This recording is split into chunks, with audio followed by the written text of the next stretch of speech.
Hello, hello. How are we doing today? What up? How is it going? How are we doing? Welcome, Unicorn. Welcome, welcome. What's up? Did you see the short that came out today? I really like it. I really like that one. It's a good one. It's a good one. Welcome, Spyro. What up? How we doing? How we doing? Yeah. Exclamation point bonk. I think it's really funny. I'll like watch something that I have made and I'm like, this is the magma opus. This is the magic card magma opus. This is my magnum opus. And then I'll watch another one and I'm like, no, it's got to be this one, right? I was inspired yesterday and started working on some sweaty egg bits myself. Based. Based.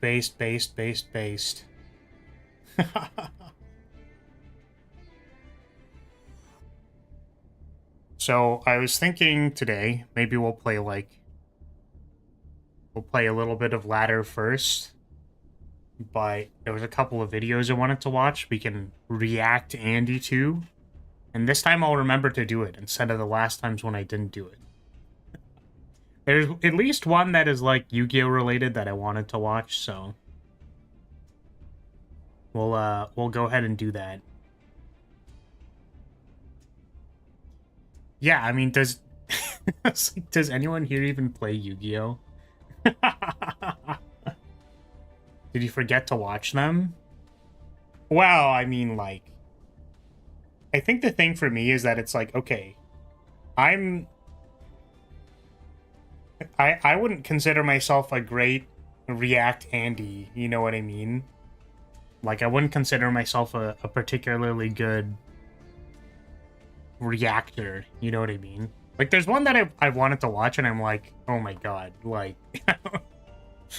like, I don't know, man. I'm just saying that I think it's surprisingly more complicated than you'd think it is, you know what I mean? Like, trying not to talk over key moments that happen in a thing, it's like, do I have a point in my head that's, like, worth pausing for, you know? So it's like, I don't want to, like...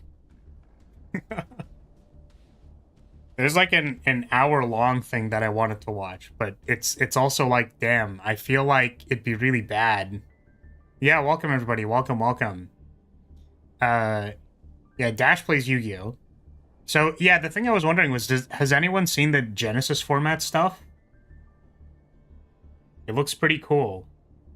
I mean, like, I don't know how to feel about... I don't know, man. It's like the points buy system stuff is like, I don't know, man. It seems kind of hard, like complicated. Like it's complicated. The upfront seems complicated. Any kind of points buy system always feels complicated up front. But then after you've like made a deck or people kind of know what the established decks are, then like it's not as big of an issue. And I think that points buy systems give the designers like a lot of control over how they want the format to be, which I think is cool. And I think it's interesting. It's an interesting concept, and I want to see if it goes anywhere. Because it also kind of looked like to me that any kind of really big, strong boss monster is kind of like limited. Like you could basically only play one, kind of. And that seems like it'd be interesting. So maybe get in a master duel. I don't know. We'll find out. Don't worry, rarely any reactors tick all the conditions you said. Yeah, I know.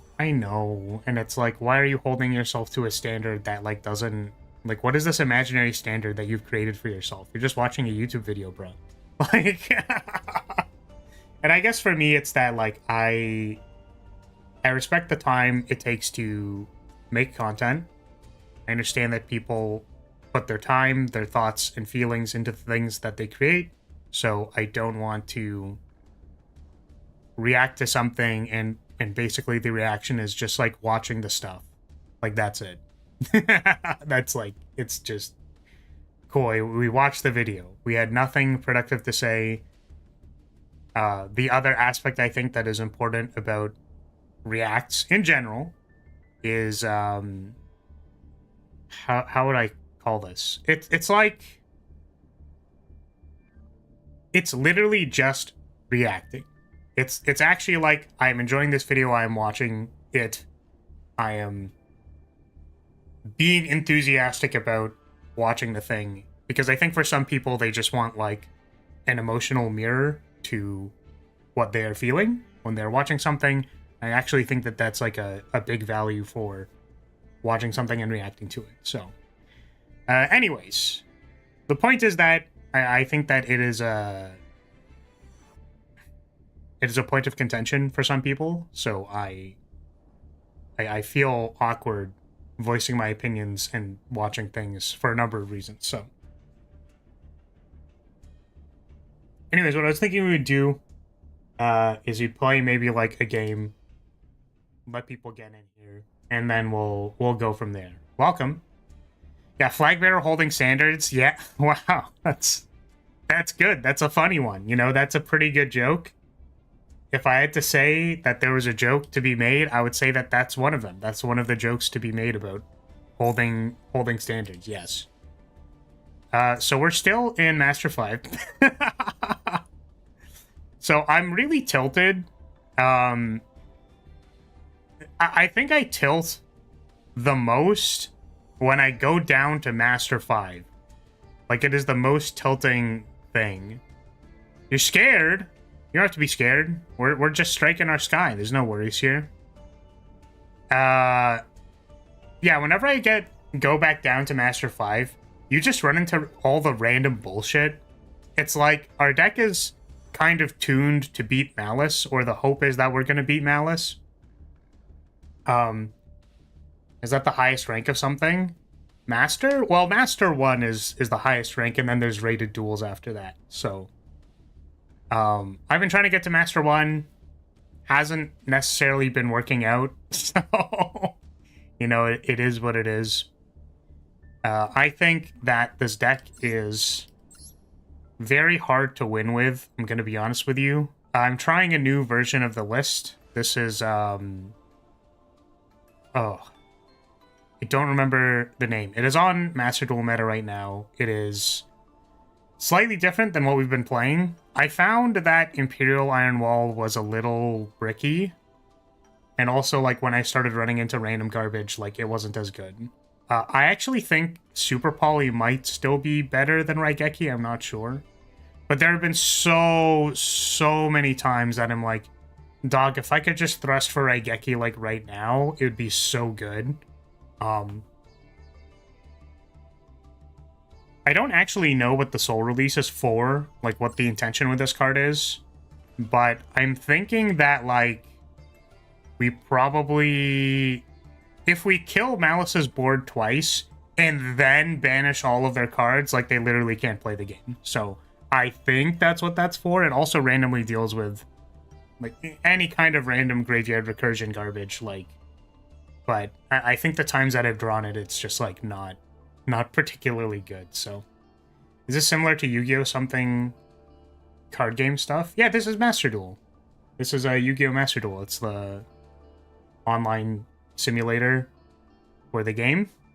The list was also playing 3 Into the Void. I think this card is garbage. Like, I don't...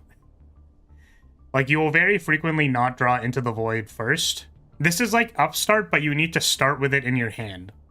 Because if you play your other cards first, and then you draw off an engage, and then it's Into the Void, it's like, why am I playing this card? I just don't understand.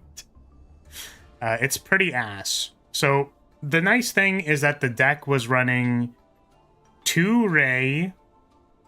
It was initially running 2 Ray and 3 Into the Void.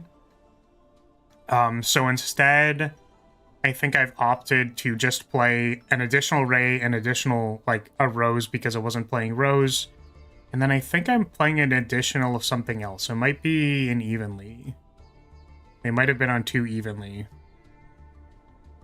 So the point is that, like, 2 Into the Voids for 2, like, for 2 starters seems fine.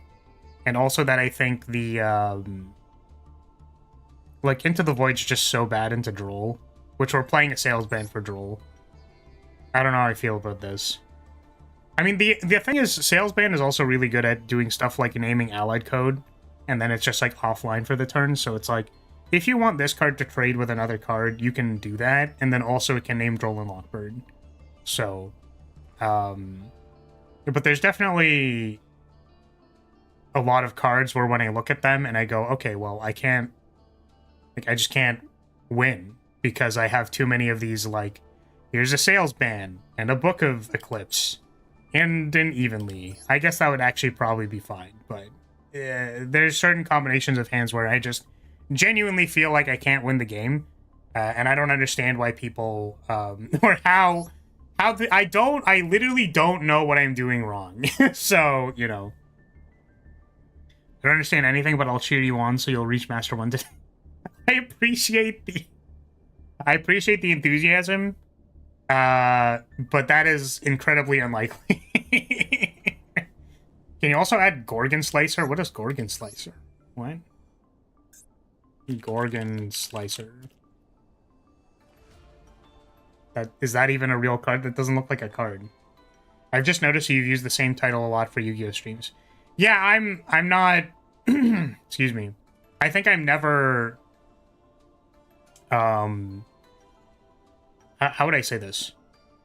I usually don't use the same title because I'm like, oh, I want the series to be named.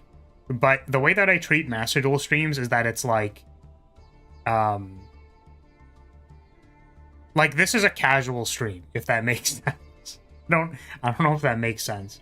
This is literally like, if you just want to, like, sit around and hang out while we play Yu-Gi-Oh! Like, that's this stream. Like, I don't take it particularly... It's not that I don't take it seriously, but I genuinely feel like the way that I've been conditioned is that, like, you should be talking a lot, like, all the time. Because you never know when someone, like, hops in, and then they... Like, you're trying to, like, grab their attention by words coming out of your mouth. It's not necessarily that it has to be anything interesting. It's just that talking is happening. And then it's like, oh, I am now hearing stuff, so I'm listening to it. And then maybe you can run a bit. But Master Duel is just like, man, I can't believe I'm playing against heroes. You know, why am I playing against heroes? Casual stream while playing ranked. Never thought I would hear that, but it sounds fun. Yeah, I don't know. So I figure we'll lose a game first, and then maybe we'll watch a video. So that was my plan. We're on 3 Evenly as well. Evenly is incredibly good against all of the random garbage that you play against. So the other list was playing Dark Ruler No More, and it's like, oh, Dark Ruler No More is pretty good because of Ryziel. Because you can't target any of the Ryziel stuff. And it's like, well, you could just rat their board by playing Evenly. It's really good. The problem with Evenly is that it is worse to Lancia. So if your opponent has Lancia and you Evenly and they Lancia, it's like really bad. So that's one reason why I don't know how I feel about it. But the thing is, if Evenly goes off, usually that's just like, it's just insane. So, right. Has Flar ever raged playing this game? Silently. I've probably at least silently raged. I don't know if I've, like, overtly raged. Like, I play this in my, well, I would say free time, but the actual reason why I started playing Master Duel again was, like, yeah, I mean, like, I'll play a go second deck, and if I go second, that means I can just, like, watch my opponent combo. Well, I'm going first, and I'm gonna lose now, so, unfortunately... Okay, so this is almost certainly, this is almost certainly Tempai, and we are probably lost. So, I'm just gonna play all these negates on the field. And then we're gonna get Lightning Storm. That's gonna be really funny. Flar's boring even when he's yelling. What the fuck is this? What do you mean by that? That's so rude. How can you be so rude? I don't... Like, I don't know what you want from me, man. Normal summon Chandra. Yep. We are dead. Alright, goodbye. Not much to be done about that one. We'll try that again. Sorry, Godian Slice. What is Godian Slice?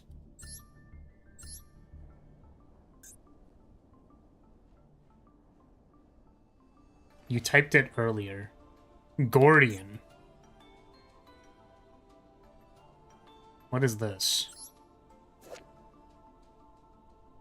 This card's activation and effect cannot be negated at the start of main phase 1 or 2. Target any number of face-up cards on the field. For each card targeted, banish 1 card from your hand or 6 cards from your extra deck face down, then return those targeted cards to the hand. We cannot play this card.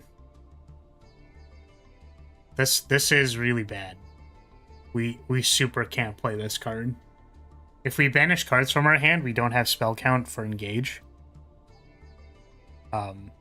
This is... I don't think we can play this one. I'm also definitely not banishing from the extra deck. Because, like, we'll get absolutely cooked. Like, our Ultimate Slayer won't work, and we just won't have any Sky Strikers to cycle through.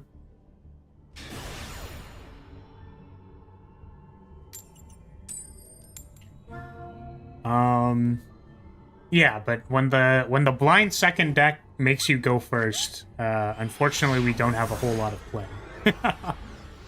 Striker gets stuff later that's like really good.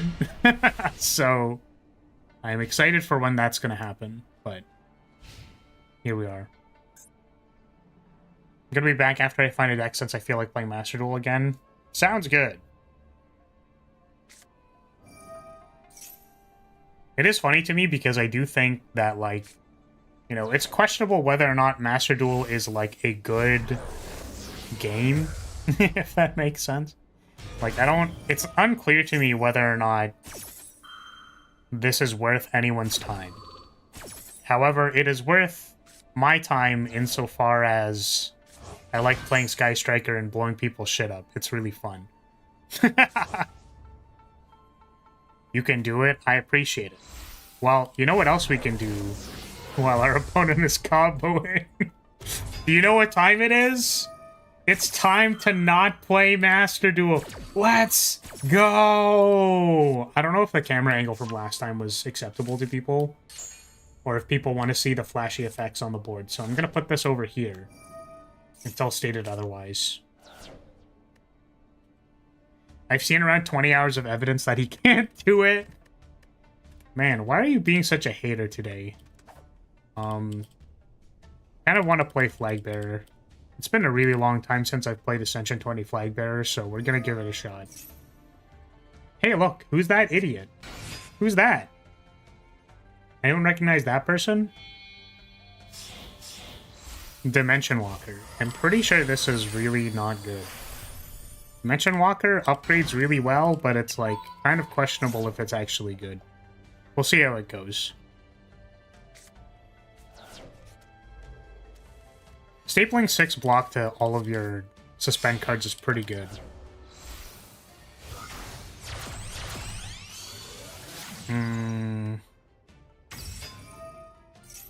It's really throwing me off. I have it slightly higher than the Master Duel window, so I was like... I saw my hand at the bottom, and I was like, wait, what? What is happening?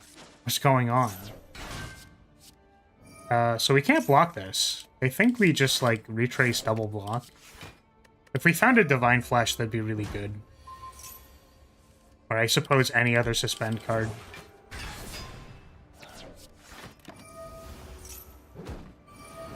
Might as well put Subway Surfers, too. Yeah, I mean... The thing is, like, I don't know if, I don't know how big people want this to be on the screen, you know what I mean?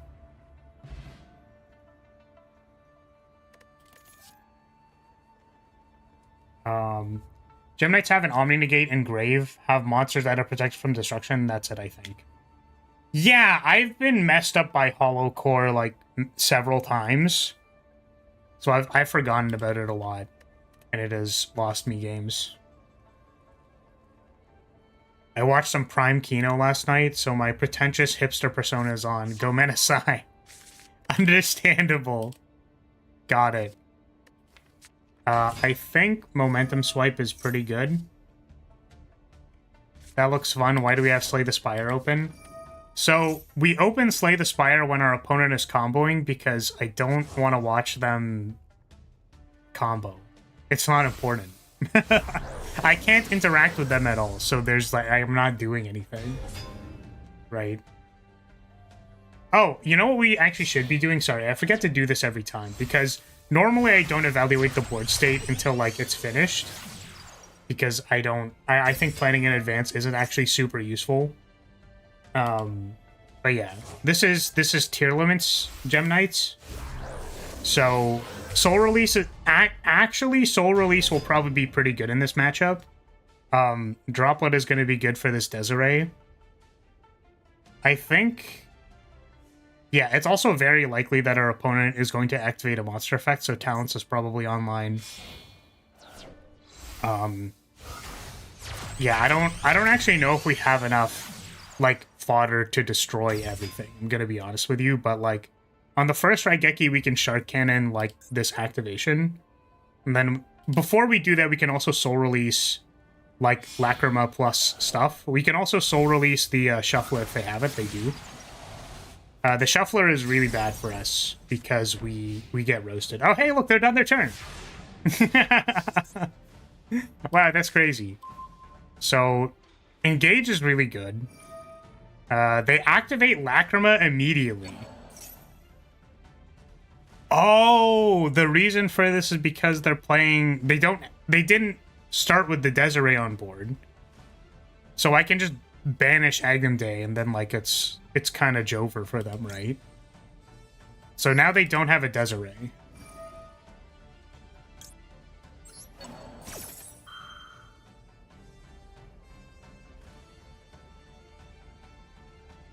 I also want to act like I know what I'm talking about when it comes to games like these. I will say that, like, the thing about playing high-level card games is that, like, the decision-making is actually very fun when you get to make decisions. The problem with Master Duel is that it's best of one, and then, like, by virtue of it being best of one, you're just playing random-ass bricks that don't matter. Like, your opponent activates a card effect that, right, because this is a Dominus. I think I'm going to fight over this because I don't want to have to beat a Desiree after this. So I'm just going to Droplet, and then... we're not going to negate the Appaloosa because we're going to Raigeki. But I am going to negate this because I don't want to have to fight over the Desiree. Ah, we have been primed. Okay, so now we're probably cooked. Oh shit, we're on Soul Release? Yeah, I'm gonna be honest with you, Doc. I'm not super sold on this card. But, like, it's there. You know what's tilting the shit out of me, just, like, for the record? Is that Shark Cannon is supposed to be a frickin' graveyard hate card. You wanna know what it loses to? Every single effect that is Dominus Impulse. What the fuck? It's not fair, dude. God damn it. See, the thing is, like, now how do we beat this Desiree? Like...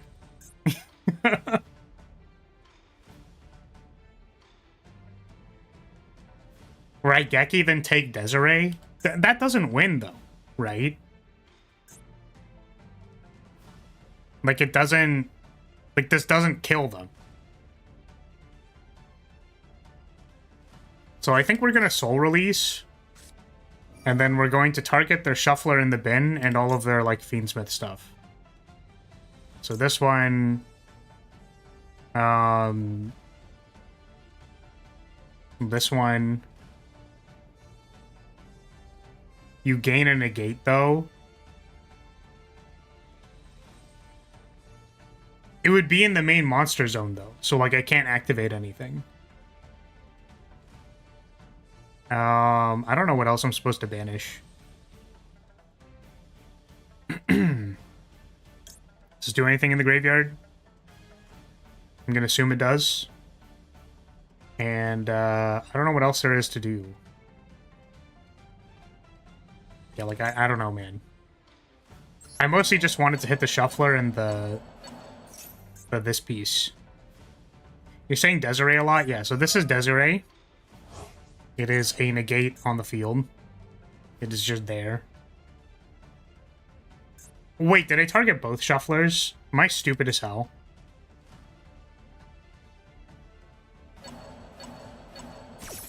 Okay, we are shuffling back Sequence and the other one.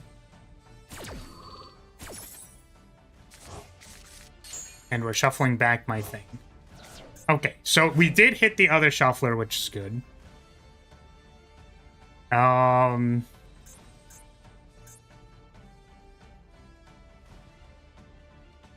Let's see if they let us do this. Unlikely, but I think we have the talents to, like, draw cards. So we're probably gonna, like, talents draw 2, and then we have engage.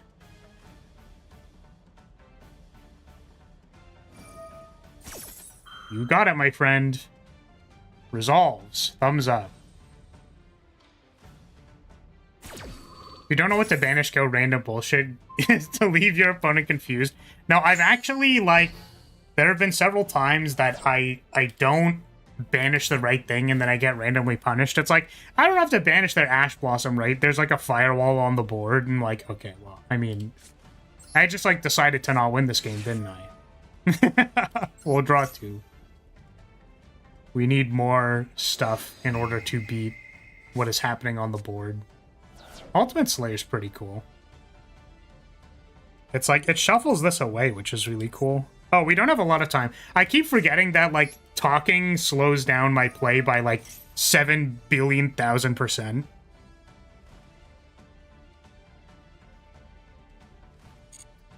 I would like a ray. Please give me a ray.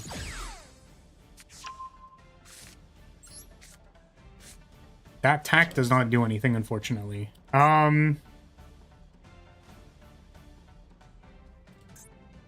So I think we have to hit Apo because, like, we just can't...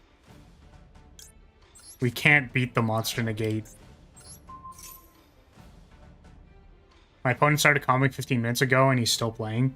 Oh, I want to show you guys this hero match that I played. I don't know if it's, like... I don't know what seems like a good idea to show people for replays, but I did kind of tilt off the face of the planet a little bit.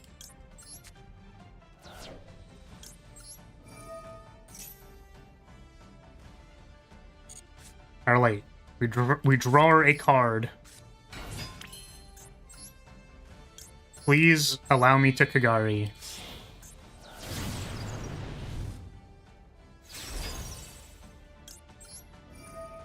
No negates? Negates? We got negates? No negates? Okay, now I actually don't... What? What? What? Why? Literally, why? What? What the fuck? I will never understand why Tierlemans players just, like, concede for no reason. Like, their deck is literally built upon having something getting destroyed and then just, like, making 7 billion material. Like, what did they... what did they want, man? Oh my god.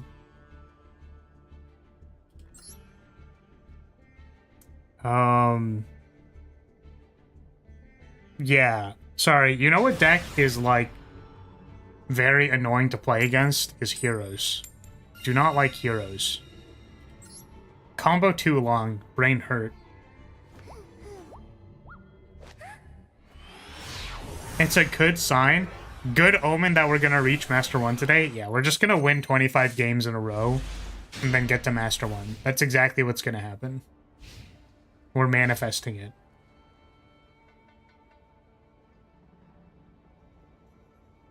Surprise, I lost. Oh no. What were they actually playing? Out of curiosity, Cat. Oh my god, are we playing at stun? Because it's just raw stun. They took judgment. Okay. Yep. Yep. Yep. Uh-huh. So one of these is judgment.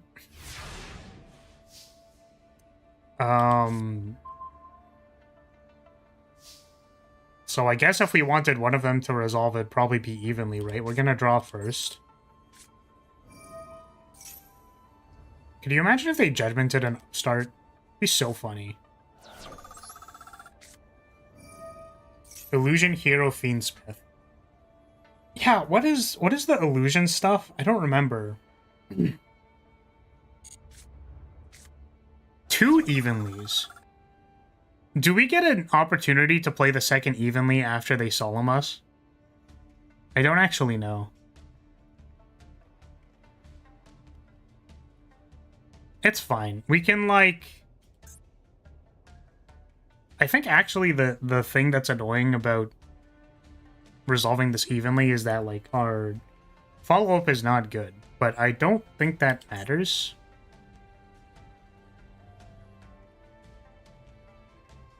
Yeah, like, we can't make 2 cards for Camellia.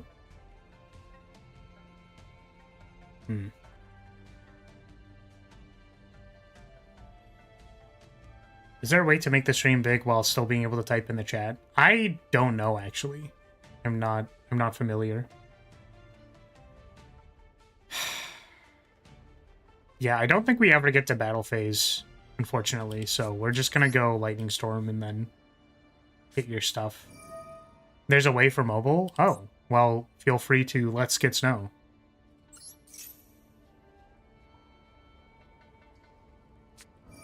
Yeah, this eats a solemn. Reasonable.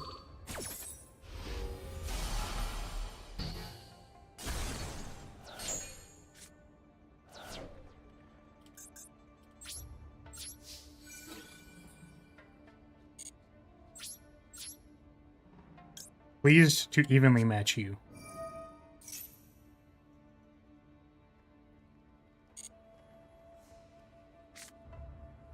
Okay. They get to keep their stun piece. I mean, what I think I want to do is, like, eclipse them on their turn, and then, like, linkage send something. I guess it'd be this, because they don't have monster effects. You know what? They might. So, like, we could instead set all of these, and then, like, send it evenly. So, we let them do stuff. And then, before going to end step, we're going to make a Shizuku to search.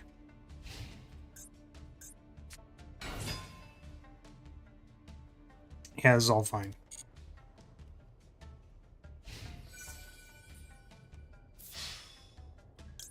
It's just Book of Eclipse.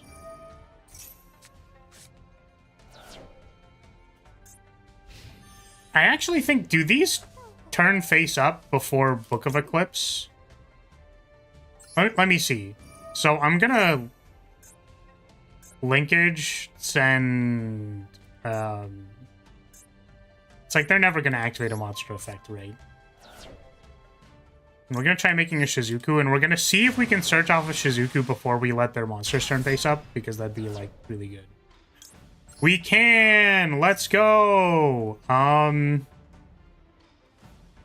It's like, I want to get the engage, but this thing is going to turn face up again, so it's actually not good. Let's get a Widow Anchor. Okay, you can draw cards now.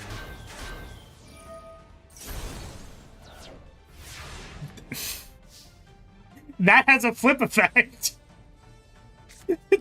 Did you know? Did you know that this has a flip effect?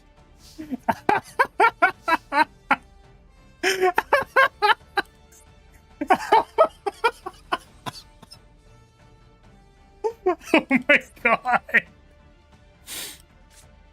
Damn. Dude, we got so fucking owned. That's awesome. Okay, I'm not going to take control of this monster so that I can engage. Okay, we didn't immediately get Ash, thank God.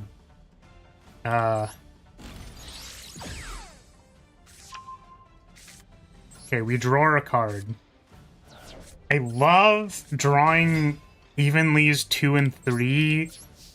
It's just like, it's just so good, dude. It's just so awesome. Wait, does this, adds card from their deck to their hand? Okay. Just wanted to make sure that it didn't prevent me from picking up Engage.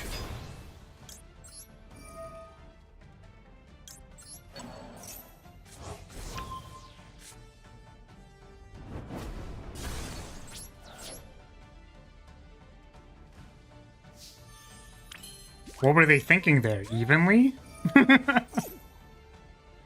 We'll get multi-roll. We'll get Sky Striker Sushi Roll. Drawer.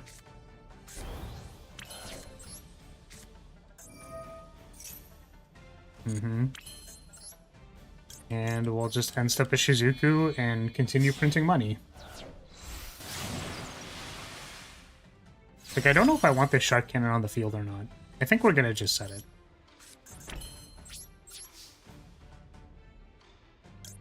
I just realized I don't understand what is happening, but I think you're winning. I think we're winning too.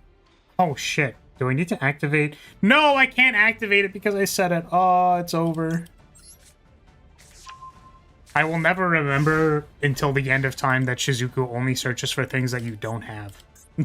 So we don't have a Widow Anchor. That's probably fine. Oh shit, we're getting Morganited. Yep. You can draw 2 cards. Oh, now we're getting even lead. Okay. Got it. They were thinking about it last turn, but now they're actually doing it this turn. Like, I think we just keep the Shizuku. Because it's something like you can't actually reanimate Ray. When this thing dies.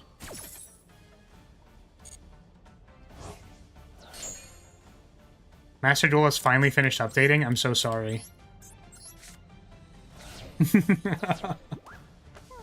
I'm just so sorry, you know?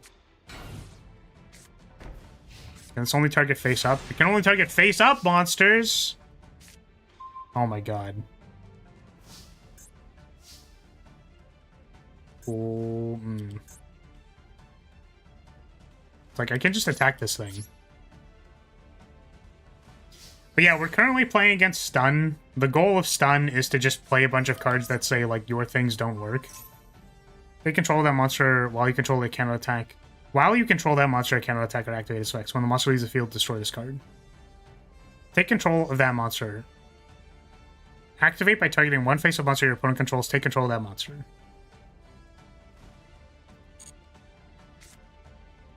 I mean...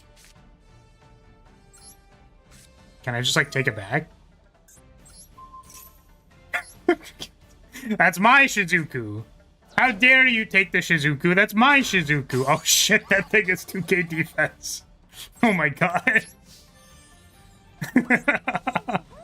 So, does this... Can activate monster effects unless the number of monster effects that players previously activated this turn is less than the number of monster cards on the field. Okay, so I think I am allowed to Kagari, right?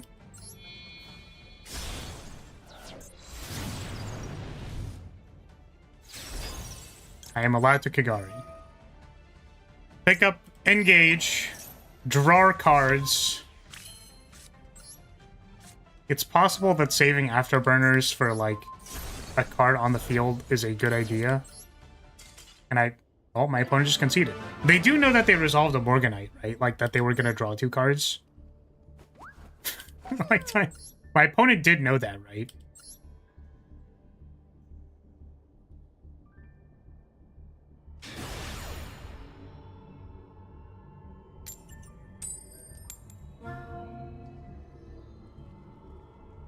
We're going second.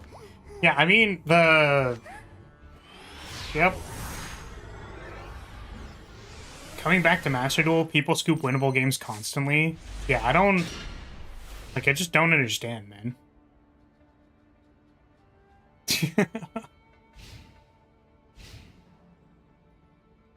Oh.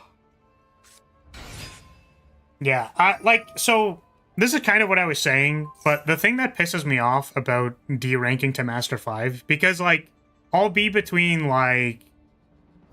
I've been between, mostly, is what I should say. Master 4 and Master 3. And, like, a lot of the games... Like, there are a lot of games that are playable, and, like, they're pretty fun. And then sometimes it's malice, and you just, like, can't do anything because you don't have enough stuff. Like, you just literally do not have enough interaction in your hand in order to deal with malice. Hopefully this is Ryziel and not Magistus. I'm really hoping it is. But yeah, the thing I hate about being in Master 5 is that it's like, it's all of the scrubs who just, like, concede a lot and, like, don't actually win any games in Master. So, like, the quality of the games is genuinely just lower, and it's really annoying. Like, it's just... It's literally just like, dude, come on, like... Ah, it is Ryziel, thank God. Yeah, so it's like, I want to play the game, man. Like, it is frustrating to lose, obviously, but I think the thing that, like, is more frustrating than losing is just, like, not having a decent game. Like, I want to have a decent game, you know what I'm saying? Like, I'll still tilt, right? Like, I'll tilt about losing, I'll tilt because I wanted to win. And I will tilt. Like, I'll be upset. Like, I will be angry. But if I can think back on it and it was, like, actually a good game, then I'll be like, yeah, man, I mean, like, the game was sweet. It was a good game. Clearly, you need to build Malice just to climb to play Striker in rated duels. Actually, for real. Actually, for real. Get to rated duels and be like, okay, now that I'm not playing against, like, absolute scrub lords that just concede to Duster, like, you know. No, like, actually, the level of play in Master 5, in my opinion, is, like, atrocious. Like, it's actually so bad. The thing I hate about being in Master 5 is that, like, Yu-Gi-Oh! Is about unskippable cutscenes. Master 5 is the most unskippable cutscene in all of Master Duel, because you have to watch your opponent's combo, fail their combo, and then also concede when you didn't have game. Like, it's so bad. You know what's really atrocious, Flower? What's really atrocious, Rue? I think you sent me a DM. We didn't have the 21st of September karaoke? Wait, we did. What are you talking about? Were you not there for the last time on the 21st night of September? And then love was changing the minds of pretenders. Something night away. Ba ba ba. Badia. Say, do you remember Badia? 21st September. Ba-doo-da, ba-doo-da, ba-doo-da, ba-doo-da, ba-doo-da, ba-doo-da, ba-ba-doo-da. Yeah, I saw it go live, and then I kind of, like, I didn't actually watch it because I'm assuming someone is going to upload the, like, upload it eventually, right?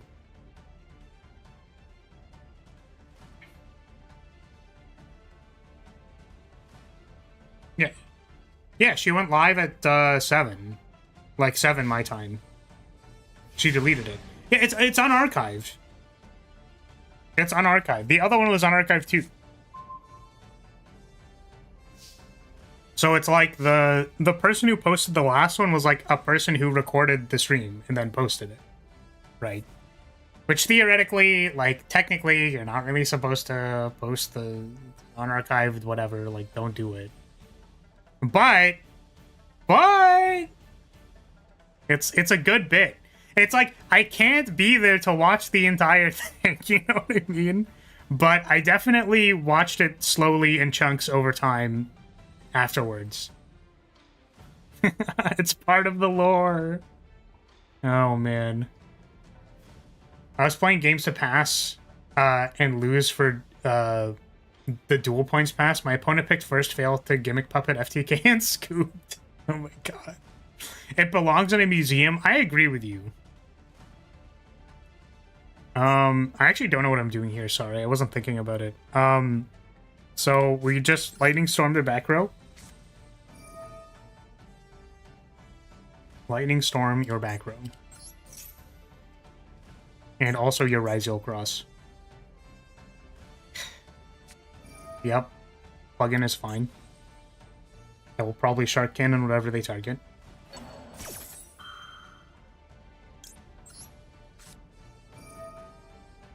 Yeah, it's a shame that it doesn't get, like, just posted and left up. Right.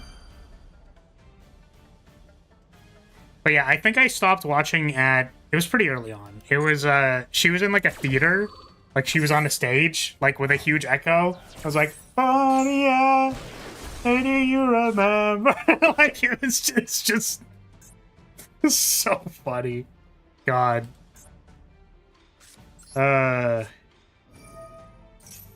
Sorry, have you seen the Marine edit of that song? I don't think so. I have not.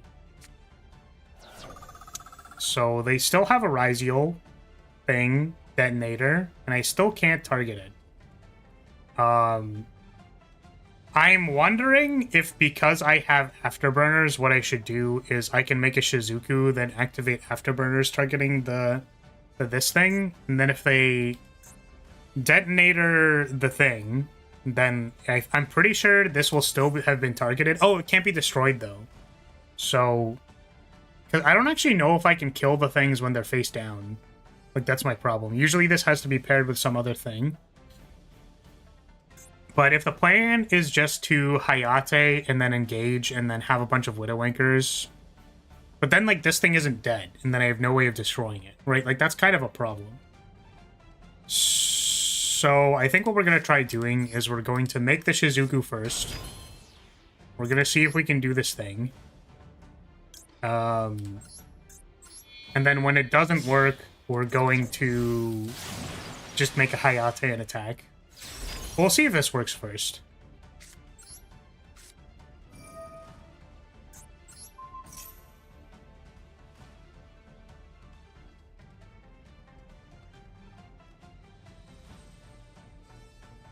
Like, I actually don't know how this interaction would work. I guess if they kill the thing...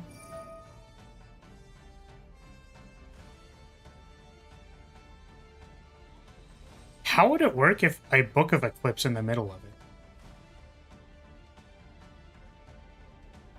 it? Yeah, I mean, this is surprisingly complicated. Because this says... cannot... card effects also can't be destroyed. So I think it's the can't be destroyed text that is kind of a problem. So let's see if our opponent lets us Widow Anchor them. I can't imagine this is going to resolve either.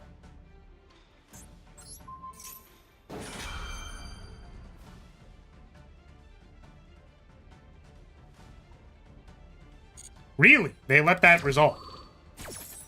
Okay. I will take this. Destroy another card. No, I'm good.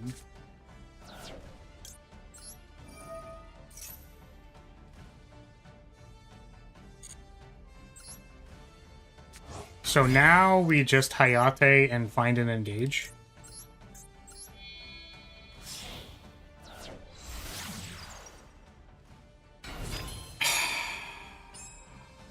Yes.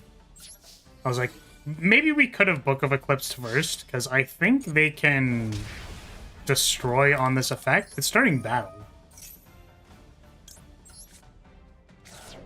They cannot. Okay, thank God. I was like, are they allowed to chain to this? I know that you're, like, not really supposed to be able to chain things during damage calculation, but I was wondering. Okay, so now we can engage.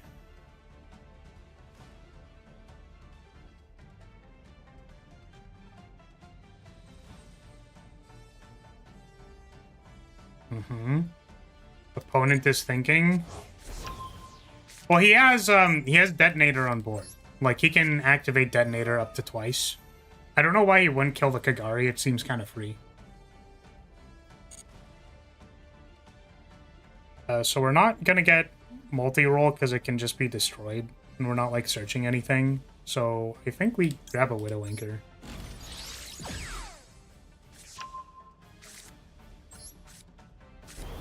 Call Guy's kind of neat.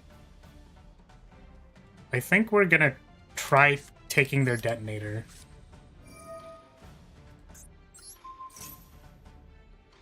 Well, I mean, like, Ash doesn't do anything to activate detonator. Okay, did not kill his own detonator, which is good for us.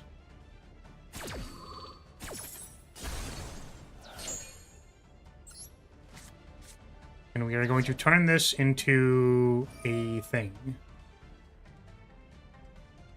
We are going to turn this into a Typhon. Why are they negating that? Wait, couldn't I just... It doesn't matter, but, like...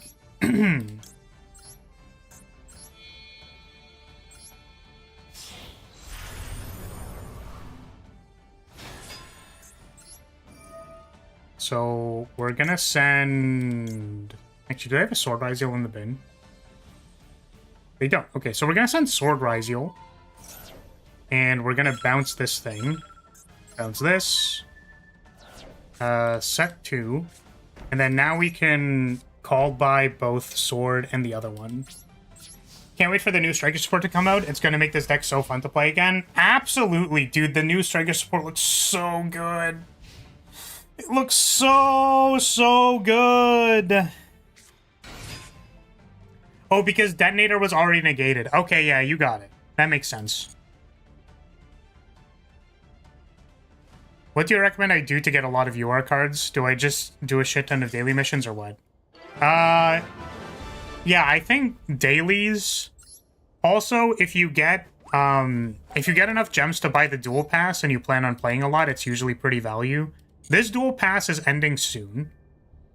But yeah, like, I have this many gems, and it was, like, genuinely, it was just off of, like, playing the game. To be fair, I have played the game a lot, but, like, I'm just sitting on, like, these gems. Also, there's the Duelist Cup. You can just play, and I think you don't even have to win. You just have to play, and you can get a bunch of gems. So, like, that is on until the 28th, I think. So, just play the Duelist Cup. Don't concede, because I think that doesn't count as a win or a loss or whatever for the thing. Also, welcome Garumi. Welcome. Yeah, so do events, do daily missions. Yeah, you can do solo mode if you want. I don't really do solo mode. Yeah, welcome Gure. Welcome. Yeah. So, you get UR dust from doing, from having the battle pass. So, like, always keep at least 700 gems around to buy the battle pass. And then, like, it's pretty easy to go infinite on it, so.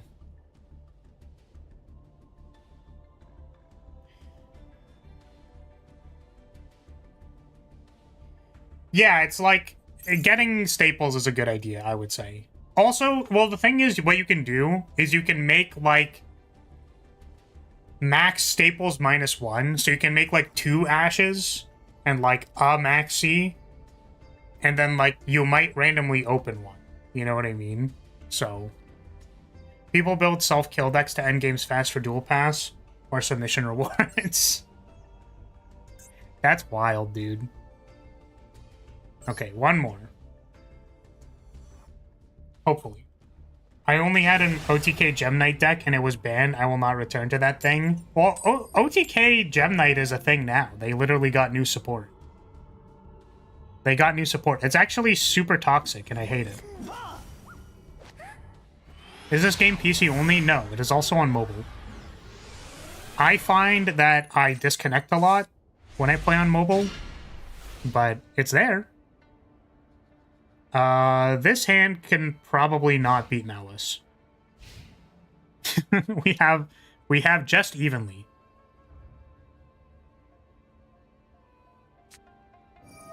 And that kind of I'm assuming that's that kind of dude, Flar, comma, I'm sorry. And I'm sorry. Yeah, I mean, no worries. Like, whatever. You are allowed to engage or not engage with a game as much as you would like.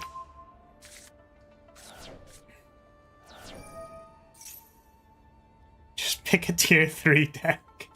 Yeah, I mean, that's pretty real. If you don't want to get banned out, then you can do that. Yeah, I would... The one thing that I would not recommend doing is building whatever the tier 1 strategy is at the moment. Like, do not make Malice. I don't think you can right now. Like, you can't pull cards for Malice, but, like, don't pull whatever the new hotness is. That is a bad idea. Because it'll probably get, like, just... Like, it's just gonna get roasted by the ban list eventually. And, yeah, don't do that.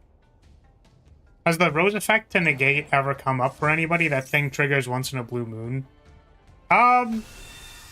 Yeah, it's not something that you can really make happen, but if your opponent leaves a monster in the extra monster zone, like, something that I like doing was Super Poly pitch Rose. And then if you hit their extra monster zone thing, then, like, you can reanimate Rose for a free summon. This deck isn't on Super Poly, which makes me sad because I felt like Super Poly was incredibly good. But we're playing evenly as our, like, random board sweeper right now. My first deck was Cyber Dragon. Yeah. I don't know why I that. That should be like a, oh, cool. That's an oh, cool, because I also used to play Cyber Dragon. I only used Rose for linkage OTK. Yeah, for sure. The funny thing is that, like, I just don't... I feel like I don't get linkage OTK ever. It's just not possible. You know what I mean? It's like, let's evaluate the board. Guys, let's see... Let's find out right now. Can we linkage here? Answer. No. Can we linkage past this Desiree? Answer. No. Okay, so I think this is like, what, Bestial Control or whatever? Because this is like when you excel something, you draw cards, or like you summon things. Okay, so they have one Desiree and their Bestial thing. So we can't target their guy. I think what we do is we evenly and then we send off linkage, because I think that's all we can do. Like, I'm gonna be honest with you. Like, I don't think there's like, I don't know, man.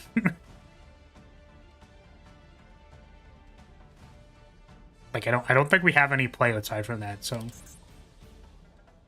let's they get to keep a lot of cards too off of this, which sucks, but like, I don't know what else we're doing, so. Yeah, I used to play DPE in Sky Striker.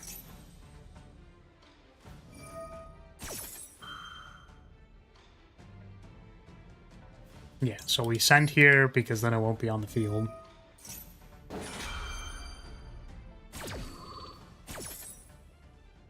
We don't summon any of our good Sky Strikers because it's going to get negated. The unfortunate thing is that there are now 2 cards on the field, so they get to keep 2 cards.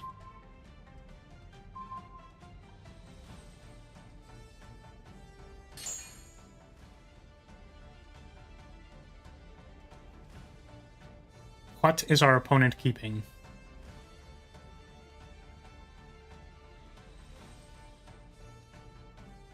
Opponent? Banish both of these is a choice. This is negated, I don't care. And I don't think that matters. Okay, so can we put 3 in the bin to hit the back row?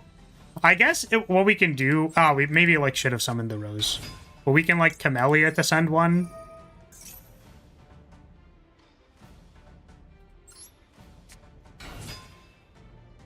My friends hate me because I'm playing Sky Striker with Mystic Mine. Is that card still legal? Aren't you, like, not allowed to play Mystic Mine? So... It's like Camellia to send one. Wait, hold on a second. Wait. Oh, but we can't Azalea because it'll die immediately. So what if we instead... Okay, we can Zeke first, maybe? We want the banished Desiree, I think. No, we don't. Why is this so confusing? It's so hard, man. I have too much material.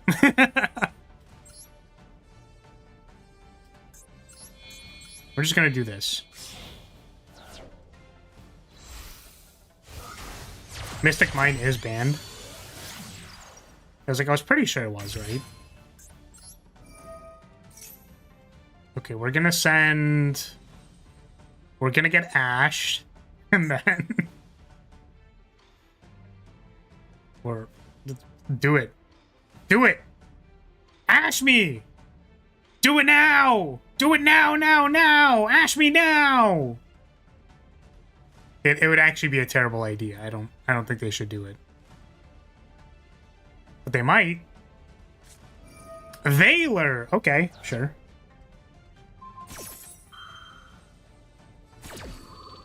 So I think now we're gonna Zeke the Desiree. Right?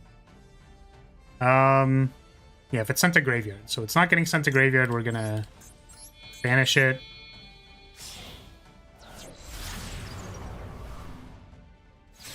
Yeah, Mystic Mine is one of those cards where it's just like, do you hate playing Yu-Gi-Oh? Do you just like not want to play the game? Is it not interesting to you? Wait a second, we have to thrust first. Oh my god. Fucking... Oh, wait, hold on a second. Wait, we can fix it. Hold on. Wait a minute. Wait, we can fix it. Hold on a moment. Stupid. Stupid line. Stupid. Unfortunately, we only get one activation, but at least we don't have 0 activations, because that'd be really bad.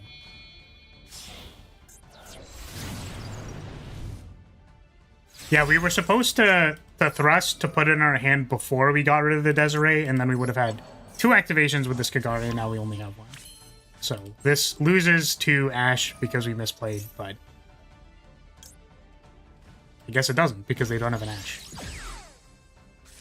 Draw. We don't draw. Wait, we don't draw! Oh, we got drolled. That's fair. So do we just, like, sit here and do nothing?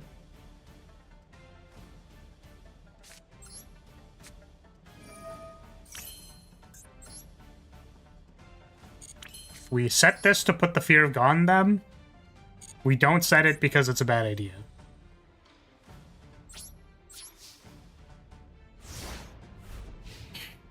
Luckily, the second engage wasn't going to do anything.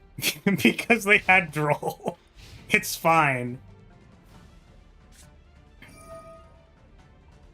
Shit, are we cooked? Don't do it to me. Okay. We get Labubu. Labulian. Labublian.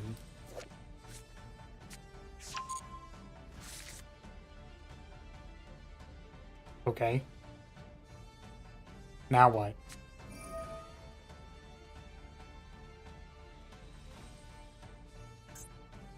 So this, like, lets them get something for later, right? But this doesn't... This doesn't start anything now? It can banish Ray, I think? They banished their own Lacrima. Oh, right, because they literally have the thing that lets them recycle it. Right.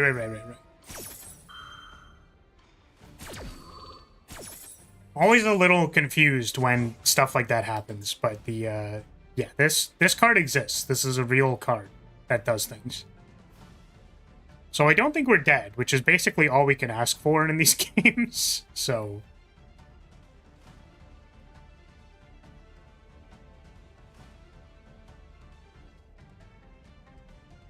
Opponent? Like, the thing that I'm kind of sad about is that they are going to get a Bestial. The nice thing is that we're going to be able to blow this up next turn with Afterburners. I thought I was going to draw a card. I did not get to draw a card. It's very sad. Right, I wanted to send off a Camellia so that I could have 3 engraved. That was, like, part of the point. That's why. That was part of it. We weren't actually going to send Engage off of her. Opponent! Opponent! What are we thinking here? What are we doing here, opponent?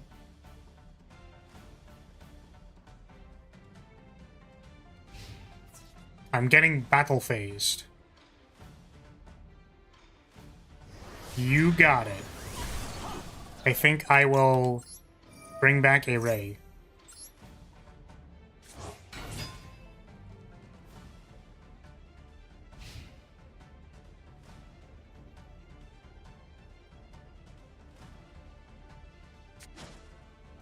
Oh, what are we making? Oh. Hello, Lubellion. Hello, Labubu. What does this do? You can place 1 branded continuous spell trap from your deck face up. Okay. I will summon this now. We'll make a Shizuku so that we can search Labubulian. Yes. Labubu. Maxi! I can't believe it. I'm so tilted. I can't believe they're gonna draw a card off of Maxi. Ban Maxi! Ah! Angry! Angry reacts only. Only angry reacts for Maxi. Wait, they don't get this again, do they? I was gonna say, that'd be fucking busted. Okay. Oh no, do they get to do more stuff because I summoned a card and I didn't read the text on the card? Is it over?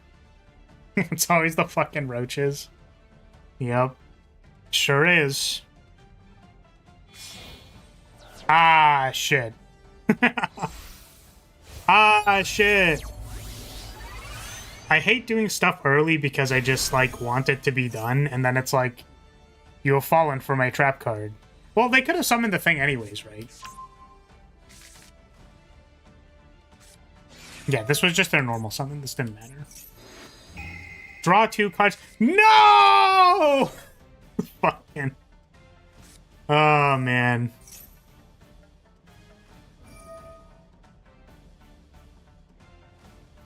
Yeah, it's like we could have just done all of it in the end step, and then we didn't do that.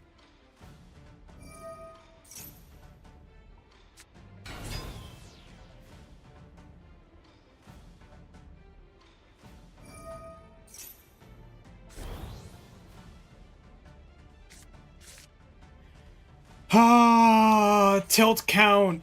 Tilt count. Well, actually, this is our second L. Our first L was to...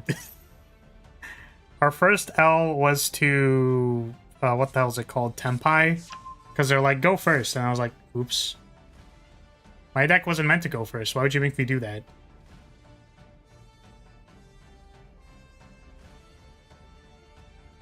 The opponent has been able to kill me for 7 minutes. Let me die. Yeah. Unfortunately, they maybe don't know how to... They can't figure it out, you know what I mean? They just don't get it. Okay, well, they were able to make a Barone. They killed multi-roll. That is fair. And they can negate this Shizuku. Well, it was significantly worse than we thought. To be fair, if they made Barone... No, they wouldn't be able to make Barone because Magnamut wouldn't be on the field. Shizububu. Drew Swarm. Yeah, this is rather tragic. I was like somewhat confident, and now we are fucking cooked.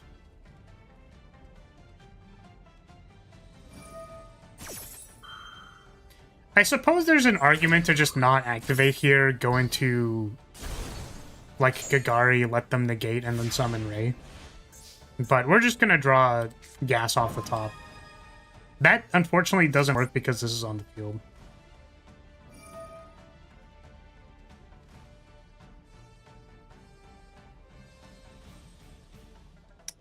Yeah, and then I think they have like Bestial in hand plus thing on field. What does this one do?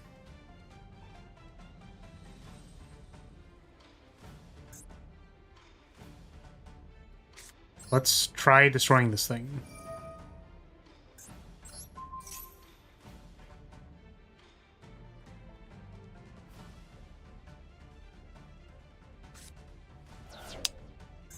This thing is indestructible.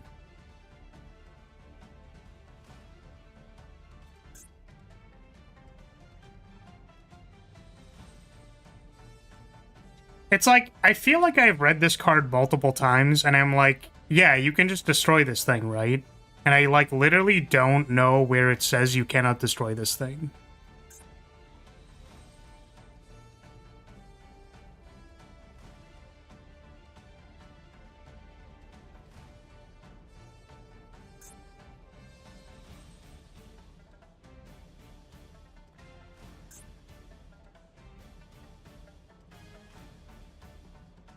Is it on this thing?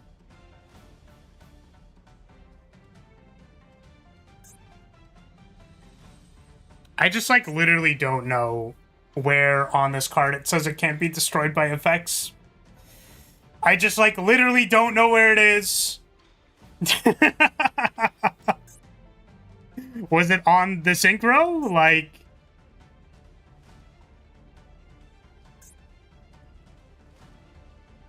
Like, I just don't understand.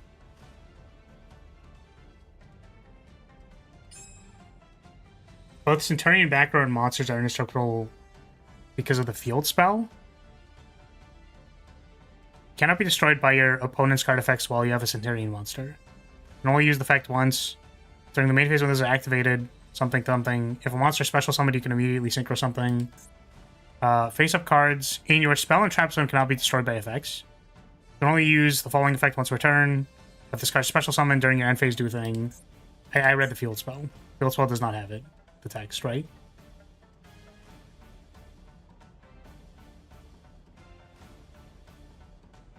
Oh, if monster special summon, you can immediately synchro summon something. You can only use once per turn.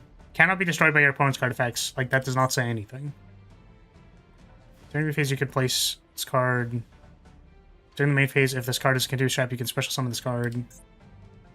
Oh, it's here. While this is a continuous trap, level 5 or higher Centurion monsters you control cannot be destroyed by the card. Okay. Alright.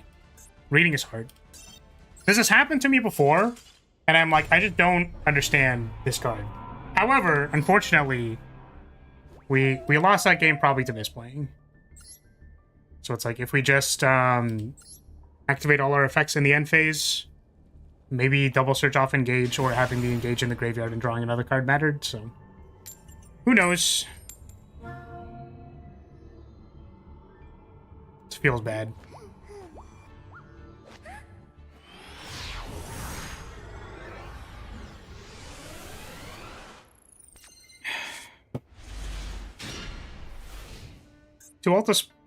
Two Ultimate Slayers is very bad versus several decks. Okay. Alright, I was gonna say, it's definitely bad versus set 1 pass. Yeah, okay. Time for Spire.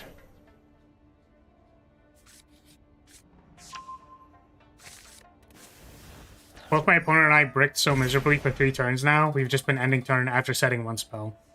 Yep, that happens. That definitely happens.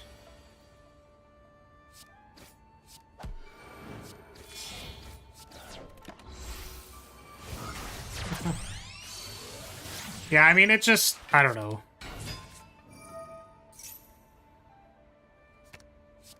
At least we knew what the misplays were.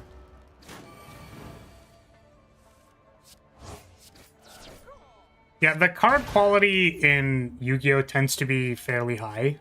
So, if your opponent has cards in their hand or on the field, it's like, is that an Ash? It's like, just assume that it is an Ash. It's probably an Ash. I'm surprised they didn't hit anything in Malice. They might later. My assumption is that they aren't hitting Malice so that people can play Malice and then buy Malice and then buy Malice support and then be like, wow, Malice is the best shit ever. And then they'll ban it.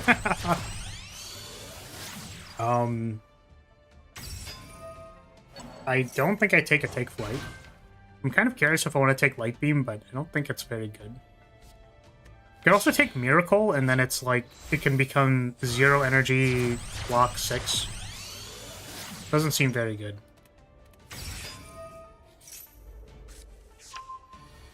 Malice is just a cash grab. Yeah, you could say that it's a cash grab. I think that's like a reasonable lens to take.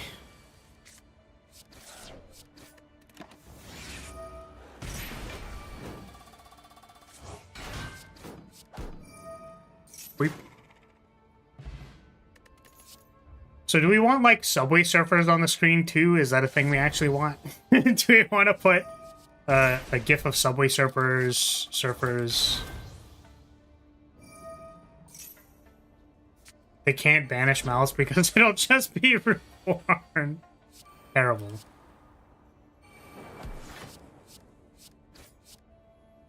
Oh, you know what? Maybe I should have used the lightning effect for Dimension Walker. I think that would have been better. Change the aspect ratio to shorts too. I don't think that's possible for Spire, right?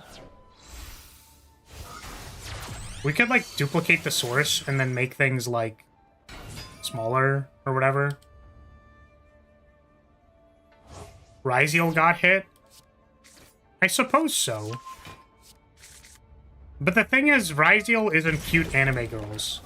So, like, you know, they had to make sure that they appealed to the whales for the cute anime girls. And then I think that's what it was.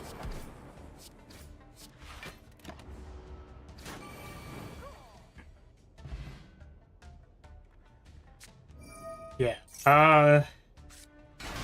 Depending on if they're playing the untargetable version of this, we're probably just going to hit Allied Code and then, like, Heavy Storm Raigeki. We don't have any follow-up, so hopefully in 2 draws we're good. We are insulated against Droll. It's basically the main thing. So I'm playing Malice, not Ryziel right now. There's a filthy Malice player in my chat. Disgusting. You disgust me with your Malice cards. I actually wish, like... I wish Malice wasn't so egregious, because, like, the concept is really cool and all of the cards are cute, but... Unfortunately, I don't have the UR dust to make it, and I probably wouldn't play it anyways. Meta is meta. You're literally the problem! Gurei! Wake up! Wake up! Konami is using you for money! Ah! Oh, man. That's so funny. No, you can do whatever you want with your money.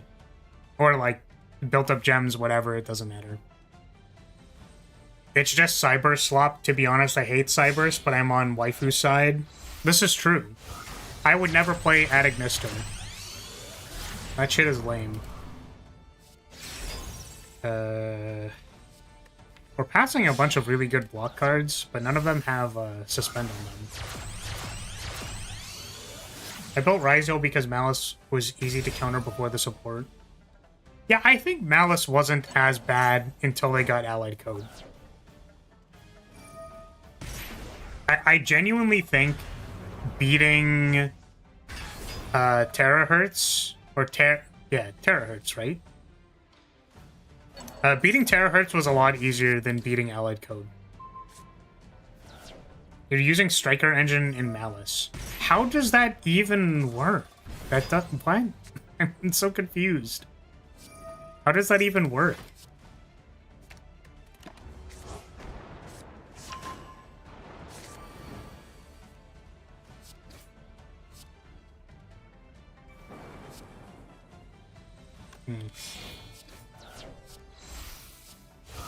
Is Recalling even good? Probably. It's just 2 bodies. If you summon a Ray, then you can summon a Rose. So it's kind of like you get 2 dudes. Oh, I hear the setting of cards. We are getting past 2. Okay, what is the end board? This is shit. They didn't make a terahertz, and they also did not... They also didn't make untargetable. So I can't help... And they also don't have a firewall. I can't help but feel like this is incorrect.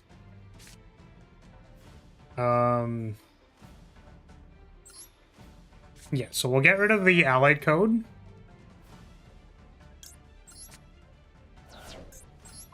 Get rid of this thing.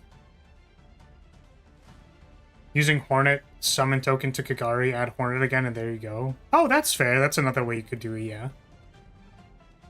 Oh yeah, the one thing I'm sad about for Genesis format, by the way, is that I can't just play Sky Striker. Because, like, I feel like Sky Striker is not the most egregious Link deck. Like, it's kind of just like Zoo, right? Like, if you're allowed to cycle through all of the Strikers once just to, like, make value, I think that's probably kind of fair. But all Links are banned, so... It is what it is.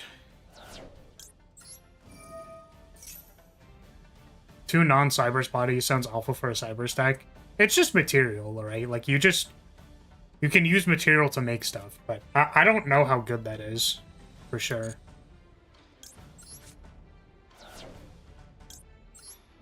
Okay, I will draw a card.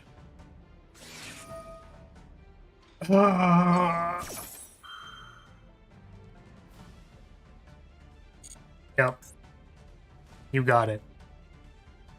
See, the problem with this hand is that we can't draw anything.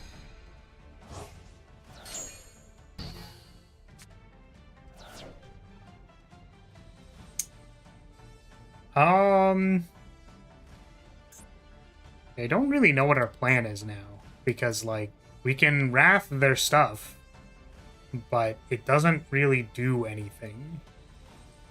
So we're gonna try to go to battle phase.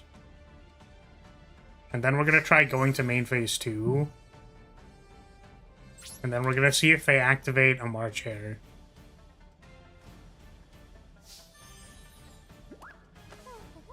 What if I tried to call by one of their things? Because we haven't been drolled yet. Oh, but they negated our draw card. It's fine. We can't draw any cards this turn anyways. So we're gonna try and call by their Art Scriptor. We are hoping that they activate an effect. Yeah, so the thing is that, like, they don't care about us sweeping the board right now because they have summons left. I'm wondering if I Shark Cannon this. Oh, wait, hold on a second. I don't Shark Cannon this. Well, I can't stop it anymore, but... It's like, the reason I don't Shark Cannon this, I was thinking I could summon it and then maybe, like, do something with that, but it just vanishes. So, let's, you know what? We're gonna, we're just gonna banish it. We're gonna get him with this one. You have to pay 900 life points for that.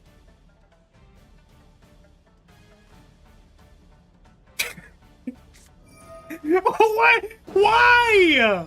Why? Why? It doesn't even why, man. I don't understand. Did you activate it because it was gold? I don't get it. I don't get it, dude. Oh my god. Holy shit. Alright. We're gonna Raigeki.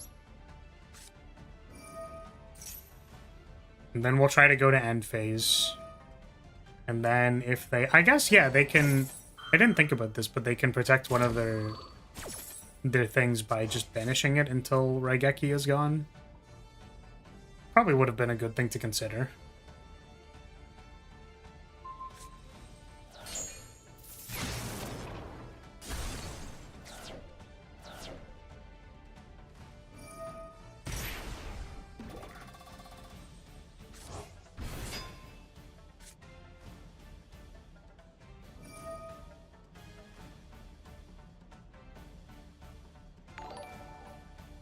Hey, Lumi, welcome, welcome.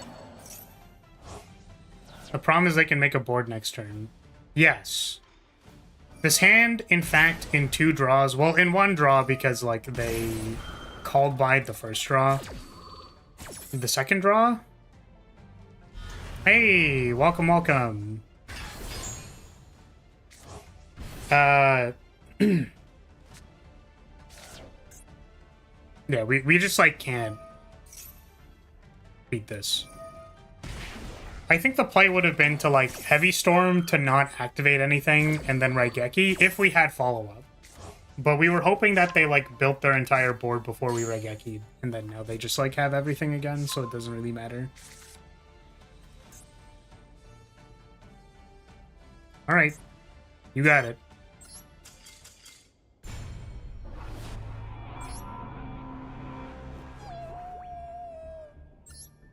Yeah, we were hoping to draw off of the thing into anything, but 2 Ultimate Slayers is pretty bad. It doesn't really do anything. We go second. We go second, we go second.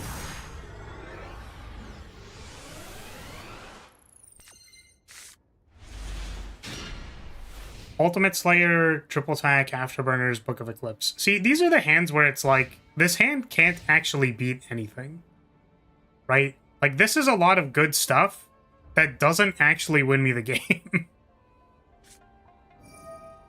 Oh my goodness. Come to the dark side. Patchy is waiting for us. Who is Patchy?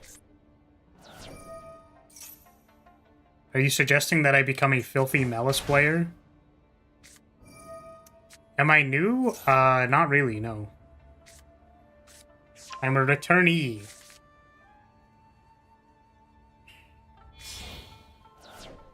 Worse? It's worse? What is it, Doc? Yay, Fiendsmith!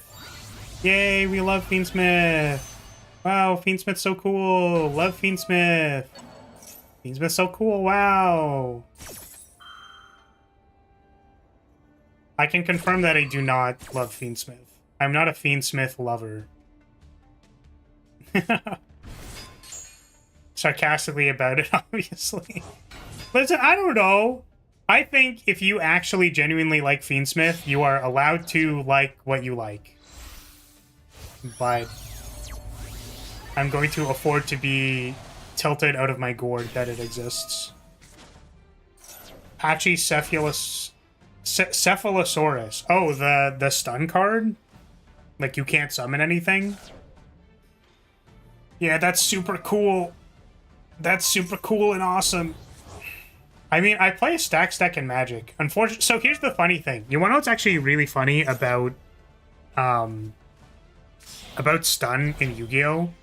Is that, like, I think it's really bad. I know, shocker. I think the stun deck is actually not very good. So it's like, generally when you play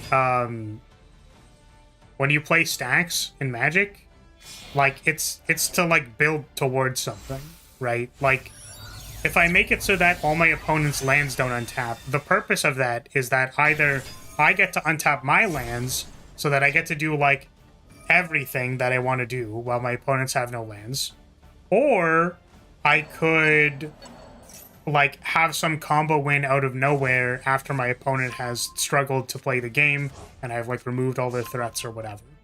Stun in this deck is like, man, I really hope they don't have any way to kill this card that I normal summoned. Oh, they can just normal summon an attack over it? To be fair, that's how people used Mystic Mine. Yeah, exactly. That's why it's like Mystic Mine was a decent deck if it could not be outed, right?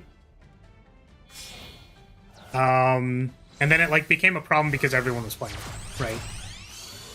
Like, wasn't the problem that, like, ubiquitously the sideboard plan was just to, like, throw in Mystic Mine and pray? No, Mystic Mine is miserable. Yeah, I wasn't talking about whether or not it was, like, fun or not fun. I was talking about that it was, like, you know, it was at least a game plan that worked. I feel like normal summoning, you can't special summon monsters is, like, really not it. Like, that really is not a game plan. Did you ever play during Eldritch era? I did. So during Eldritch, I played Medolce. And Medolce was really fun because you could shuffle away all your opponent's garbage. Flu is the only stun deck I support. So I hate Flu, like, with a raging passion, because it's like... It does the thing that pisses me off about card game design in general, and, like, this happened in Buddy Fight, I think, for certain Vanguard things.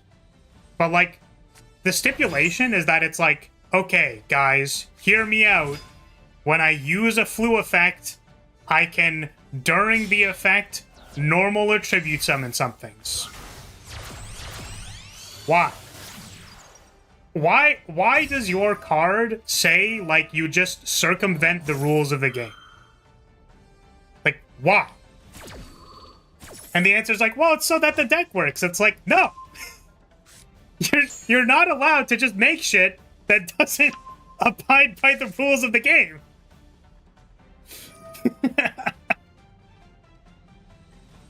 Which, to be fair, like... Yeah, I don't know. It's like... Because Malice even is like, okay. The effect of Malice is that, like, when it gets banished, you can do stuff. Right? It's not like, oh, we're gonna call it a normal tribute summon, but actually it's like an effect of my card. So, fuck you. Like, I don't know, man. It's just very frustrating. It feels like your card effect was, like, built in a lab with a fucking eyedropper. Like, oh yeah, man, like, if we just put, like, a little bit of... stuff... Oh yeah, oh, that works. We just had to, like, literally clay sculpt the rules so that it worked for you. It's, like, annoying. But overall, I think the deck was, like, not fine, because it had, like, multiple stacks pieces that were frustrating to deal with, but, like, it was fine.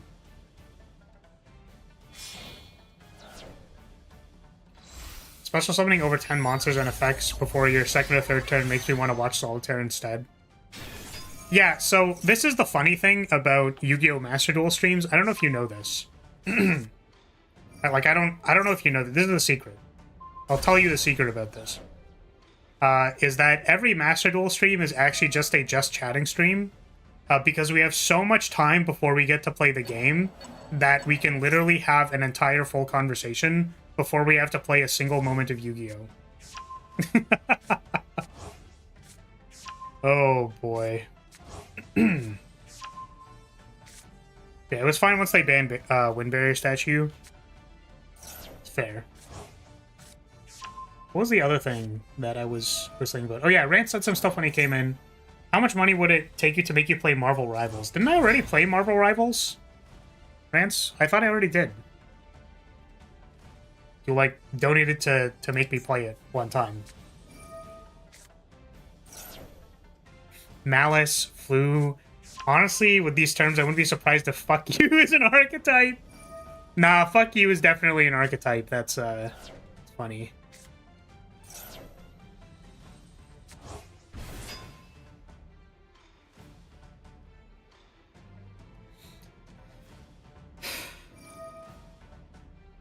I can even cook instant noodles while my enemy's comboing. I played versus a 6-am player that took 13 minutes turn 1. The turn timer is 300 seconds. Man. Droplet off the top won me the game so we couldn't just scoop. Yeah. Yeah. Yeah. Okay, so we're finally making our Fiendsmith. We have a Barone, and what is this one? Oh, we're not making our Fiendsmith. We're making whatever the hell this is. No, now we're making Fiends. We're making Unchained. What does this one do? during your main phase, so this doesn't do anything. This is a negate. Target one, you destroy, then destroy one trap on the... Wait, what? You can target one card you control, destroy it, then... Sorry, am I missing something? Does this mean it's just an effect that you can activate? I don't know why this is throwing me off. This is like, you know when you read a, like, word and it just doesn't look right to you for some reason? Like, I feel like you can target one card you control, destroy it, then you can destroy one spell trap on the field. Target one card you control, destroy it. Yeah, but doesn't it normally say, like, during the main phase?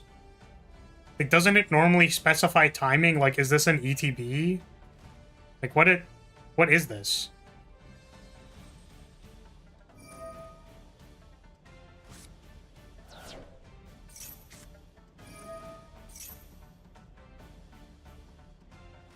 The new character, Angela, brought me back for reasons. I'll have to look at that in a second. Malice is the fuck you archetype for real? Damn. That's actually so real. Shit, you right. Next friend of mine, dissed me with Fluandries and ended me with summoning Goddess of the Moon. I was just trying to play a friendly duel with a friend. But he had to get himself all competitive and hype up his chat from Twitch, and I fucking rage quit on him. What the? You got it. Yeah, I think if you're ever playing, like, a casual format in general, like, it would be a good idea to, like, you know, clarify what you're trying to do, right?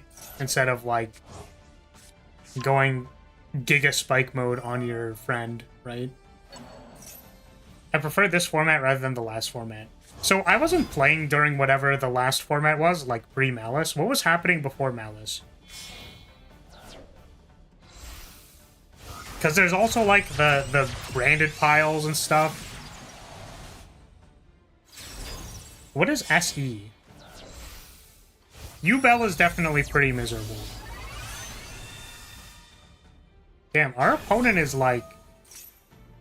Our opponent is still going, dude. Oh, Snake Eye. Yeah, Snake Eye is pretty miserable. Is this, like, an infinite combo? Like, what is happening? Are they drawing their entire deck? Like...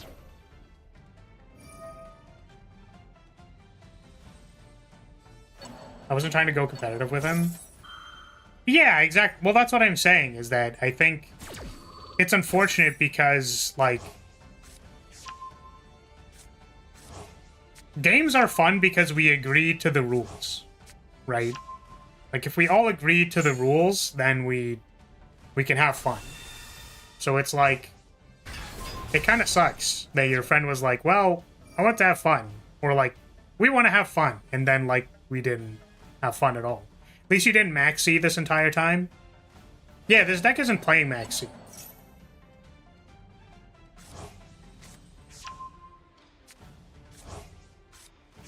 Playing Dark Magician and Shining Sarcophagus. I don't know what those cards do. It's Fable? Yeah, I can see Fable on the cards. I just don't know what their game plan is. Like, what is the plan with this?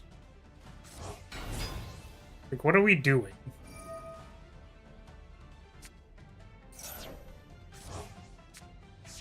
Dude, we have so many Fabled cards in our hand. We have so many of them. We've got like this Fabled and that Fabled. We're actually holding like 10 cards right now.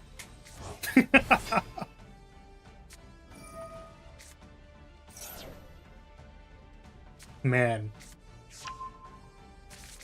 How many cards do they have left in deck? 16? Jeez. It's like we've drawn so many cards. We're going to make second Appaloosa, because that's legal, right? Nightmare Griffin. Set a spell trap. Did they set anti-spell? Oh, okay, well, we're dead now. Here's the thing, what if they don't activate it? What, what if they just don't activate the anti-spell?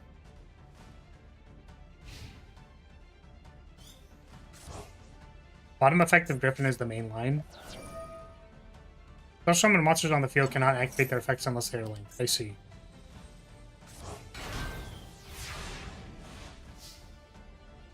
Okay, so they're not gonna activate anti-spell. And it's gonna be sick.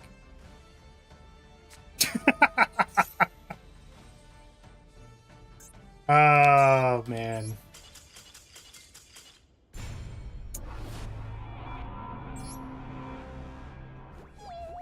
My favorite card, anti-spell.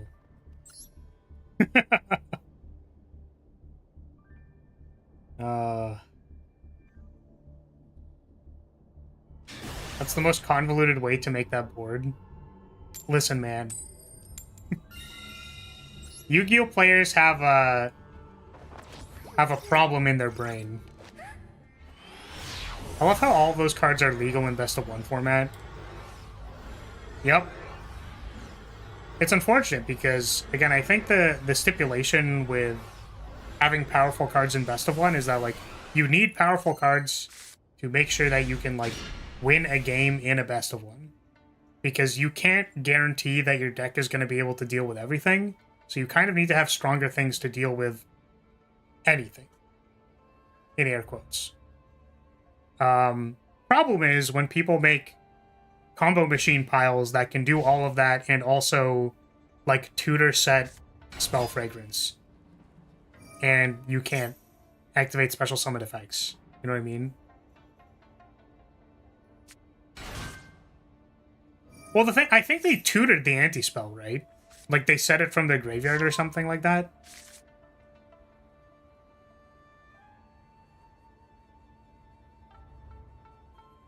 Yeah, that's what I mean, all of it together. Yeah, exactly. It's just like... It's like when you're allowed to just...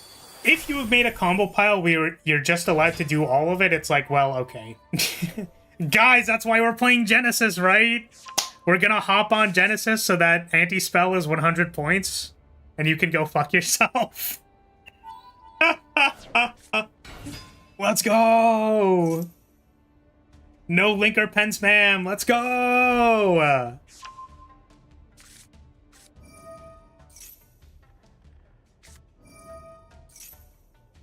No, I'm not interested in taking a look at any decks, sorry. We're playing oh, I think this is discard. This is the discard version of Ryziel. I'm pretty sure. So, yeah, Dinomorphia is a control deck that uses trap cards and their thing, so, yeah. MBT talked about this, but it's so funny, they basically looked at one of the fan formats and took their no floodgate ban list. Angel 07 and Power Sync Stone are both 100 points. Yeah, I mean, like, if it works, it works. You know what I mean? If it's good, it's good.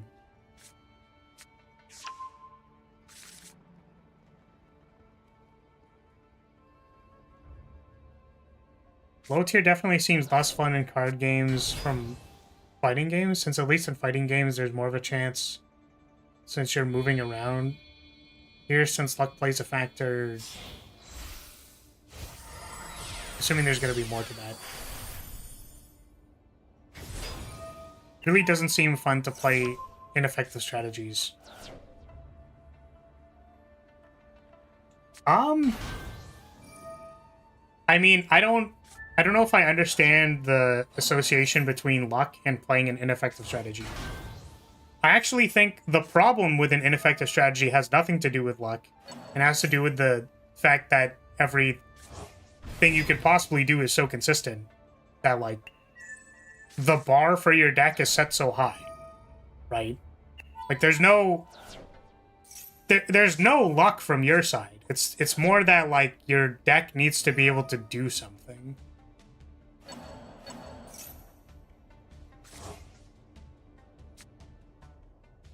right?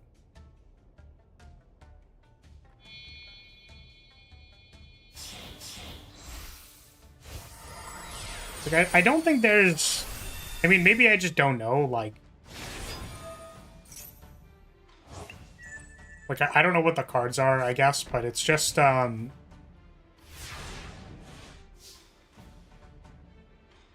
don't think there are many decks that, like, hard brick. Like, playable decks that are just, like, hard bricks all day, every day. Like, I don't know. Is that a thing?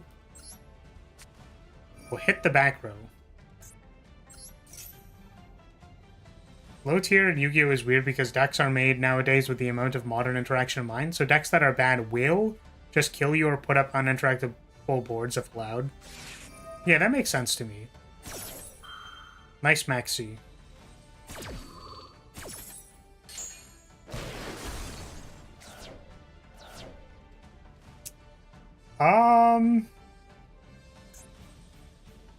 It's like I kind of want to get Widow Anchor so that I can Widow Anchor this thing. It's like, is talent a draw or look at their hand? Like, if I clear their board and then I look at their hand and take their starter, like, is that enough? Basically.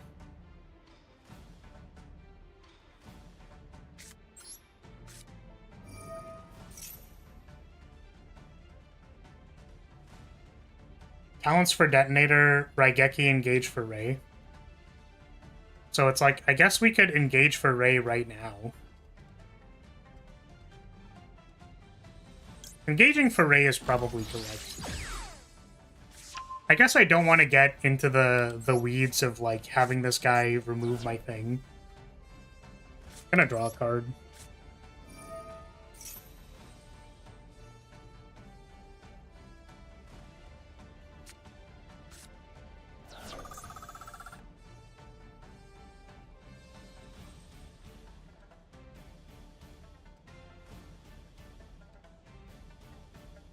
Detonator is the one with the destruction prevention, right? Yes. It also lets Raigeki work. Yeah, I was only commenting on the sequencing because we wouldn't be able to engage after taking Detonator. Take control of monster.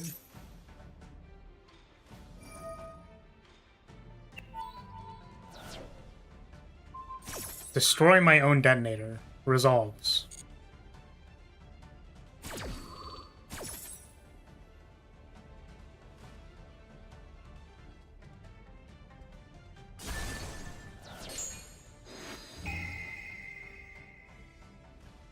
Okay, I suppose we'll take Duo Drive. That's so funny. It's 1650. Do we still have to Raigeki? Like, we don't have to.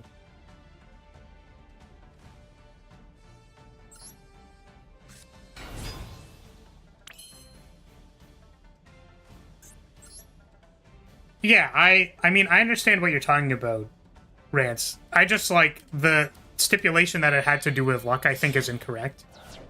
So...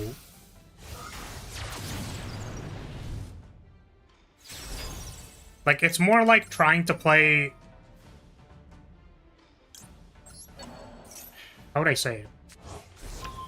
It's like trying to use a Street Fighter 2 balanced super against, like, someone playing Street Fighter 5 where the mechanics are, like, completely different. Or is it 6 where they have, like, all the drive things that you can do? So it's you have to think about it like that. Like, there are older Yu-Gi-Oh! Things that are basically like playing Street Fighter 2. I don't know how I'm gonna get rid of this card. I can just, like, attack with it. I can just attack with it, because, like, I don't want to special summon. That's the problem. So I think what I'm gonna do is I'm going to beat this. Imagine if every Street Fighter character was pickable in one game. Yeah, and balanced for the game that they were in. So it's like, there could be upsides to that, for sure.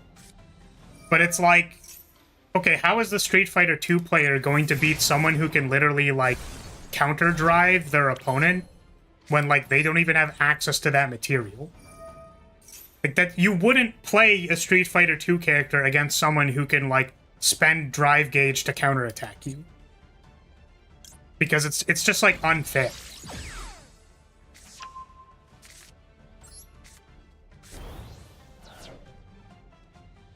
Okay. We will allow our opponent to draw one more card so that we can Shizuku and, or they can concede. I genuinely think that was still winnable from Ryzeal's side. If they, like, they have 2 draws. Because we Shizuku, they draw, then they draw for turn, and they could have, like, full combo Ryzeal and just blow all my shit up. Like, I don't know. That doesn't make sense to me. The gameplay quality in Master 5 is so bad! Why is everyone so trash? It's so annoying, dude. I hate being here. Oh, man. It's just, like, so... God, I hate crashing out of, like, Master 4 and 3. It's so awful. Just let me coach you through Gem Knights. Ah. We are getting Tempied, probably. Quartz is a cute knight girl. Also, you can play Seraphonite. Trust. Ah, yes, of course. Aha.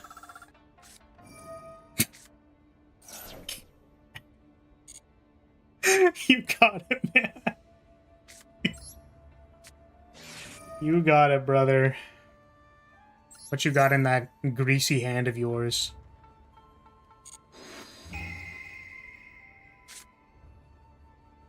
Nibiru, Ryzeal Cross, Lancia Imperm. I will take the Ryzeal Cross. Okay.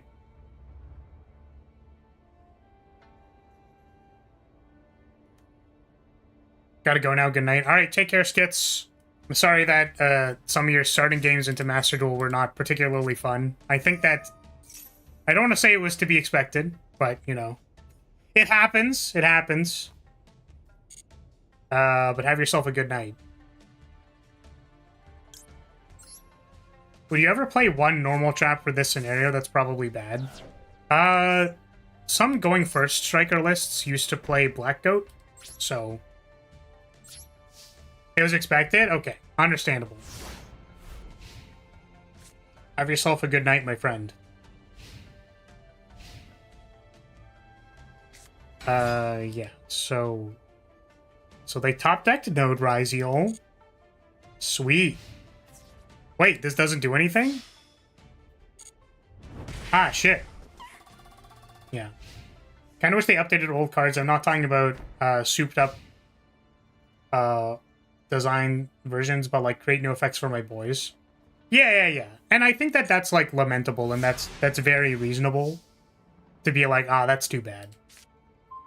But, like, something is just not playable anymore for whatever reason. We can just engage. It's like I could have multi-rolled first, but I don't think it matters. We do need to be aware of the fact that they have a Nibiru in their hand and also a Lancia. Oh, what if they set the Lancia? That'd be so gangster. I don't think they would do it, but it'd be pretty hilarious if they did.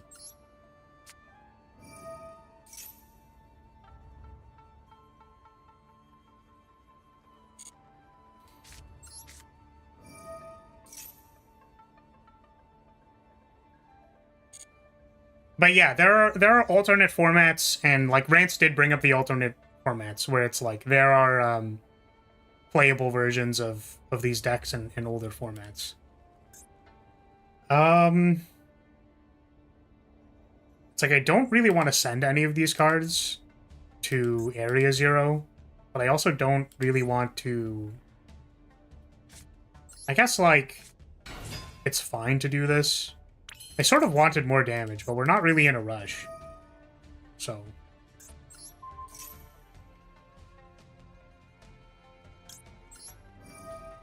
But yeah, Genesis is one of the new formats that should hopefully, like... You know, hopefully some older decks are, like, playable instead of link spam shit.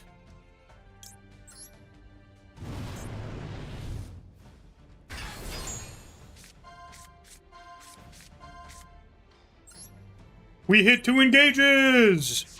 Let's go! We can only draw one of them. It's fine. We still have 2 engages. Okay.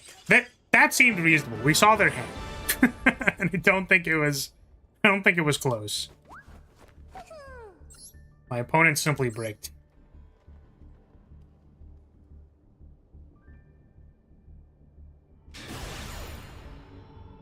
What the... Now I'm playing against the Diamond one. I don't know, maybe they're crazy. Maybe they're cracked as hell. Are we ready to draw the most unplayable hand in all of Yu-Gi-Oh?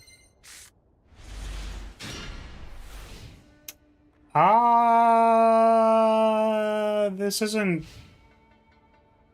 It's like we can hit their back row and also like Ultimate Slayer, a Link monster, or a Fusion monster.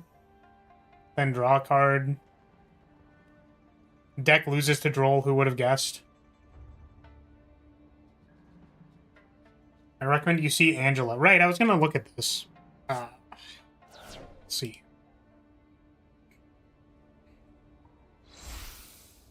Marvel Rivals Angel.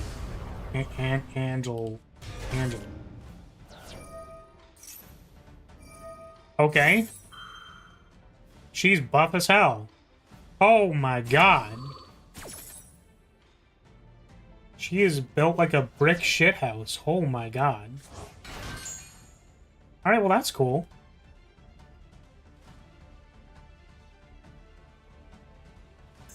Yeah, I don't know. I'd have to, like, re-download Marvel Rivals.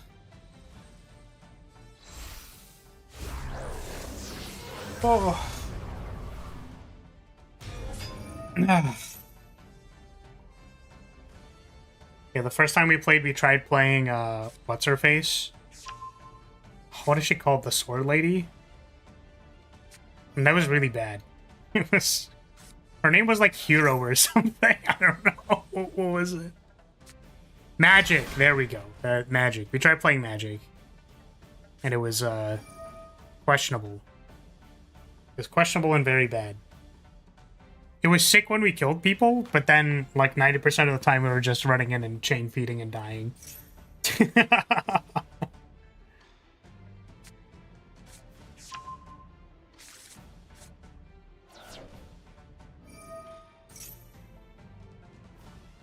Magic is a hard character. Yeah, I think we also played, we played some of the easier characters too, but the thing is, like, aim is just so bad. It's pretty gazpacho.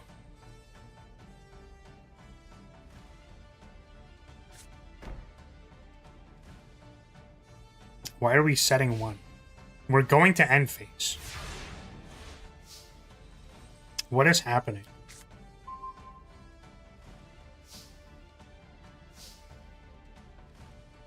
I don't know what their back row is, so I'm just going to destroy it.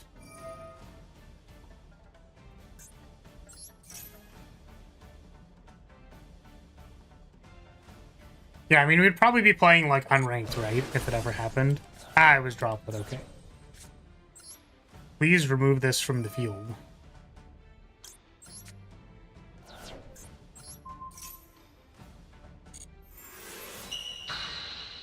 I would like to draw a card.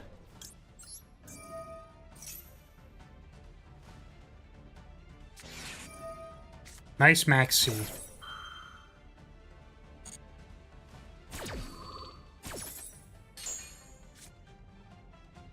Book of Eclipse. I'm wondering if I'm able to just take all their monsters and somehow, like, kill them. This is like, what? 35, 45, 52. 52 plus 15. It's 62, 67 plus 15, 77. That's like lethal, right?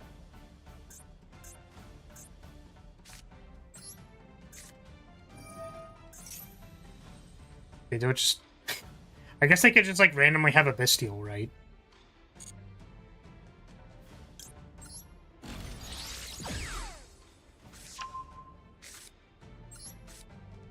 Soul release. I don't know if this randomly triggers some kind of thing. Okay, so here's what we're gonna do. We're gonna soul release, and we're going to banish, or banish the possible bestial cards, and then I guess I don't know. Let's do this. They can still bestial after we raid, but anyways.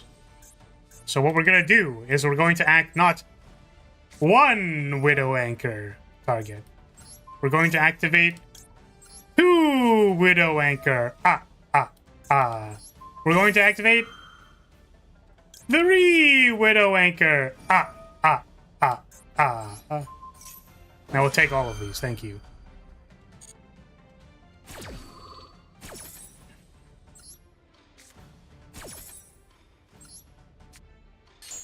Guys, I'm playing Gem Knights FTK! Check this out!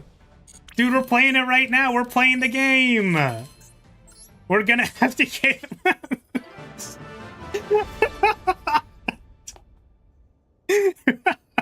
Connection fail.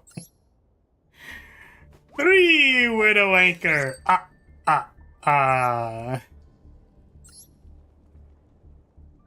Please get me out of this hellhole that is Master 5. Please. Please get me out of here.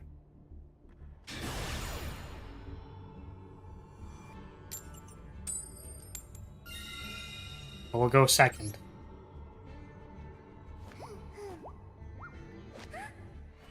I love winning the coin flip and then choosing to go second. I feel like it prepares my opponent too much. Okay, what are we playing against?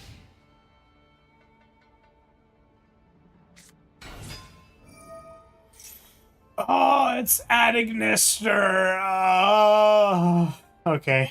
All right. Anybody want a coffee? Like some donuts, maybe? Want to grab some like pop on the way back?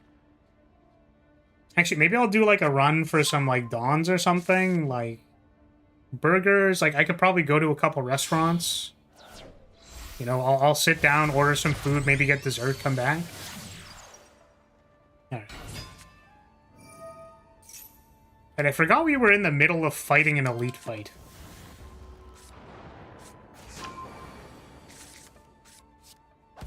Gomand.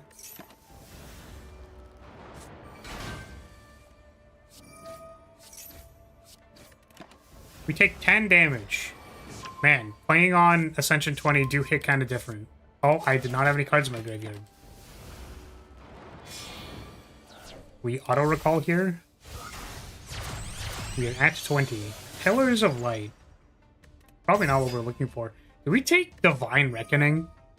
I feel like Divine Reckoning is not our huge... Like, not the hugest thing we want to be doing with our Dimension Walker. We'd probably take the Pillars of Light just because it's strong.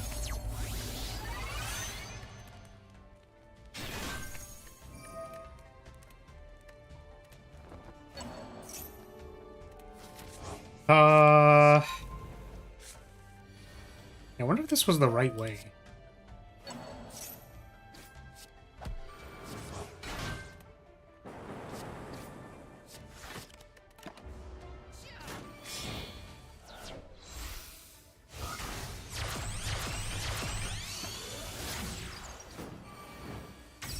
Yeah, I think Adagnister has, like... Their end board is, like, surprisingly 3 times more obnoxious than Mal's. Because they give one of their cards like can't be affected by card effects, and it doesn't display on the card which card got that effect, unless I'm mistaken. Our opponent conceded. Our opponent outplayed themselves. Oh, connection failed. Oh. We won several times to connection failed.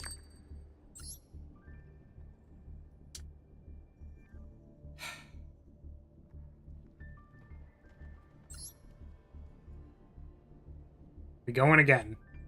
Now time to play against the real players. The real people who know how to win at Yu-Gi-Oh! That's not even necessarily true, but I do find in Master 5 there are, like, very frequently just games that are just ridiculously bad.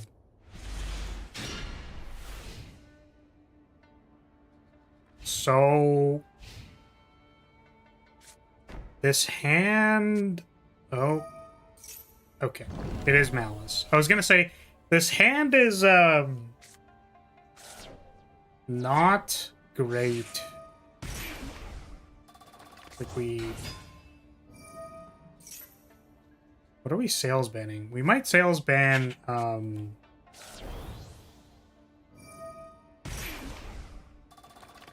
we might sales ban allied code so that we can just, like, heavy storm Raigeki.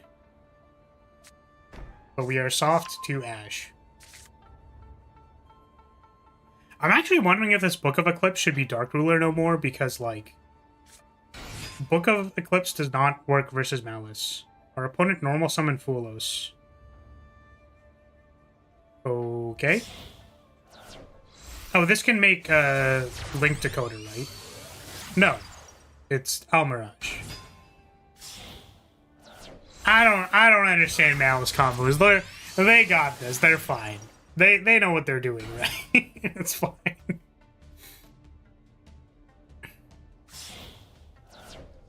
But yeah, because Book of Eclipse doesn't work versus Malice, I wonder if we should just be Dark Ruler no more. It's because, like, I'm assuming the function is to get rid of, like, Rise Heal boards that are uninteractable, but you can just, like... You can just evenly those people, right?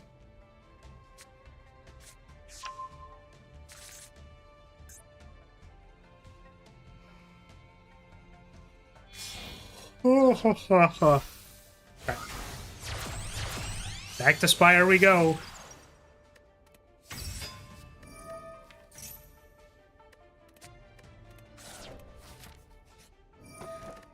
Ink bottle. Oh, well, it's like I want to upgrade the Dimension Walker, but we don't have suspend cards. We have, like, a Devout Lightning. Ow. I think we'll be fine. This does some damage.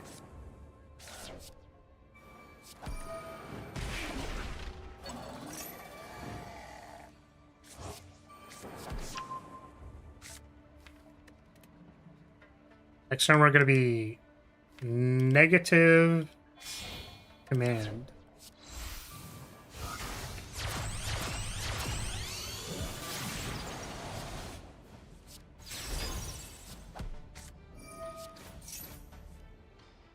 Oh, we can retrace the command. Huge. Gold shovel. This is suspend for energy. It also says suspend gain 6 block.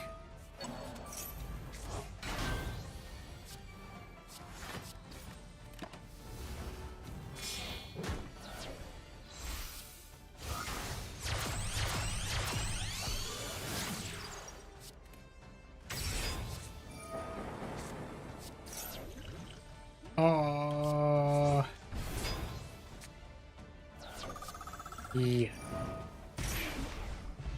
Don't want to take damage from that. Don't want to take any of these.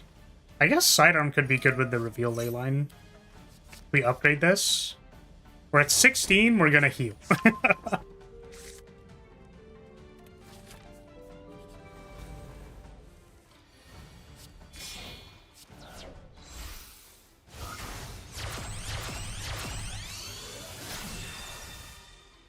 Hmm.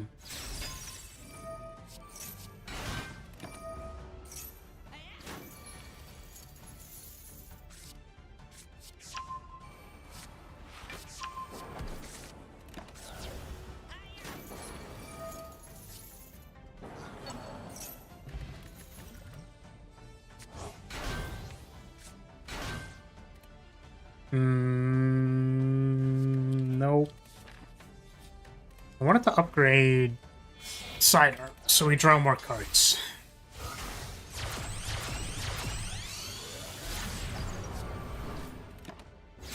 We are gonna have no defense going into this turn. This is very sketchy.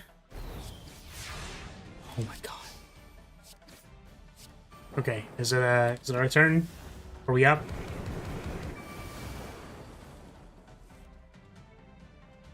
I think actually I had sound effects for this off, now that I think about it. We're gonna do that. Okay. We have a Firewall, a Heart Scripter, and an Appaloosa. We ended on Firewall.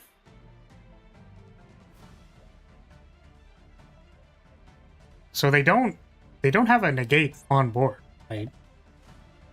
So can't I just like lead Heavy Storm?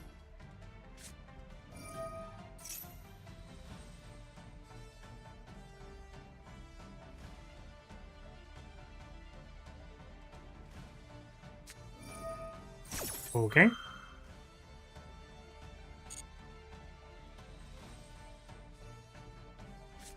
Okay.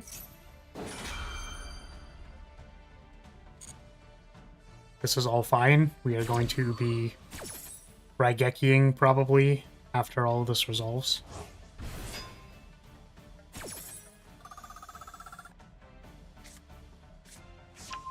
We've added March Hare.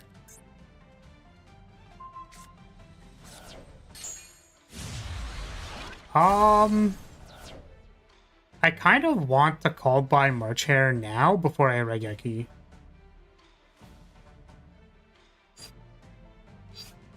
The only problem is if they have... No, it's March Hare +1. So I think what we have to do is we call by the March Hare and then we sales ban Ash so that our engage works for sure.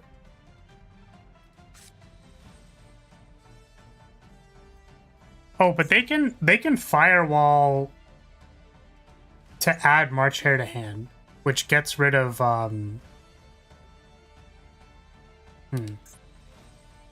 So maybe the better way to do this is we sales ban March Hare and then we Raigeki.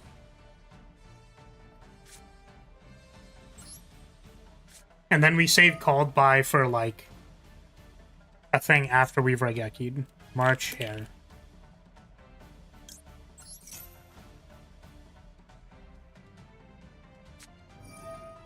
Yeah, that's fine.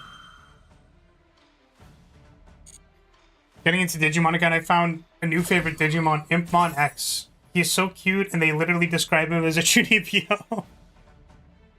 I really hope he's DLC. I don't know for what,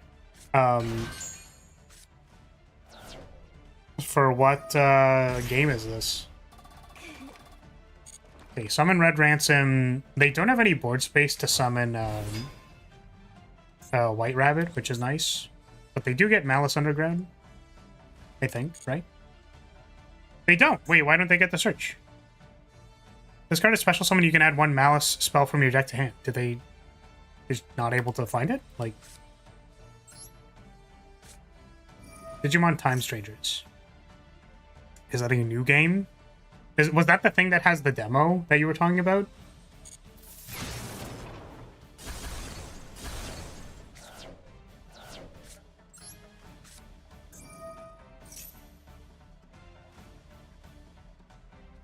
Oh, did our opponent... It's like, did our opponent DC?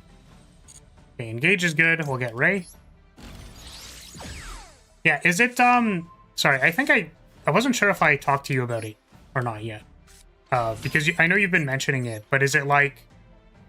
Is it similar to Cyber Sleuth? It's like I haven't played Cyber Sleuth yet. And I kind of like the Digimon turn-based games, or at least like I played one way back in the day that I was like, yo, this is gas. I guess the unfortunate thing about this is that we're not... maybe we Hayate first, so that we can draw a card.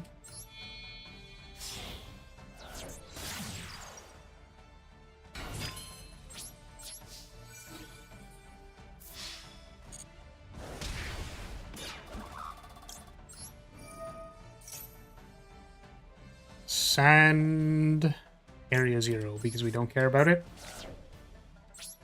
Main 2 will activate engage. Yeah. It's very similar to Cyber Sleuth, kind of like a spiritual successor. Okay, so we are going to call by this so that we have interaction next turn.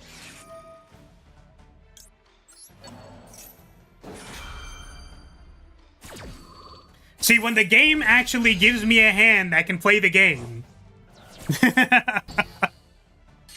But we're kind of popping off, but...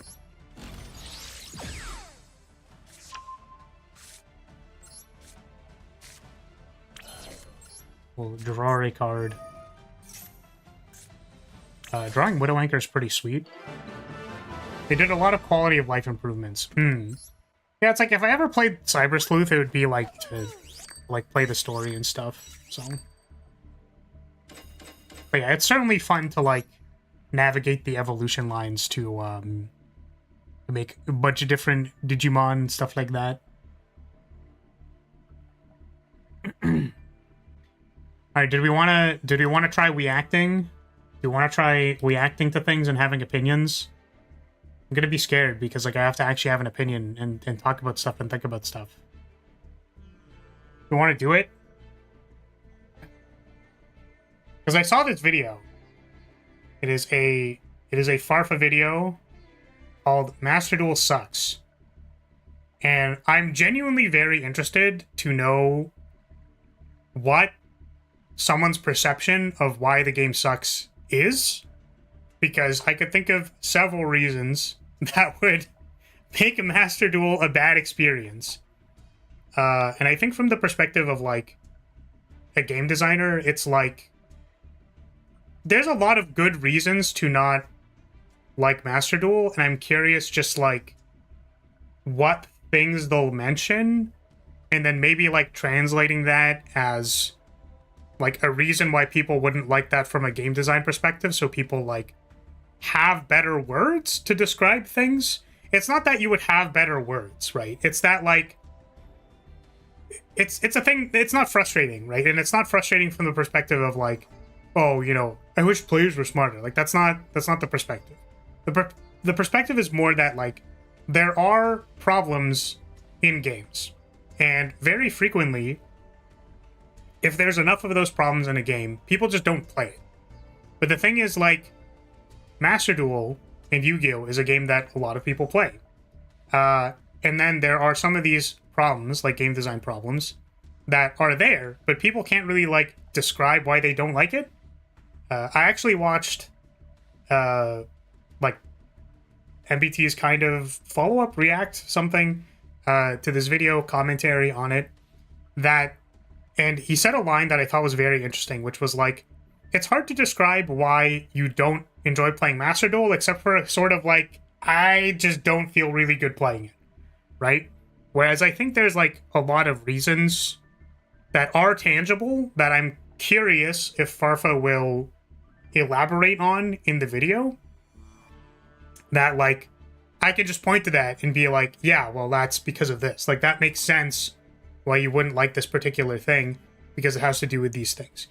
Now, the interesting thing for me is that, like, the reason I play Master Duel is actually that in spite of these things that I've noticed and kind of go like, okay, well, you know, I'm not super huge on, like, these, like, this, or this, is that, like, I just try to have fun with what's there, and, like, it doesn't bother me that much that these things are the case, or, like, I try to use mitigating factors against them. Like, one of them is your opponent taking a very long combo turn, for example, is like, well, I'm just gonna go play Slay the Spire and the other tap, which unfortunately doesn't make the most compelling or interesting thing to watch.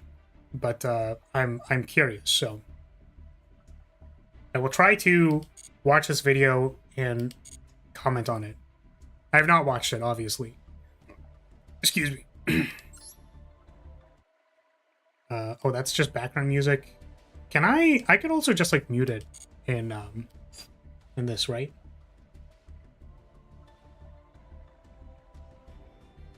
But yeah, it's funny to me because it's like, okay, I want to watch this video. It's like a week old now, and it's kind of like cool, this video that came out a week ago. Really like super fast on the React Andy here.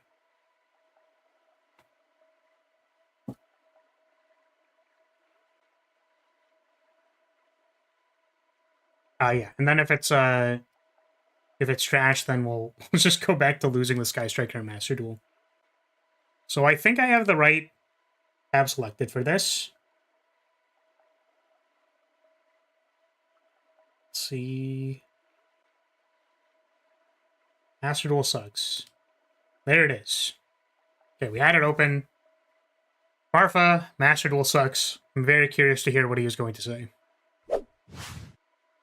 For the last 3 or 4 months now, Masudo has been consistently breaking records, and it isn't the type of record that you might be familiar with or possibly want to even celebrate in the first place. No, Masudo has been smashing the lowest concurrent player base it's had since its release 3 years ago. That is impressive, to be dwindling at about 12,000 concurrent players now when we were averaging about 20,000 plus just last year. Can you believe and imagine that Snake Eye had more people playing the game than where the game is at today? This card right here is enough to make me just never want to play ranked again. Not even gonna bother whining about Maxi. We've done that 1,000 times. Just given up on the fact and gaslit myself into believing that'll never go away. Animal rights activists, I'm sorry. I hope the bear gets rabies. The fact that this and Baron and Maxi can all exist in a best of one environment with floodgates is so freaking miserable for the competitive aspect of this game. I don't even know where to begin, man. This is mostly like... Yeah, so this is... Interestingly, this is kind of what I was like anticipating. It's like saying that, like, there are cards that I do not like, and we are in a best of one format. Why do I have to play against these cards? So, like, I don't really know. Like, what do we think the alternative to that is? Right? Because my thought on when you're trying to make the best of one format in general is that, like, you don't have a sideboard. And that's actually, like, a huge problem for, you know, Farfa says the competitive state of a game. So, like, not having a sideboard means that, like, your deck will just auto-lose to certain things. Right? And I think, like, a blind second deck certainly will lose a lot more games simply because they're, like, there are boards that are unbreakable, and there are certain decks that are aiming to make boards that are unbreakable. But, like, I guess the unfortunate thing is that I don't have a lot of card knowledge. So, like, trying to pick out a deck that is like, well, this deck benefits from having an Appaloosa because, like, they can't possibly answer, like, 3 monster effects, so their solution to doing that is by simply making a 3-man Appaloosa. Right? But I think overall, like, going something like, these cards are unfun to play against, and overly... What is the term here? Like, overly ubiquitous is, like, kind of annoying, right? And this is a good point, because there's, like... Where do I start? Self-determination theory. So self-determination theory is I think it's actually like a psychology principle. It gets used for game design. I use it for game design. And I know that it is used as a lens in game design to describe a lot of game design problems. So there are 3 pillars of self-determination theory that would assume that if people have the ability to engage on any of these axes, they will be motivated to do something. So the first pillar is mastery, the second one is autonomy, and the third one is relatedness. So if there's an activity that allows you to demonstrate your mastery in something, that can be interesting to somebody. Someone will be motivated to do something or like to engage with that activity. Autonomy is, do I get to do things the way I want to do things? If I am allowed to play my janky tier 2 deck and I'm just simply allowed to do that, I will be motivated to play the game. Like if I have a chance at winning with my crummy Sky Striker deck, then I will feel motivated to do that thing. Like I knowing that I have a chance to express my mastery the way I want to do it, I will feel good about doing that thing. And then relatedness is probably less of a pillar for like a competitive ladder game, but usually has to do with like how the experience of the game has to do with other players. So it's like, I guess you could say that comparing yourself on a ladder has like a social aspect to it. Or like being amongst your peers, being able to talk about like what is meta, like what solution to things are available, like what deck you are playing. Your interface with other players is the relatedness pillar. But like it manifests in different ways in different games, and I think is like usually the hardest pillar to describe when it comes to like games.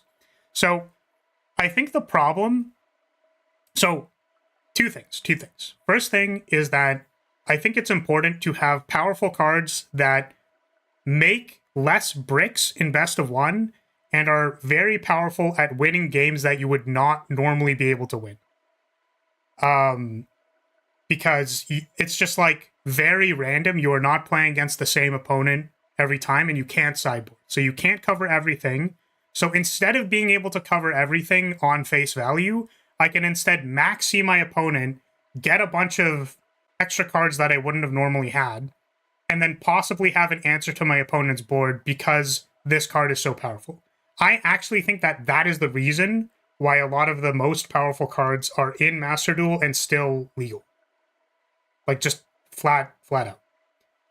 Problem with that, though, is that it is against the second pillar of self-determination theory. So if there is a card that you feel like you have to run and you must run at most amount, and there's like nothing you can do, you just have to run these things, you have to run all the best cards, and you have to play Malice, you don't feel like you get to choose anymore.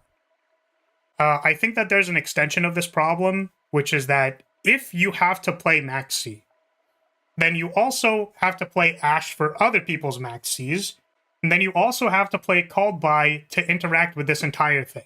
So, like, their play experience has made this, like, insulated. You have to interact with all of these cards because these are the ones that we have chosen to define the format around, which wouldn't be that big of a problem if it was fun to do that. But I think people are kind of like, man, my opponent shotgunned Maxi on my draw step. I would like to die. So, I figured that this would have been a point, like, that got brought up, but, like, I do actually think that it's unfortunate, because I think that from a design aspect, it is both fine to have very powerful cards, but it is also, like, unfun from a gameplay experience perspective, because players are kind of forced into using those cards, right? It's like, why am I going to make my cool boss monster that has 2 monster negates when I could try making an Appaloosa and have 3 monster negates? It's like the opportunity cost is like not there because there is something that is more ubiquitous and more powerful. Like, why am I choosing to play like slightly more starters when I could have played Maxi and then just like maybe won the game off of chaining a Maxi, right? So could Master Duel have a bunch of different formats as well? So people have been requesting for Master Duel to have a lot of different formats, and it just like hasn't happened. People just like don't do it. So, oh man, it's like hasn't happened. Hey Gabe, welcome. We're watching video. But yeah, I think this point is very interesting to me. Is that like this is literally like a design problem that a designer would need to have a solution to, that like I guess their current solution is like, well, we think the format is fine, we're just going to let it go. Right? But like it is a problem because you're kind of at ends with two things. You're like, well, this is a gameplay experience we think is okay. And I think that there's good game design reasons to actually like keep all these things in the format. However, you know, many people are not having fun. So it's a big question mark. Ranked complaining right now, and this is probably why the vast majority of my content for a long time now has primarily focused on making Yu-Gi-Oh good. And Yu-Gi-Oh is a great game when you don't have to deal with the current meta. That's not to say there's bad metas. My god, head on over to the TCG and it is night and day just how different our games are. Why do they get to have fun? Master Duel's killing the TCG? Well, here's a counterpoint. If that's so true, why is TCG so much better? And why is Master Duel so garbage? I mean, I think this is like a strange point to make because like the stipulation would be that we're going to get the TCG cards eventually, right? They're just like not in Master Duel yet. I could also be biased because I'm used to playing like Korean MMOs where you know what's going to happen like 6 months in advance. And then like sometimes you're just kind of waiting for that to happen. So very frequently at the end of a patch cycle, you'll see that all your gear is going to rotate and you know what the new content is. And it's kind of like, well, I'm going to check out and not actually play the format because I'm waiting for new stuff to happen. That's actually, interestingly, another reason why a lot of players could not be playing right now, aside from the fact that, like, the gameplay experience maybe isn't fun. That's, like, completely reasonable. Is that, like, they see that there's this new format that's very interesting, and, like, they're just waiting for that to happen, basically. They said something right before that, and I don't fully remember what it was. They're saying a bunch of things here. I'm gonna back up a little bit, because I don't remember the point. For a long time now has primarily focused on making Yu-Gi-Oh good. And Yu-Gi-Oh is a great game when you don't have to deal with the current meta. Yeah, okay. So it was like, we can make so it's like we can make the game fun if we don't play the meta, which I think is a decent point. I think the EDH has a similar problem to this, where like you kind of need to balance your own format. And I also I heavily chastise EDH for this being the case, that like basically you're asking 4 players to sit down at a table and like solve a game design problem, which is like not really their responsibility, right? So you might say like, oh, well, theoretically, if they just perfectly made a ban list and then made this perfect thing, that like everybody would be able to have fun. But the reality is that there is a lot of different ways to have fun with a card game, right? So like I've explained, for example, that maybe you just have fun playing Malice Ladder, and that's like, you're just down to play Malice Ladder. It is fun, right? For whatever reason. Maybe you like playing Malice, you like breaking Malice's board, you like using whatever ridiculous deck somehow works against Malice, and you're going to play Ladder, and that's fine. However, assuming that there's other ways for you to have fun in the game, and you recognize and know what those are, not every game has to be CEDH. So, like, to give some more context on that, there are, like, brackets in Magic. Like, there's a bracket system, which are, like, rough guidelines describing the power level at which you are playing at in EDH. So, Commander, it's a multiplayer format. You play with 4 people. And I'm pretty sure it is, like, widely accepted that the strongest possible deck you can make in Commander, if everybody is playing it, like, you could have fun playing CEDH, but usually what people want to do is that they want to play bracket 3 or bracket 4, which is not the most powerful things. So I think it's valid to understand that there are other fun things about the game that don't have to do with playing the most powerful cards in that game. So, like, which is unfortunate because the gameplay mode that Master Duel propagates is ranked, right? So you can't, again, that feeds on the autonomy thing, where it's like, well, I want to just kind of like play casual whatever fun, which I guess there is a casual queue. You're allowed to do that, and then you'll probably still play against Malice, which would be really funny.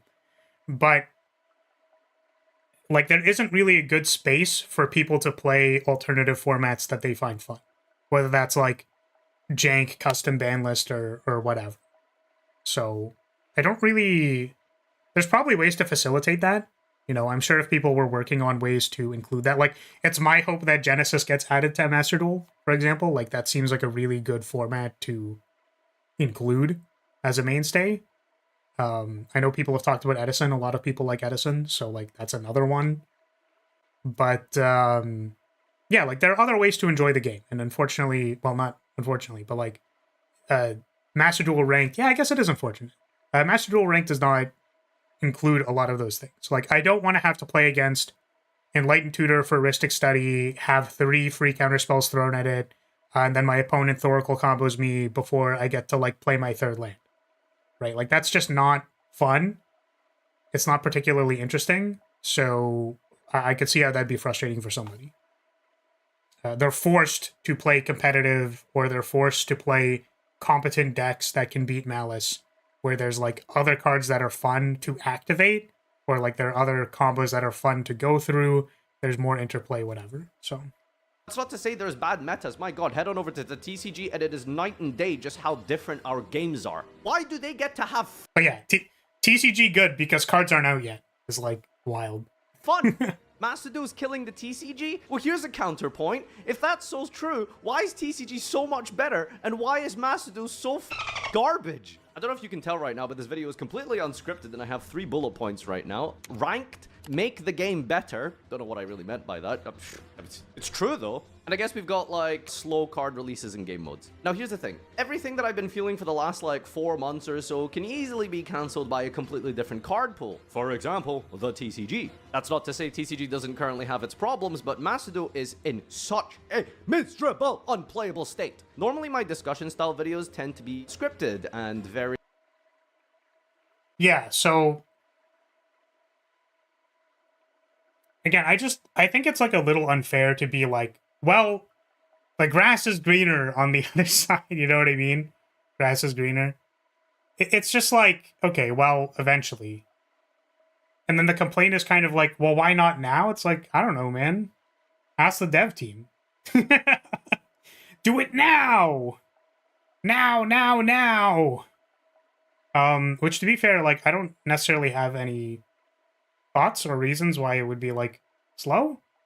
Has Master Duel been, like, genuinely curious, has Master Duel been any slower at releasing cards, or have they generally, like, has the gap between card releases, between things happening in TCG or OCG, like, has that gap maintained the same over the course of its lifespan? Wait, we're far from reacting? We are. Yeah, Doc, maybe you have an answer to this question? Like, because the complaint was, like, slow card releases. So it's like, why don't we have TCG stuff now? Is, like, kind of a complaint.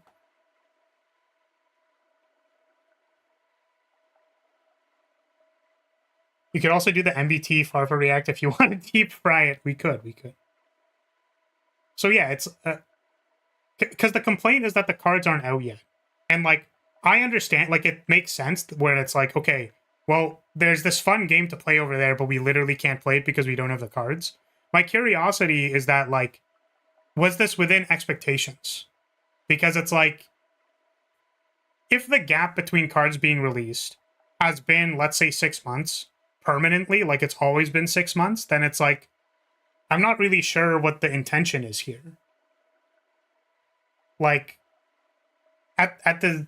I understand why that'd be frustrating, but at the same time, I can't necessarily expect, like, Konami to have the cards out, because, like, their general release schedule, if it has been delayed by 6 months, like, there's not much to say about that, right? I heard they wanted to ban link cards and Pendulum. Yeah, Genesis format is supposed to be a thing. It's it looks to be quite interesting. It being delayed is normal. Yeah, I know that it being delayed is normal. The thing I was curious about has it been consistent? Because if it's been getting overall slower, then that's kind of unfortunate, and that sucks. But yeah, being like, I described this actually, Doc, because we have played Dungeon Fighter together. I explained that, like, you know, when there's this kind of new, interesting content on the horizon, that, like, a lot of players check out because it's like, well, there's this interesting thing over there, and I want to do, like, the new content, and I don't really want to keep farming the current raid because it's like, I don't know, right? Snake Eyes was 3 months after the TCG. Yeah, and currently we're at, like, what, 6 months? So, like, the delay has actually slowed, which I think is fair. Is it like a reasonable thing to complain about? I'd be curious to know what they're doing with that dev time. Hopefully implementing Genesis? Question mark? 6 is around the usual. Oh, okay, so it fluctuates. So Snake Eyes was very early, and then 6 is more usual. Okay, yeah. So it's like, I don't know. Like, do you see how I understand why it's reasonable to be upset about that? Where it's like, I don't want to play this thing because there's a better thing later. But at the same time, it's not very reasonable for it to have, like, changed significantly because there's, like, no stipulation for that to be the case. Like, it doesn't... I don't know if I really get that.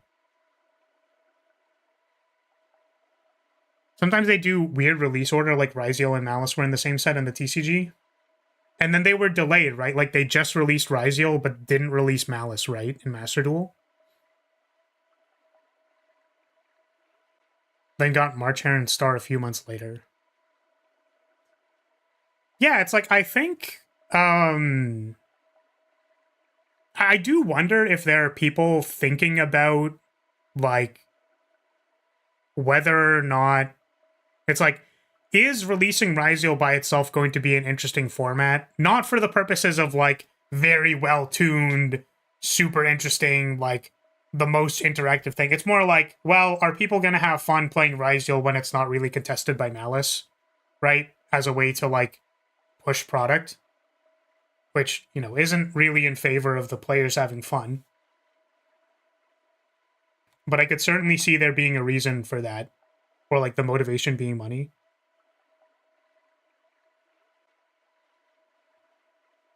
Oh, it was the other way around. They released Malice with March Hare, and then they released Ryziel later. I see. Got it. Okay. Yeah. Yeah, I don't know. Like, I genuinely don't know how it'd be like, guys, I think if we just have Malice completely uncontested, it's gonna be super fun. By the way, here's Ryziel. So, you know, I think it's fair that if they, like, miss, right? Where it's like, okay, we're just... Whoever thought that this was going to be fun kind of fucked up, and then, like, that's not good. Right? But probably part of their motivation is, like, oh, it's going to be really fun to play Malice when it's super strong, and then maybe Ryziel will do something, and then it, like, didn't do it, so... It's fair to be mad that Malice format was poorly received in TCG. We finally get out of it in the TCG for a good format, only to be reintroduced to full power Malice in the TCG. You mean on Master Duel, right? So it's like Malice format got, like, cycled out, and now there's, like, new TCG stuff that is fun. And we have full power Malice and Master Duel. That makes sense. Like, I think that that's fair, right? There's also players like me, though, who, like, never touched TCG. So it's like, I didn't play Malice format in TCG. Like, I've only ever played Master Duel, so, like, you know, it's already grating on me for sure. Like, I've played 1 month of ranked against Malice, and I'm like, I think I've played more Slay the Spire than I have played Master Duel over the course of my ranked grind. So, like, that is fair. Right? And more so that making a more fair version of Malice because they knew how it went only for it to be worse than the TCG. Yeah. It's like, it's a very strange decision to be like, you know, is there... So actually, this is really interesting. I wonder if they have an internal statistic about this. Because if you think about it this way, if I have a spreadsheet somewhere that says, like, the amount of people... Like, the amount of overlap between TCG and Master Duel is, let's say, like, 10%. So that means, like, 90% of the players who only play Master Duel don't play TCG. So, like, there'd be 90% of people who have, like no opinion from TCG on when Malice existed. And now they're just playing Master Duel, and then Malice format is fine. That actually could also describe the player count decrease, because, like, you have the 10% of people who, well, you know, the numbers don't really work out here, but you have a percentage of people who did play TCG, see that Malice is at full power Master Duel, and then they left. But then all the people who just, like, are core Master Duel players are still playing Master Duel, they, like, don't care. It's, like, an interesting thought. because Farfa led this video on describing like a player base decrease, which I think is like, it's interesting to me because like as someone who has had to do like stats before, that like decreases can happen for a lot of reasons. So like very frequently people will go like, thing is bad because player go down. And it's like, okay, what does bad mean? And then like you'll try to describe bad by being like, this is what I don't like about it. And it's like, well, there's a lot of reasons that this could have been the case, right?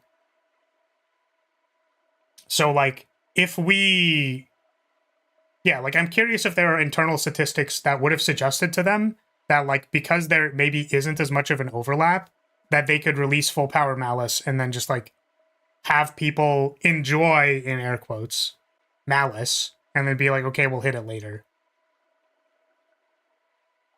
I'm just learning that the timeline is. Oh, came at start of December 2024 in TCG. I see. You're actually looking at the thing. Okay. Got it. But yeah, it's like there's a lot of reasons. There's a lot of reasons a lot of things can happen. And sometimes it can be like a little short-sighted to say like, well, format bad, so people don't like it. Even though it's true, like it could be true and still be short-sighted, right? Like, yeah, multivariable thing has changed because of one single variable, the classic. Exactly. And the thing is that, like, it doesn't... I think the important thing is that, like, it doesn't make the statement invalid, right? Like, I talked about at the start, like, why the statement is actually valid for, like, several reasons, but not necessarily, like, causally to this other thing. Right, like that I'm not super 100% on, so. Yeah, 2024 Malice released, May 2025 Marcher and Allied Kotaka are released, or May, yeah. July 2025, Malice with Marcher and Master Duel. Yeah, so that's like half a year, right? Okay, we'll continue watching. Very sort of nuanced and impartial and positives and negatives. I don't care about that anymore. I'm so sick and tired of ranked Master Duel. It is just miserable. Yeah, so I also want to mention this because there's a very interesting case for this, which is oh, what was the video? God. Sequelitis Ocarina of Time. Very interesting case of this, which to me, what Farfa just said, like, describes a lot of that video, which is like, how do I say this? Like, I am just frustrated with this thing, and I don't like it.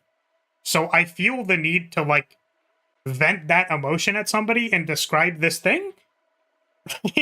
And I'm going to use this video to do that, which, like, is completely valid.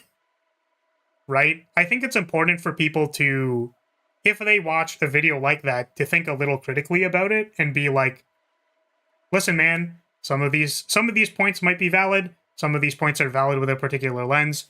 Maybe you could also like give it some slack because it feels like this person is like the purpose of the video is to vent. And I think pieces like that are okay. Ultimately, this is just an opinion piece, right? So like, I don't think it's unwarranted to do that. So, anyways, we're 2 minutes in. I don't think I've tried to grind a ranked game all year, really, at this point. There is no possible way to play an alternative format if you want to take a break and chill out with some Time Wizard, time travel, or something. I don't know. Thanks, America. And, of course, the fact that there is an amazing format just wait. Yeah, so, like, to reiterate what that was, so ranked is annoying.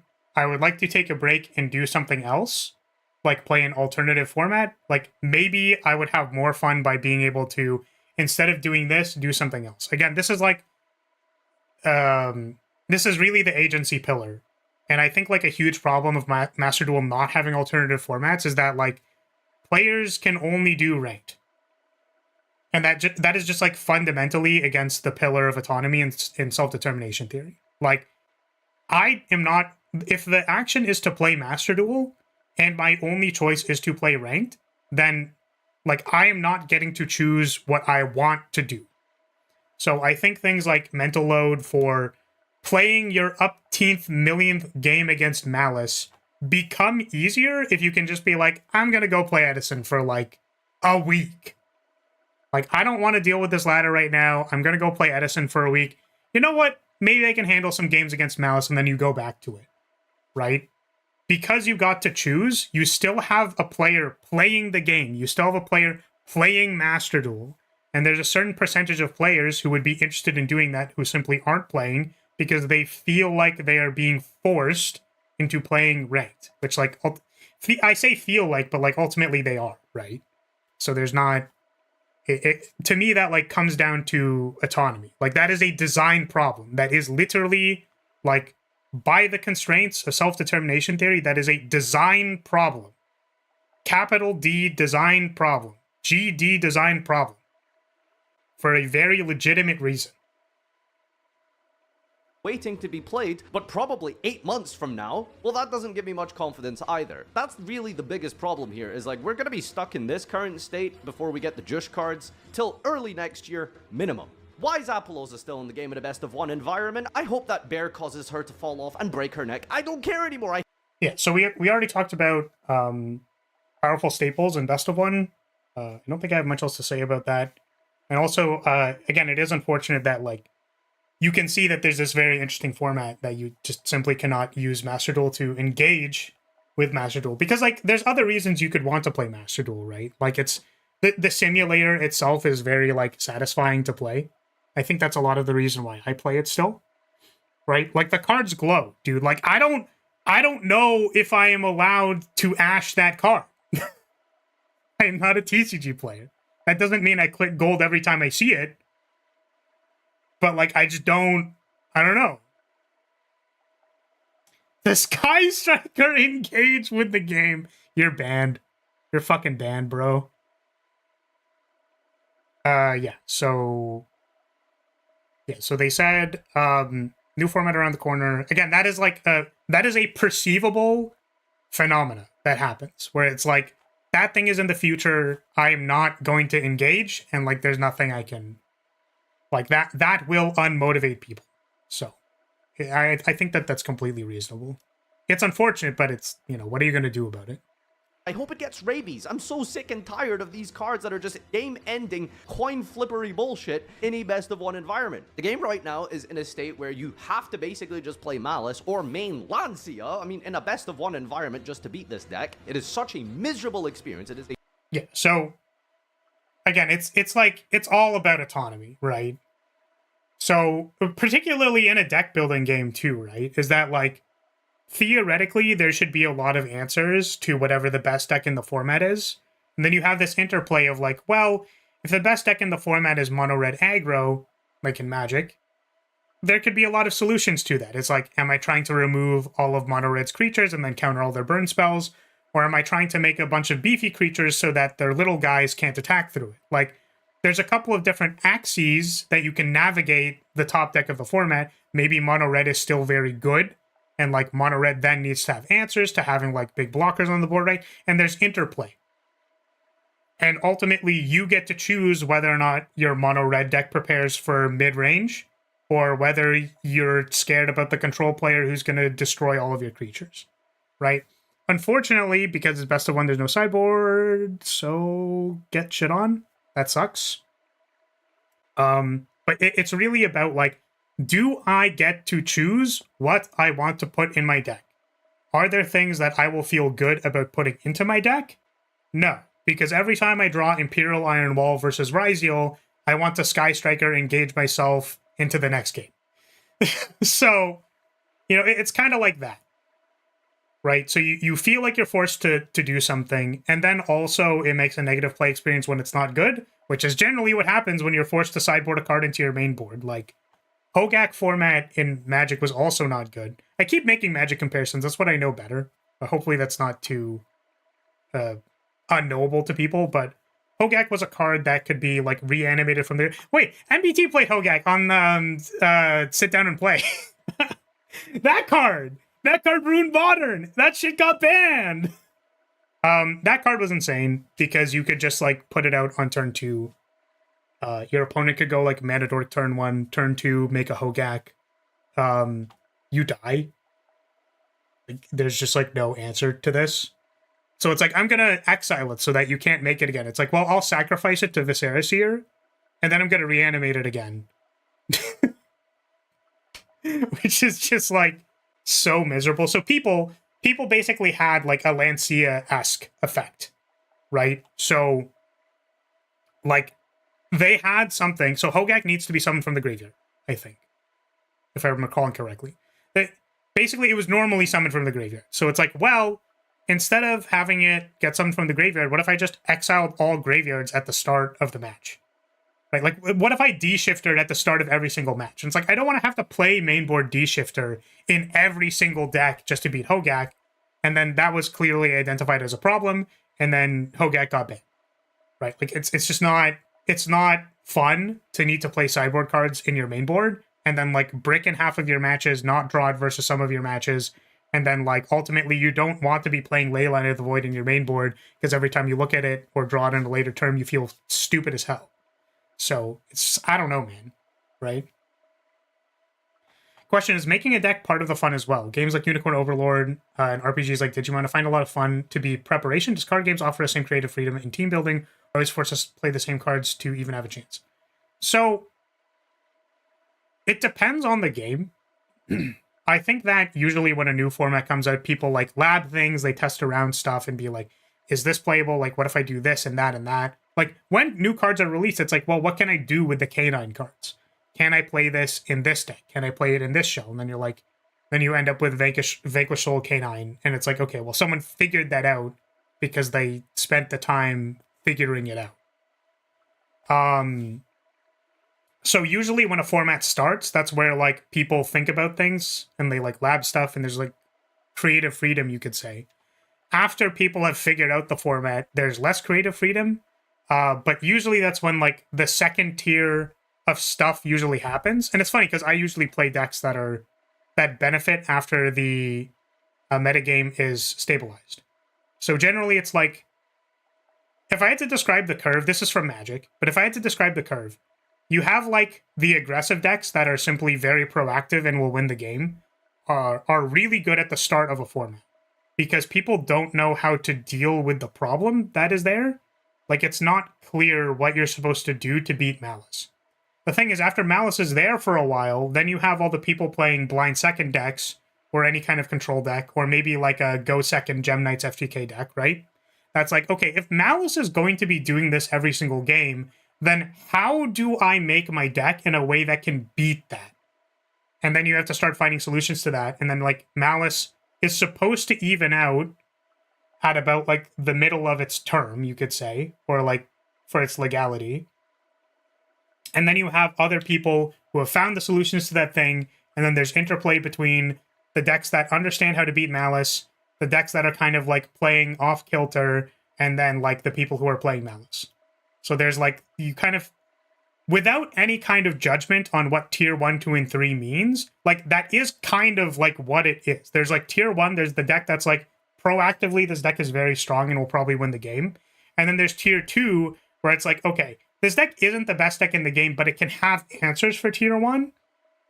And it could, with a pretty reasonable, like, it could pretty reasonably win the game. And then you have tier 3, where it's like, I know what tier 1 and tier 2 are doing. My deck doesn't really do those things, but I can still probably win the game because I've evaluated my strategy, and it can, in fact, beat 1 and 2. Maybe not as consistently, but maybe there are some tricks I could have because it's a less known deck. So like, those are all things. And then it like changes in prevalency over the course of the legality of a card or a mainstay strategy.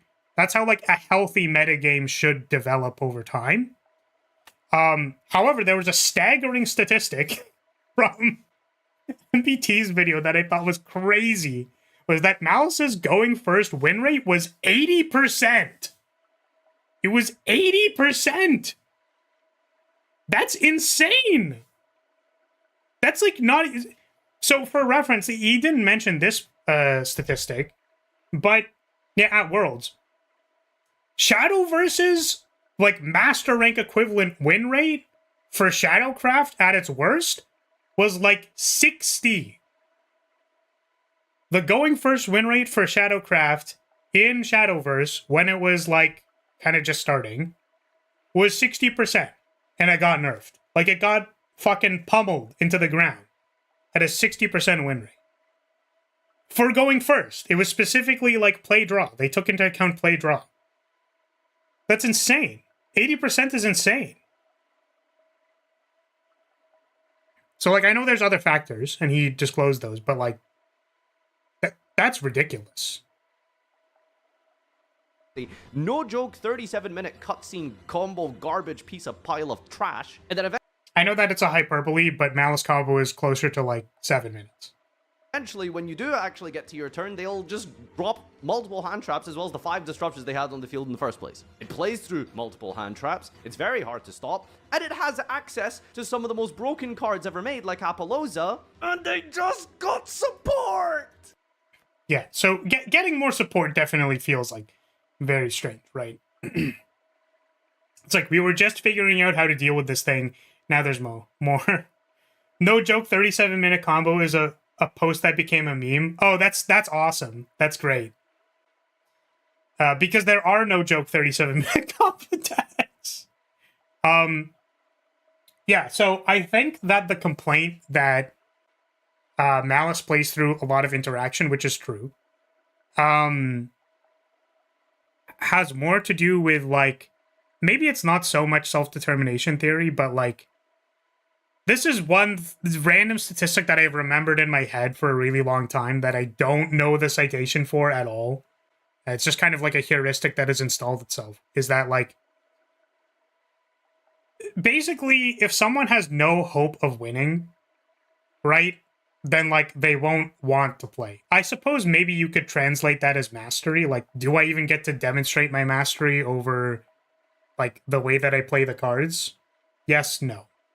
But it's like, it's something along the lines of people want to win approximately a third of the time. Just like as the most generalized heuristic. So I think when you play against Malice, and then you try really hard to interact with them and win, and they're like, well, actually, I had a dick up my butt, and there was one other thing that I could do. And it's like, dude, what? Why am I even trying? Right? You could say that, like, the interplay in the gameplay itself is like, I am trying to interact with you. It's like, no, I have something. I'm trying to interact with you. No, I have something. Like, every single time means that even if you won that game or lost that game, it feels like, for the entirety of the gameplay, that you were losing. Because they always had something else to show you, right? Which is, like, kind of interesting. Because if you think about, like, a control deck, I'm gonna post this as a react, and then, like, Yu-Gi-Oh! Players are gonna watch this. It's like, I don't know all these things about Magic! Stop talking about Magic! Okay, so, I think the interesting part of playing Control in Magic is that, like, based on how the resources are, I would say that there is a very reasonable opportunity cost to whether or not you use a removal spell on a creature. So, the actual interplay between your aggro opponent, like the beatdown trying to kill you, and then the control player, is that the control player can't actually counter everything. So, like, they have to let you have, like, your stupid 2-1 that just keeps punching you every turn, because they can't reasonably counterspell it on turn 1, and also they're dealing with your other threats. So it's like, you still, in the moment of gameplay, have a little bit of a win, and you are still sort of, like, moving towards winning, and maybe you have, like, some tricks up your sleeve, right? So the gameplay experience isn't so bad. I think that there's a huge problem in Yu-Gi-Oh! In particular that has to do with, like, infinite negates, like, once a board is established, like, it's unplayable, stuff like that, right? Like, unbreakable boards. Is that, like, if your opponent has set up successfully, you are not allowed to do anything. The end state of Yu-Gi-Oh! Of, like, a successful end board from someone who went first is you are not fucking allowed to do anything. Which is, like, very odd to me. Like, it just seems like a design flaw in general that is the case. Because, like, you want to have back and forth. And then it's like, well, you could say that the back and forth is trying to resolve my stuff through their interaction, but again, depending on how the resources are, like, you don't have a W. Like, you didn't resolve your 2-1 that you kind of snuck through their interaction. Malice, unironically, can have 2 Drolls and Ashe, all of their back row, and their, like, face-up stuff on field, and also to save work. And also, you can't target my stuff. So, like, you aren't winning 33% of the time when you're playing the game. It's not about, like, the end state of the game. It's like, how many wins do you feel like you're having while you're playing the game? When you're playing against an opponent that has, like, so much interaction that you literally can't do anything, it feels like you are losing the entire time. And that's more like the experiential design lenses, like, the experiential design lens when you're playing a game. Like, things happen during the game. It's not about just winning or losing. It's like, how do you feel while you are playing the match? Right? That's what I can't get out of my head here. This deck has been buffed. I seriously hope by the time that this video gets posted that the post-Worlds ban list eventually drops and they completely slaughter this deck into oblivion. And it's just unplayable. I hate this game. Whew. So I've been trying to make the game fun and enjoyable by other means, like playing the sandbox versions of cubes and drafting. And it did not! Yeah. So... yeah, I don't think there was much more to say about that. That is hilarious, though. And all of these low-powered formats that you guys are accustomed to, wonky Cortec collabs and things like that. Playing a bunch of gimmicky, dumb, fun stuff is always like the best part of Yu-Gi-Oh! And the thing that I enjoy the most. Watching people play in actually a back-and-forth, fair and balanced format, using something like the Legacy Pack tournament that we did just recently. But I'm just really so sick and tired of ranked right now. But again, it's part and part.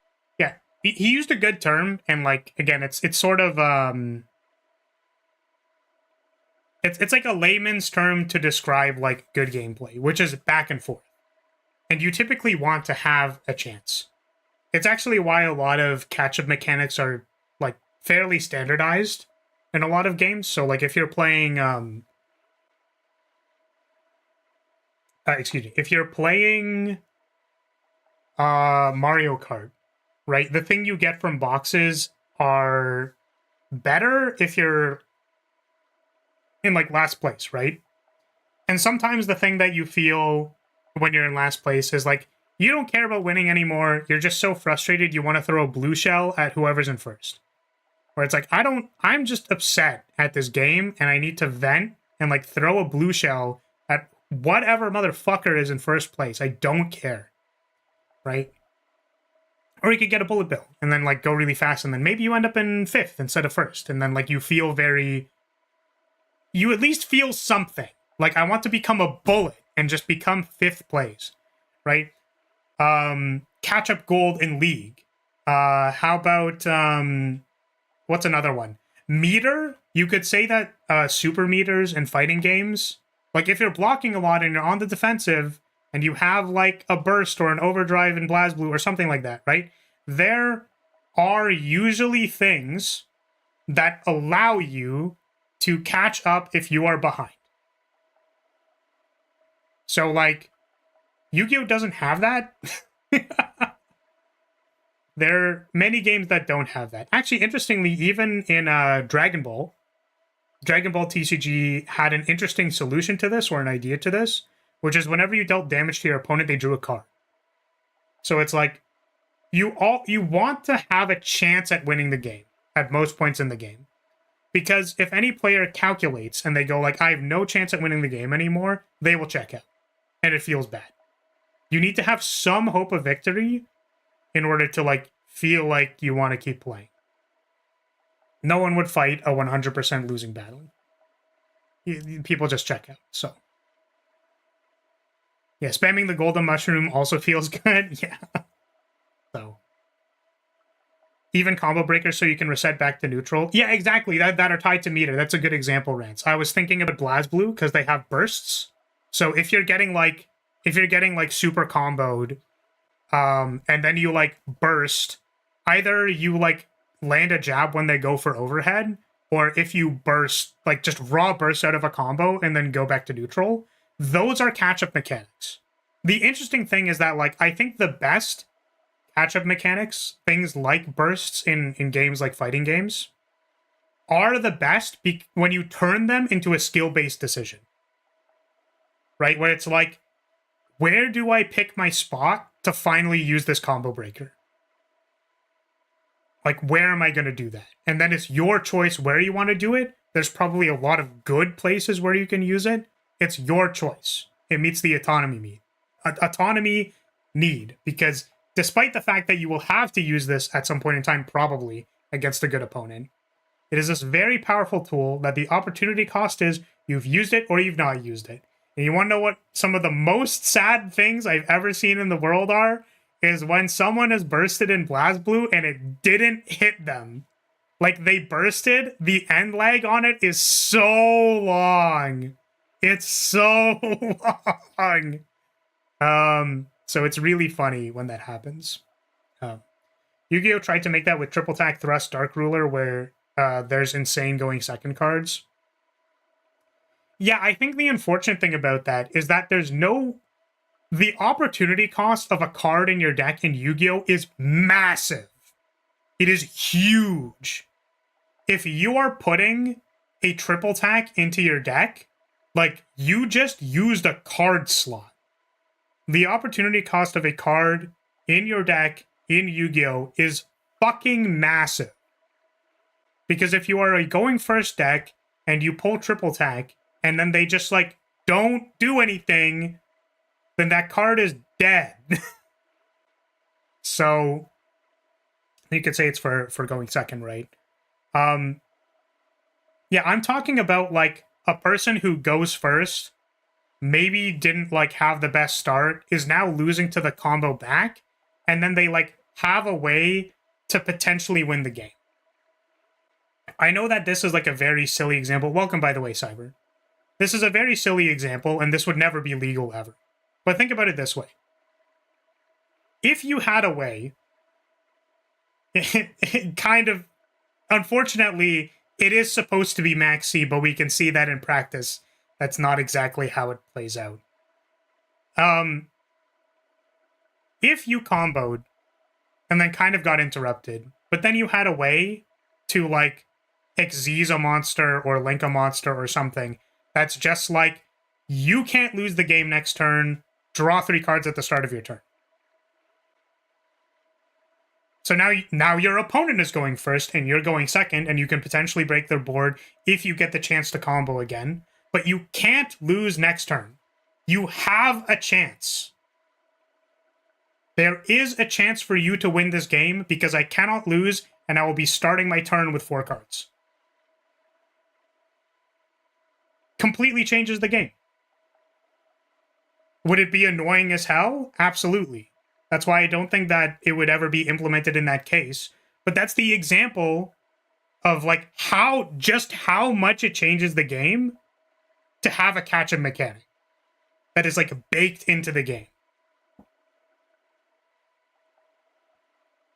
So it's like, discard your hand, exile your graveyard, like, remove all cards from the field, like, not banish them, like, remove them from the game. Play this 4K towers that gets removed at the start of my turn, I draw 4 cards. Since both players start with a burst, is it really a catch-up mechanic? Yes, because the person who has to use the burst is behind. So it's like, the term catch-up mechanic is just to describe something. I don't think the actual, like, definition of what you think a catch-up mechanic is like necessarily important. The function of it is that if you are, like, getting your shit rocked, you can burst. It gives you a chance. So yeah, like, I don't think that card would ever be made, but, like, it's an example.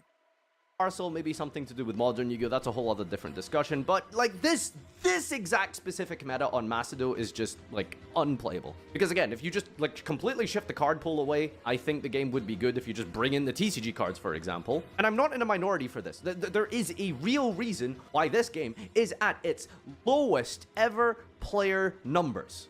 If that isn't, like, setting off warning bells for Konami, then I don't really know what could possibly help alleviate that. again, like, I interestingly disagree, like, with this point that he's making, because, like, I don't think he has solid ground to make an argument to say that the reason that people aren't playing is because Malice is bad.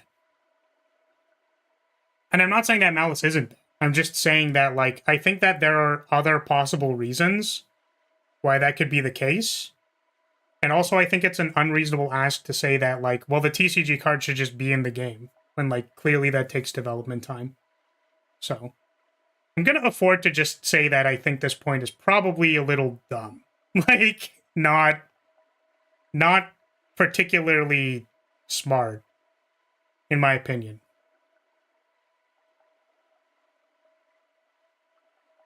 I love Farfa, he's such a lovable dad. Also, I disagree that Malice is the problem, I think Cybers is the problem. Sure. So it's like there's a lot of different cards that you could probably hit that make it, like, different. I just, like, fundamentally disagree that I think the only reason why people would leave Master Duel is because of Malice. Right. Maybe the number. It also doesn't, like, elaborate on, like, all the other things that we talked about that, like, make gameplay experiences good or bad. You know what I mean? Like, it doesn't... Yeah. Yeah, it's possible that Apple is a problem, right? Like, I'm not sure, but...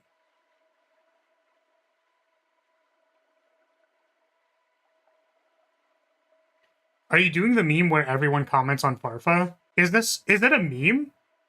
I just thought I would react to this because... So, this is the thing. Is that, like, this is why I originally wanted to do this react, is that, like, if I was a designer for a game, and then a player, like, with their entire chest out went, I love your game so much, I just, like, hate it right now. That there is, like... I want to help that player enjoy the game, provided that we both understand that there is value in the game, that, like, I want to make something that you're going to have fun with, right? And we can, like, share in the joy that is this, like, thing that is made. Thank you for the splash, Tim. But I think that generally the way people describe these things, or, like, the discourse of how they describe things from the player angle is, like, a little, like, it's not very intelligible. Is that the term I'm going to use? Like, but, like, I think there's a lot of valid things that they mentioned which, like, would lead to a gameplay experience that is bad. I just don't think that, like, it's the only reason they would have left, right? There was a video where it was, like, someone reacting on someone else reacting on Farfa. That's kind of funny. Okay, I guess the question is, what else has changed that would make people leave, and is it worse or more fixable than Malice? I agree that there could be other factors, but Malice is at least an easily fixable factor. Yeah, like, I think it is a factor that could have cards restricted or changed to improve the format. Possibly.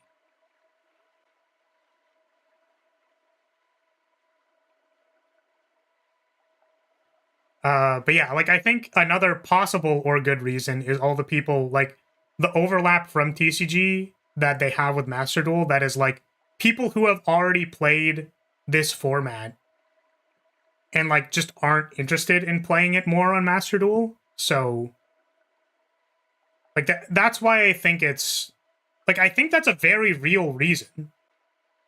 And, like, I don't have the internal statistics of how much overlap there is between Master Duel and people who play TCG, but, like, I don't really know how to say this, but, like, 11,000 players playing a game concurrently is still insane. If I had a game that was having 11,000 people concurrently playing, I would just, like, live stream all day. Because, like, I'd be making so much bank that I just, like, wouldn't have to do anything. Right? So you could say, by comparison, like, 20,000 to 11,000, but, like, I don't think that concerns Konami at all, actually.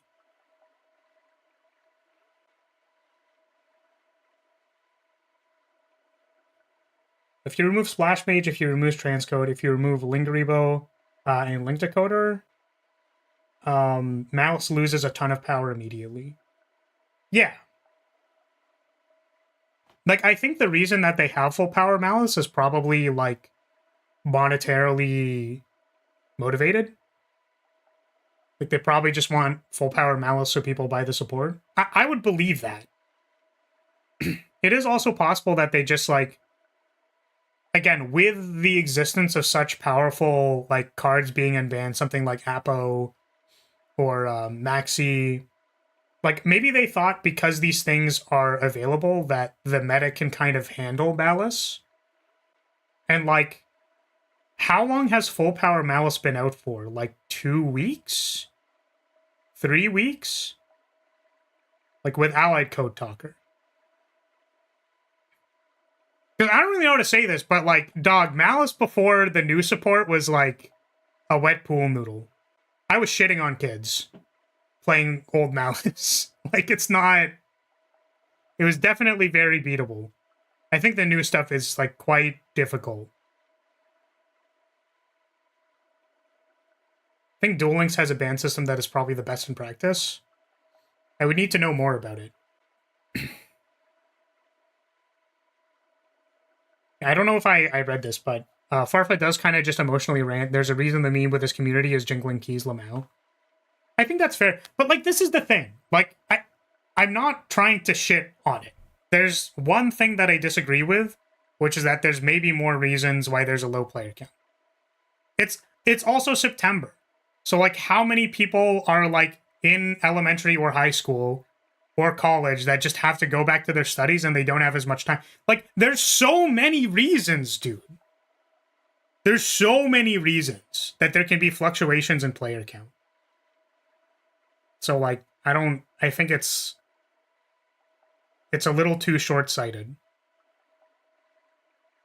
But, like, I don't have problems with people emotionally ranting because of the fact that, like, if I was watching a playtest and I saw that there was someone who was, like, very frustrated with, like, a particular mechanic or a particular thing, it is my fucking job to find out why that is happening. So, like, I'm going to look at their button presses. I'm going to look at where they're looking on the screen. I'm going to look at, like, maybe it's the UI. Maybe it's all these other things. And I'd be like, why is that happening? And I think that there's a number of valid things that I brought up, which are, like, it is reasonable why this player is feeling that way. And I think that these are maybe things that could have been fixed. But I don't think their core point of why they made the video in the first place is correct. So...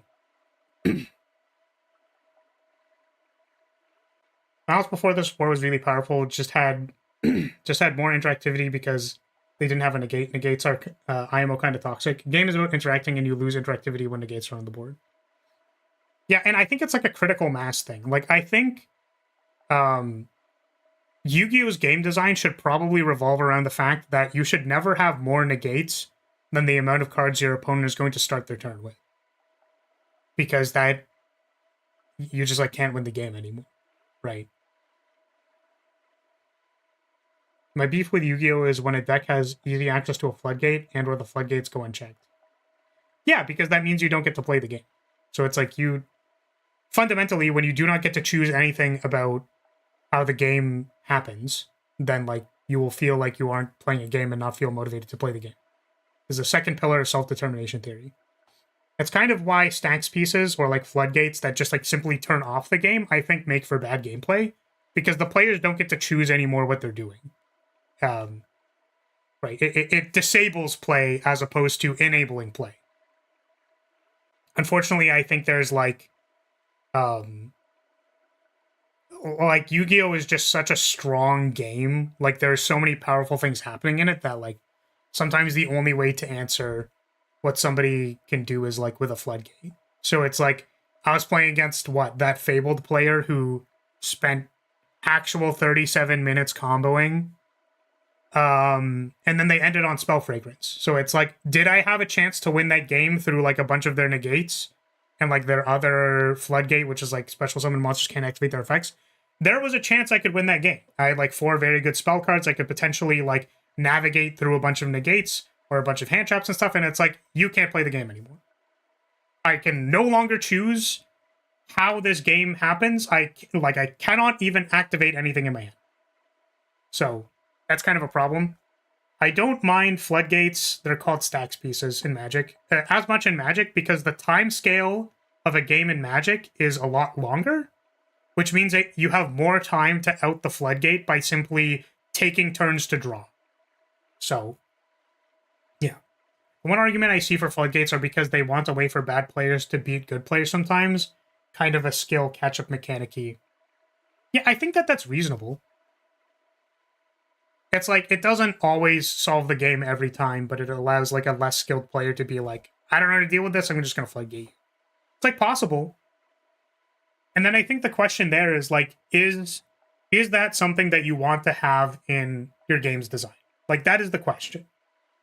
It's like, do we think it is okay that there's a certain percentage of matches that are simply going to be floodgates, and then you kind of go next? And then depending on how many people are enjoying the game, you might make certain decisions. So.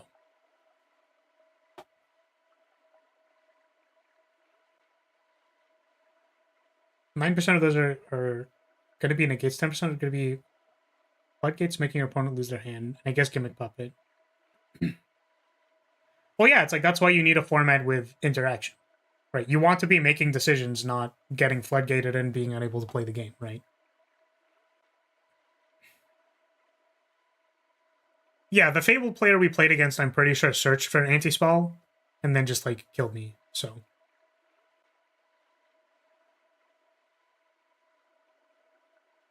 Okay. Let's, get back to it, maybe? Numbers are good in terms of monetary gain, because here's the thing, they're making a bunch of all these like crazy bundles. You get these like artwork, you know, just basically generated in some sort of CAD software that a high school student could have done, and then they sell it for like 2,500 gems to get a bunch of random packs from some unplayable archetype like Witchcrafter, and then people, I guess, maybe spend their money to buy that. And then you've got this like whole Ghost Rare special vintage sort of artwork of Breaker. People are buying that. So I assume on the yeah, it's like, I hate to break it to you. Unfortunately, people like shiny cardboard. Even if it's digital shiny cardboard. I'm sorry. I'm sorry. Every time I look at my Shatterfoil linkage and I kill someone with it, I'm like, that's pretty good. Me wishing I had alt art striker cards. Please.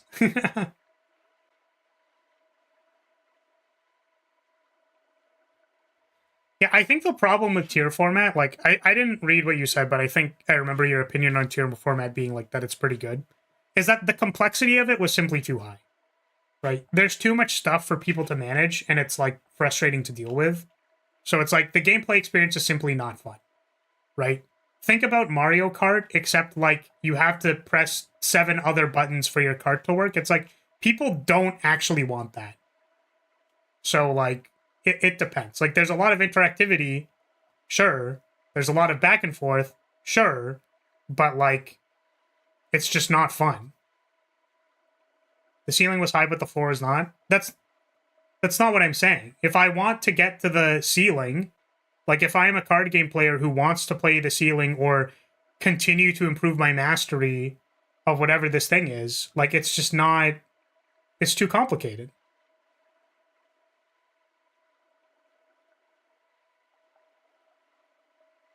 Like, I don't know how to improve my abilities. Because, like, the difference between the ceiling and the floor is just, like, so ethereal. Because the complexity is too high.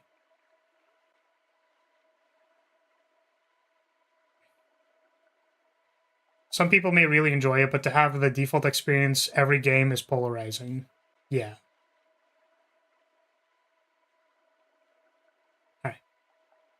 Cosmetic side of things and the monetary gain of Masado, it's probably in a good, healthy spot right now, which is dissatisfying for the average player who does want to play Masado even semi-competitively, because if you play the game competitively and you do your dailies and you do your events, you probably don't need to spend that much money, if anything at all, to maintain a meta deck. Because now the incentive is that, oh, well, if we just keep making more cosmetics and putting more things in the shop, then the game will sustain itself, and we don't actually have to make any meaningful change to Masado to make it more fun and enjoyable. Do you remember when the release of this game... I think this is, like, an interesting point, because, like, I think people care about reasons a lot, actually. And it's sort of funny to me, because I think Yu-Gi-Oh! For a point in time didn't explain their ban lists or something, or maybe they don't. they still don't explain their ban lists or something like that. Is that like, if a player has come to the conclusion that the reason why something in Master Duel isn't being improved because they can simply monetarily sustain themselves by releasing more card packs and more cosmetics, you will feel worse about it, right? But like, what if instead, think about it this way. I'll give another perspective. So we are going to release cosmetic. Let's say I am the dev team. I want to release Genesis as a format. I know that in order to release Genesis and keep the rest of our release schedule on time, I need more developers. So therefore, I need more money. So what I'm going to do is I'm going to slow roll the development of certain things, and I'm going to release more cosmetics. This game is now making money. I can now pitch to the investors that this game is making money and that they should give more money to us. Now that they've given us more money, I'm going to start developing Genesis format. So therefore, everything works out. It's like, what is this development time being used for, and what is this money being used for? And I think that it's very reasonable to come to the conclusion that it's like, well, they're just sitting on their ass and like they don't care. Because that's possible. But I think also it could be like, well, what if they want to do something cool? Then you could say, well, the precedent is that like they haven't done anything cool. And it's like, I don't know. I don't, but like, what if? It's a what if. It's kind of a logical fallacy, but like genuine. What if we get some gas-ass shit? It's possible. There's no way to guarantee that what you're saying is true either. Like, you know?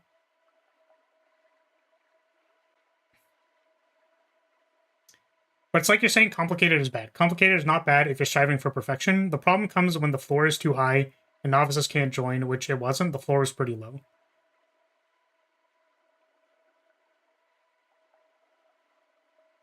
Yeah, so what you're suggesting is that despite the fact that it is very complicated, there are people who can still play the game.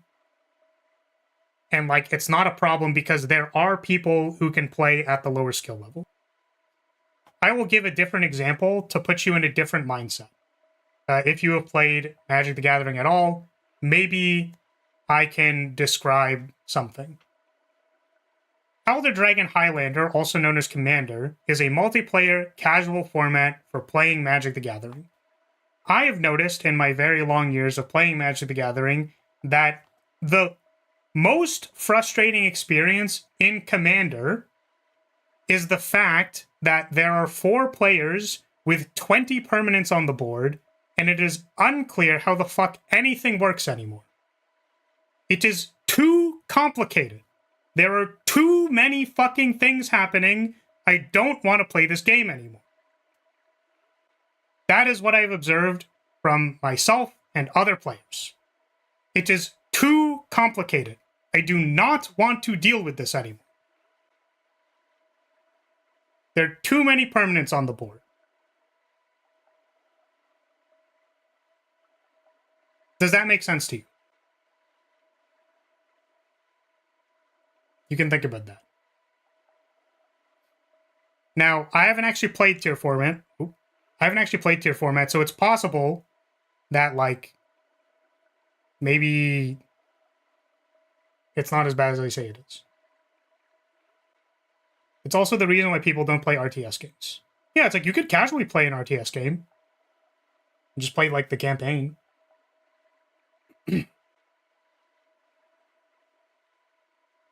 Is that your opinion or a general opinion? It is my observations as a game designer that players are incapable of dealing with a degree of complexity that people simply do not want to play anymore.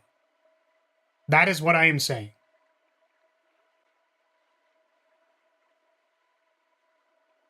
There is a certain degree of complexity that people cannot deal with, and that my observation is that the tiers format hits that threshold, which is why it was polarizing.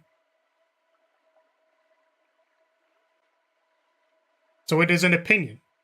It is my game design opinion based on, theory. My theory that I have learned. Like, I could describe another thing. So I made a mechanic for a game that I had playtested. You want to know what the critical threshold for people being able to play the game was? So you had to hold the control stick in a direction to aim a shot.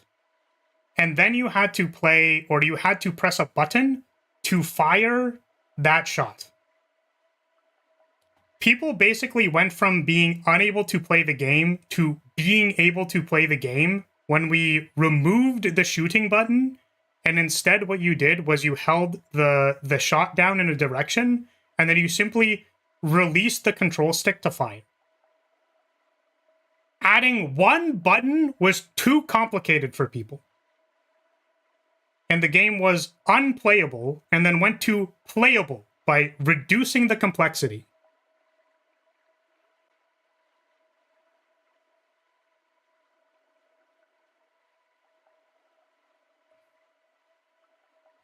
You're not a representation of all players. Yeah, that's why I mentioned, like, I've played Magic for a very long time, and it seemed that the breakpoint for where the game stops being fun is there's too much shit on the board. I would say that that's relatively consistent. You're a representation of players with similar interests and thoughts than you.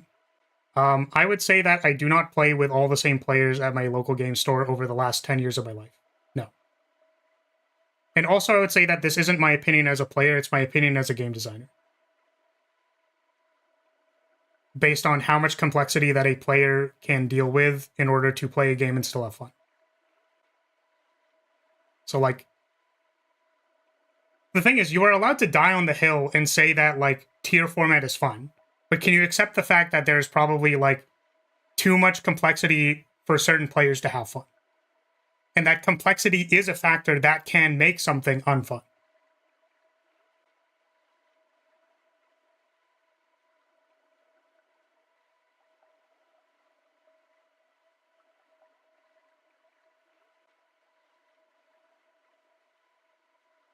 You're saying you heard and saw other people not enjoying the game in those 10 years. Yeah, so in order for me to observe the game, like, in order for me to observe a game and, like, have an opinion on it, I need to, like, see and hear what people are saying. So, like, if a player is groaning about the current board state, my conclusion is that they are groaning about the current board state. And my conclusion about that isn't, like, my opinion as a player. It is, like, my observations of what complexity does to the game.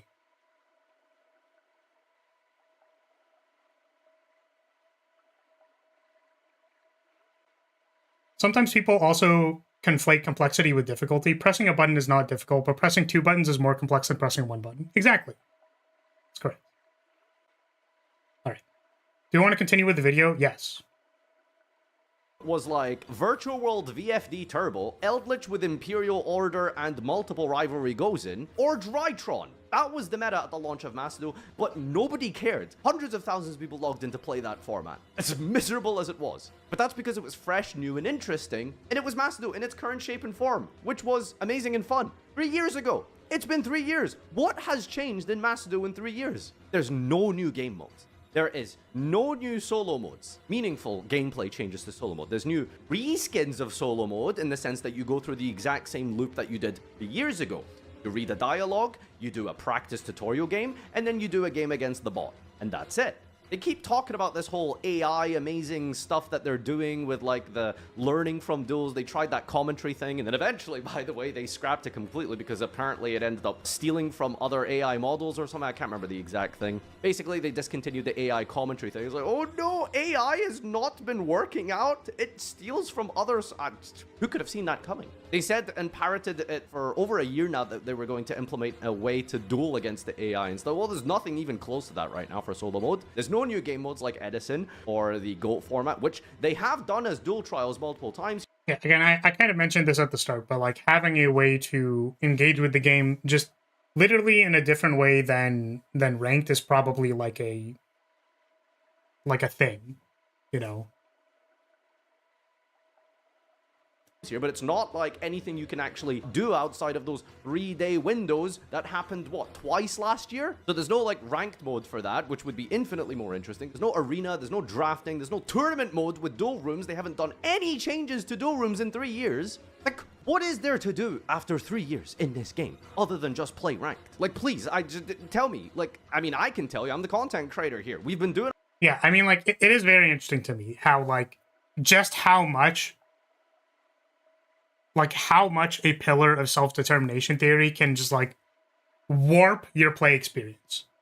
Like, this player feels like they only have one thing to do, which, again, is, like, accurate. That, like, they can only play ranked. And that's boring. Because they simply do not have choice. Like, there is no choice. There's no choice to do anything except play ranked. And that can be, like, very trapping and boring for a player and not particularly compelling. So a whole bunch of other things, but what does the average person get to do? Do you guys have like 3 or 4 friends that you can consistently draft and cube with? Maybe, I don't know, but for the average player base, I feel like this game is in trouble. Not everyone has access to a elaborate sort of website software that can like draft a bunch of cards for you and all that kind of stuff, and that's besides the point. Anyway, I just want something here. Like, nothing is going on. I don't understand how so little has been changed in such a long amount of time. And yeah, it is also interesting to me that, like, you know, Commander players, in a sense, kind of already figured that out, right? Where it's like, if you want to have fun playing Commander, which is, you know, a lot of the times just very unfun regardless, but it's like, you kind of have to take matters into your own hands, right? It's like, find friends, like, do a draft sim with them, like, do stuff. Yeah, and you could say, like, well, they're lazy. It's like, I don't know. You know, I don't know. They could be. I guess lazy would assume... Like, lazy would assume that they, like, want to do something, but, like, they can't muster the energy to do it. That's how I would see it. It is possible that they could just not want to do anything, which sucks. And I think that is, like, you know, you're really failing your player base if you're not, like, addressing, you know, concerns that clearly lead to lack of motivation, right? But yeah, I guess the point I was talking about before this was that you could, like, you could have... It's hard to get people to organize, right? It's like, how do you, in a digital space, get people to be invested in, like, alternate formats? Like, you can play Edison by simply building an Edison deck and playing it with your friends in Master Duel, no? Is that possible? That actually goes back to the complexity thing. Needing to engage with third-party tools to do a draft or structure single games, much less a tournament. Yeah, for sure. It's like, the tools aren't available there to help players engage with the thing that they want to engage with. So it's, like, harder than just, yeah, finding a match. Exactly. So, like, no one wants to do it. Which I think is funny and kind of interesting because, again, like, I'm going to speak from the perspective of, like, I can go to multiple locals that all, like, you know, it's fun to be at my locals. There are players of several different skill levels who are all playing, like, relatively different games in Commander. But it's like, people go out of their way to try and make the experience that is fun for them. I think that it's unfortunate that in a game like Master Duel, like, the tools just aren't there for the players to have fun. Right? So it's like, I could probably play Edison with a friend of mine. Like, I could just hit them up and make an Edison deck in Master Duel and then just be like, we're going to abide by the ban list. And then, like, it's fine. But that's not... that's not very good quality of life for them, right?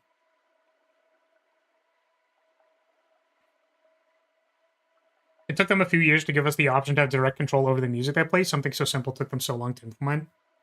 Yeah, it's like, I really wonder, like, why that's the case.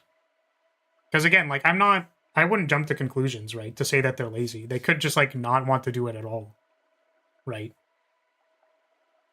I would be surprised if their reason was that they didn't have funding. I am reaching my breaking point because I want to play ranked. I have a competitive itch. I'm a competitive player at heart. I love grinding. I love playing the top tier best decks and having back and forth fun games. You just don't get that currently. Like, Malice is not a deck that offers that type of gameplay. Ryzio is not a deck that really offers that type of gameplay. At least, like, when it's so dominated by Malice anyway. It really is just go fish, it feels like. I might just be an old man right now complaining about meta bad, but this is truly one of the worst metas I've played in. I just want to play TCG format, but online, basically. And these decks just can't come any faster. Even if you want to play for fun rogue decks and stuff, it's just that the problem is, like, Malice is so overpowering and basically beats like 99% of the card pool, even some floodgates. It's just a miserable experience. I'm not having fun with the ranked format right now. And again, all of this could essentially boil down to card pool bad. We just need new cards. We just need the new format to come in place. But I feel like there's just like a fundamental root issue here with cards like Apollousa being allowed to exist, with Maxi being in the game, with even just the concept of best of one. But these are all problems and issues that we've talked about historically many times. I guess I'm just really feeling the burn right now because I'm just really struggling to enjoy ranked in any shape or form. I wish that like we could play like Orcus, the new stuff, the punk things, new Dragon Maids, Dracotail, Yummy, Vanquish Soul, K9. These are all like actually good, fun, interactive back and forth decks. Sometimes they have their issues and problems, don't get me wrong, but it's just everything compounds together. You have a combo deck like Malice, which is just like inherently is going to not be fun for player 2. And then on top of that, they have access to some of the best cards that they never had in the TCG. And they just got support. Like, what do you mean you gave this deck support? I'm trying to think of like the best ways to like fix this, and other than just like, you know, burn it down to the ground and start again, which is essentially what Justice Hunters did, that's kind of like where I'm at right now. I'm just gonna keep playing these dumb little fun game modes and watching silly replays, and hopefully that'll tide me through until the game gets fun and enjoyable again. I mean, you do probably recall like last year I'd make a couple of gameplay videos here and there. Like I made an Unchained video where I like did a serious deck profile and offered some gameplay, and it was like the master rank, and I was like actually playing against like competent players, and like that's super fun and enjoyable because that deck was interactive. Like you actually got to play against the person. They didn't just like negate, bounce, or disrupt everything you did.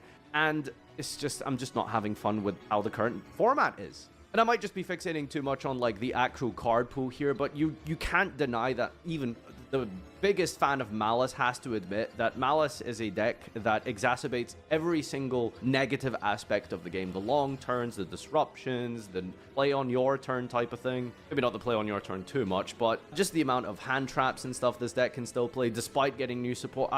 Sorry, this has been very ranty. I don't really have much to really offer in way of solutions. And I just felt like I needed to get this off my chest because I really hate ranked right now. I don't know, maybe if you ban like 4 of the top decks right now, the game will be enjoyable. I'm really disappointed that nothing has been done to create alternative ways to play Yu-Gi-Oh! Outside of just current ranked advanced format. And I hope eventually something gets done about this. I don't know how much more of this I can take. I mean, I guess just have to deal with it because, like I said, like when is the Justice Hunter format going to come to Master? It's literally like next year. Like, what am I going to do for 4 months? Spin wheels? All right, let me know what your current thoughts and experiences are on Master. I would love to do that. So, okay. Yeah, I think it's really interesting to me. It is genuinely very interesting to me because I think ultimately the problem, like basically all of the problems he described can like go to can be attributed to like agency or autonomy. It's like, do players have autonomy over what game mode they can play? No. Do players have autonomy of what deck they can play? No. Do players have autonomy for what answers they can play to the deck that is currently the best deck? No. You have to play Lancia probably 90% of the time. Do players have autonomy while your Malice player is playing a turn for 7 minutes? No. Do players have autonomy when Malice Droll and Lockbird's used so that you can no longer have answers anymore? No. Like, the problem is that your players do not have decisions that they can make that are meaningful to them in all of these aspects. These are all valid. And I think a thing that, like, is upsetting to me particularly is that, like, I am, in my opinion, pretty empathetic to players. Like, the reason why I wanted to do games was that, like, I know that there's a lot of fun in games, There's a lot of things you can communicate in games that are like part of the interactive media. Like they're carried by the fact that you get to play the game. You get to make decisions. And to hear that basically like the reason this game doesn't work well is because like I don't get to play the game is like pretty disheartening. So it's unfortunate that like supposedly there's a very good format around the corner. Hopefully we can just like wait for that to come out. But yeah, I don't think he had to grandstand on the losing player count. I mean, like he does because he's YouTubing, right? But the point was that, like, the point that I wanted to do, and this is kind of what I was expecting going into the video, despite not watching it, is that, like, when somebody makes a video like Master Duel sucks, there is probably, like, a genuine game design reason that is happening that is visible, that people can't describe because they don't have the words for it. And that sucks. Because, like, it sucks to play a game that you really like, but you literally can't describe. Like, in MBT's video, he also said, he's like, I don't really know what to say except, like, I don't really like it. And it's like, that sucks. Right? There's a reason for that. I just said 5 different reasons where you don't get to choose at all how you play the game. And that sucks. You should aim to make better formats than that. Right? Better formats with more choice on your deck, what you get to play, what interaction you get to play, and all that jazz. So, good video. You know, rambly. I think I disagreed with the main point, but, like, overall, like, if I saw playtesting feedback like that, I would be on my fucking ass. Fire under my ass to fix the game. So, pretty good. Okay. It's actually read and catch up with chat. So, let's turn this off. Did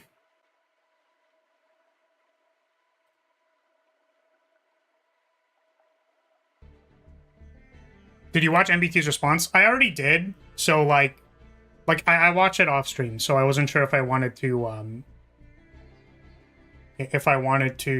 look at that or not. MTG Arena having other modes, but it took some time. That community complained a lot before it came into force. So that's interesting. That's cool to know that, like, you know, the people on Arena, like, they talked about it. MBT also mentioned that there'll probably be like a feedback form when Duelist Cup is done. So, like, you know, tell them that you want Genesis. Like, yell at them. Do it. So, all right. Cyber, I know you typed a bunch of stuff, so I wanted to read it now. Let me just scroll up. Okay. I agree with the complexity factor making things not as enjoyable. I disagree that tier was as complex as you make it sound. Yeah, and again, I think that's unfortunate because, like, I don't have an objective bar to give you because I have not done an analysis of how many actions are available to each opponent at any given point in time. But I would kind of like boil it down like this. So I'm not sure if my opponent is going to have an effect after milling off of an effect that they have in their graveyard, and they potentially have like 1, 2, or 3 possible things that they could do right now, and also they have the shuffle back into deck thing. To me, like, just like, that is 5 possible things that could happen right now is like a little too much for people to evaluate. I think when people go, are they going to use negate A or negate B, and can I do something about that? That is a little bit easier to evaluate because there's not as much material on the board. It is just less complex. That is all. Especially in Master Duel, where the game presents prompts all the time. Most of tier was prompts. Combos per se weren't exactly as complex as, say, Malice or even Ryzeal. Use cards to do fusions, make an XYZ if possible pass. All came down to interactions, which Master Duel keeps track of. Yeah, so I could imagine playing tier format on Master Duel specifically is probably more annoying simply because of how the game creates, like, triggers and, like, where you do things, and it's like, do I have to be chain on in order to, like, be able to activate this thing over there? And it's like, it's kind of annoying. what's really interesting about that is playing in paper, a lot of that stuff is like super shortcutted because players just know how the thing works, right? Like I talked about Commander being like a mess of high complexity, right? The reality is that like when low skill level players play Commander and they just like lose track of something, they don't give a shit if you have a takesies backsies moment, or like you just try to fix the game state to whatever you can. And then you just move on, right? Like that is how complexity is dealt with in Commander, because people don't care that much. It's fine, right? I can imagine when you have a bunch of that stuff like popping up in your face all the point, like every single point in time, every single like fucking thing, like do you fusion something here, or here? That's like, it's a little bit much. And I think that that's a unique problem to like a simulator or any kind of like, I was gonna say machine-based ruling. I actually had a colleague who wrote a paper on like player judged rules using like D&D as an example, and like just having an arbiter, right? And part of the problem is that like you can't just like shortcut things that everybody understands. So like in order to reduce the complexity in wanting to reduce the complexity so that more people can play the game, you know what I mean? So yeah, I'm okay with people disagreeing with me, and we can continue on the video. Just wanted to say that. Yeah, and I want to make it clear, Cyber, that like I could like a high complexity game. So like one of my favorite games is Exceed Fighting System, and that is a game where you basically need to have your opponent's deck memorized in order to interact with it correctly. I'm not saying that I dislike complexity. I'm saying that despite the fact that I like complexity, I can see how complexity leads to players not enjoying games, because I have studied this, and it is a principle. When there's too much complexity, people either check out or they fry their brain. This is the thing that happens. So, your goal when making a game can vary frequently to make a game that is not as complex as the game you want it to be, because players won't be able to enjoy it. I think that there's a further discussion on like why you choose to make art. So for example, if you make a game that's just like balls to the walls, like crazy complex, like Dwarf Fortress, for example, there'll be people who like that. And I think that that's important to understand, that whenever you make any kind of artistic decision, whether it's in like design for a VTuber model, for a video, like this Farfa video, that there will be people who resonate with it and understand it to a degree. And that like ultimately when you're using game design to make any kind of decision, you just have to ask yourself like, do I understand what I'm going into? Am I going to make this decision anyways? An interesting example of that is, are we going to release Full Power Malice into this format despite the fact that we know that it's fuck busted? Maybe we will. And I think that like, if the dev team of Master Duel thought like, maybe we will, even though it looks stupid, maybe they had a meeting or two on it. Doesn't mean I think it's correct. It just means that somebody made a decision to do something. So. Yeah, client probably needs upgrades and more formats and stuff. I agree with that. I don't think they're lazy. Even if Master Duel makes them little money, it's still a way for them to show the product to the world and motivate sales on other formats. I think they're just dedicating resources wrong. Yeah, like they were working on the AI stuff. That's what I was saying earlier. Every Cyber deck got support with the new cards, but Malice is the strongest one. Yeah. So it's like the Cyber stuff doesn't really get played. Yeah, it's like Cyber slop, Pendulum slop. Yeah, exactly. If a Toxic Pendulum deck comes out, Electromite will be part of it. Beyond the Pendulum will be part of it. Even the blue guy will be part of it. Most of the... And we'll just end on negates or floodgates. Yeah, that makes sense.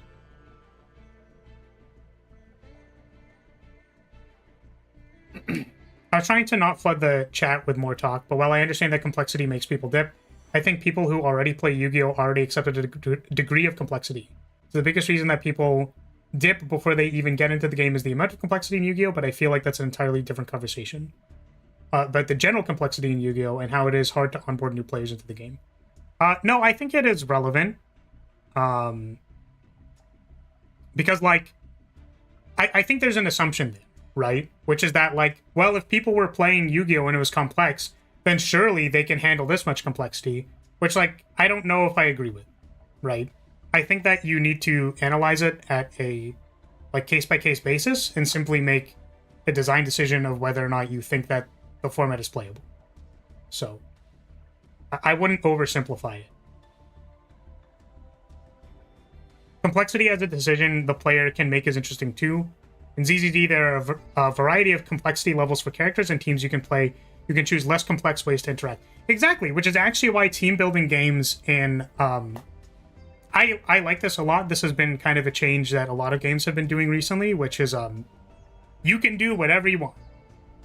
So if you want to play Armored Core 6 and you want to play a mech that has a swap to a melee weapon, and then also has like this one very specific back cannon that you use only part of the time, and you have to use it on like stagger, and like you're making this really complex thing, like you're allowed to do that. The systems allow you to make that decision as a player. In ZZZ, if you make a complex team and you want to play a complex team, bam, you got it. If you don't want to make a complex team because you don't want to do that and you just want to like sit on the edge of the arena and throw ults at it, bam, you did it. I must not talk about Silksong. Yeah, I want to play Silksong real bad, man. But yeah, like, I think that as an appreciator of, like, games that can be complex, I think it is important to recognize that it is a factor that will affect the players that play a game. So. And that I used an anecdote about potential gameplay scenarios where that happens. It has actually been like a huge problem in how I approach playing Commander, because it's like, it's just, listen, man, all I want to do is play Derevi and blink my board on everybody's turn and have like 70 triggers happen, and then like just, that's all I want to do. The problem is that at lower power tables, it's fucking broken, and at higher power tables, it's not good, and I have to play stacks. Like, all I want to do is Eerie Interlude loop my Derevi board and make 7 billion mana and draw my entire deck and put every creature into play. That's all I want to do. Too broken. I want Prophet of Crufix for real. Yeah. Yeah.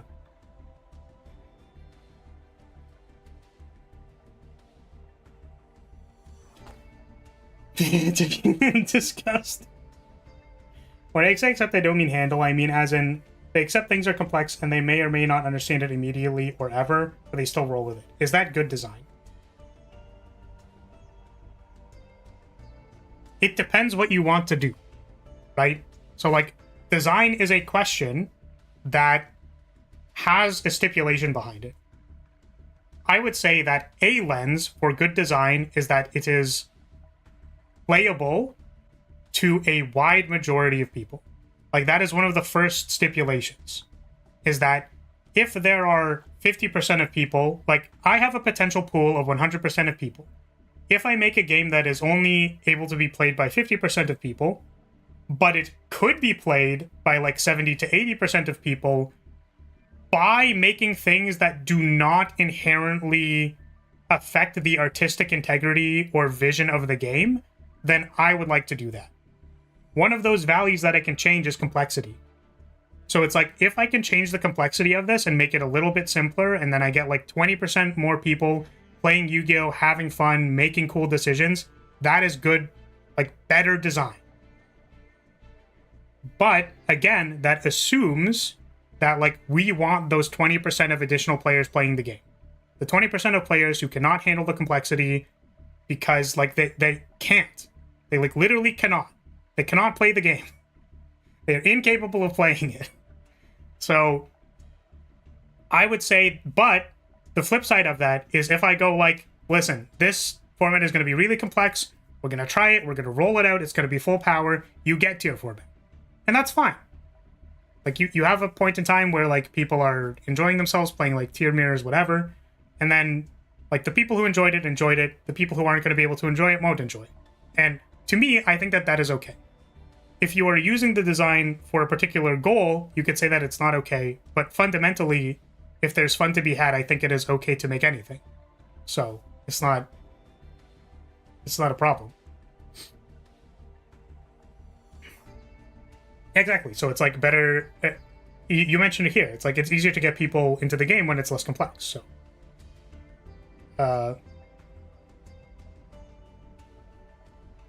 yeah. If you're looking at MTG complexity, graveyard and artifacts are at different ends of the complexity spectrum IMO.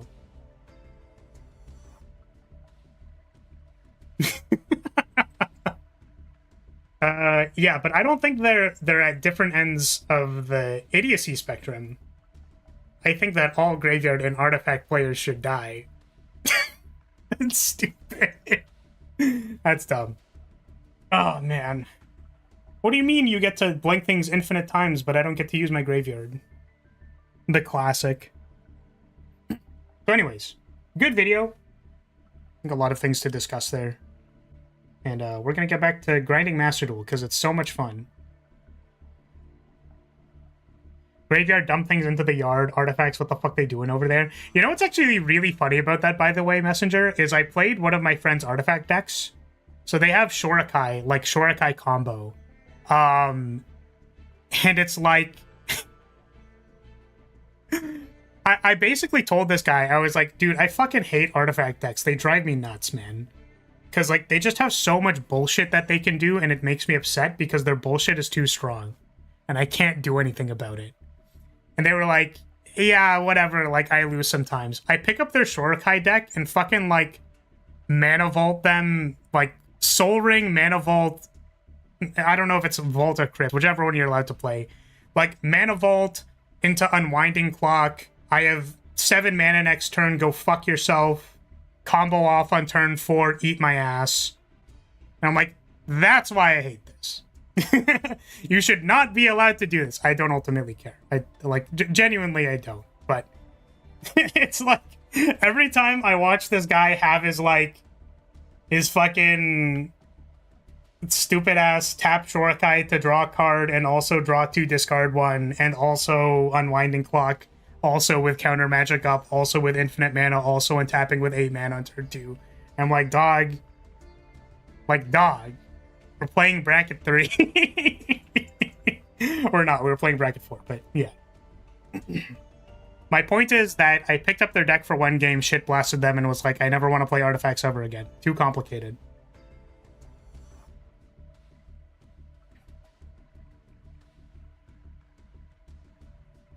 Yeah, I think you're accurate in what you're saying. I was, like, mostly meme blasting, but yes, like, technically needing to keep track of, like, how many artifacts you have for affinity is, like, harder than dump X cards in the yard. You can also say that there's, like, X amount of permanents, permanent types. What you play goes to your graveyard, which determines how many permanent types, so you could say that, like, what is that thing called? It's not domain. It's, like, how many card types you have in your graveyard determines, like, whether or not an effect is active. Like, you could say that that's relatively complicated. So... But I get the vibe of what you're saying. Won't a large amount of people leave because you can't RP doing a sick weeb combo on people? Possible.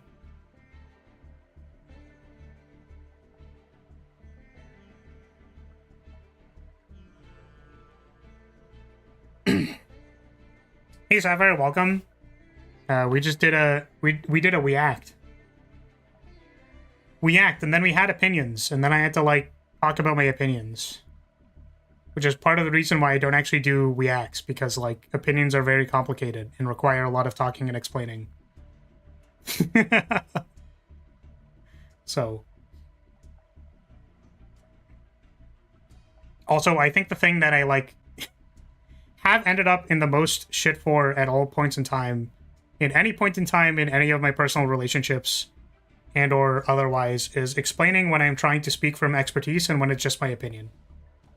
Then it's like, your expertise is making the flag bearer mod, and how balances that? Fucking dumbass! But yes. I was able to understand 30% of it. Thumbs up! Okay, but how would one change Yu-Gi-Oh! Or... How would one change Yu-Gi-Oh! To keep the game as interesting as it is for most of the current player base, but still make it enjoyable and welcoming for new players? I think adjusting complexity is not as easy as that, maybe a bit while you're on the design phase, but as an existing game like Yu-Gi-Oh!, but I'd defer that to the designer. I actually think, yes, two things. Genesis is really good for a number of reasons, which I want to talk about. And also, the new Justice Hunters format, or whatever it's called. Because I don't, like, listen, I haven't played the format, so I don't know. Maybe there's, like, a higher degree of complexity that, like, I think is not appropriate. Maybe. Who knows? But my understanding is that you have effects that you can activate in your hand on turn 0 that basically amount to, like, Draco Tail is like fusion something, a thing on your turn, pop something. That's it. That's your decision. Where am I doing that? And I think that simple verbs that have a large degree of applicability, so like a destruction effect, a simple instant speed destruction effect has so many implications on where you could possibly put that. That is a skill testing decision. But in order to summon that thing, you don't need to perform 7 actions. You just have to do 1. And, like, that's it. Complexity low. Decision-making high. So I think the new format is actually a very good example of potentially what a good format could look like. I haven't played it, though. So, again, I don't know for sure. I've heard that there is a high degree of complexity to it, actually, from a couple of other Yu-Gi-Oh! Videos I've watched, so. Opinions are tricky. People take offense when your opinions aren't the same as theirs. Yeah, and, I mean, I don't know. It's fine.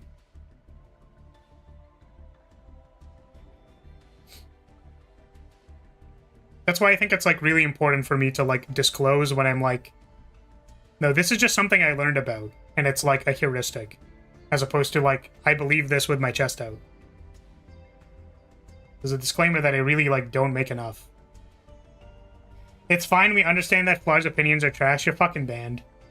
You're banned, kiddo. You're fucking banned. But yeah, I think the most interesting thing about that video is that it's like, how many different ways can we describe that players don't have decisions? How many different ways can we describe that principle in one video? That's basically what that video was. It's like, this is how little decision making you have. Get shit on. Which I think is, like, so funny to me. Literal, like, this format and the current state of Master Duel is actually like a game design masterclass on what you shouldn't fucking be doing with your online concurrent game. Your online live service game. Right.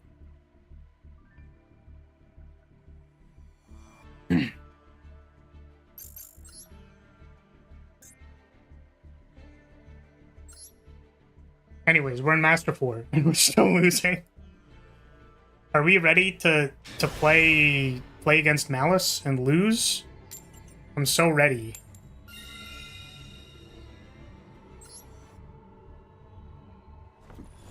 No, bye. Okay.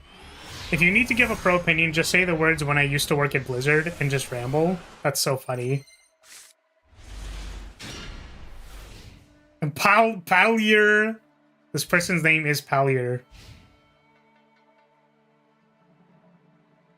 Yeah, and again, like, the interesting thing for me is that whenever you make a design decision and you're like, well, I think it works like this because of, like, these things, these heuristics or whatever that I've learned, you could also say, like, well, yeah, fuck that, I'm gonna do something else anyways. So, like, it does, like, even your most objective qualifiers for, like, a studied principle are like, okay, well, self-determination theory, you don't get to control yourself in this cutscene. And it's like, yeah, but, like, it really pulls on the relatedness pillar because, like, you want to, like, connect more with the characters.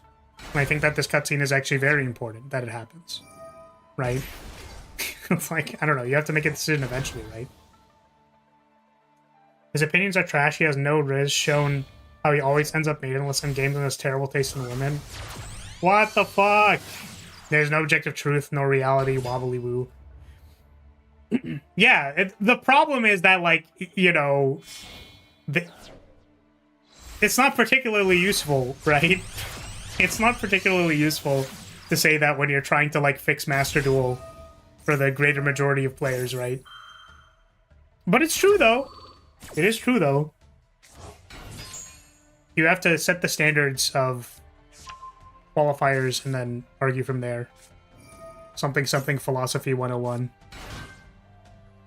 Why am I watching a Malice combo right now? What am I doing? I should be playing Slay the Spire. Right, we were losing to Hexaghost because I have 7 HP. We're just dying. I forgored. I forgored.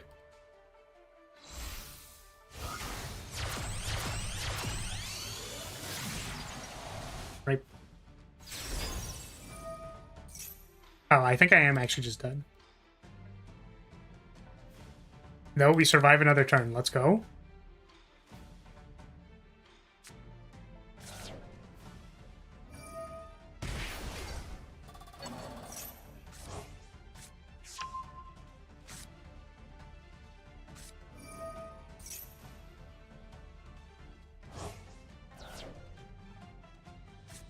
One HP in a dream. I think I'm dead now.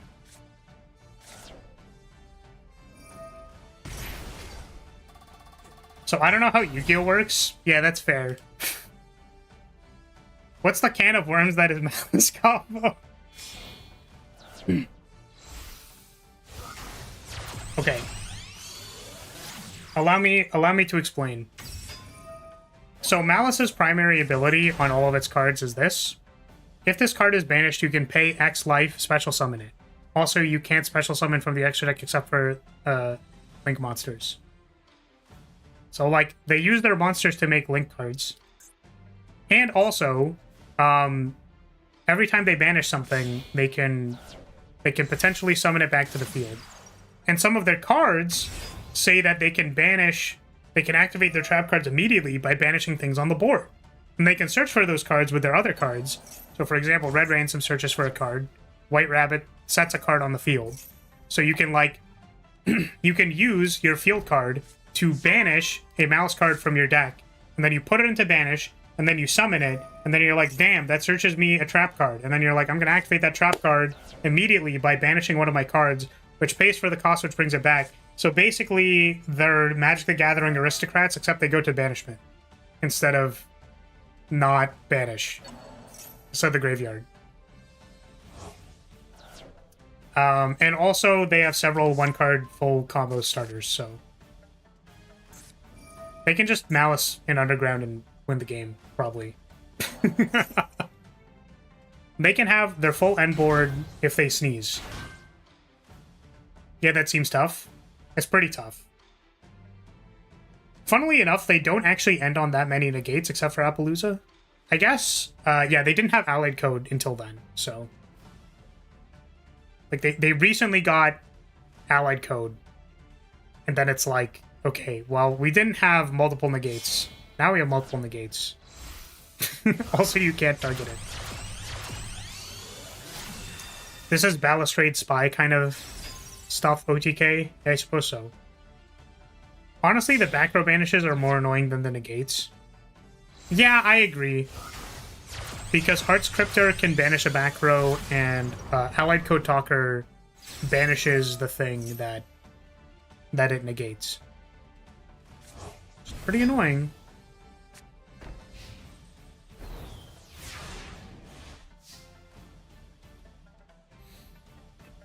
Okay. We draw Lightning Storm. Who is ready to get Droll and Lockbirded? I know I am.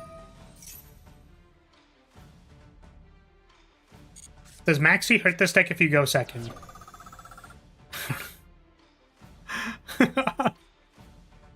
Does Maxi work against this deck? I'm going to not answer that question because I am a Sky Striker player and I have 0 copies of Maxi in my deck. So I have no idea. It does, but they play 12 outs for it. Well, there you go.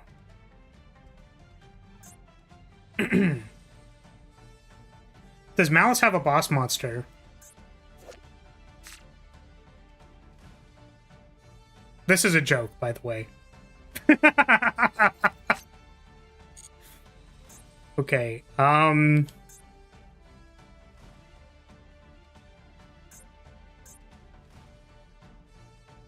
it's like we have Droplet for their thing on field. I guess I need to know if I have a card on top of my deck, so we're just gonna do this.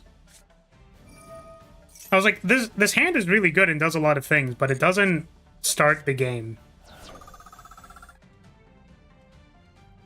Very nice, very cool. Let's see Paul Allen's combo deck.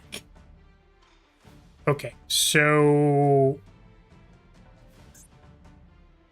I think we want them to summon a full board so that I can Lightning Storm it and then, like, Soul Release it or something.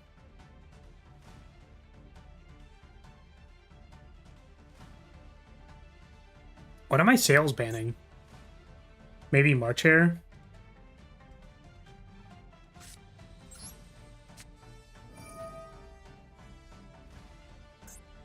March Hare.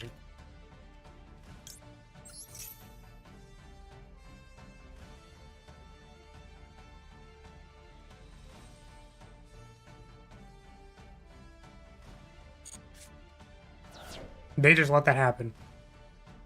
Which makes me think they don't have a March Hare in their hand. You know, if I was paying attention, I would know if they did or not, but... Let's activate a Soul Release.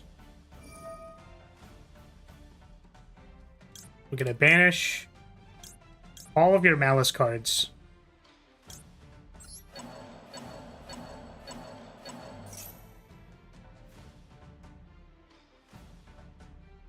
What now?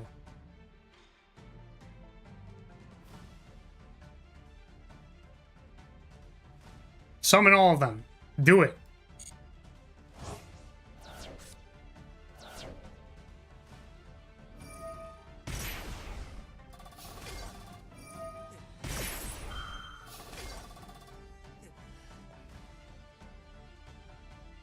I'm ingesting Liquid Nostalgia right now. Yeah, Soul Release is a spell card that hates on graveyards. Except for Malice, who gets to summon everything.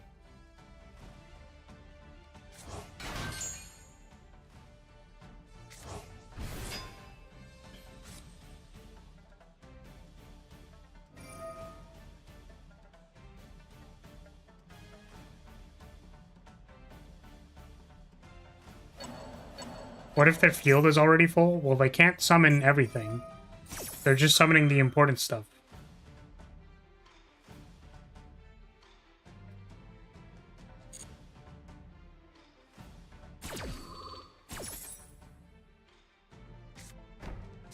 Malice is very cute. I agree. It's a shame that the deck is miserable to play against.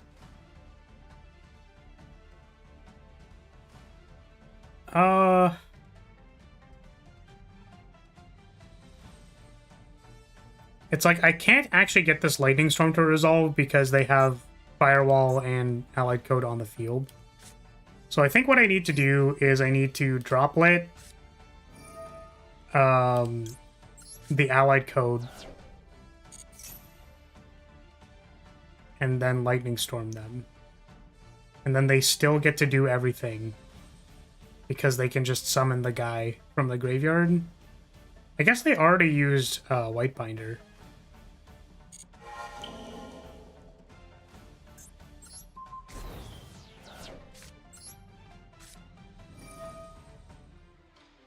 Can you not Storm Chain Droplet? No, because they can Firewall the guy. They could just Firewall bounce this.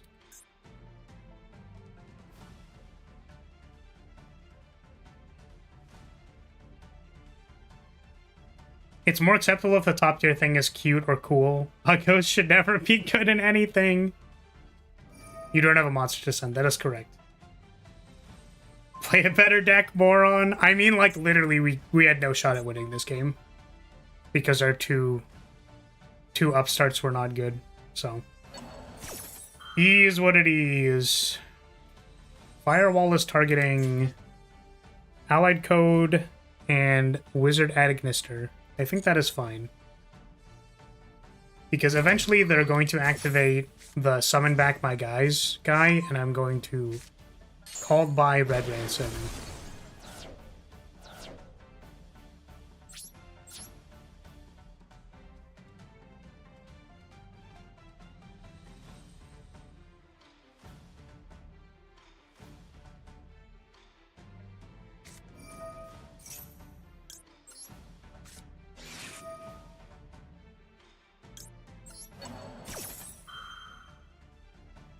So that's the best we can do. If our opponent can do... If my opponent can literally sneeze, which I think they can because I'm pretty sure they added, like, Malice Underground with Red Ransom, and also they set the search for any Malice thing, / banish thing, / whatever. I think we just lose. Oh, they get to summon it anyways? That's interesting. I actually didn't know that. Oh, because they can choose the thing in the banish. That makes sense.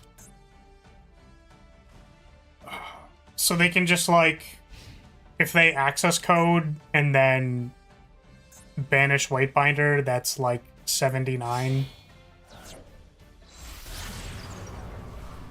Oh wait, they can't because they can't destroy anything on my field. That's kind of funny.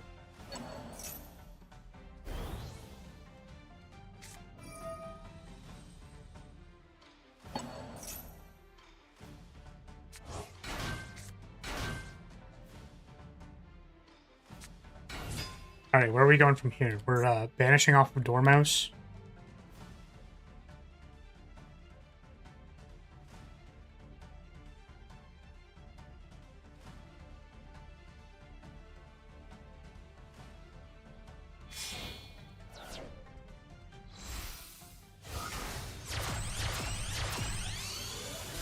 Oh, we're dead. Okay, very cool. Very awesome. Heart Scriptor attacks for 5k, so they found lethal. How incredible.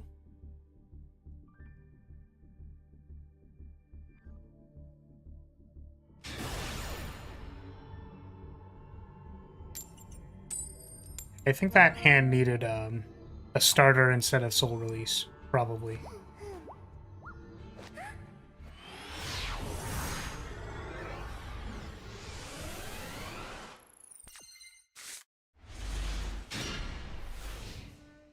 Okay. This deals with allied code if they don't summon Transcode Talker. It is Ryziel. Time to figure out what version of Ryziel it is. I'm gonna go take a piss. Please enjoy the ASMR experience of playing Master Duel against Ryziel. You're welcome.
We never get to hear the tinkle. What the fuck is wrong with you? What do you mean by that?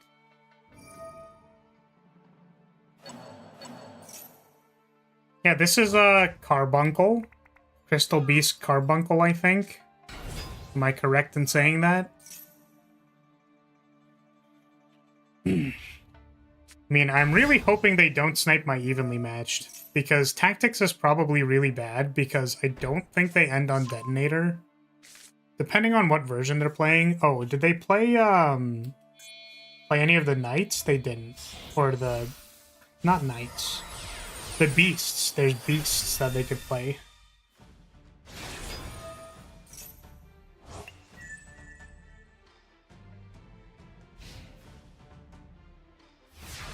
You got wet, didn't make it, I see. What the fuck?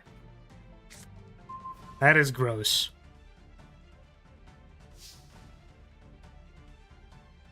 Alright, I'm about to perform a gamer move. I'm about to perform an epic gamer move. Nice backseat. You got it.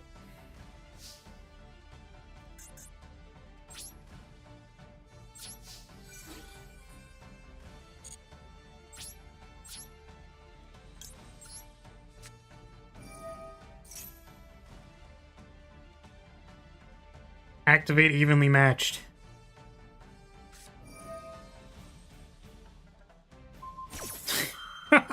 Why? Why, dude? Why? What are they doing, man? Guys, Master Rank is the top percentage of players. We've got the top percentage of players in Master Rank. They're all very good at playing Yu-Gi-Oh!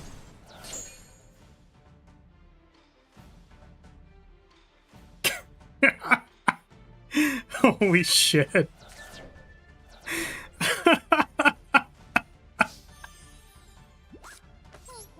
Great. Great.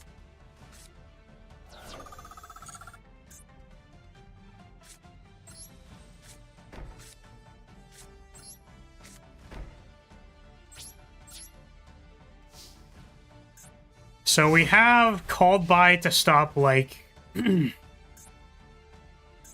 stop and effect. We also have to call by first. Did your opponent just own themselves? That is correct. Oh, I don't know if I have a negate for this.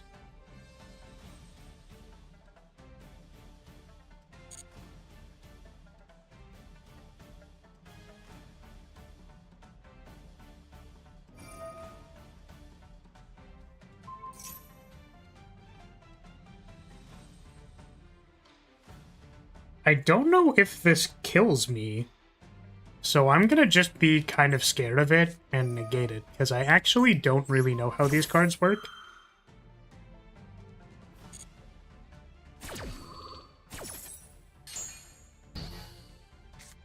Like, I wanted to call by something from their graveyard first, but I didn't know what they were summoning, so...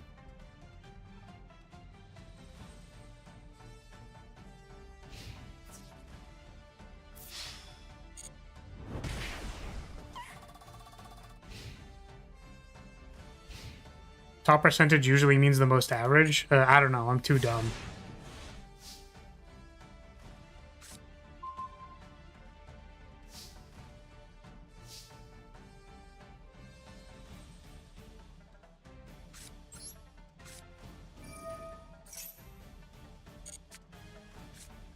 Okay. We have drawn nothing.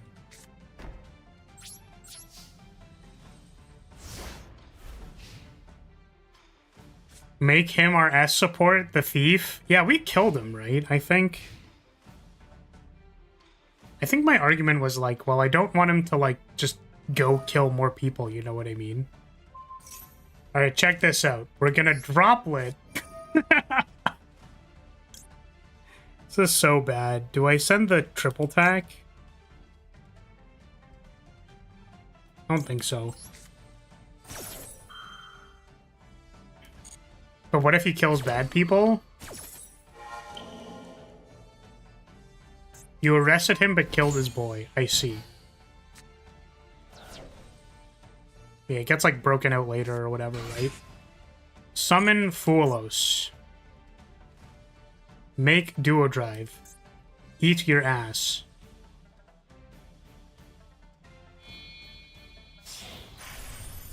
Oh, I guess Banshee.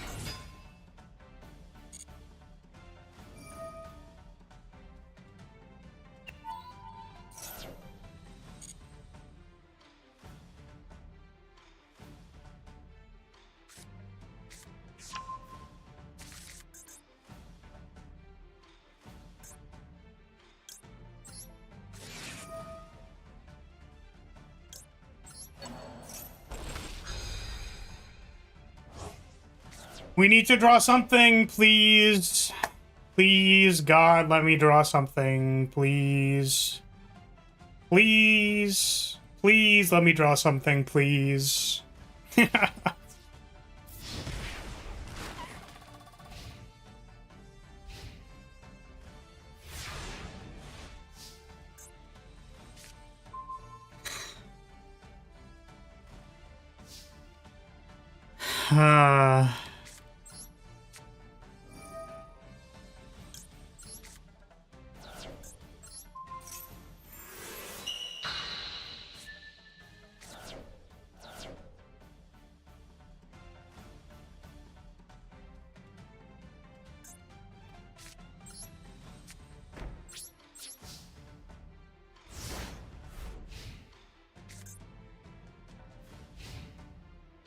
Yeah, what was this? Two upstarts into nothing. I've not resolved a single search. It's all been interaction. I am in high degrees of pain. It's these games that make me, like, pretty sad. Where it's like, I needed one engage, probably, to win this game. One engage Ray or Rose or Area 0 to win this game. And I got 0.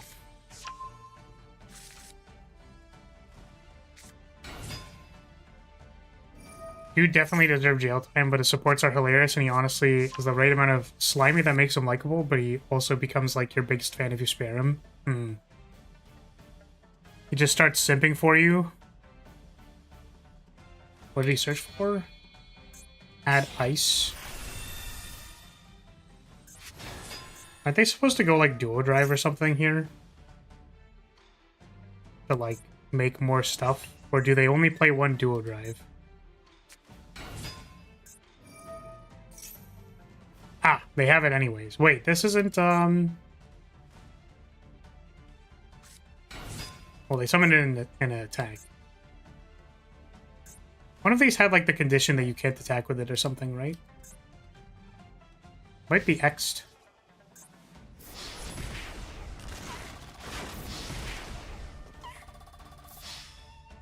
Yeah,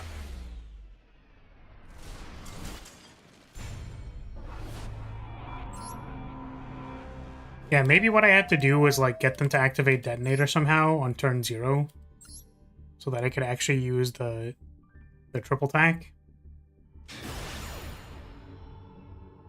That's rough.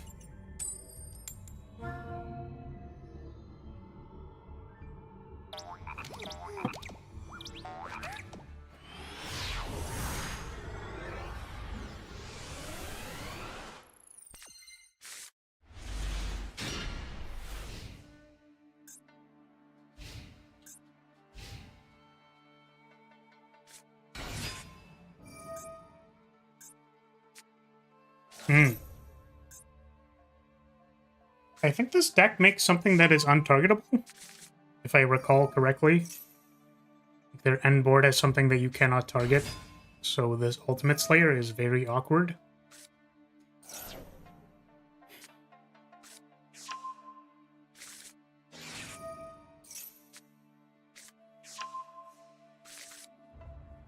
There's also a really touching scene where after has a recruitment map. He also spares one of the opponents as he believes everyone deserves a second chance. He tells Elaine he got away. Damn. Yeah, I mean, like, if you give him a second chance, right, then, like, the idea is that he changes and also gives people a second chance. That's nice. That's just opportunism since he's a P. Clearly.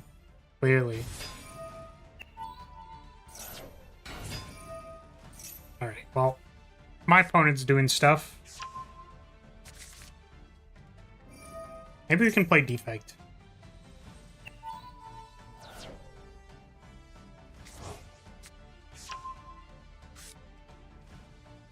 Let's transform a Strike into a Sunder.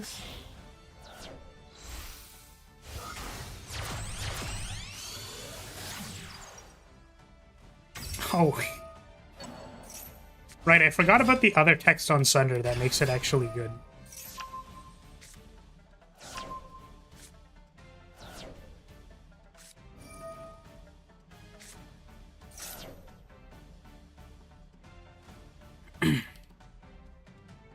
Why don't you make the Spire window bigger and cover your part of the board? That is a decent idea.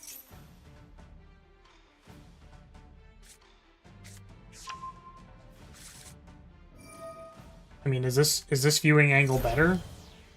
I feel like it's kind of low, don't you think? I can't really make it bigger, I suppose. I could put it above the frame.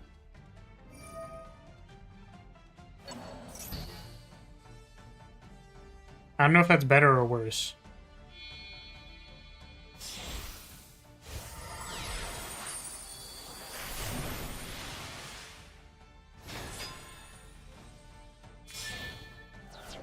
I guess there's a bunch of stuff in the foreground that doesn't, like, super matter for Spire.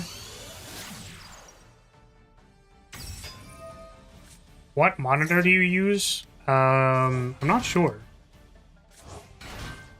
Well, you can't see the... Possibly can't see the events.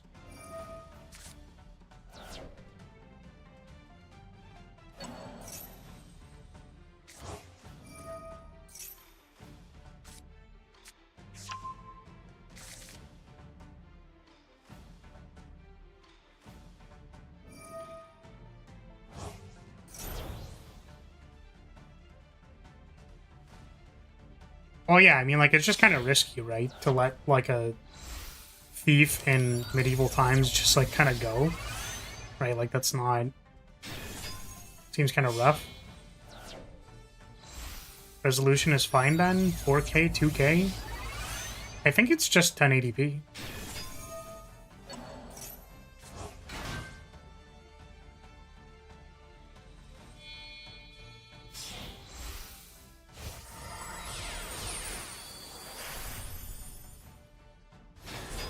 Like, do I want this turbo to use the Sunder?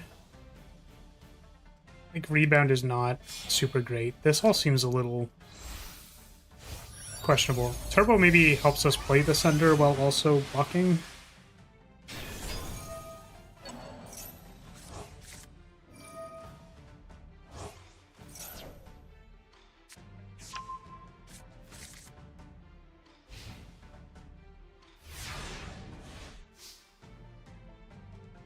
Big Algo.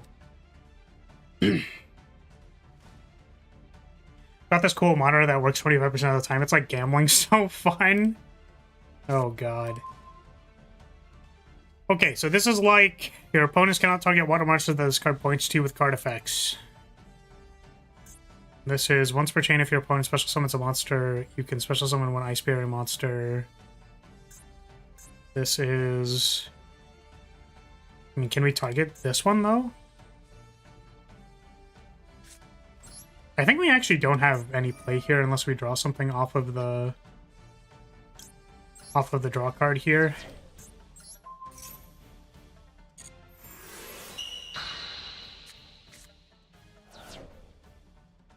Slay the Spire during Yu-Gi-Oh! Yeah, welcome, Vena. It is. It's like... Our deck doesn't do anything on our opponent's turn. So, or like while our opponent is comboing, so we just kind of like... We just clock out and play Spire.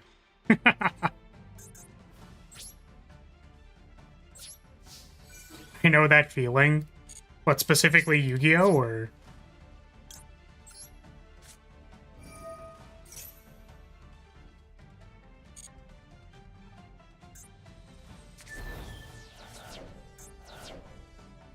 Okay, well, we have a Called By in a Dream.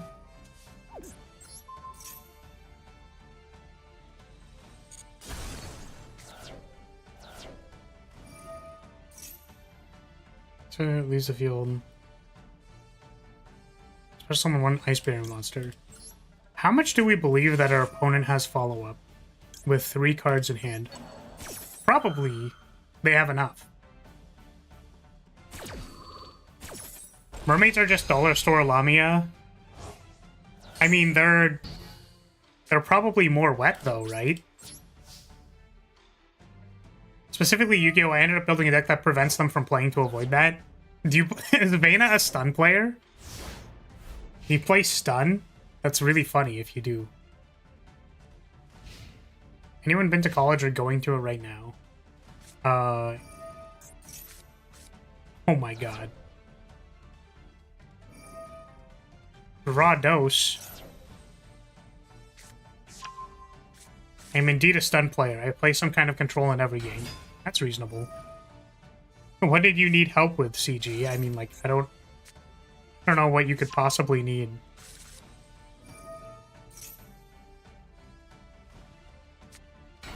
What is the ideal gas law? Are you asking about college sciences in a live stream chat?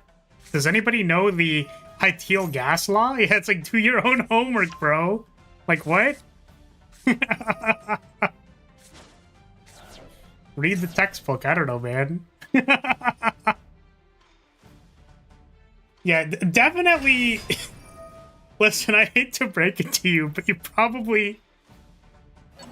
Oh my, did you fucking Veda just had it? Man, that's so funny.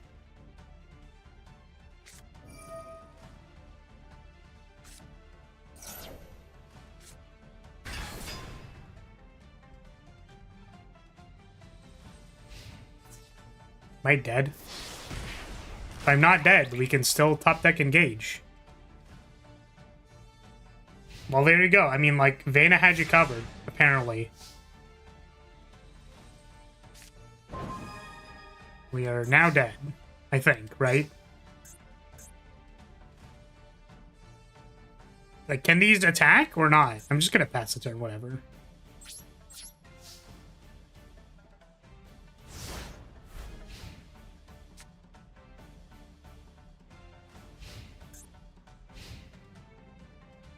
Attack me.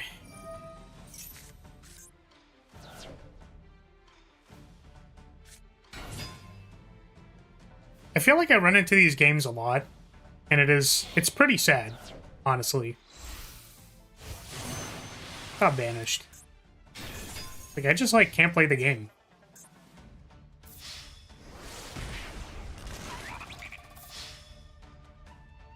Maybe you guys know how to pick up chicks. I've been trying Fireman, but looking for possible alternatives.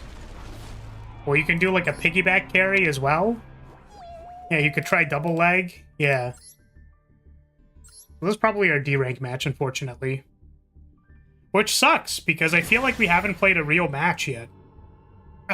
Like, all of these have been pretty bad. Just, like, have not been able to win. Our hands have not allowed us to win, I should say. Get a Gmod gravity gun. Yeah, have you considered using a portal gun? I mean, we have 3 starters and 2 board clears, so, like, maybe we can win. Hello, Malice. I don't know how we beat Allied Code Talker.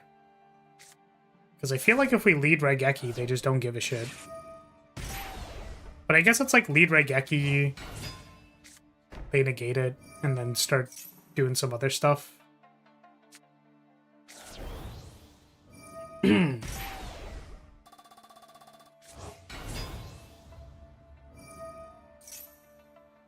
So I just checked. I feel bad for my boy from GX. His elemental hero deck is unplayable, but the character that was evil voiced in his head apparently is a viable deck. That's funny. You don't feel like you've played a proper game because you haven't faced my deck yet. Oh, don't worry. I've played against several stun players in ladder. I think stun is actually an incredibly good matchup for us. Because we have spot removal and several, like, just board clears. It's like, stun's stipulation or major thought is that, like, they're going to encounter someone who needs to, like, special summon in order to play the game. You could also just, like, open anti-spell, I suppose. I've gotten into Arc-Knights again. None are as sophisticated as mine, trust. Did you want to play a viewer duel? Is that, like, what you were asking? How's Arc-Knights right now? I haven't played it in a while, so...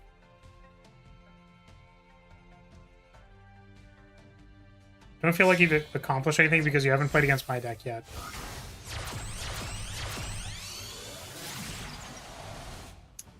Appaloosa. Appaloosa. I gotta say, probably my favorite thing about Appaloosa is the absolute territory, and that's about it. I guess she has cute ears. That's fair. Oh, she also has a bow, now that I think about it. Bow's pretty good.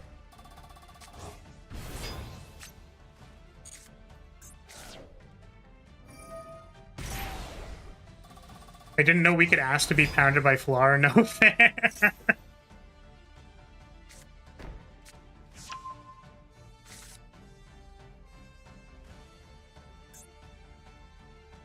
I mean, we could maybe do viewer games. I would hope to not D-rank to Master 5, because that would make me very sad. However, we are playing against Malice. Usually Malice games are very hard.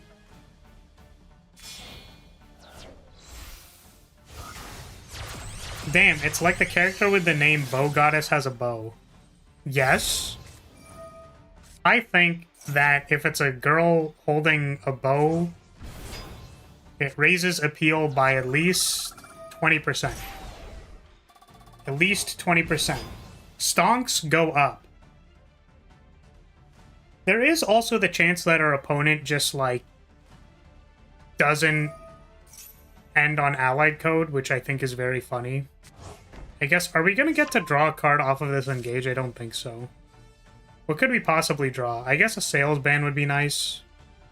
We could sales ban allied code and then Raigeki them. That'd be nice. Or a sales ban allied code then evenly matched. Raigeki to clean up the spares. Cute girls make everything look better. Yes, Bow looks better with cute girl. My favorite class from Dungeon Fighter is the Archer. Traveler's thighs are insane. Insane. I bet I could download this game right now and win. Part of the card's auxiliary or something. I believe you. I believe that that's accurate. Oh, shit, we're getting transcode talker. I actually don't think that matters.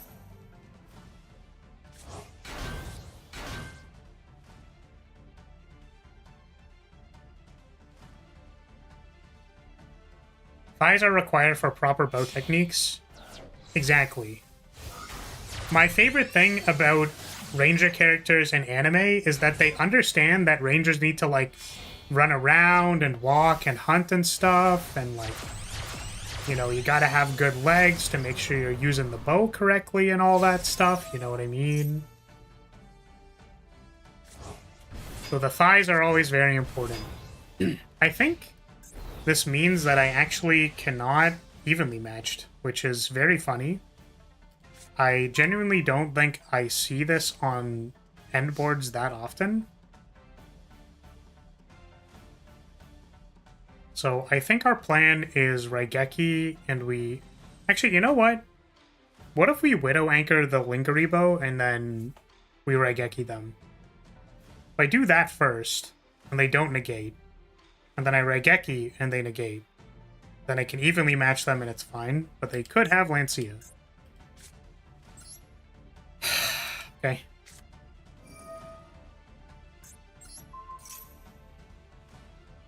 I mean, if this doesn't telegraph evenly matched, I don't know what does.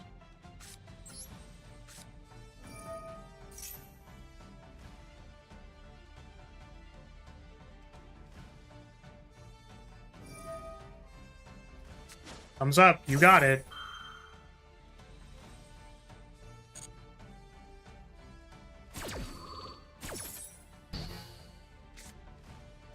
My Raigeki. Yeah, dude, Maxi resolves. You got it.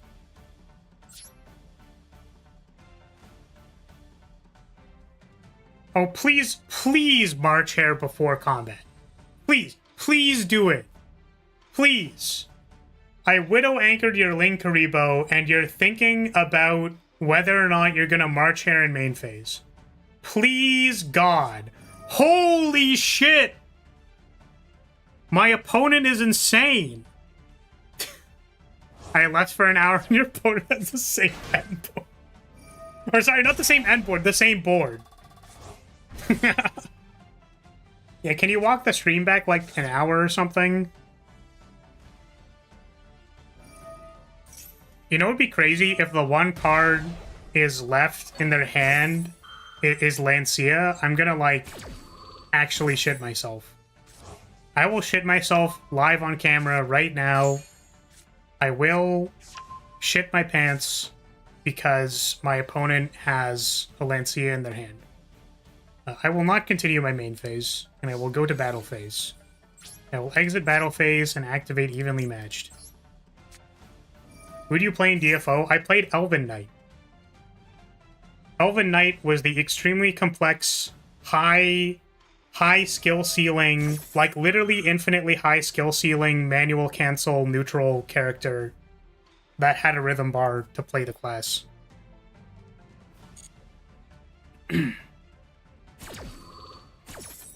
Favorite thing ever. Nothing makes me more happy than just jamming the chain rush button. Jamming the chain rush button is like literally dopamine on a button. You just hit the button and then like get dopamine. Wait, but they already summoned this, so why'd they banish it? I also played Traveler. Traveler's really good.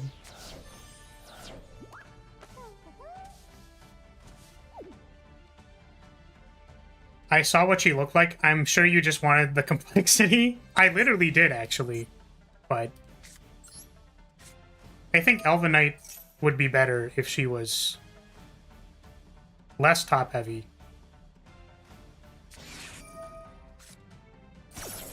So their last card was Ash. I think we actually lose to that. Because we can't,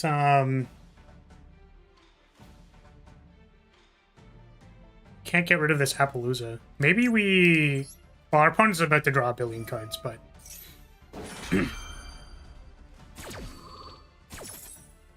I think we summon not Kagari. I think we make this. And then we attempt to make a Zeke to banish the Appaloosa. It'd be really funny if my opponent activated into this. Interestingly, I feel like EK is not the most complex class. I think I'm inclined to agree. There's a lot of actions. It's not, like, particularly complex.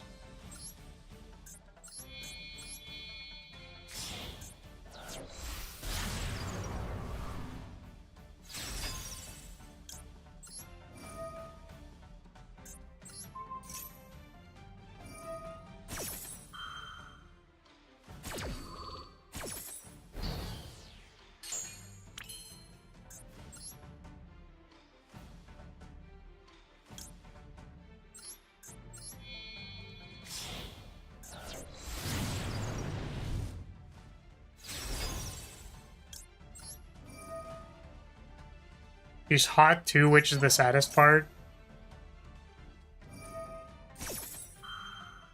Maybe summoning twice into this Appaloosa wasn't a good idea. But also my opponent had March Hare Malice Underground in hand anyways, so like it doesn't really change much. You can draw another card.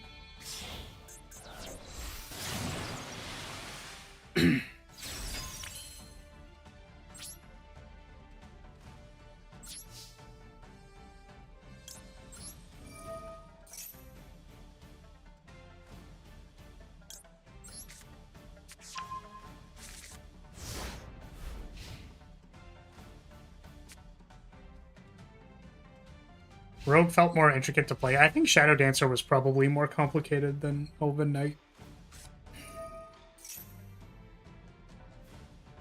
Rogue was a class that existed and did things.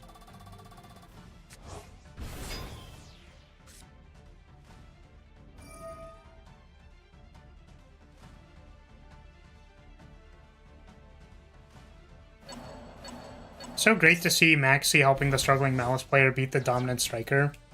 I mean, I'd be inclined to agree with you if they didn't already have full combo in their hand, so...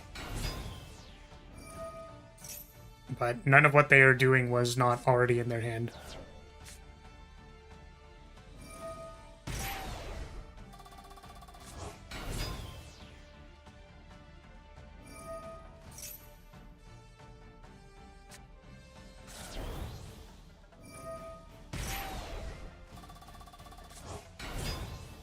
It's like, basically the plan here is just to, like, summon Ray. When they called by me because I let them draw cards, that's when we're gonna tilt off.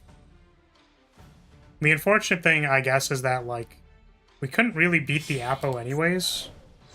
Maybe we wanted them to negate the evenly matched, and then we, like, resolve Raigeki. Be kind of neat. This is access code Banish Heartscriptor.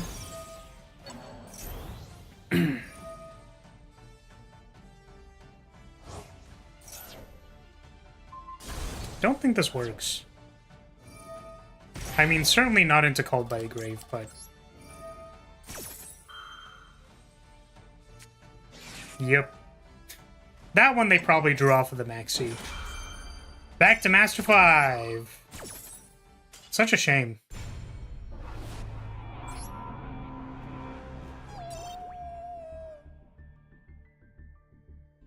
Yeah, I don't know what I could have done differently that game. You know what? I think we need to add Minecraft. Oh, what? It's so brutal. Yeah, it's like... This is basically what my ranked experience has been, is that it's like...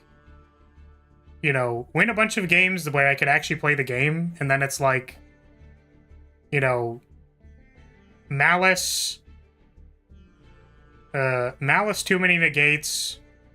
we literally weren't allowed to play the game for, I think, all 3 of these. Like, we literally had no...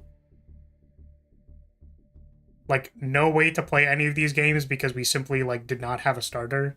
And then we, like, lost.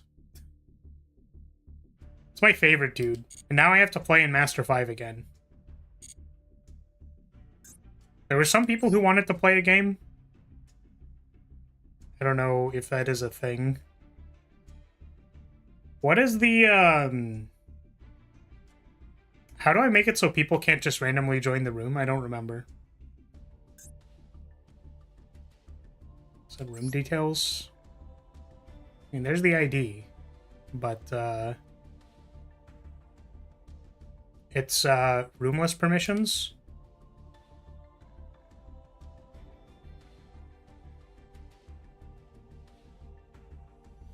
$10 GB in a card game is wild. It's probably all of the cut-ins.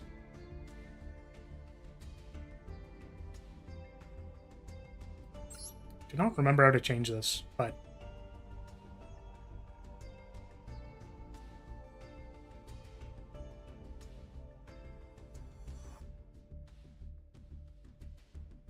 But yeah, this is the, that's the room code.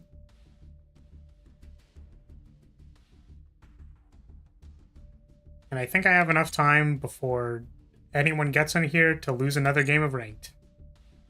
I should probably type it out, huh?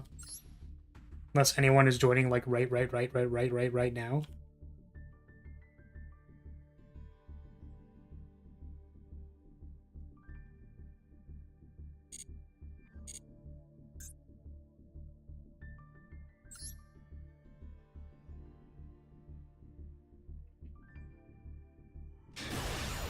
Are the Harpy Sisters a viable...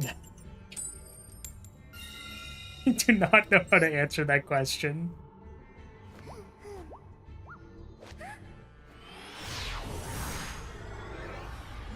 I'll concede to them, if that's what you're asking. If you're trying to beat me, I'll just, like, concede. I guess in that one Ryziel game, we could have maybe, like, gotten them to activate Ryziel somehow. You're playing a Karibo deck or what? We're playing Armed Dragon. Once upon a time, Harpy Sisters were viable in Duel Links For real. Once upon a time, insects were viable. You want me to do another paleo match? I mean, if you want to. I was actually considering sending you a screenshot, Doc, of someone chaining a paleo.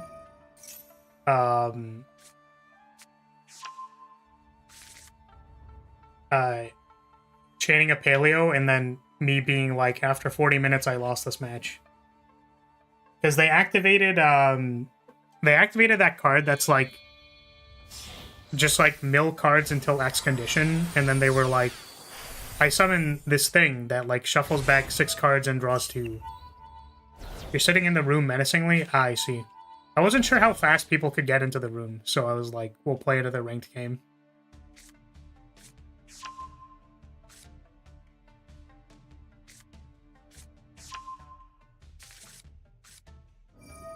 I mean, does the go second... Can the go second deck go first at all, or...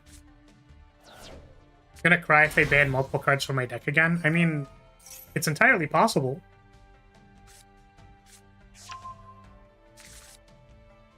The nice thing is that we're playing against Ryziel. So, I can end on Baguska plus Droplet.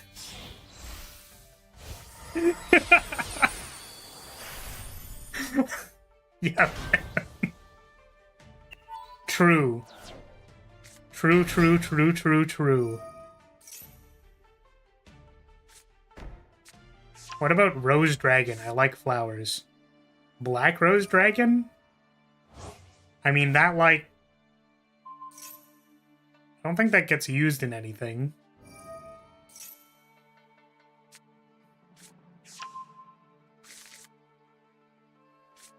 I mean, I guess, like, can Ryziel beat a Baguska? Like a resolved Baguska? What's their plan for Baguska?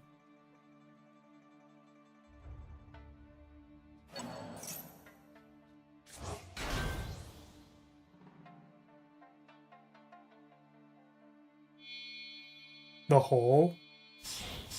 Yeah, so they have to pass into Baguska and then activate the hole? That's crazy.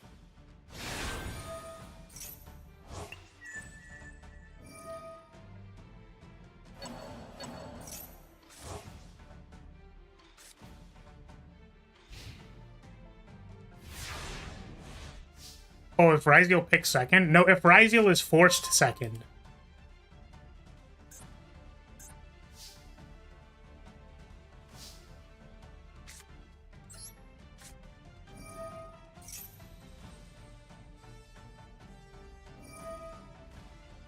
Why is my opponent activating Detonator? I don't understand. Why are they doing this?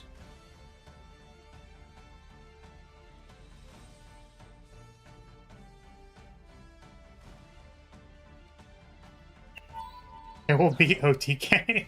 Oh no. Oh yeah, I guess the room code should probably be pinned. Probably. Even in Masters, people don't read cards? Oh, sorry, they had a plan. Okay, they did actually have a plan. They wanted to summon Sword Ryziel. I was too close. I wouldn't force Ryziel second because I'm playing the Go Second OTK deck. Yes. I was wondering about the Ryziel decks that make Baguska.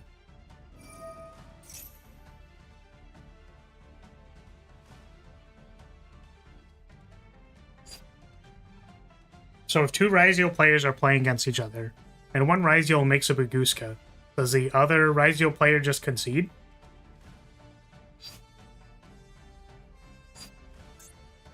I'm wondering if I negate this or not.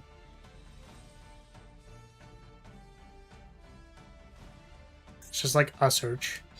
Well, they can detonate or blow it up, I guess. I'm just gonna say that this is fine.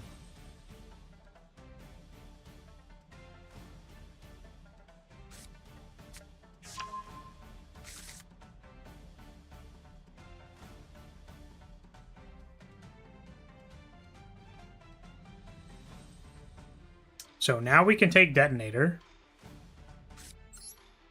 Good night, Flar. Have fun playing with random men in your room. What the fuck? Don't forget sleep equals growth spurt. This is fucked up. I will not take this harassment from you, Marv. Have yourself a good night, though.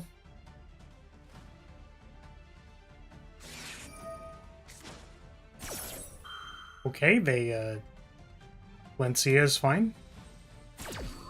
Imprim Tech, maybe.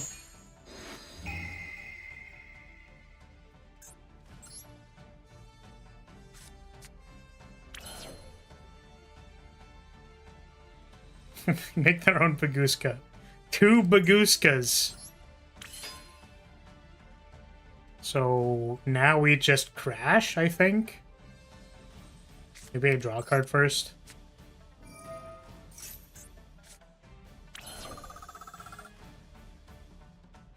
Can I just, like, Raigeki them? It's easier than needing to play the game.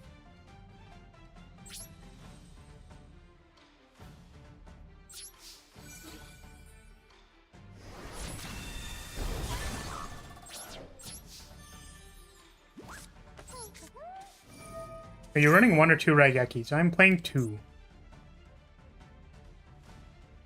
Oh, Aggregator! That's fair, that's fair. Aggregator probably works. Oh shit, we got an engage! We're huge! What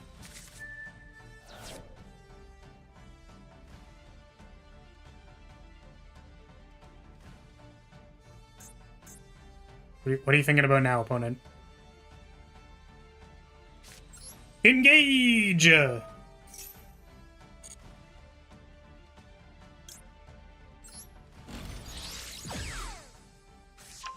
I suppose we actually could have gotten multi-roll. Draw a second ray. Let's go! We're literally huge! Yeah, I was probably supposed to get multi-roll. Just send area 0 and then that's my summon. Whoopsie.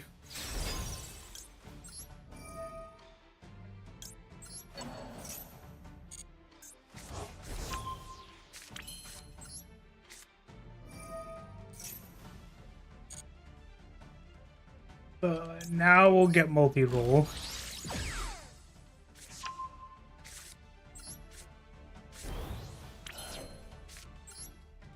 I'm going to continue not respecting their board and just... Actually, wait, hold on a second. Oh, I can't soul release them because they Lancia it. I was gonna be like, wait, is soul release actually good here? It's not. That's awesome.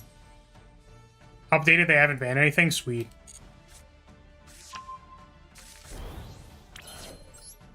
No, I didn't set multi-roll. Damn, we're just playing like... We're just playing so good right now.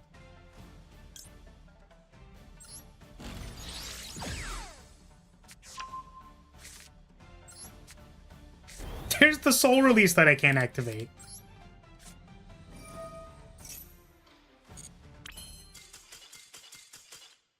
My opponent had enough. My opponent was like, I'm good. Go Menasari. I'm going to leave. Okay. I suppose this is the order. 3 guys. I was like, I should maybe have a go first striker. But I don't think I have that.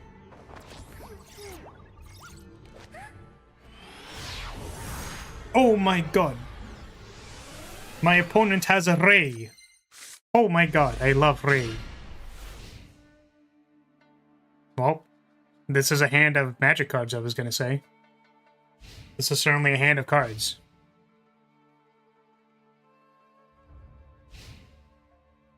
End phase. Understandable. I will engage.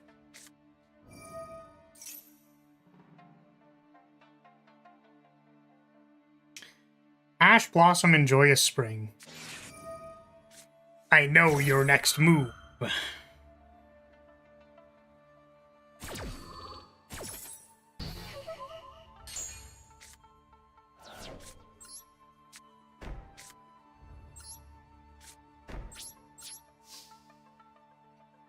Huge turn 1. Huge.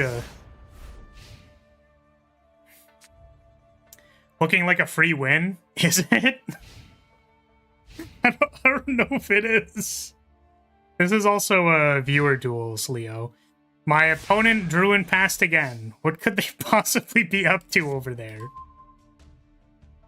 Did we brick? Did we brick this city? Brick this city like rock and roll? We brick this city? Ash blossom of joyous spring. Oh my god. Go ahead. Your move. Your move. Are we playing Yu-Gi-Oh yet? Are we doing it yet? Are we popping off yet? Are we playing Yu-Gi-Oh Master Duel yet? End phase. Turn 6. I will draw monster card. Draw magic card.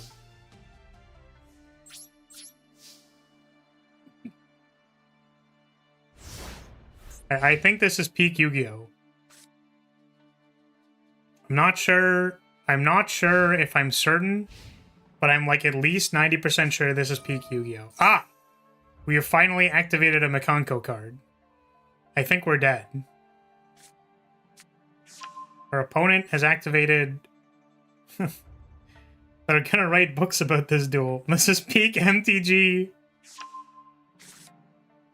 Alright, Makanko has been found. Normal summon, maximum C.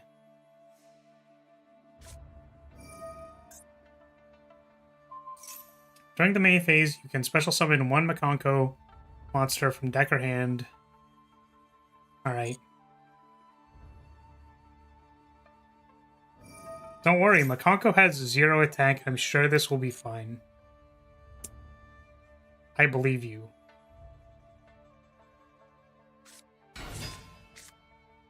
So this one is like, can't be targeted by like anything, right? Which is why this effect is not doing anything.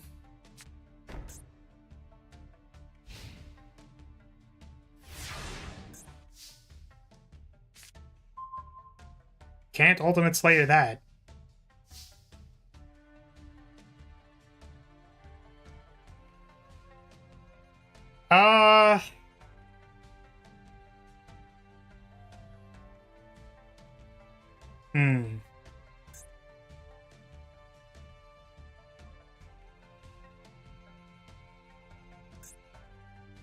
Imagine just summoning 0/0s MTG. State base, they die. It's like, I don't know if it's better to Heavy Storm and then just like let this happen. The thing is, they get to add another Makanko card, right, with a different name, and that's probably really good for them, right? So we could just Heavy Storm. We could just do it.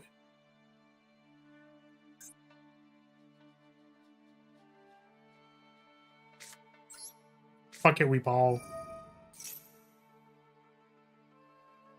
I can't use Lightning Bolt on Boggles anyways. Equip it with one equip spell from the deck that can equip it. Okay. We are equipping something. What is this one?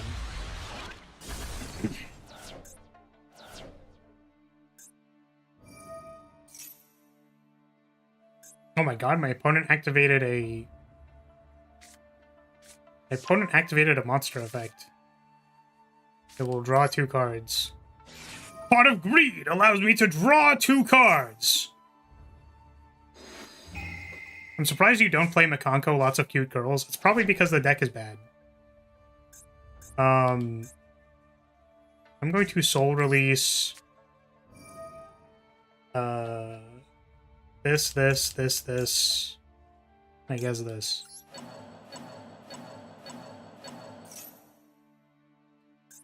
So we're about to summon Ray and then get our shit rocked because we can't beat a Makanko card. Does this thing die? If this is not equipped with an equip card, you can take no battle damage. If this card is equipped with an equip, it cannot be destroyed by battle and your opponent takes the damage. Okay, so currently it is not indestructible, or at least I don't think so. We will play around something like Dominus. I don't know what the condition for Dominus is. Or Impulse? Specifically Impulse, there's two of them. I'm going to assume that I can attack this thing.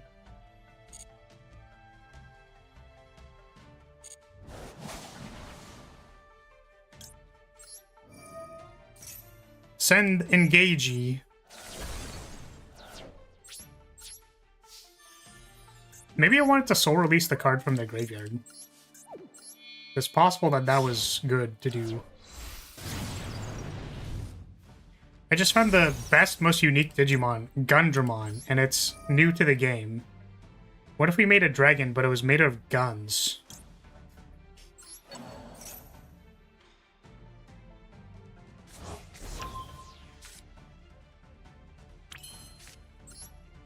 As long as it has an equip spell, it is unstoppable.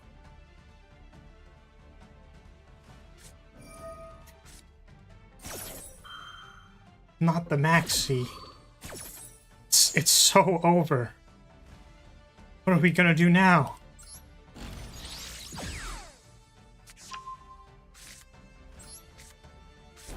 Well, that doesn't do anything.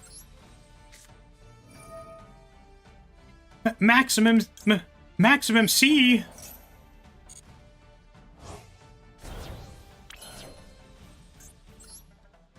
Yeah, you can draw a card. That's fine. I suppose we could have searched for... We could have searched for Widow Anchor and then, like... gotten the Shark Cannon here instead. Maximum Seaminus. Yes, exactly. We'll just get the multi-roll now. Turn 9.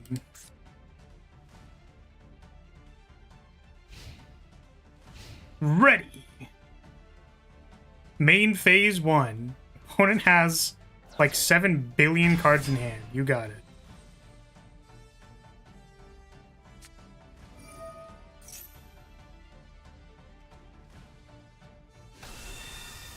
Oh shit. It's lit.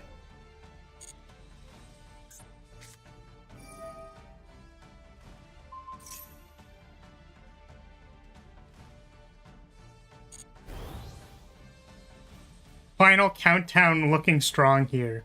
For real, for real.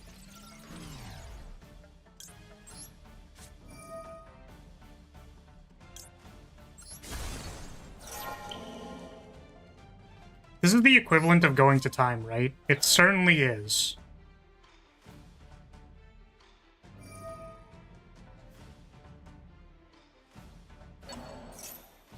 So what does this one do? Oh, its effect is negated. Let's go!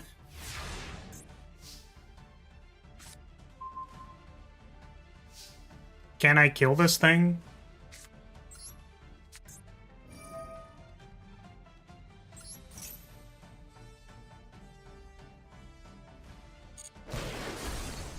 We have done it. We have removed the Makanko.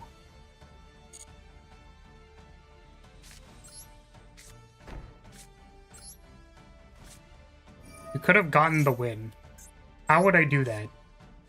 Would it require reading my opponent's cards? Because that probably wasn't gonna happen. I don't know if I'm supposed to exile this thing. They have, like, ways of reanimating stuff. I suppose I could just set it with multi-roll.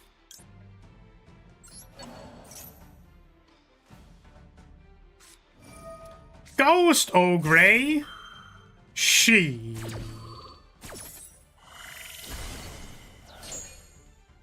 I dodged. I have been destroyed.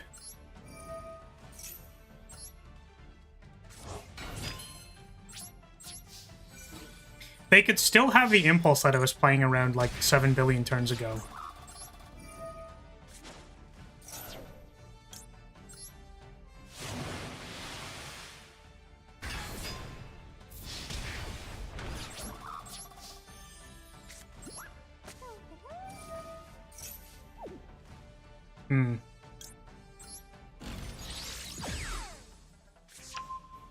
Draw a card. Sales. Fucking salesman. No, I don't think I know what card to name with salesman. I'm gonna be honest with you. I don't think I'm super familiar with the Makanko cards of what I should name right now.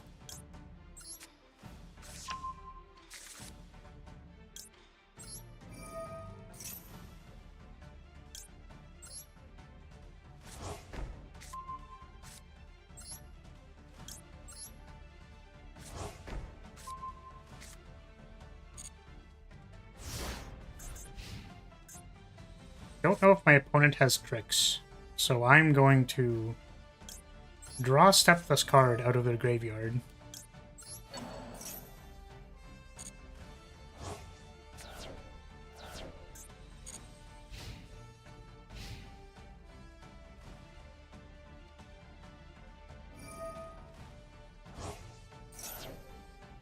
Send one Makanko to the graveyard. Ah, shit, I should have waited for them to send the card first. Unless it's a magic card.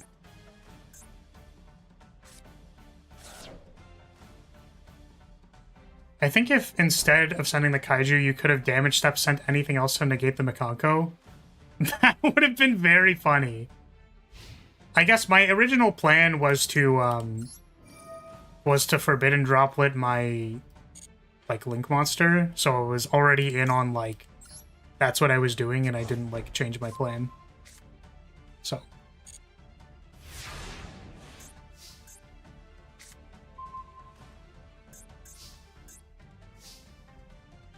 let's set this. We'll send it. And I'm going to read my opponent's mind and get Makanko Promised. Special summon one monster from your hand or deck, then equip it with a Makanko spell. You got it. I was gonna sales ban something, but I guess I can't do that. Yo, it's you again. Yo, it's you again. What's up? Yeah, so this thing is just like Giga Untargetable or something like that. So our only out is like Droplet or something. Can add one Makanko Trap. Yeah, just to clarify, this is not targetable. I need to destroy the other thing somehow. Okay. Does it get to equip a second card? No, they put a card in their hand. Okay. That slightly changes what we were doing. We're gonna see if we draw like a Duster or something.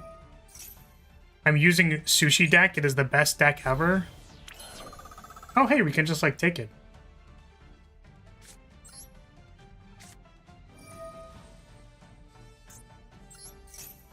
I would like this card, please.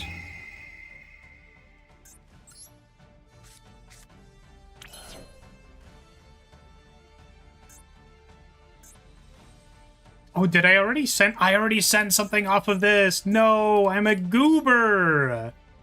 Oh well.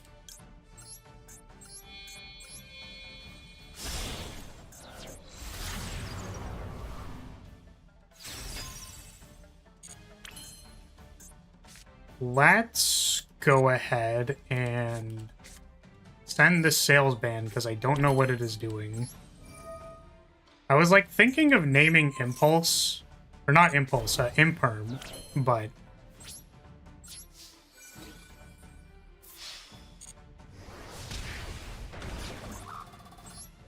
how underrated is Sky Striker? I think Sky Striker is trash, and so am I. To quote a legendary Gigic video, Sky Striker is trash, and so am I.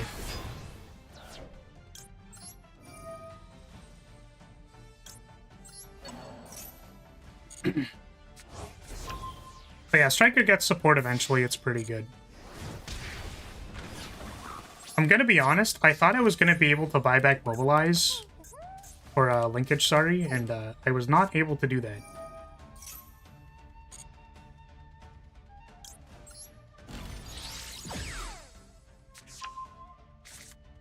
Rar. Is there anything that this cycles into?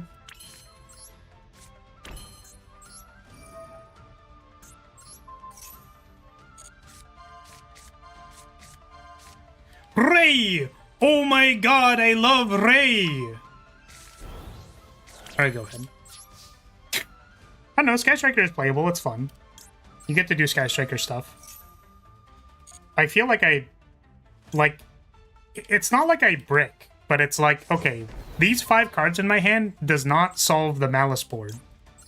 Despite the fact that you would believe that it probably should, it just kind of doesn't. And then I'm like, oh, okay. Well, I'm trying to do a video on the sushi deck. How should I do it, though? I don't know if I necessarily have an opinion on that. Like, what are you trying to showcase? Sorry, what's happening? If you have this card in your hand, target one face-up monster, equip this card to it as an equip spell. Okay. Am I finally dead? Are they going to summon you can't target your thing? Oh, shit. How good is it? Oh, how good it is. I mean, like, are you saying that sarcastically? And should be meta. So, like, what is your argument for why that is the case?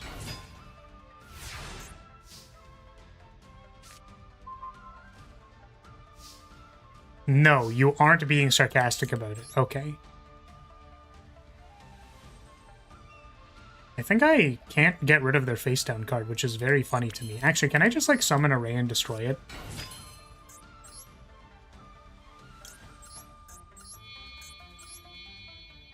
One of the sushis can attack directly. Okay, so how does that... Why is that good?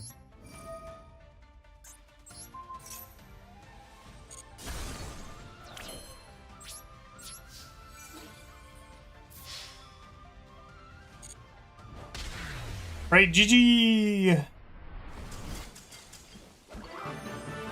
Turn 14. Fastest Sky Striker game you've ever seen.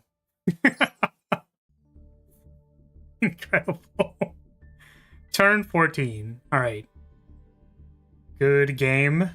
Good game. You bricked so hard. Turn 14 means you beat them at Final Countdown, right? Yeah, I agree that I also drew a bunch of cards that did not do anything. So we just sat there and looked at each other for like 14 turns. Oh, man. But yeah, so why is the Suship being able to attack directly good? Yes, good luck, Vena. Good luck, good luck. Because if they can win against Malice, it has a good chance to win throughout the duel. Yeah, but how does it beat Malice with its card that can attack directly? And also, like, why is that good? I guess is a good question to ask.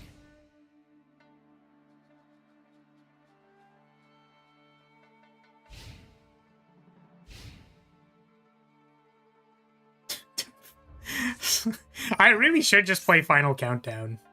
What the hell is this?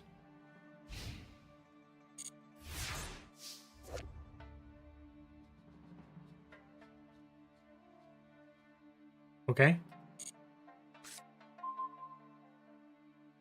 Also, that deck isn't finished. Well, we'll have to play another game when it is finished.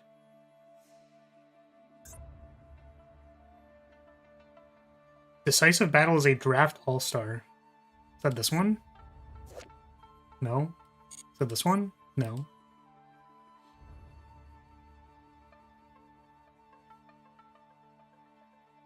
Or how it is bad because it had not been given a buff. Okay, sorry. Maybe there's like a bit of a delay or something. It's the spell. Read the card, not the name. Oh, Decisive Battle of... Oh, okay. I understand. Well, this hand basically doesn't do anything, so I think we're just gonna pass.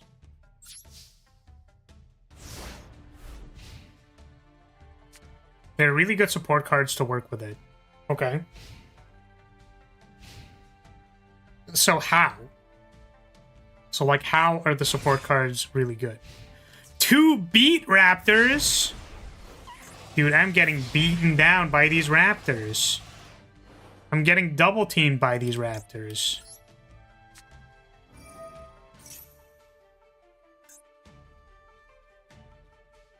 Take your beats. Dang. Keeping the spell card. Card would be destroyed by battle or card effect. You can send 1 fusion monster to the graveyard instead. During end phase if you have a Fallen of Elbaz. Okay. They are the beatdown. That is correct. I mean, I'm going to be honest with you. Don't think I have anything. Oh my god, it can protect itself! Oh shit, it's fucking over! That's crazy. Okay, well this is in the graveyard now. If this is in the graveyard, because it was sent there this turn, you can special summon 1 Dogmatica or Fallen of Elbaz. Okay. I'm going to banish that card, because I have made a mistake. Okay, you can have your silly card. Go ahead. I guess I can never destroy this thing. It is a stun deck? Yes. I assumed that I would have been able to destroy this, but I, like, literally cannot. It is not possible.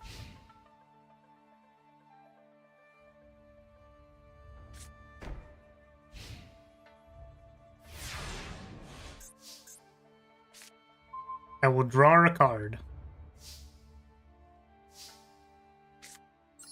Set 1 pass. We are truly playing the most peak of Yu-Gi-Oh! Play Blue Eyes White Dragon and believe in the heart of the cards, and that's how you win. You can play Blue Eyes. Blue Eyes is a playable deck right now. This is the most gameplay I've ever seen that ever played a game to ever gameplay a play that gamed and played. Ever. I think this is the most play game that I've ever played. Do you ever game that you could play and you could do anything?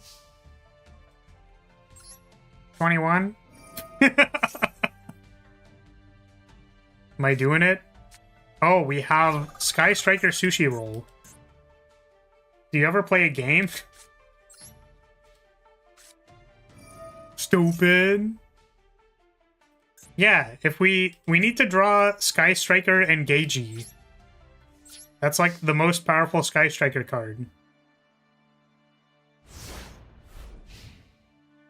Because we get to be Engagey. Draw 2. Well, I get the sense that I'm going to slowly lose to drawing 2 cards every turn. Because we have nothing to do. I mean, there are certainly a lot of games that feel like they end up like this, where I'm like, well... Ah! We have drawn a rose. It is over. It's so over. Normal summon. Rose. Get them, Rose. Beat them up, Rose.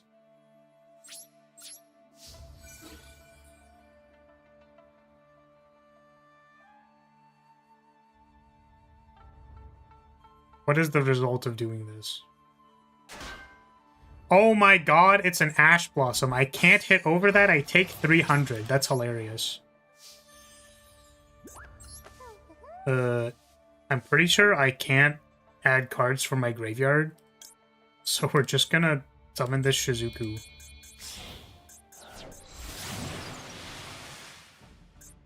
With 3 engrave. I could take this, and then I think... Actually, wait, I could just, like... My opponent is never going to activate a monster effect.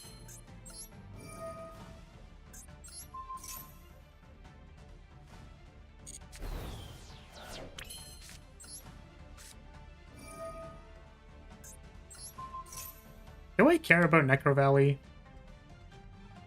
Like, maybe a little bit.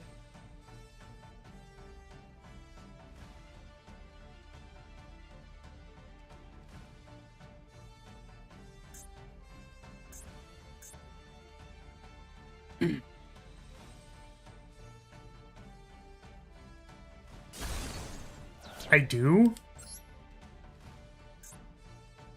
I guess, like, I can't pick cards up again, so, like, that's important. Ah, shit, I'm being negated. What does this one do? To the graveyard, you can add to your hand or special summon a Tri-Brigade monster. You got it. I don't know how this interacts. How does this interact with this? Has anyone ever called you Fartus? No. Oh, wait, is this once per turn? Did I just, like, not realize this was once per turn? It literally says on the card once per turn. I don't know why I was so concerned. I was literally like, oh my god. Dude, we're fucking cooked. We're so cooked. Well, now what do I do? Thank you for the bonk. Reading is so hard, dude. We're in main phase 2. So we're going to end phase. Can we start calling him Fartus? It'd be funny. I think there'd be some people who'd be like turned on by that. And I don't know if I really like that, so I feel like I'm good.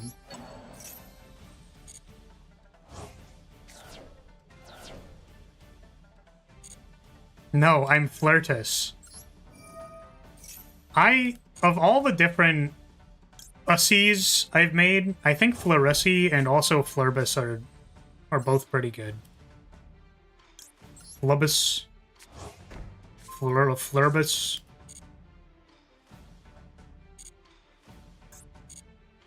Gotta love support, Unicorn Overlord. These two become closer. The support in question, Orcus. I want to impale you, let me come up for a reason to kill you. They are. They're best friends. I miss the angel lady with a bow. She was very cute.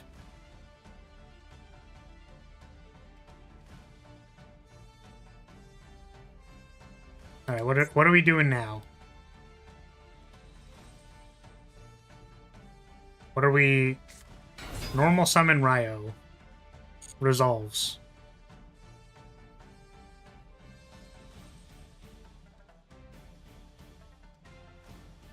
You want to know what the funny thing about stun decks is? Is that I'm not trapped in here with you. You're trapped in here with me.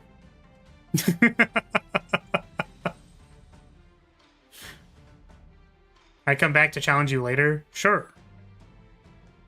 You're gonna play Sue ships against me and then send me to the Shadow Realm, apparently. If you had to describe yourself by saying you're a car, what type of car, like a smart car or Ford F-150? Let me think. I don't really know. While you control a continuous, Travis can't be destroyed. During your opponent's turn, you can send one continuous to the graveyard and draw a card. A dumb car? So real. So base. What is this? During your opponent's standby phase, you can have as many monsters they control. Gain this much. And destroy as many monsters they control. It's possible with that. And gain life points equal to the number of cards destroyed. Okay. Resolves.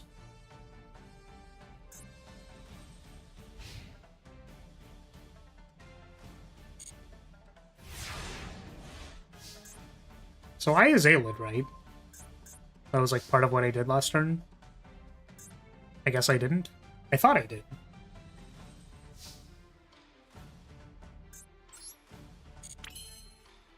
Battle phase. Actually, can I like increase the clock a little bit somehow?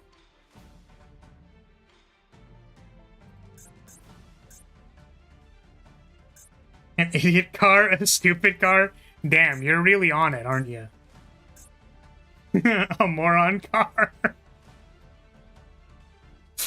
Damn. That one was too far. You'd totally be a Toyota Prius hatchback? I don't know how to interpret that at all. I don't know if my opponent has responses to this. I'm just gonna do it. They will target Ryo. And my opponent will activate, send a continuous trap card to the graveyard before I can destroy it without them having priority. Small car, big dumpy? Yeah, I don't know what that would be. I guess I would literally be a dump truck, wouldn't I? Because I have like the tiny little cabin where the guy sits in. And then I have a big back. Very big back. My opponent read my card. How dare they?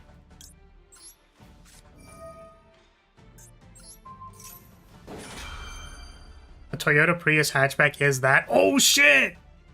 I feel so flattered.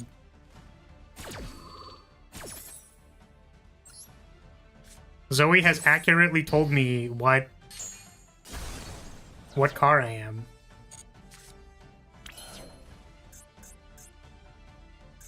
Okay. I think maybe we're making Kagari and drawing a card.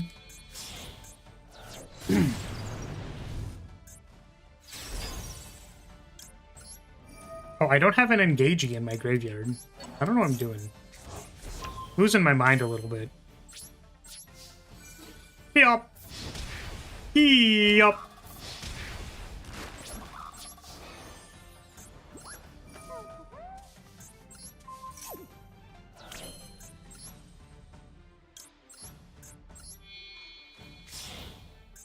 JoJo Part 7 is guaranteed to come out next year? Shit, I need to catch up on JoJo's before that.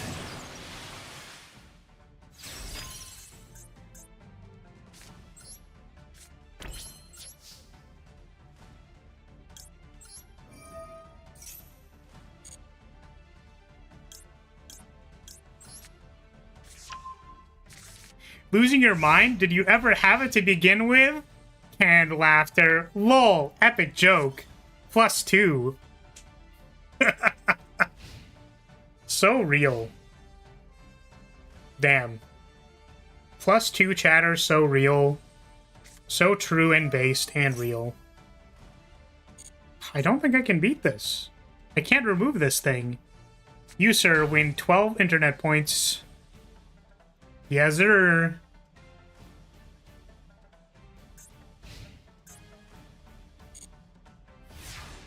Okay, how do I get rid of one face-down card?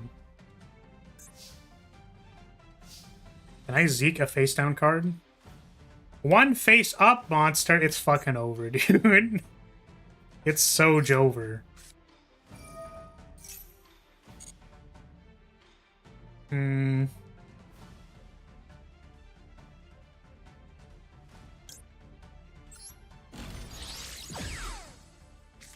I will draw a card. I will draw a card.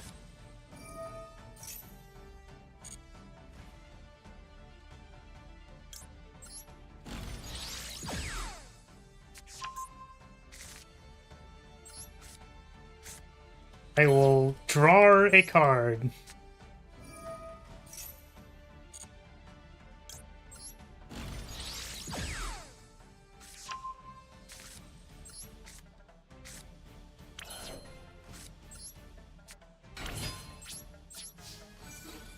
Beep.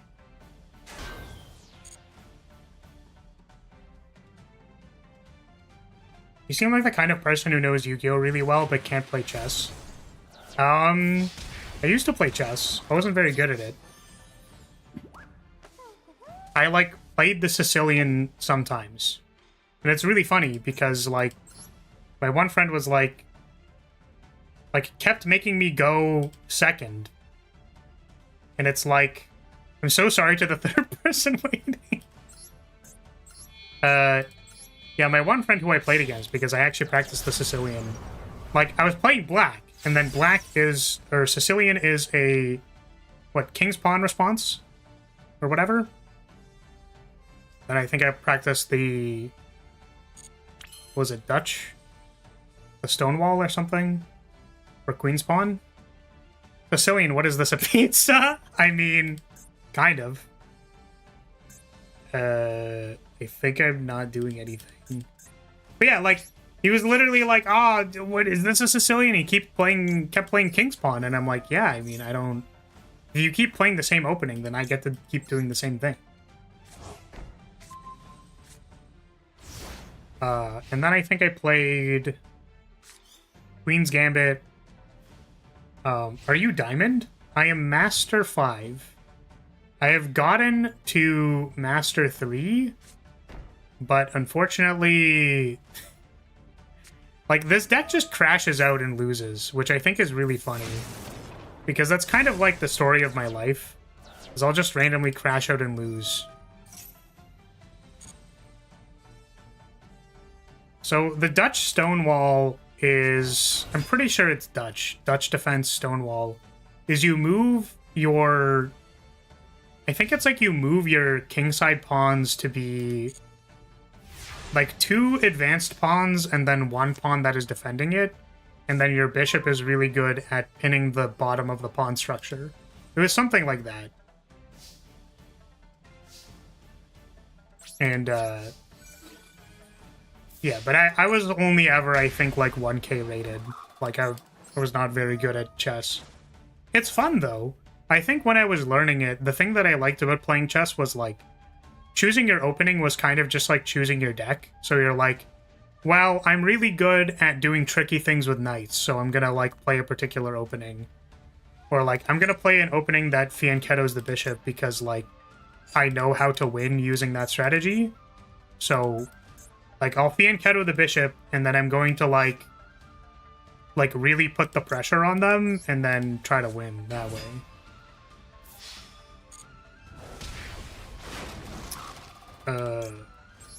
I think I need to, like, activate this thing so that I have space to activate linkage. I will not special summon this card. Could you imagine if I got Impulse? That'd be so funny.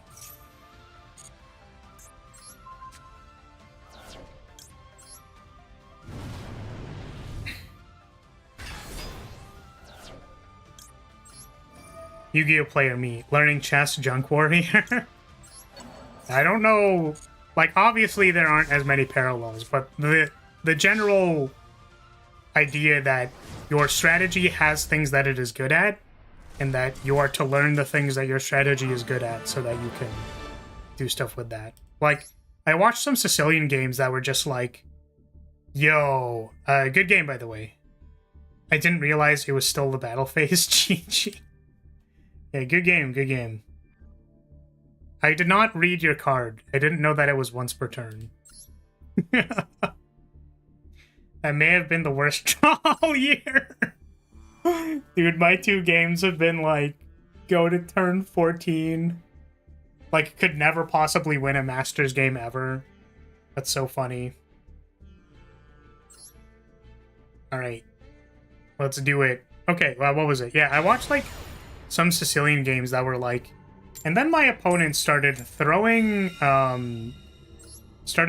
pawns at their structure. And it's like, oh my god. It's like, what is the most aggressive thing you could possibly see? It's like pawn moving past 3rd rank or whatever it is. It's like pawn moving past the middle of the board is like a declaration of war. Which I think is like incredibly funny.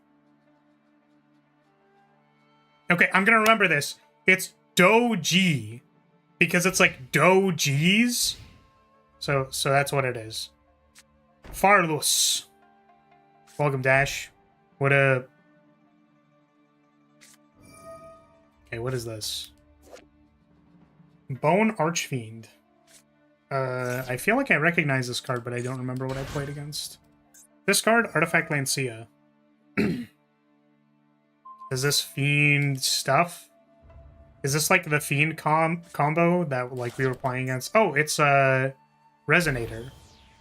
I think I've played against this deck before. It is a mid-range slogfest. You got the game? Like you're playing Master Duel right now? Wait, I asked somebody about Arknights a while ago and then I think I didn't read their message. Hold on a second. Who was talking about Arknights? I genuinely wanted to know what was going on with that game. Maximus C. The whole... Yeah, we started talking about this. Yeah, there's Dungeon Fighter... Who said they were playing Arknights? Oh, been into Arknights. Oh, I don't know. I'm in the 3rd zone. That's what. Okay, I didn't understand what that meant. Okay, so you're like pretty early on in the game, and you're still. Okay, got it. RDA stands for Resonator Dick Ass. Oh man, Red Rising Dragon. What do they mean by that? Wait, what do they mean by red? What's the rising dragon in this case? Hello? Red Rising Dragon? This stream is sponsored by Bad Dragon.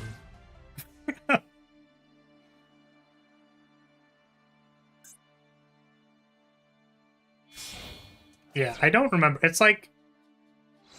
This deck has, like, a bunch of resummons. I don't remember if they have negates.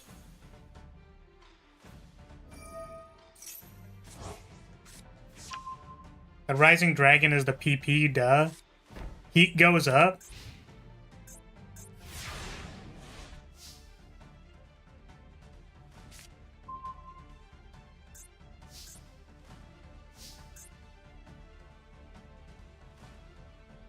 During your main phase, except the turn this was sent to the graveyard. In your main phase, the card is sent to the graveyard. This one is like if your thing is destroyed, you can do stuff. Once your field is destroyed, you can special summon one, yeah, Red Dragon Archfiend, and then this is like considered Red Dragon Archfiend, I think, or something like that. I don't know. I mean, the problem is I don't know if they have like a negate or something. Do I want to search for cards? I think we just, like, do this and hope that they don't solemn it.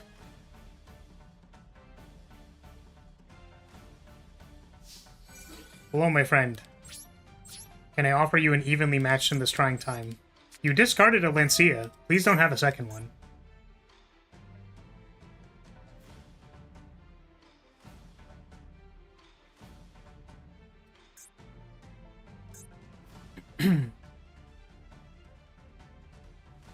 Yeah, this summons from deck. Okay. I think that means I'm not allowed to destroy that card.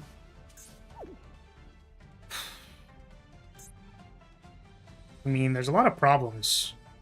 There's certainly a lot of problems on the board. And I think I can't deal with all of them. During your main phase, except the turn this card was sent to the graveyard, you can banish this card from the graveyard. Target 2 level 1 resonators. I mean, I guess if we get rid of these two, then, like, they can't summon them, right? Like, I really don't want to Lightning Storm this thing. Because that, like, fuels the engine.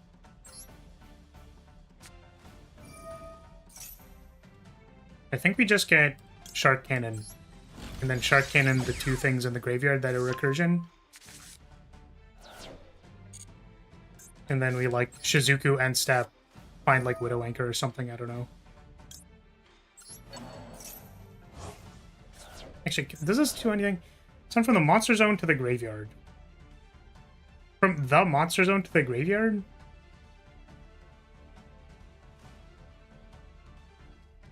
Like, I don't... Does that...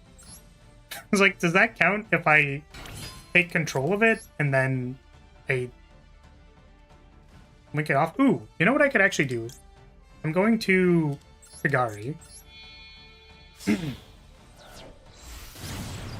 Did I banish the right one? That's my question. If this card is normal summoned, if a card you control would be destroyed, it's like they have ways to add this back, but I don't remember. Well, they can summon it with the other thing. Because my plan was to not get rid of this, but then now I'm like, what if I Widow Anchor this thing and turn it into a guy? Because I don't know how important it is to deal with this, like, right now. But I kind of want to do it because it's cool. Do I have 3 spells? I actually don't have 3 spells. I probably should have considered that. Oh no, we cooked ourselves. Okay, here's what we're gonna do. We're gonna multi-roll. We're not gonna draw a card. And then I think we're going to... Like, we're gonna banish the other thing. We're gonna find a Widow Anchor, then banish the other thing. That's what I'm gonna do.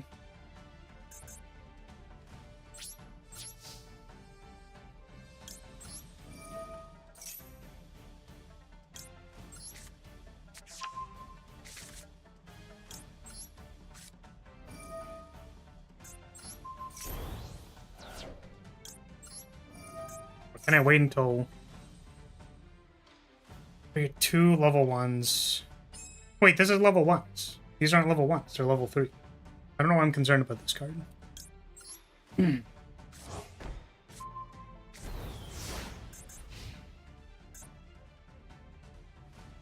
I can probably wait on this. I'm just gonna wait.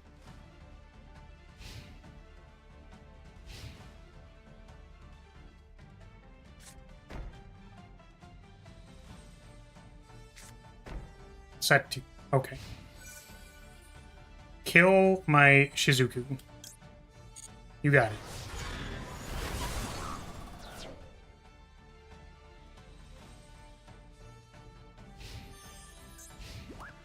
Oh, right, I don't have a Ray in the bin. Oh my goodness.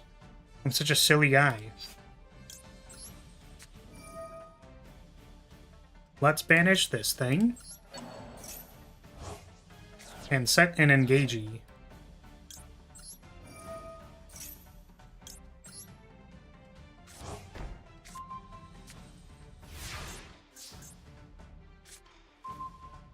Second evenly is not incredible. But what we can do is we can set evenly, then activate this, and see if my opponent flinches.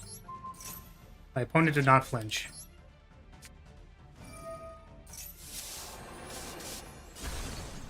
Two double imperm! My god. Drawer. Wait, I don't draw! Why do I have so little spell cards in my discard? I keep being like, yeah, man, I'm gonna draw this. It's gonna be so sick. Literally, I have no spells in my graveyard. What am I doing? Oh, man. Yeah, so now picking up the Widow Anchor doesn't do anything, man. We're cooking.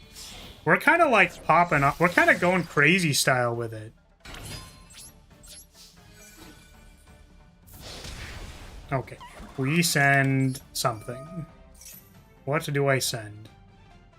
I could pick up Area 0 and then do something with that. I don't know.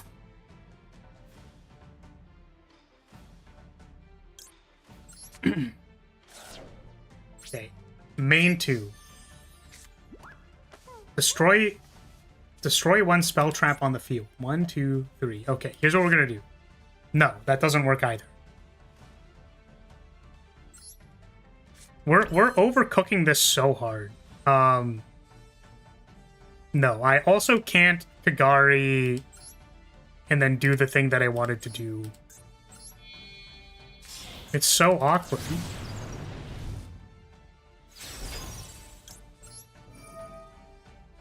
Okay, we pick up Engagey. We activate Engagey. We'll get Widow Anchor. Wait, I can do the thing that I said that I was going to do before. Okay, so we're going to take control of this. And then I'm going to turn this into a sushi roll, eventually. Wait, I can't because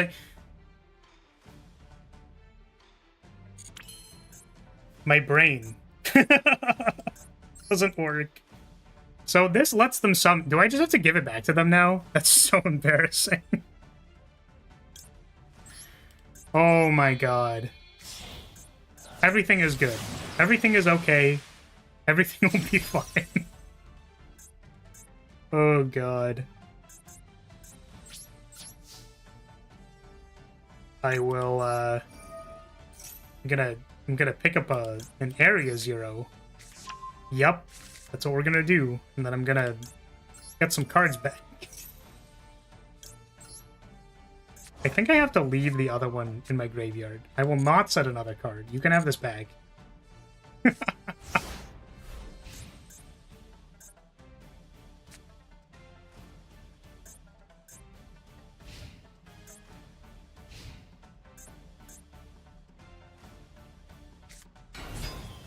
Normal summon Crimson Resonator. Well, I mean, they didn't, like, do anything last turn with nothing on field, so I guess I just take this.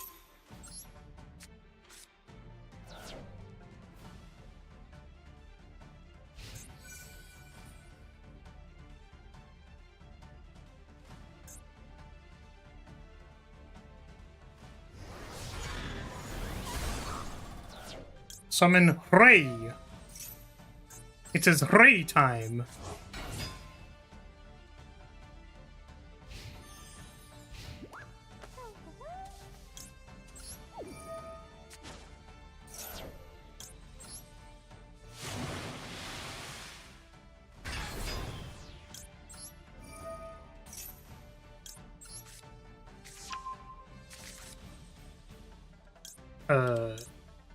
This one.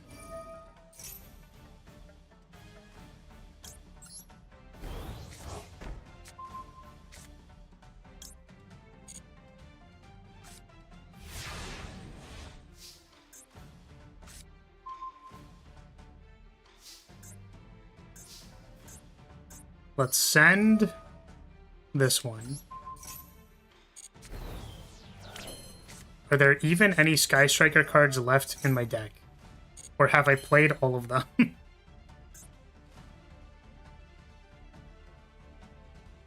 Okay.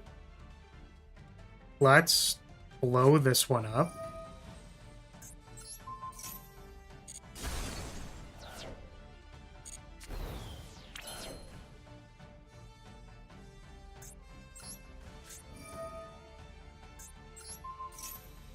I think this is what we have to do. I don't think we have other options. Can I maybe send this to the graveyard? Because maybe Kagari just does a lot of damage. Nope. I mean, I'm also kind of running out of stuff. So, we're just gonna attack.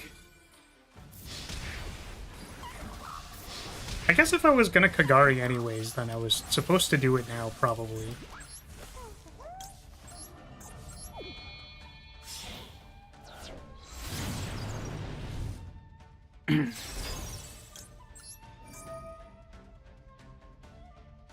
Oh goodness, none of these are Widow Anchor. I went through 2 already.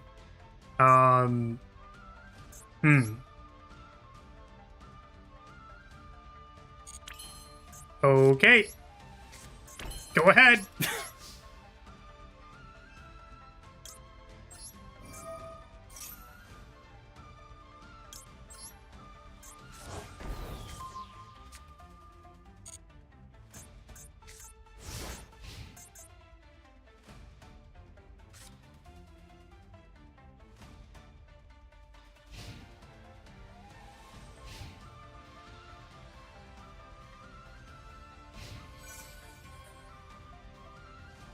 Battle phase.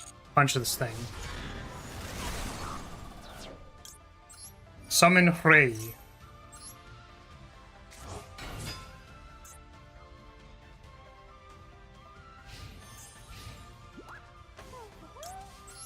Let's make this card that we're not going to activate because it will cook us.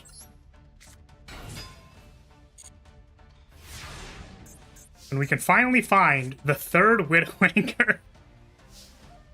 And now we'll have it.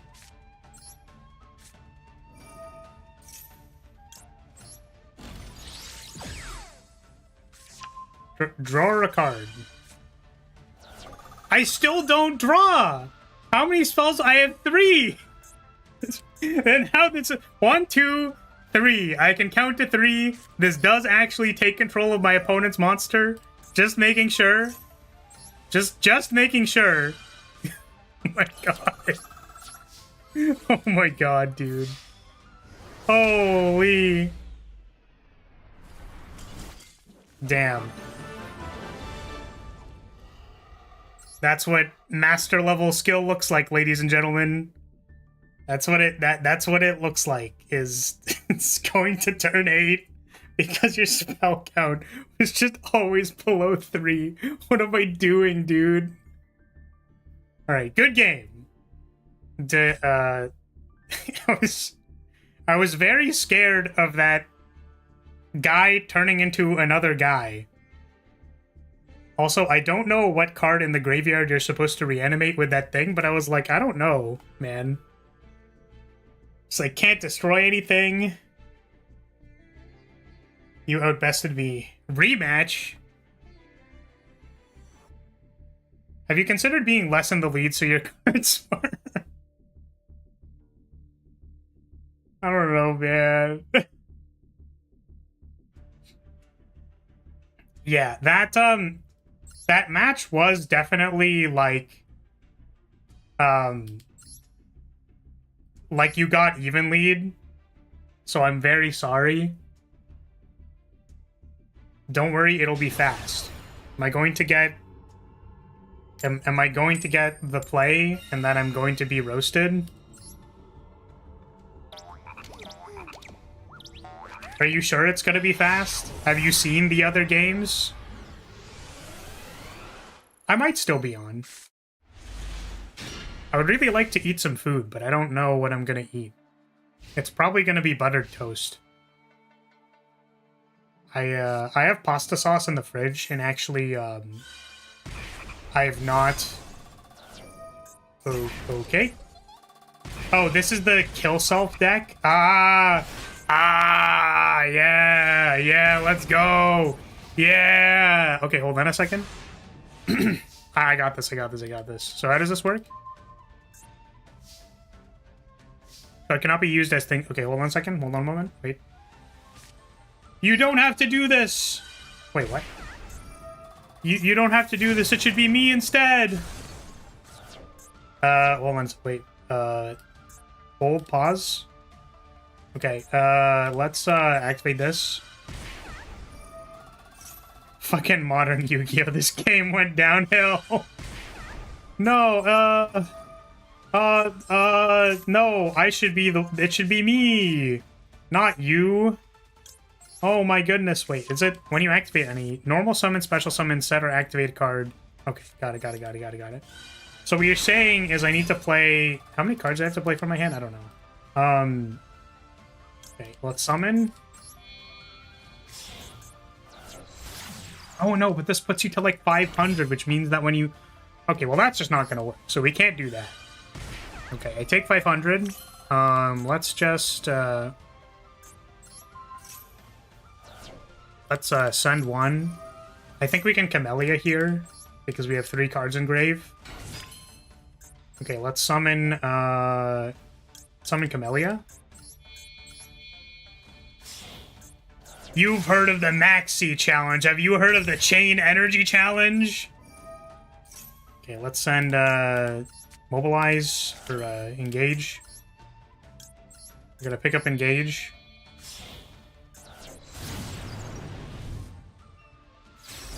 Okay, let's pick up this.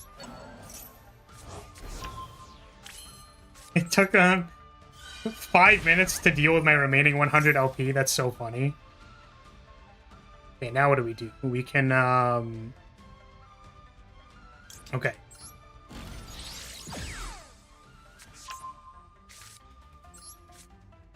Okay. Did we take 5? Wait. Why am I not taking damage? Should I be taking damage?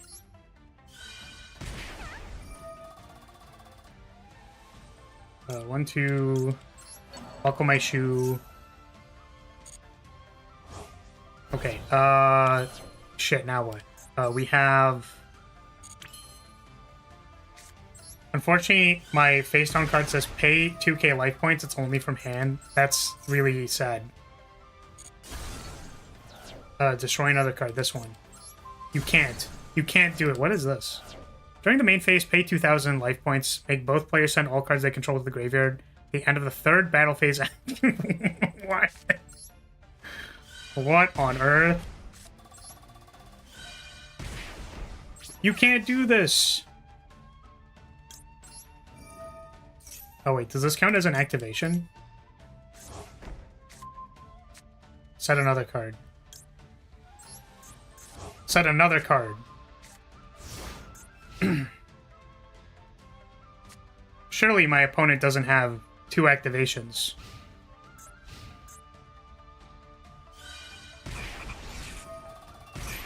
No! No! No, they're gonna have a card they can play! Don't do it! No! You have so much to live for! Okay, sweet.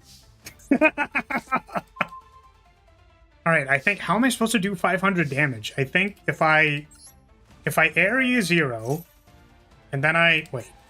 Why does this... Hold on a second. Usage rate 0.001%. Incredible. Okay, we're gonna take 500. Draw a card. Draw a card from my deck. Okay, fantastic. We're going to play Ray from our hand. Oh, no! How am I supposed to win the game? I can't... Oh my god, this is the tax effects!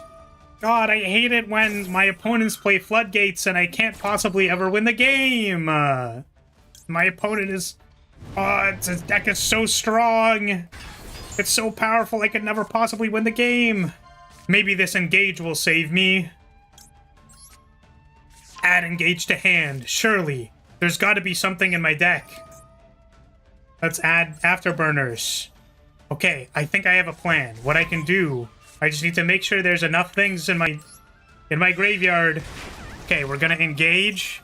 I'm gonna pick up Widow Anchors. Wait, no, that's not what I meant to do. I'm gonna activate Widow Anchors. Okay. Okay, got it. All right, so we're gonna add Shark Cannon. That's the wrong one. We're gonna add Widow Anchor. I'm gonna draw a card.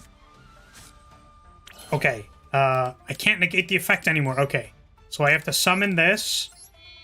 And then I need to... Wait, why couldn't I afterburners it? Okay, hold on a second. Okay, so we have to activate Widow Anchor. Target my guy. I can't believe I can't play any of these cards. I'm actually gonna crash it. Hold on a second. Okay, so if we send Area 0, we don't have anything to summon in our deck.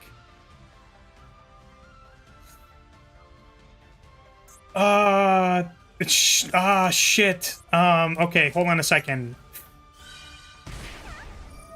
No, we were like 2 card plays off. I'm so sad. Man. Darn, this is a close match.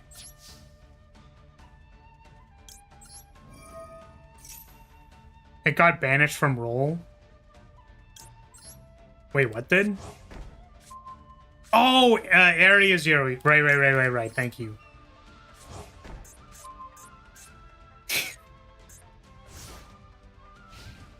I can't believe it. I am so sad I couldn't activate any of these lightning storms. Man. I really think my opponents just got me beat on this one. Yeah, what is this? During the end phase of a special summon this way, send it to the graveyard, then take damage equal to its attack.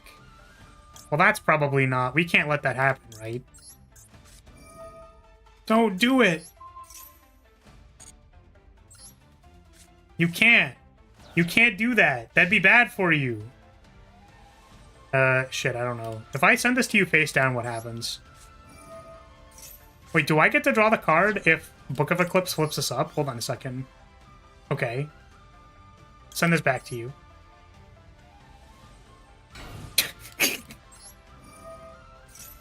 Okay, we're gonna pick up, this one. I'm here and ready to duel. Okay, just a second. I'm finishing up this incredibly close match. This match is just so close. Shit, well, what are the stats on it? It is, 14. Okay. Yeah,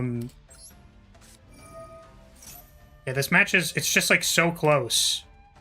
It's so close that, I'm gonna... Oh my fucking god. Battle phase! I'm going to attack your face down. Haha! And with this, I'll finally be able to... Wait! No, it actually destroyed it. That wasn't what was supposed to happen. Wait, I thought it... For a second, I thought I had less attack. Okay, we're gonna summon... we're gonna summon, Kagari. This probably doesn't work, does it? Okay, yeah. There's Kagari. We're gonna pick up a card. Shit. Okay, main 2.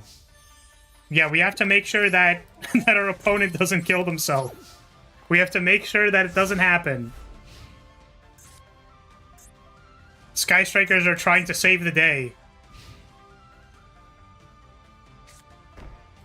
Okay, set 1. End phase. Okay. How do I deal damage to myself? On the top 3, deck to graveyard, take 100. No! We can't stop them! No! No! We couldn't save him! Oh, man. Tragic. Absolutely tragic. Alright, well, good game.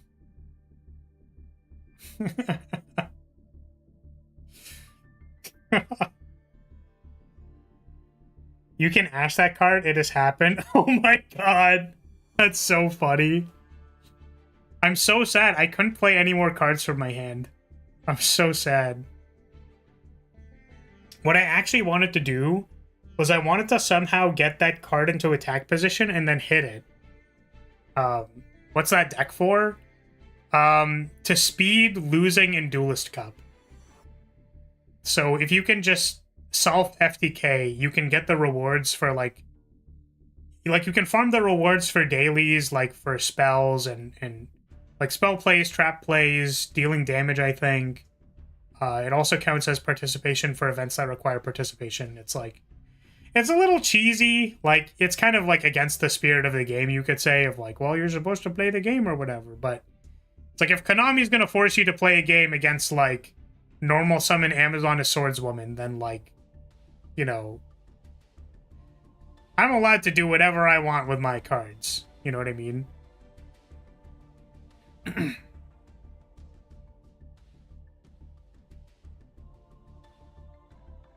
Yeah, ending your own deck is faster than waiting for Malice to finish their combo. Exactly. So, was Ryder, I'd rather face FTK than face something real dumb? Like, FTK, you lose the game, then your opponent decking themselves, self-damaging. Yeah, Riser is the... Oh, I guess I need to give you the room details. Did I not pin it? In the room ID? There's the room ID if you want to play. Yeah, I was really tilted. I was playing against an FTK deck, and I was like, oh, this board is actually breakable. And then they gave me the thing that's like, you can't special summon from the extra deck. It's like a DDD something. I'm like, oh, I can't activate my... Excuse me. I can't activate my evenly matched because I have a card now. So it was very possible until my opponent activated one card. Feels bad. I guess if I think it was a monster effect, so if I would have anchored it, that was like maybe possible, but... Yeah, I think Ridester, or... Yeah, Ridersver wants to play a game, so we can play a game.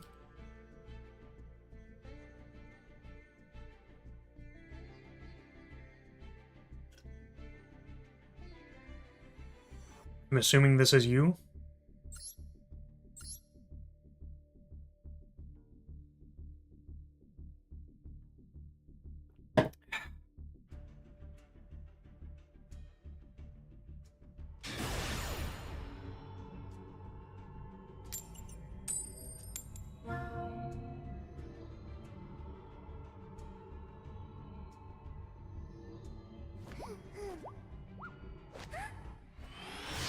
Yeah, it's against the spirit of the game, but also it gives people free wins, so I don't know. Nami can ban the terrible cards if they want. Yeah. It's like... Did I run into any cool decks? I mean, I don't think I've played anything... Like, played against anything that I haven't seen. I guess I haven't played against Zoo Ships before, so we'll find out. Are you fighting against a soccer ball? Because everyone who plays viewer duels just wants to get their balls kicked, apparently.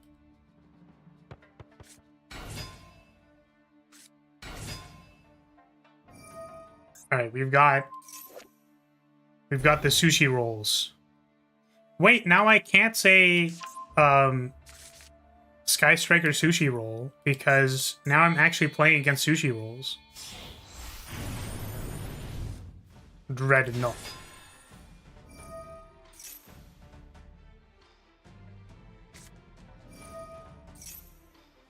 Gets the ability to attack directly.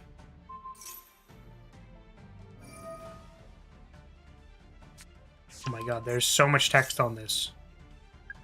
Cannot be destroyed by battle. If this card... Wait, what? What is being activated?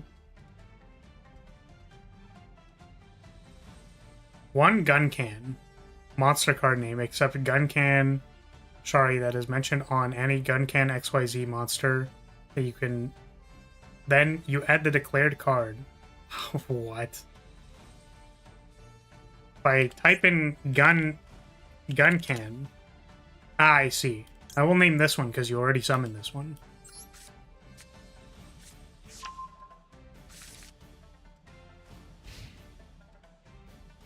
Yeah, the real difficulty with that was that I had to name a card that I didn't know. This card in its owner's possession is destroyed by your opponent's card. Your opponent pays exactly 500 life points for each counter on this. I see. I'm going to send this. Please return this to your extra deck.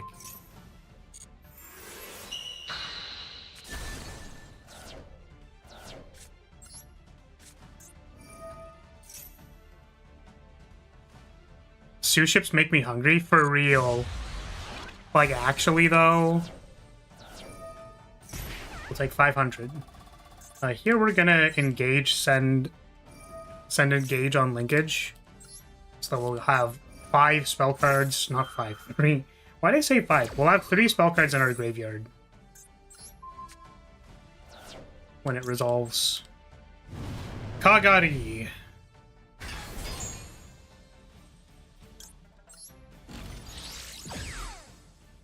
I went to an all-you-can-eat sushi and hibachi place for my birthday, and I've been missing it every single day since. So real. Yeah, I love going to sushi. I usually go to a sushi place when I go out of town. And it's good eats, good eats.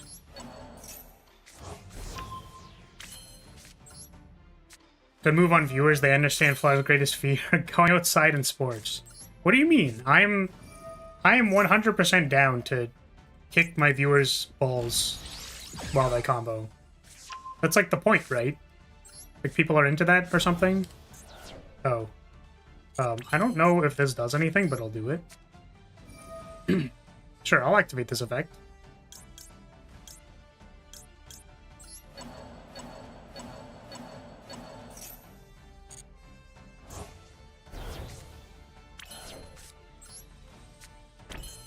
Okay. This does the most amount of damage, so we'll do that. We mean to... Let's find... Shark Cannon? Oh, I can't Shark Cannon because I banished everything. I don't know what to do with all of my stuff. Got a new field on my Master of Duel. In Master Duel, what'd you get?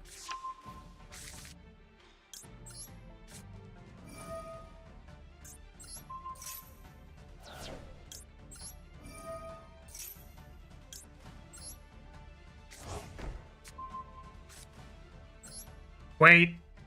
Okay, I have enough. I was like, wait, am I supposed to not be setting cards here?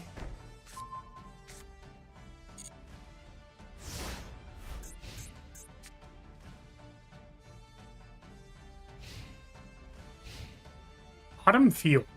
I don't know if I'm familiar with that one.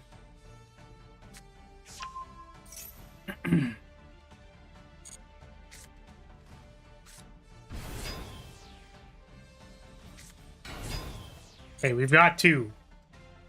Got 2 of them things. Not another sous ship.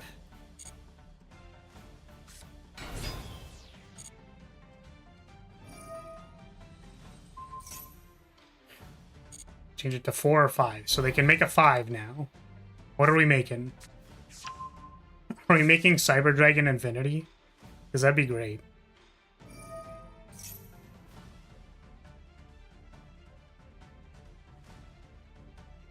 Place them on top of your deck in any order. Interesting. Sure. Cool. Thumbs up. Resolves.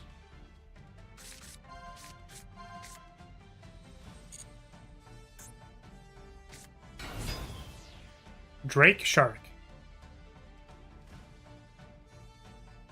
Target one spell trap on the field. Attach it to this card as a material. Okay. Okay.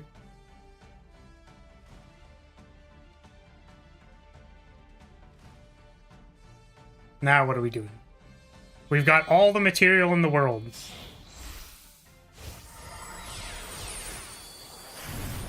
We make the sushi. I'm going to assume this is something I'm supposed to negate. I guess it's like it gains the ability to do the normal phase or your opponent's battle phase. You can target face-up cards your opponent control up to the number of gun can during your main phase or your opponent's battle phase. Special summon control. Wait. Face-up cards your opponent's control up to the number of gun can monsters you control.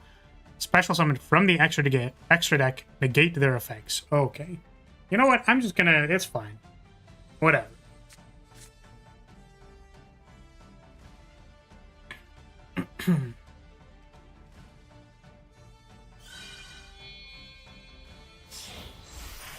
Make a Shark Drake. Once per turn, when this attacking card destroys an opponent's monster by battle and sends it to the graveyard, you can attach one material. So summon the destroyed monster to your opponent's field and attack position. If you do, it's gonna make a second battle attack that phase. Okay.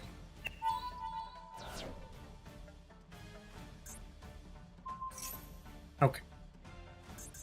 I think I will negate that effect and take it.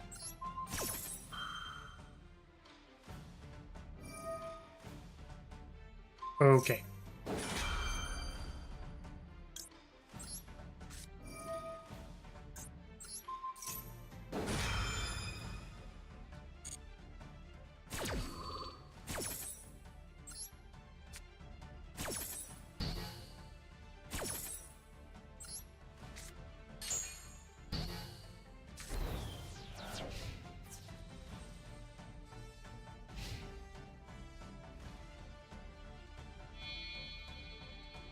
What are we making?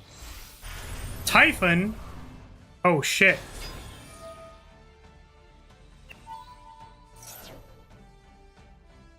What are we bouncing? Shizuku? Yeah, that was summoned off of... It's so funny. I don't have a Ray in the graveyard because it was summoned off of the other thing.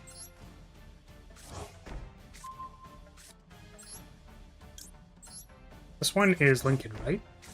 Okay. Okay. You can have these back.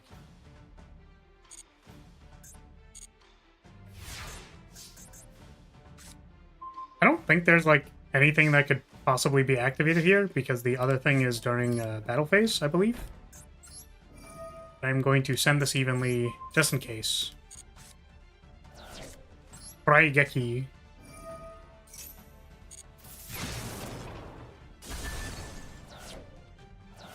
And then I think we can just, you know, Ray lethal them.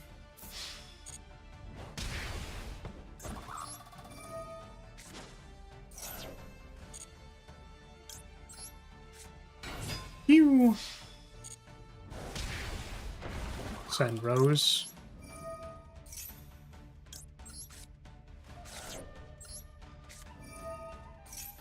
Execute Striker combo. Mick generic number 5. Mambo number 5. Oh my god! We're 100 off! Wait, and I can't... That's so funny. No! We have 100... There's 100 away from my stuff. No, I can't pick up the card. No! It's so over. I should shame concede just for that. Doing all that during the battle phase is so interesting. Is it? You should see the new cards. They're like, the 0 can tag out into the normal monsters again, which is pretty sick. Well, I'm sorry, opponent. I was trying to end the game. I just fucked it up. I literally could have sent, like, a magic card or a spell card off of the thing. Shit, we're still going, huh? Alright. Yes, you are allowed to summon that.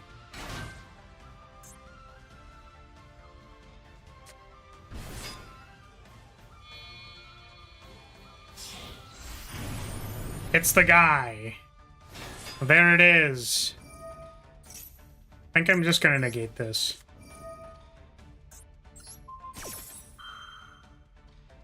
Lara's losing this one? I think so. We'll activate Widow Anchor 2, Electric Boogaloo.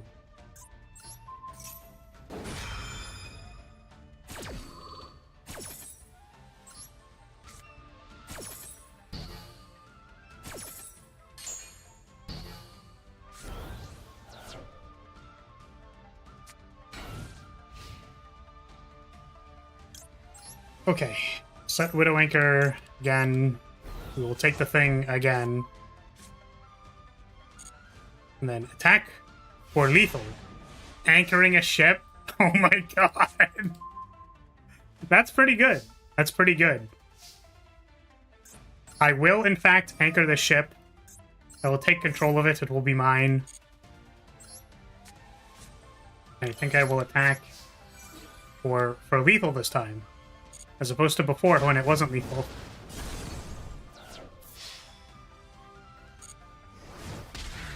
Alright. Good game, my friend.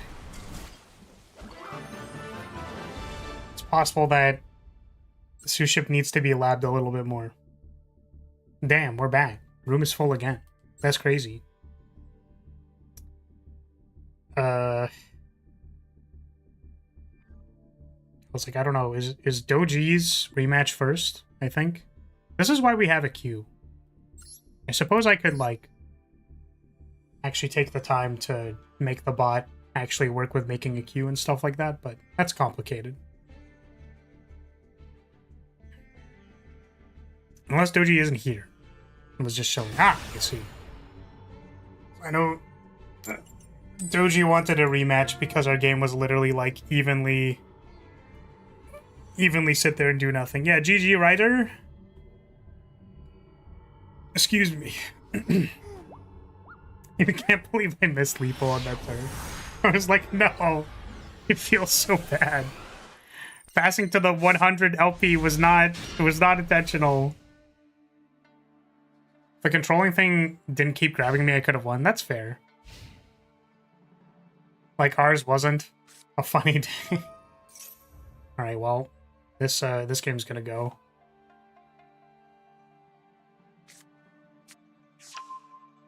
Well, I didn't activate evenly against you, did I? Did I activate evenly? I think I tried to duster you, right? Oh, I did evenly, and you kept the one thing, and then I tried destroying it, and it's like I sent my guy to the graveyard, and I was like, oh shit, wait. That's funny. It's pretty funny. Yeah, I didn't evenly you, for sure, Ryder.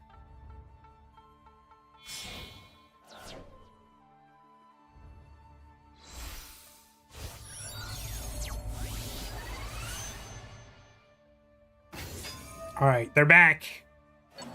Red Resonator Rising Bad Dragon is back. What was missing so I can fix it? Is it Doji or Dogi?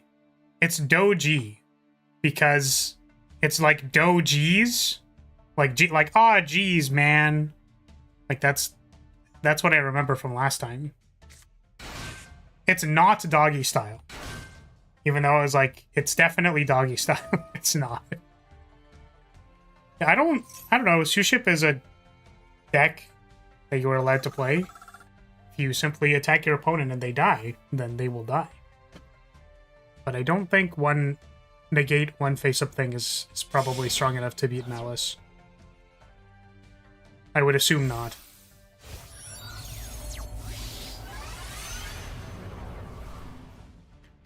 Okay, Red Supernova Dragon. Cannot be destroyed by opponent's card effects. Once per turn, when your opponent activates a monster effect or when opponent's monster declares an attack, and activates effect, banish this card. Also banish all cards your opponent controls. Okay. Try adding 40 Kashtira cards. Oh, man. Okay, well, I'm assuming I can't beat this card. So we're gonna upstart Goblin. We're gonna upstart Goolin. Yeah, I don't think that does anything. I think we're gonna we're gonna, I guess we Lightning Storm because these cards like add themselves to hand or something, right? Has anyone used Funny Number yet? No. No one has used Funny Number. Card is sent to the graveyard. I don't think any of these. Well, this one can summon 2 level 1s, and these aren't level 1s. So I don't think it's that. I think we just set this and set one of these, and then we say go ahead. And then probably die to normal summon anything.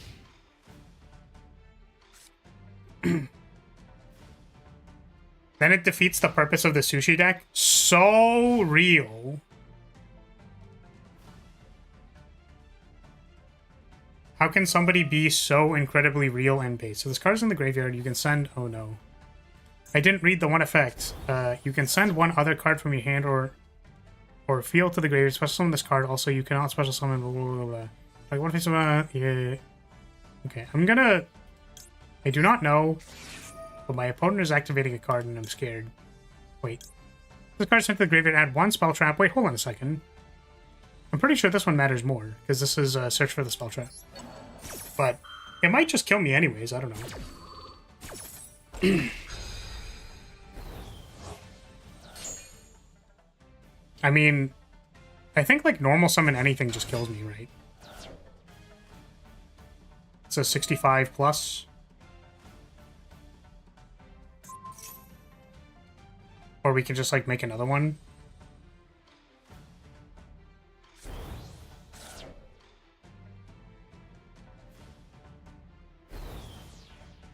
Monster level decreased.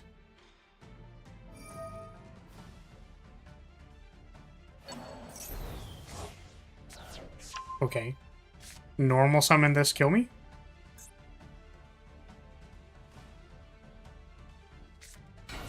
This just kills? Well, previously it didn't. This does. What if my opponent misses lethal?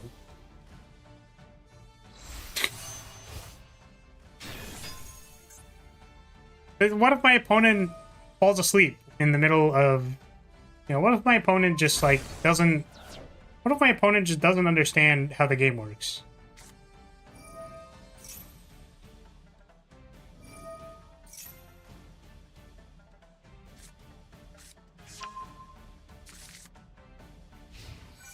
What if my opponent falls asleep?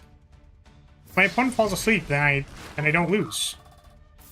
Ah, no. They found lethal. Oh, shit.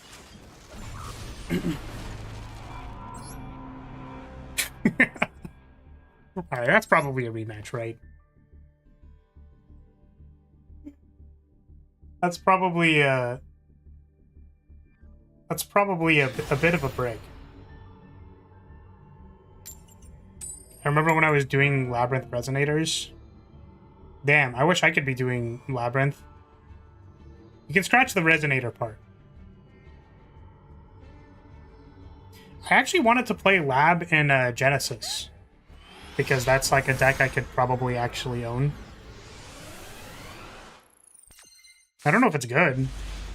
But it's, you know, it's Labyrinth. Do you have an opinion on that, Cyber? What do you think about Lab in Genesis?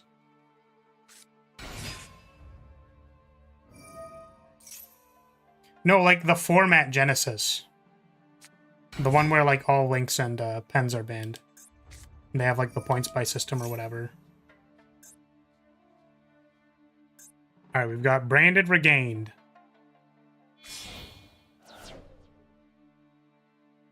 Not familiar with that format. Yeah, they just like announced it the other day, I think. It's your boy. Bad Dragon Resonator. Back at it again.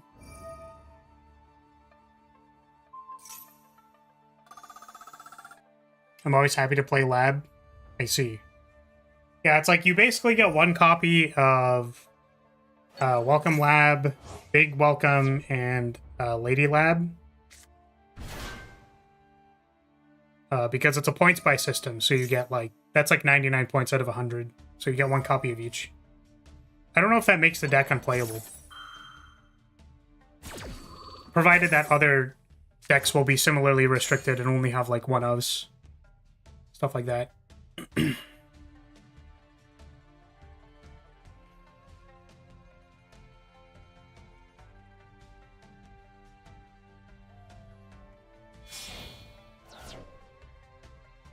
Oh, my opponent Magnamutted. Do you think we could rename this card to Bestial Magma Nut? Instead of Magma Mud. Just Magma Nut. Labubuian. We're getting Labubued.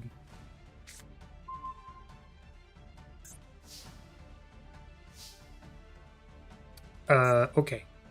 So, I don't know what we can actually do here, because I don't think my opponent intends on activating a monster effect ever.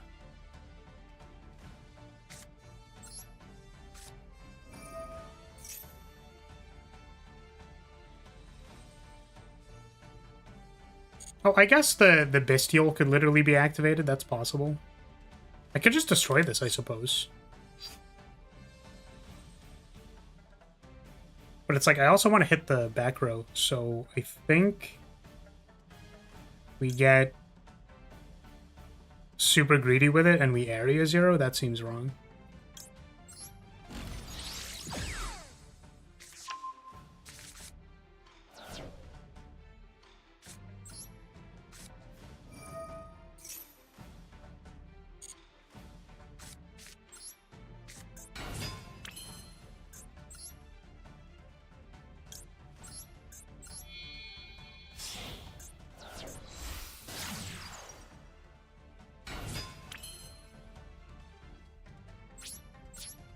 I will battle.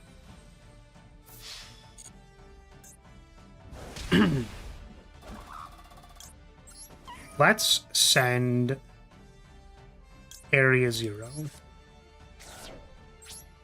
Main 2. I can send talents.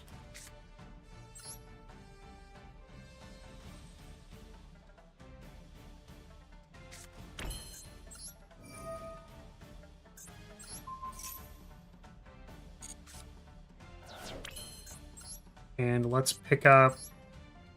Oh, wait, hold on a second. I was supposed to do this first. I will take this card.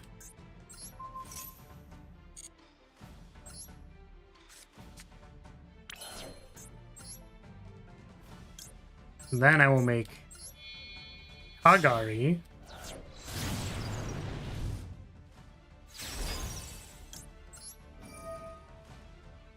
I genuinely don't know the triggering effect of this card. It's like, when does it happen? How does it happen? If I turn it into a Typhon, I guess if I... No, if it's sent from the monster zone to the graveyard. Okay, so I can actually do this. I can, like, turn this into a Typhon. Maybe I do this first. I don't know if this, like, simply gets me killed or something. I guess the purpose of doing this to begin with was to, like, be able to activate Thrust. Maybe that's just better. Like, I don't know what happens if the other stuff starts being in cycle. I'm gonna assume that it's fine. I'm just gonna do this.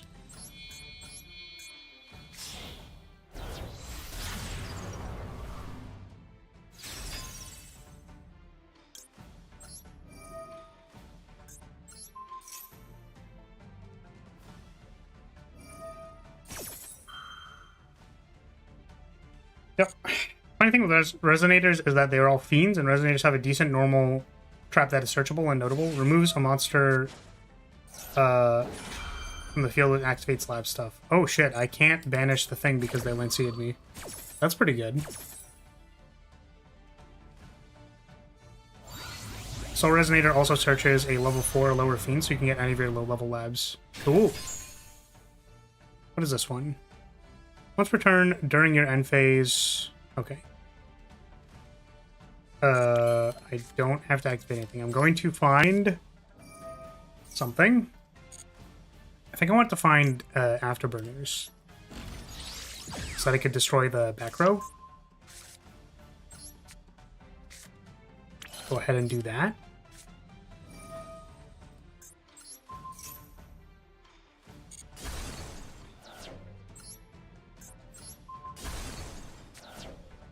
Okay, we'll take this. I did the thing again where I have the condition for thrust, and then I just, like, really don't feel like activating it for some reason. Oh, bad. Okay, I will send this to the graveyard. I Kagari'd, right? I did. Wait, I already Shizuku'd? Why did I go into Shizuku? Why did I do that? I guess I don't do anything anymore. Except set, oh man! Soul Release would have gone so hard, but we got Lancea this turn, so... We'll just say that it's probably going to happen later.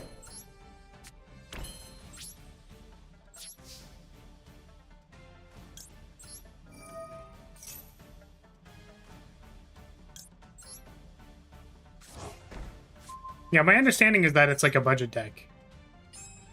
Let's set Afterburners. And then I guess set this one.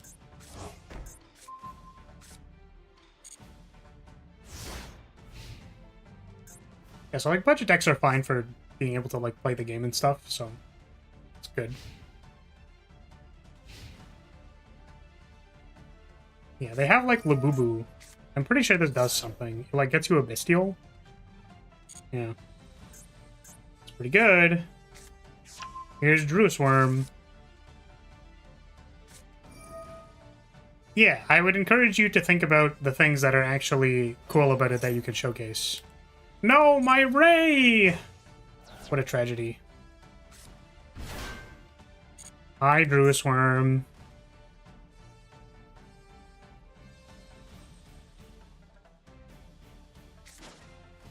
This is if it goes to the graveyard, so we can't get our guy back because they've made a Labubu in.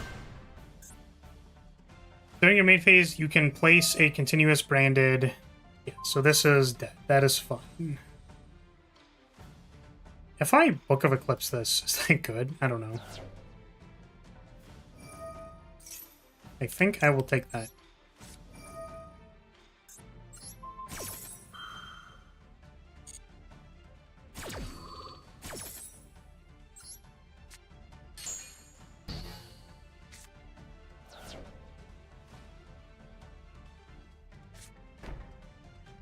So that's one. I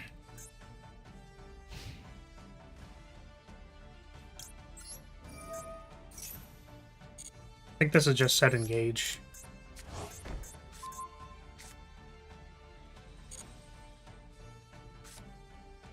And now what we can do is we can send one thing off of this multi-roll. I'm actually going to send this... Yeah, I'll just... I'm going to send this. I don't think I need it. The Book of Eclipse might randomly be, like, super good, so... Let's go ahead and hit the Afterburners. Hit the back row. That is a Solemn Strike. And I think I'm going to Soul Release. And, like, exile a bunch of stuff that I think is probably dangerous for me. Does this thing go back once per turn? I don't know. This one and this one. Oh, probably this one, actually, over this. Oh, but the other thing has an effect, too. Oh, well. It's fine.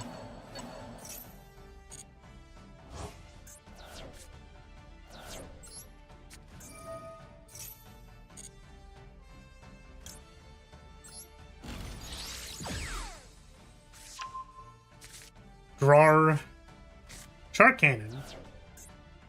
That exiles the other thing. You renamed your channel to Sushi? Dang. You're excited about it, huh? I mean, hey, if you want to style on people with sushi rolls, then you got it. Could you imagine if the last card in their hand was Impulse? I don't think I want to deal with that.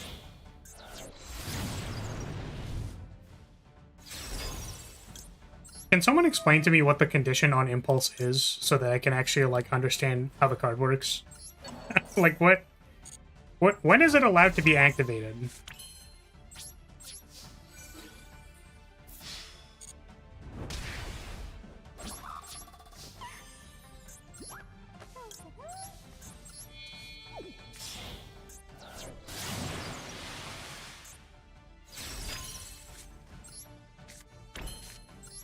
Endlessly and sporadically. Your impulses can be activated whenever you want. That's hilarious.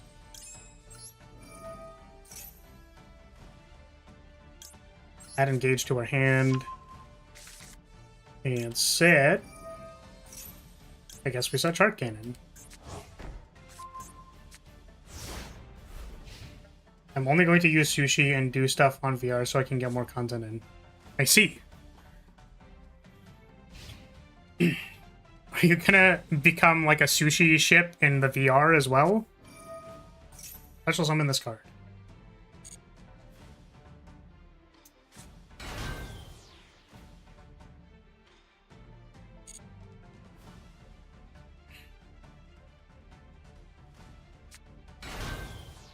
Okay, what does this one do? During your main phase, so the turn this card was sent to the grave, you could banish it, so there's a banish effect.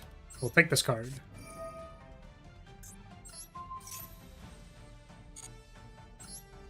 The band, an Endless Sporadic, has a song called Impulse.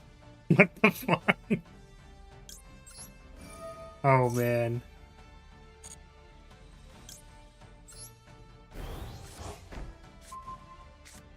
Okay. I really want to read the stuff you sent, Cyber. I just need, like, a second. So what are we doing now? Somehow beating over these guys? I guess I could, like... just take the things. Take all of the things. I want this one.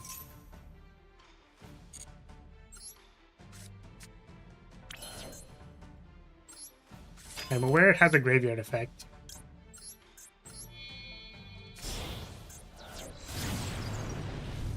We'll pick up something. We'll pick up nothing. Probably should have checked my graveyard first.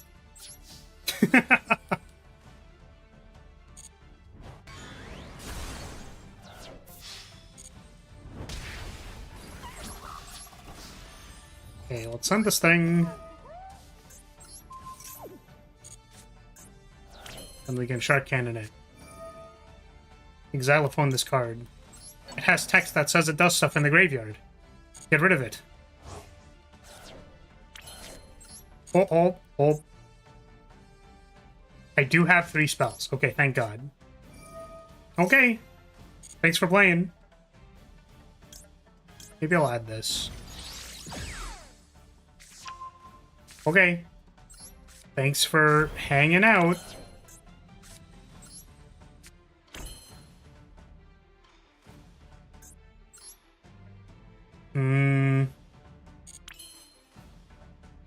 Suppose we can just pass, right?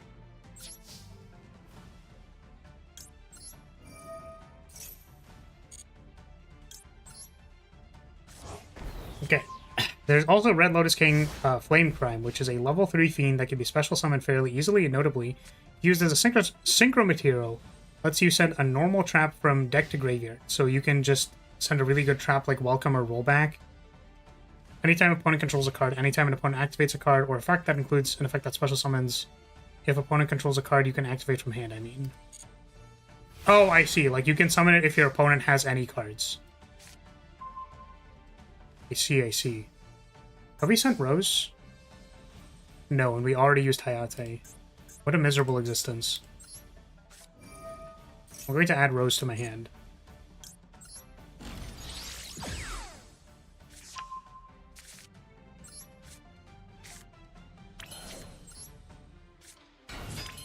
Okay, so this can be 25, 38. That is not enough. Unfortunately. We don't have another Kagari in there, so I guess we'll just battle. Those last 2 replies were for your Dominus Impulse question. Oh, I see, okay. I will reread it in a moment. I appreciate you telling me how the card actually works. Make a Camellia.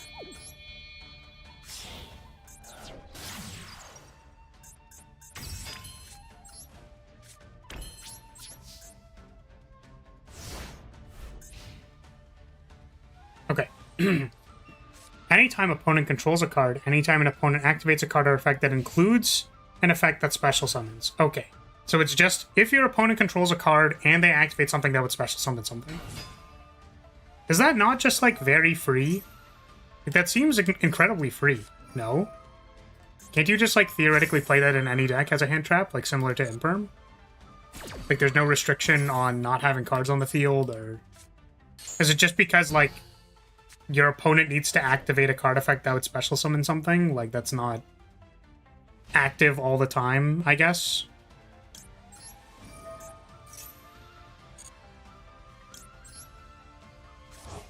No, because it locks 3 attributes out. How does it do that? I just don't understand how this card works. So, like, you can... So how does it do that? How does... I can also read the text on the card of the several times that has been on the screen before, but I just don't know. Okay.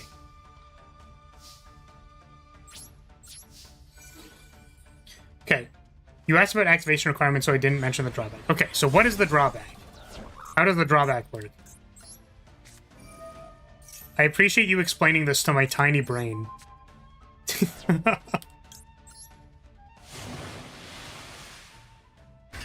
Okay. Battle. GG, my friend.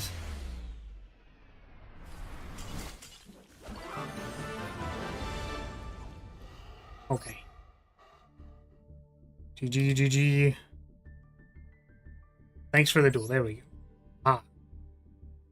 Okay, if you activated this card from your hand, you cannot activate the effects of light, earth, and wind monsters for the rest of the duel. Got it. So you can no longer activate Backseat, Droll, sometimes Mulch Armies, or Veiler. Oh.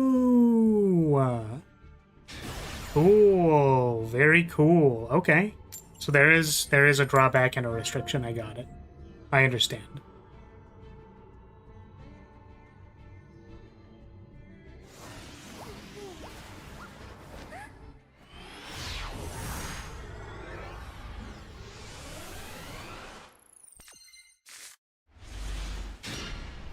Oh, this hand probably doesn't do anything versus stun. Or I guess the ultimate Slayer doesn't. Pot of Extravagance. Place it in decks like Tempai and Malice, since Tempai is fire dominant and Malice is dark dominant. Yeah, they don't have issues with light, earth, or wind. I guess, like, they also... If they lock themselves on Maxia, I guess they don't care, right? It's like, it's your decision whether or not you want to, like, Dominus, or... Like, you probably just shotgun the Maxia on the draw step and then, like, you're good to go. What is this? 0.006%. Legacy of the Duelist. When your monster declares an attack, you can target one spell trap your opponent controls to negate the attack, and if you do, destroy that card. I see. You can always chain Max C to it if you already have it. That makes sense. That makes sense. Does this have some kind of, like... Only set one spell trap from their hand per turn. Monster cannot attack the turn they were summoned from the extra deck. During your draw phase, before you draw, you can give up your normal draw this turn if you do add one monster from your graveyard to your hand. Okay. I will destroy this card.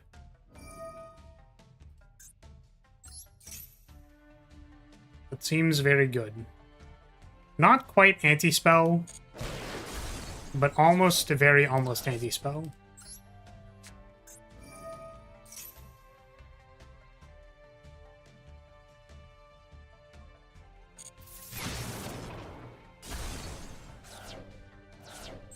Summon Prey.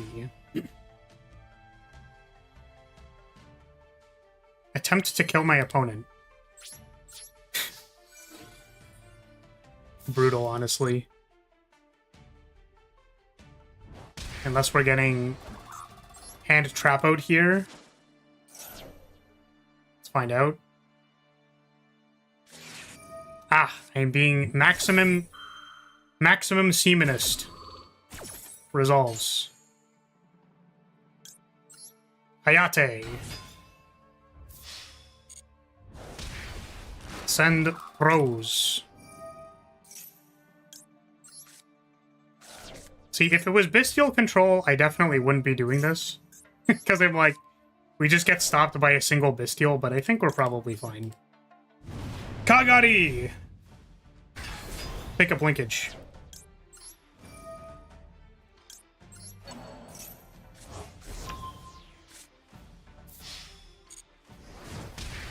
Linkage.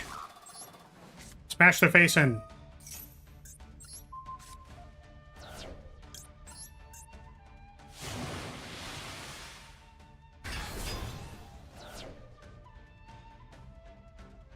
Snap blocker.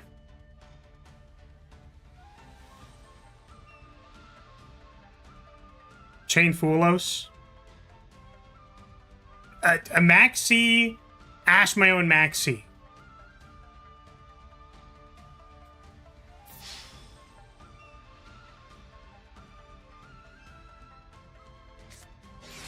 No! Not the Imperm! This was the wrong target, unfortunately.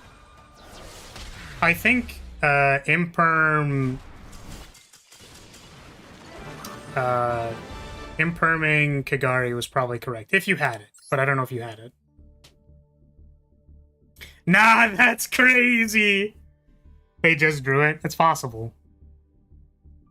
Yeah, it's funny because we had to... I hadn't drawn it yet. Okay, got it. I had to... the reason why the FTK doesn't... Or OTK, I should say, doesn't come up a whole lot is that... is that you need to draw a linkage and a ray. And your opponent needs to not have anything. So, that's not actually that common. Hey, Yumi, how's it going? What's up?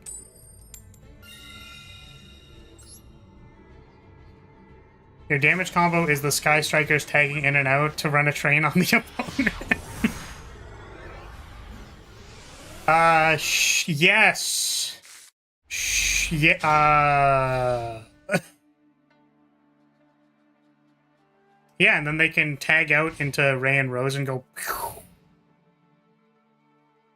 mean, drawing Engage is the same as drawing Ray, yes? That's correct.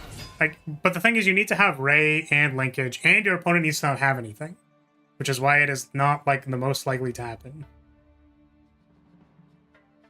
Engage can replace one of the cuts. That's correct. And, like, the other thing is that your opponent can have literally anything. Like, your opponent could have summon a bestial, like, imperm your thing, impulse your thing, like... You could set up the combo and then get, like, what's it called? You can get, March Ahead before combat. Like, there's about 1,322,000 things that could go wrong with it, which is why it's, like, not especially prevalent. It's going good, just relaxing and playing regular and not on my PC. Nice. That's the tack shooter game, right? Where you have to, like, rescue people, I think? Okay, what am I doing here? It's, like, double engaging for afterburners, I think. Maybe multi-roll afterburners. Probably correct. Oh, actually, yeah, if I get multi-roll first, then I can send Soul Release, and then, So he plays it as a SWAT officer. Yeah, I watched a video a while ago. It was pretty interesting. It was like some military people playing it as a group. I thought that was very interesting. I don't know like how accurate it was, but just like as a spectacle thing, it seemed very interesting.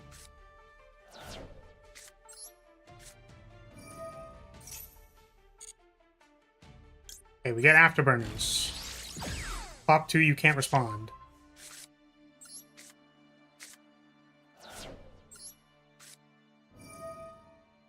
Uno.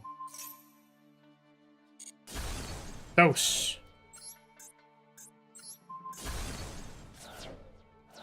Okay. What was the set card?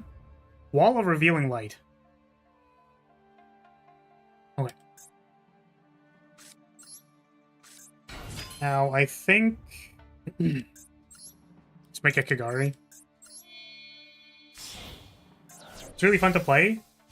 It didn't let me activate my set card. That is correct. So the effect of multi-roll is if I send a card to the graveyard, using its effect, then you can't respond to spell cards that I played the turn that I activated.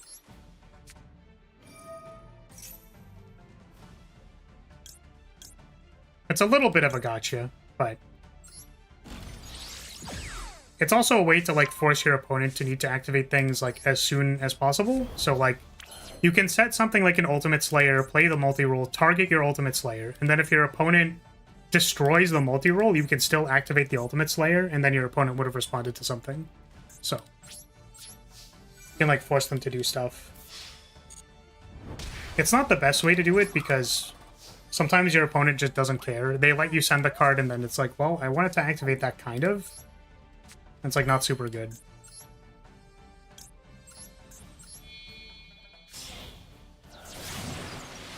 I laugh so much if it was Waking the Dragon. Oh, I don't know what it... What does Waking the Dragon do?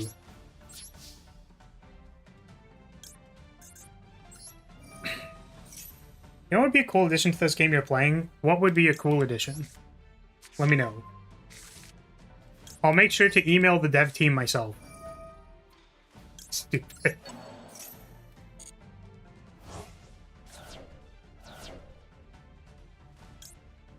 Can you imagine if it was like set Artifact Lancia? Or what is it, Scythe, that like makes you not able to summon cards? Is that card banned?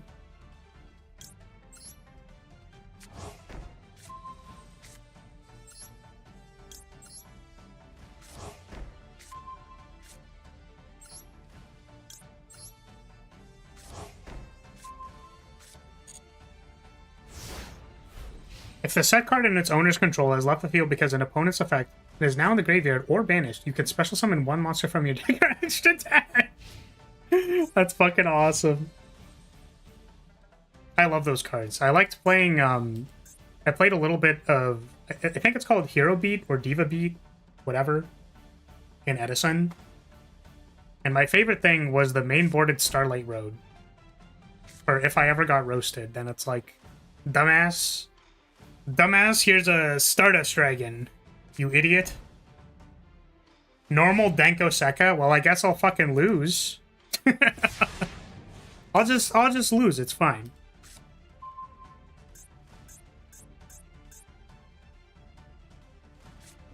Okay. Lose one turn. While a monster's face up on the field negates its effects during the turn that is special summoned, if an effect monster is special summoned attack position, change the defense. Okay. The Silent Hill game is also Konami. Hope they don't fuck that up. The last couple weren't great. Then they just stopped for years. Oh, the Silent Hill that's coming out? The one that I was donated to play? I'm kind of dreading it a little bit. Because I'm gonna, like, be crying and shitting myself. But...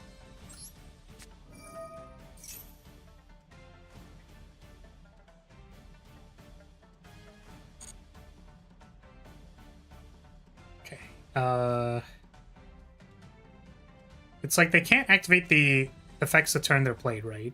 But I think I can just... like normal Ray.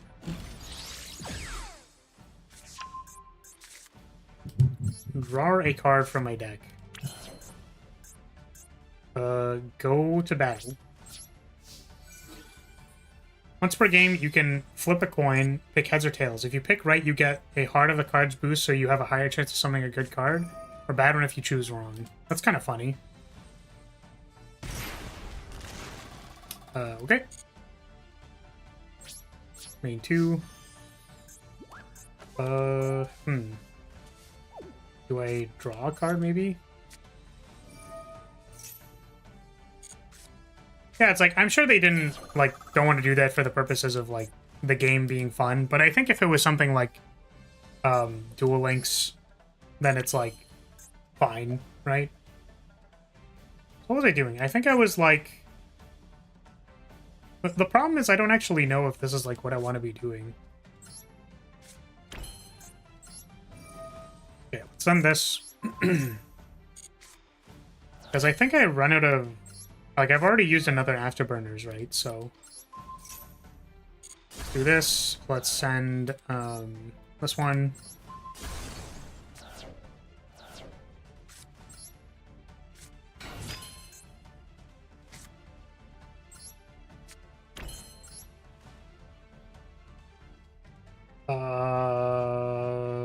I guess we could just, like, Hayate? I don't know.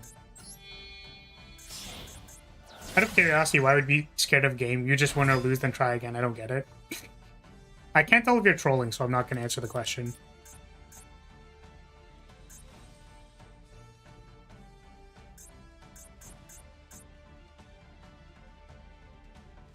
My opponent is thinking very hard.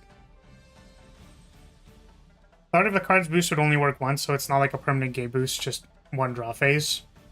Yeah, I guess the idea is that it's like the game is fairly established, so adding any kind of like non game rule that has to do with like the game itself feels kind of weird and cheesy. So I think it'd be fine for like an alternate game mode or something, but I think players would be very apprehensive to it. Also, because, like, top decking doesn't really do anything. Like, in the sense that the time scale isn't really good for it. Like, it doesn't really matter. So, like, it sounds like a Duel Links effect. You know what I mean? Like a character effect where you're just allowed to flip a coin and then potentially you just, like, draw really well. Sounds like something. Like, I think in Vanguard, what's it called? The online simulator for Vanguard, it's like in the story mode, you would have a greater likelihood of drawing a particular thing. Or, like, getting a trigger effect, I think. Like, they had effects like that, you know what I mean?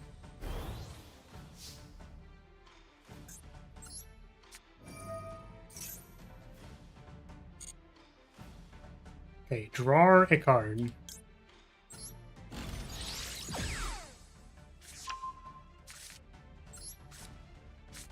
Draw another evenly matched. Can I cry about it? Cry about what?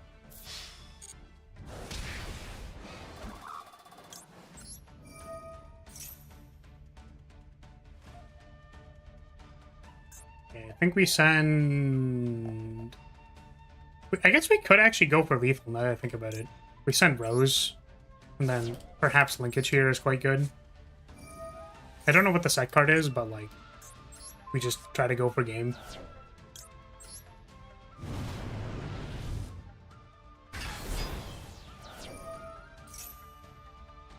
I can't activate its effect.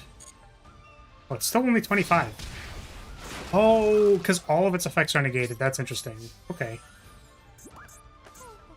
I don't know, man. Pass the turn.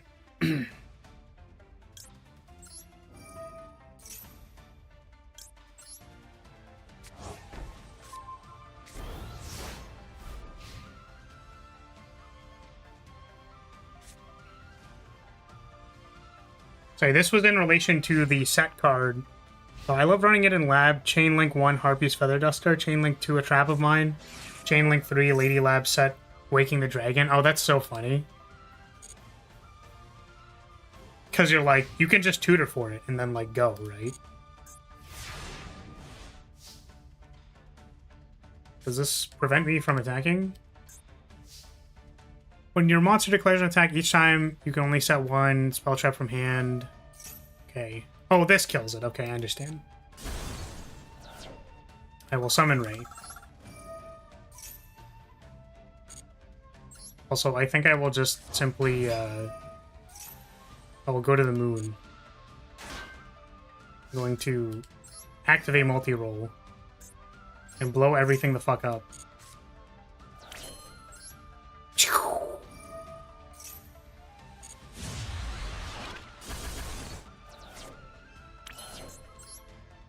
Summon Kagari.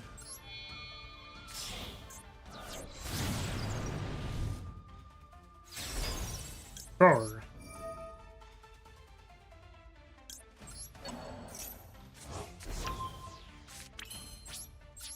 Battle. Okay.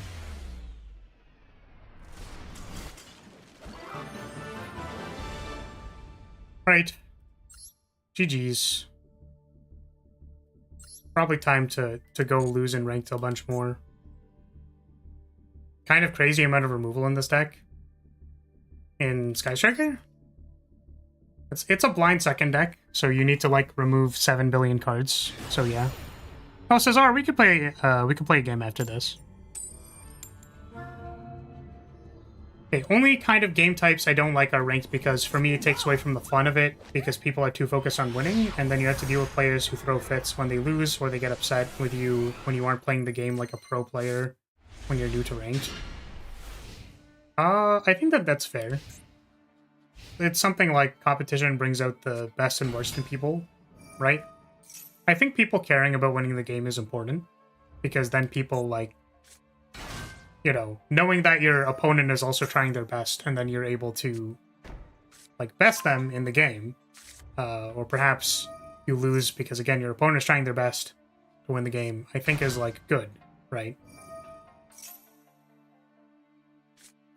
Take your time, forget it. My dog threw my laundry and now I have to clean it. Ah, I'm sorry, my friend. So I think it's fair to not be like invested in that, or, you know, certainly like you shouldn't need to deal with your opponent's, how's it called?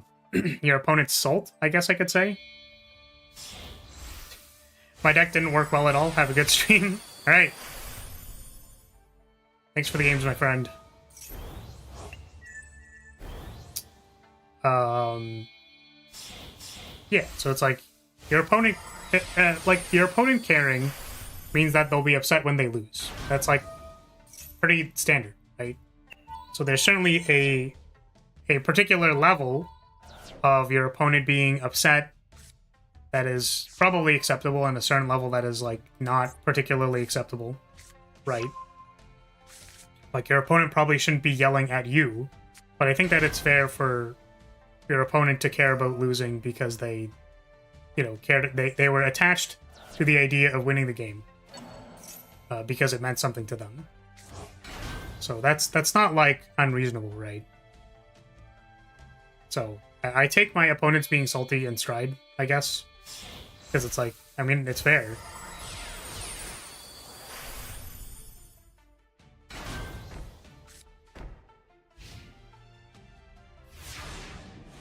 Yeah, well, I think that that's obviously an unreasonable request. Like, for those kinds of people, I don't think...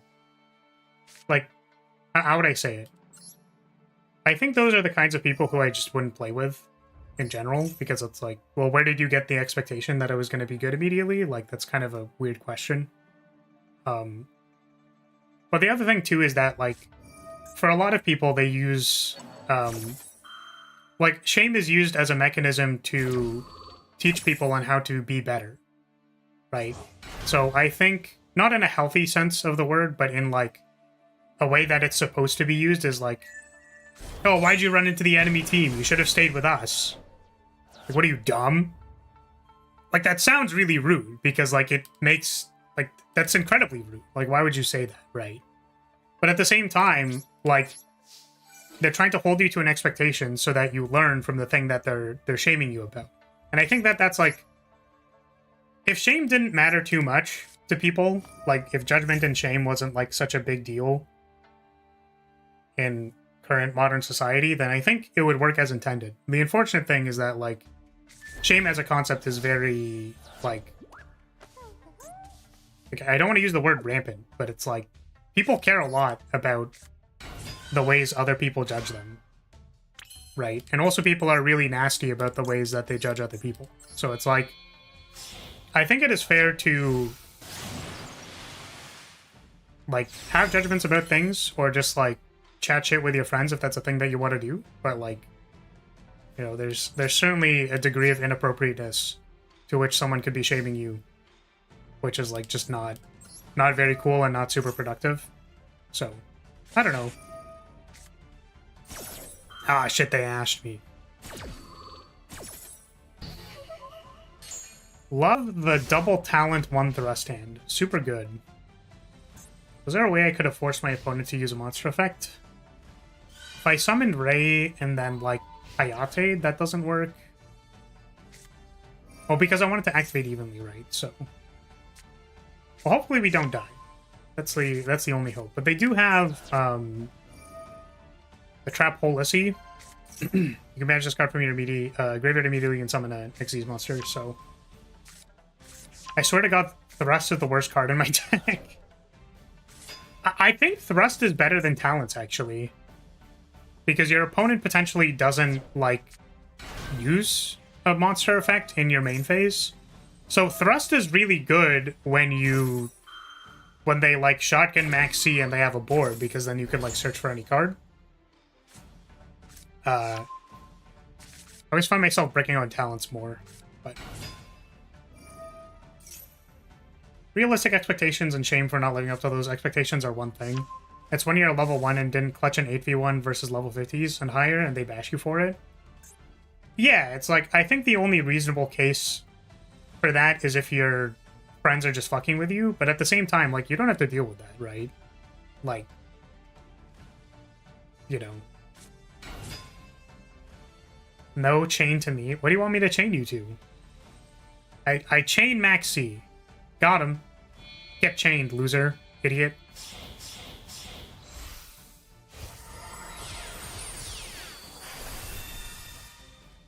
So many talents plus thrust hands versus Ryzeal where they have Baguska plus Hole plus Cross and don't need to activate Detonator. I agree. I just think that I don't typically play against Ryzeal because the deck is terrible. But...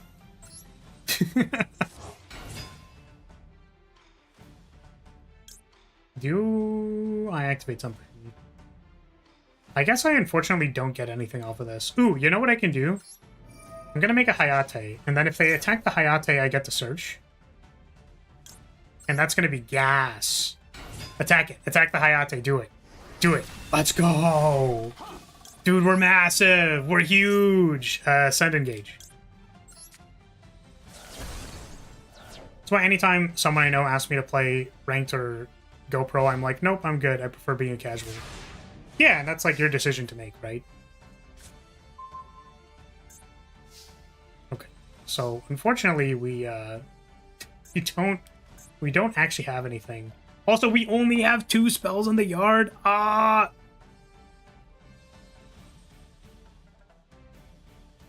What if my opponent activated Detonator? What if my opponent activated Detonator? That's all I'm gonna say. What if they activated it? What if I set a card and then I activate Shark Cannon and I look really sus about it? We're gonna banish a Duo Drive.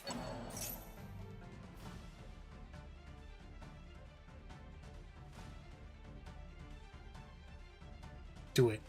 No! No! They didn't do it! Oh!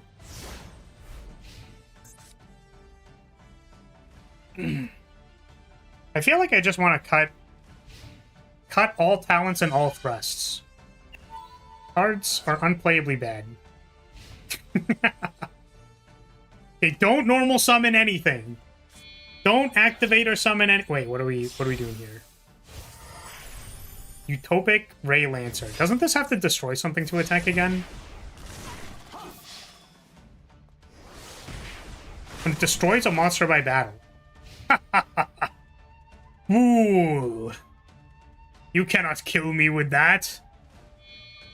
Oh shit, wait.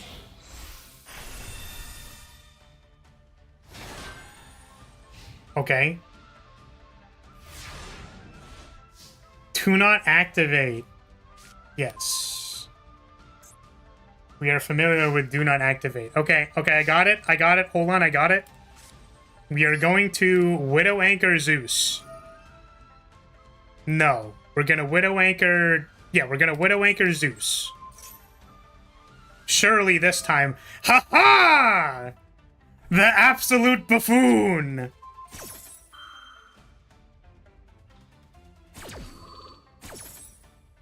You fool! You have activated my magic card! Okay. So now what do I do? Because the problem is, I think if I activate Thrust, they can just kill their own detonators. So I think we're gonna draw first. I'll just draw 2. But yeah, Rue, what's up? How's it going? Okay. So I think we're gonna play the Thrust. And then now we can, like, cycle Area 0 if they kill themselves. They are spell cards, actually. That is not the first time I've made that mistake this stream. Okay.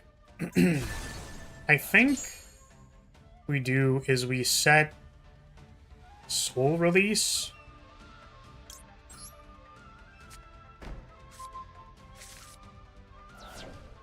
I'm happy you have a new Vice. What, like playing Master Duel? Looks like Konami really has its talons on you. Yeah, I figured I'd try doing ranked again one time. It's been a couple years since I've, like, seriously grinded a ranked ladder. It's also really, really good. Like, swapping between this and editing something, I feel very productive. The only problem is that I keep going until, like, 4 in the morning. And then I'm like, I was supposed to stop doing this, like, 4 hours ago, and then I didn't stop.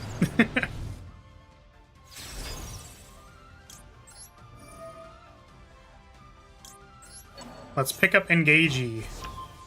Swap me. Cesar, are you good? Is everything okay? You doing alright, buddy? Everything, like everything good? Draw Widowmaker. Okay, let's send Area 0.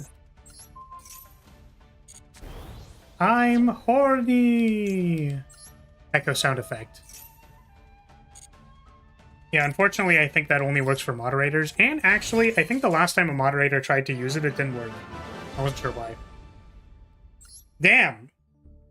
I'm really surprised I won that game.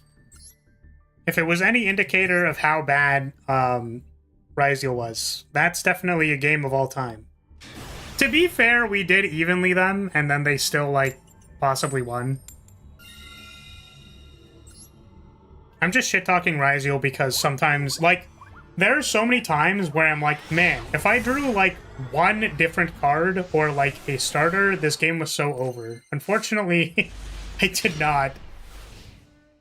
Fortunately, I did not, so... 2 raise Area 0 is pretty trash. Pretty gazpacho. I miss playing purely. Isn't that a... or is it... it's Pearly, right? Isn't that a deck in the TCG right now?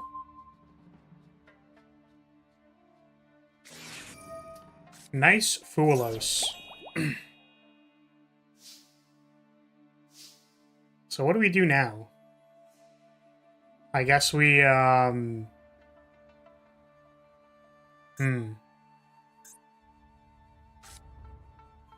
Foolos, right?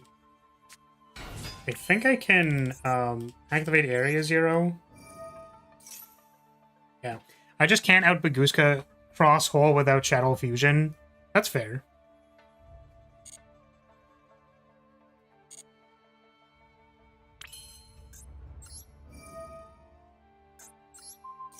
It was good, then it was mid, then they limited 2 of their cards for some reason, and now they haven't unhit them.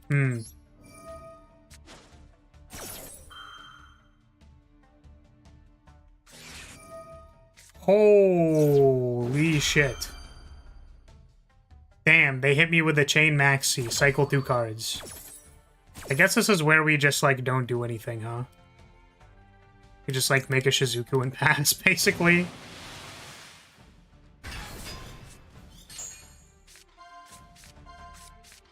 Damn, didn't hit on the Area 0 either. I think I thrust to get Engage set.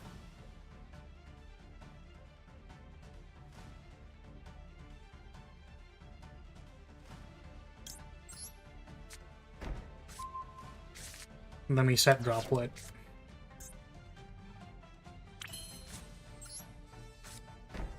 Alright, well our opponent has a 6-card hand.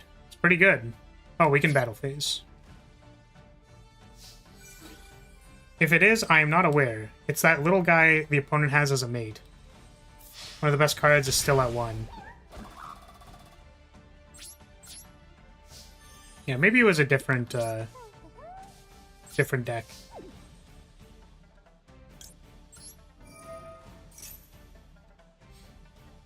Let's add another engagey.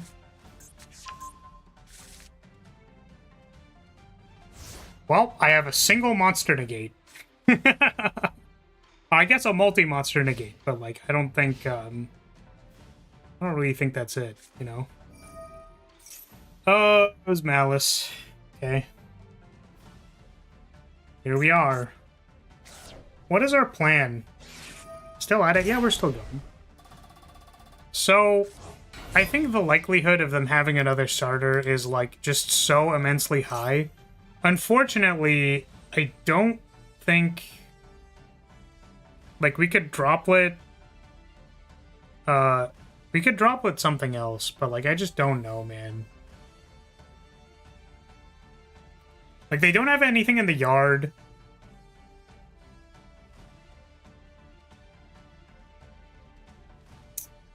And it kind of sucks. Like, they passed first turn.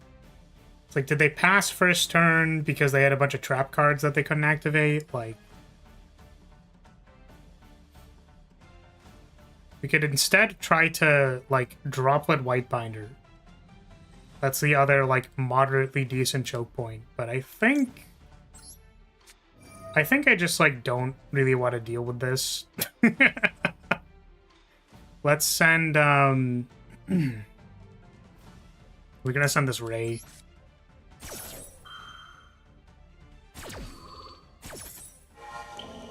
Graceful Charity being 40 points in Genesis is wild. And being able to play Graceful Charity seems wild.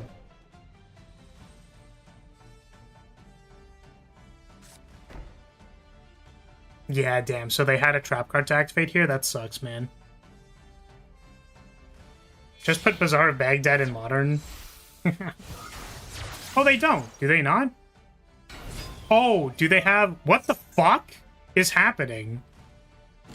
What is going... Wait, it's the thing you were talking about. Wait, who was talking about playing the Striker engine in Malice? What the fuck? Holy shit. Dude, we're so cooked. Oh my god. Kagari, pick up drones. Make a link to Hornet drones, make a 3. Holy shit. It's so over for us, dude.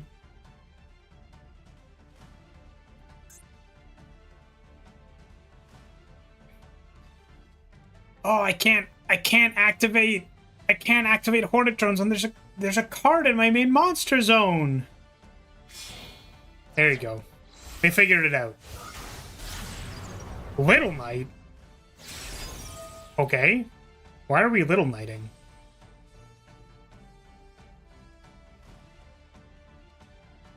What are we banishing? That's... yeah, I was like, that seems strange. Couldn't they just, like, keep going? No, not my engagey! It's a good thing we got another one, huh? Okay, there's drones. You know what would be sick is if they destroyed everything on the field and I could just evenly them next turn. They just commit to everything and I just, like, jam this evenly. They did not. Okay, fantastic.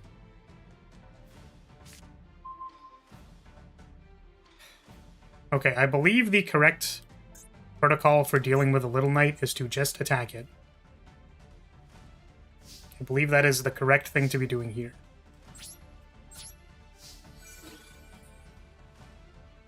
Did they just mess up? I have no idea. Oh my fucking god. Yeah, dude, Maxi resolves. Nice, dude. Fucking sick. That shit resolves.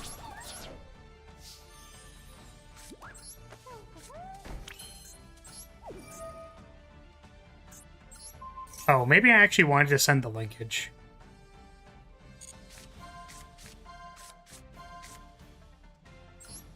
Now we awkwardly still don't have 3 trap cards. Or 3 spell cards. Okay. So they set 1 back row. I wonder if we, like, engage for something and then Azalea it. But we can't actually do that because we don't have the thing. Do we just, like, engage for Widow Anchor?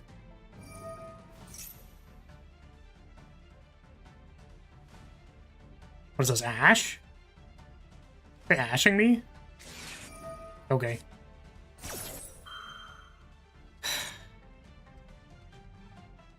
We are going to now not play into this Maxi. I, like, really want a Kagari and pick up this engage, like, so bad. Or we're probably just gonna do it next turn. Oh my god!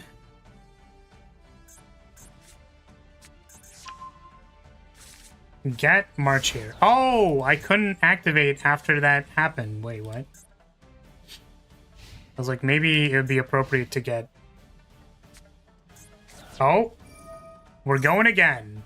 I think we're cooked. Now we must be cooked, right? They have a March Hare. They have a Dormouse in the graveyard, and I don't have a negate. Send Chussy Cat. Summon the Chassussy. I think we're chain off until they, like, summon something important. I just need to remember that my chain is off. Banish the not the Chassussy, something else. Banish the Hare.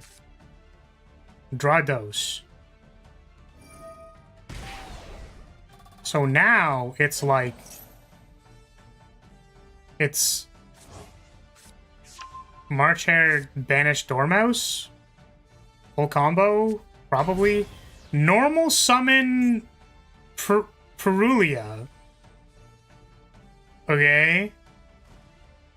What is happening?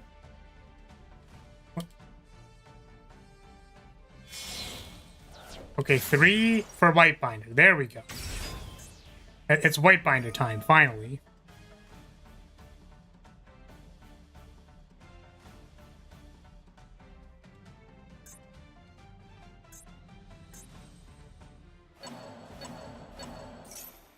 Banish my graveyard. Sure.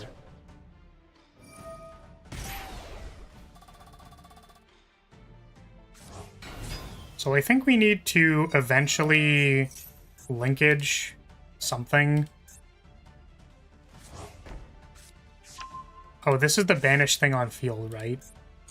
So I think if they activate this, we actually have to, like, do something. Banish 1 card on the field.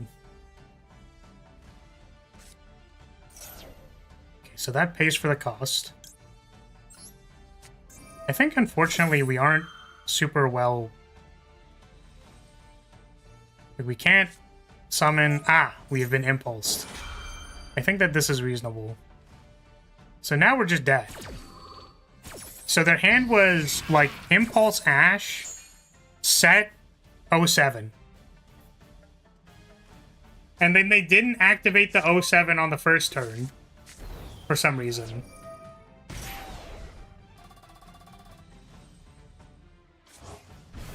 White Binder is back. Welcome back, White Binder.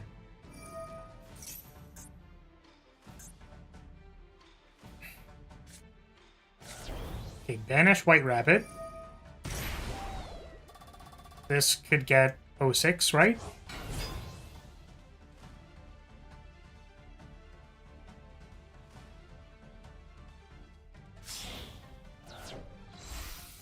Oh wait, why weren't they allowed to search? Aren't they allowed to search here?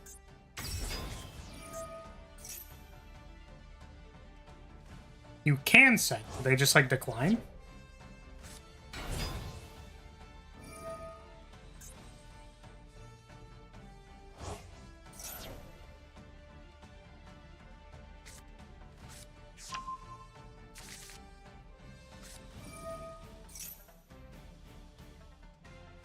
Yeah, I guess, like, access code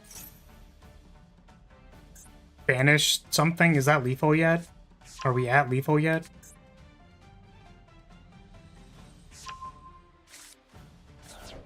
This guy going full combo on you when you have nothing.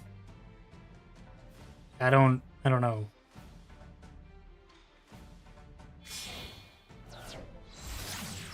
Here's Red Ransom.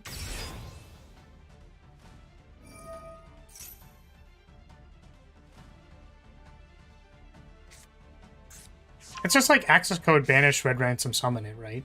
Like, that's enough. What if they do something else? What if my opponent falls asleep? There's access code. What if they destroy Area 0? Wouldn't that be cool? Wouldn't it be cool if they destroyed Area 0? I think that'd be sick.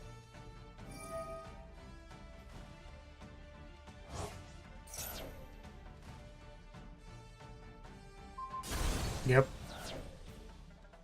Do it. Destroy the Area 0. Do it. Do it. Do it. Do it. You know you want to. No! They didn't do it! How could they? Well, that game was a mess. That was terrible. I don't think he summoned any non-Darklings. Oh, so he couldn't even destroy it if he wanted to? That's so sad.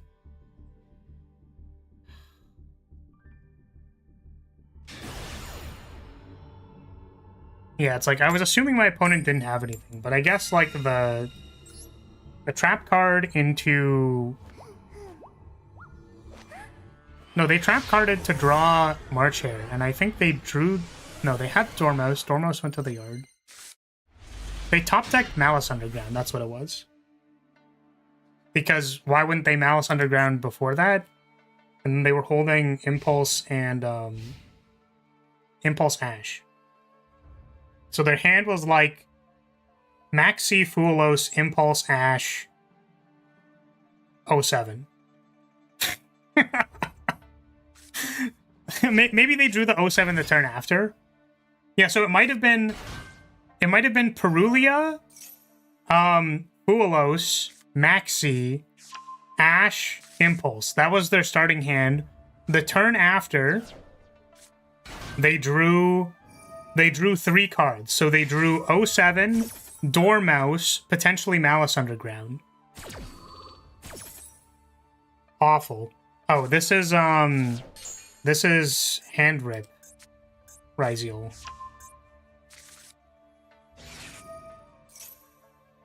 So we would be unhappy if they sniped evenly matched. Yeah, so they had 5-card non-engine. You could never possibly resolve any effect ever. And, oh, they drew another Maxi for the turn after that. Awful. Man, I really hope they don't snipe evenly. Immediately snipes evenly. Yeah, you're right.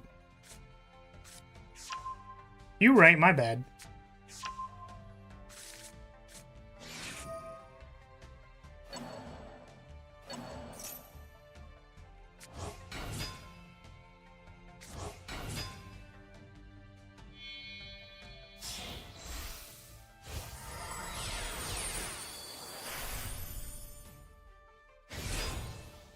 Ah.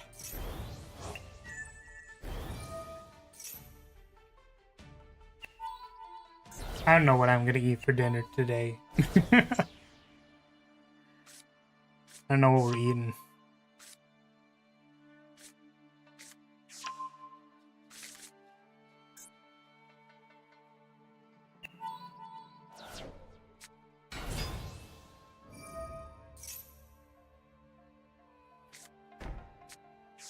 There is cross.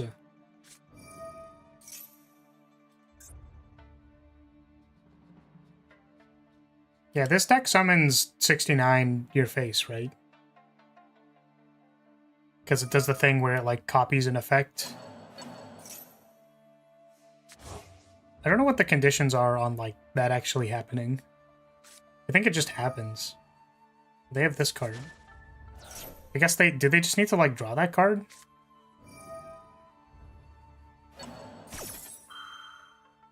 Another good emergency dinner is a tall glass of water than watching someone else eat sweets.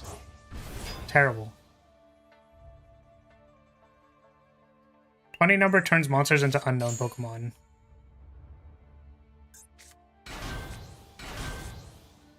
Yeah, so we're gonna get Ouroboros again. And then this, like, somehow turns into 69, copy Ouroboros, or, like, reanimated or something. So, if we're stuck with, like, talents, that's pretty bad. I think if we have Area Zero multi-roll, we maybe have a chance. Area Zero send the last card is pretty, like, I don't know. This is 69. So, negate everything, then copy the effect. Make you discard another card. There goes multi-roll.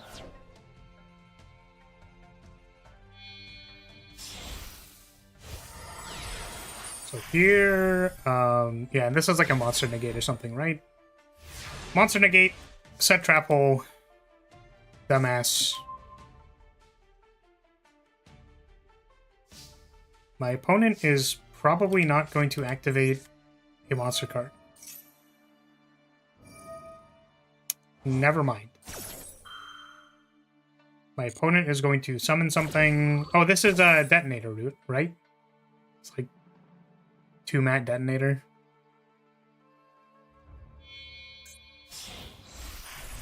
No, Tornado Dragon. Interesting.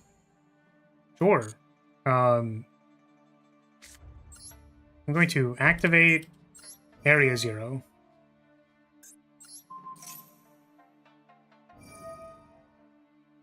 Please destroy the set card. It would be really funny. Sure. You got it. This is what's per turn? Yeah.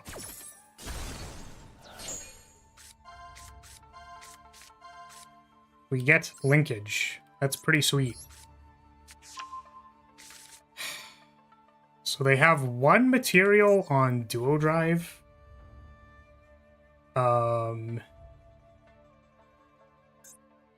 Means they can detach for this thing. Can I kill the Duo Drive somehow? I don't think so. So I think we... Oh, you know what? I can, I think I can make Camellia. That doesn't do anything, unfortunately. Because we get to summon one here. And then we can make a Zeke? I think Zeke works. Does this destroy it?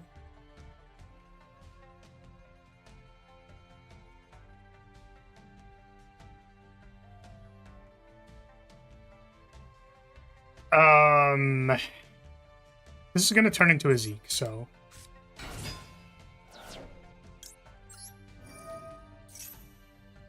We'll say that this thing can attack for good measure.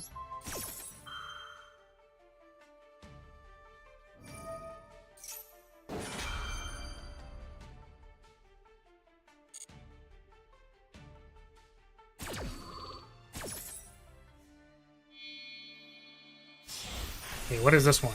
Oh yeah, this is the, like... It's a monster negate, but also can't do things. Quick effect, you can detach one material from this card, then target one face of monster your opponent controls. The monster's name becomes unknown.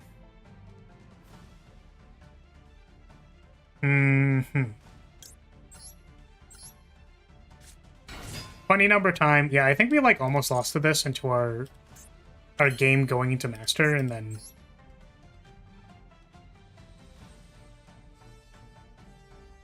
Negate any unknown effects activated by your opponent.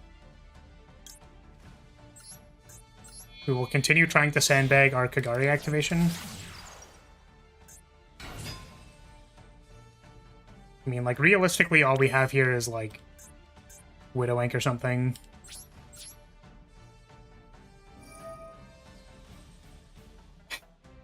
Yep.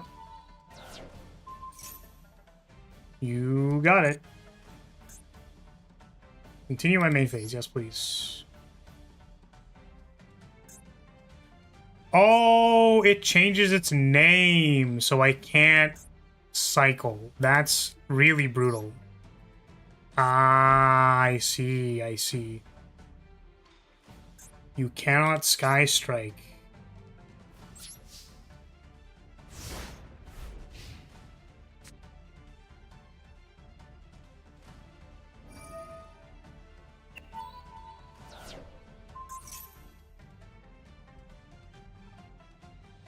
This is Destroy by battle or leaves the field because of an opponent's effect. So I think this is fine.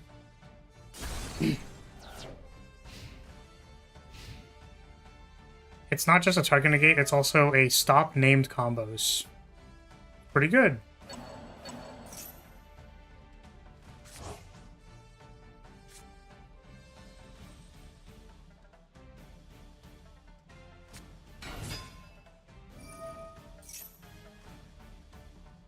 Oh, they also negated the you can't attack thing, right? That's really funny.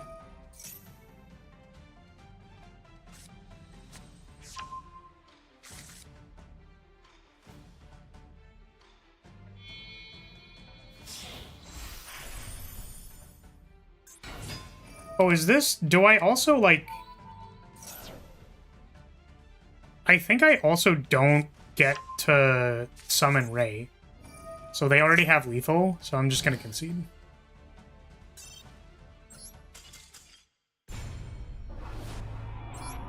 I wasn't sure if it was like till end of turn or something. It's like, no, it's just like not... Your thing is not active.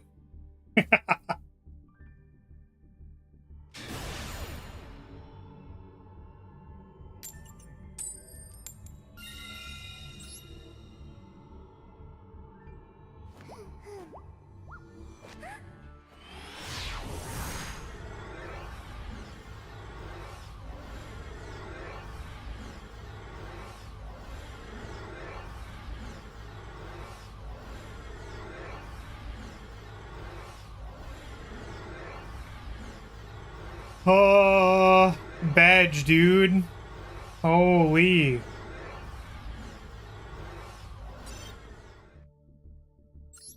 Yeah. The Ouroboros cards are... Or, like, the Ouroboros deck is equally as unfun as Infinity Floodgates, etc. It's like, you wanted to play the game. What if you simply did not play the game?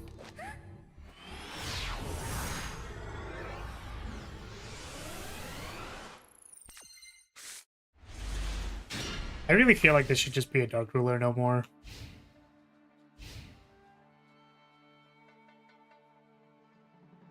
But I guess Book of Eclipse Raigeki is going to be our answer to fucking Raider's Wing. We're playing against Raid Raptor.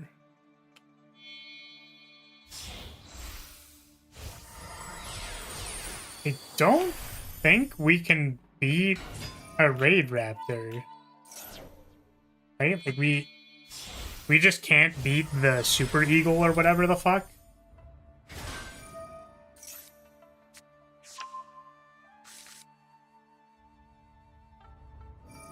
Because it's like, this card is unaffected by cards, right? That's their boss monster.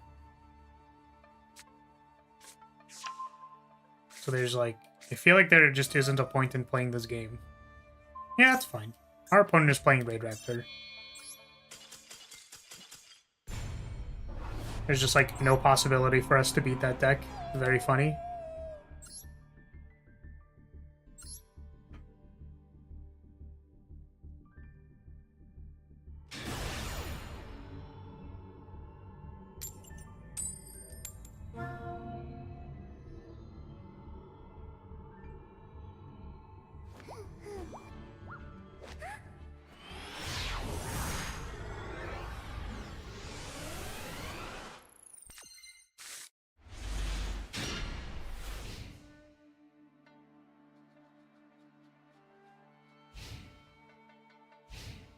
New stealth action game. Cool. My favorite card in the game is a rank 2. Only sprites really get to play it. What is it? Oh god, it's Malice. We might actually have time to play now. Let's go. Where were we? Losing?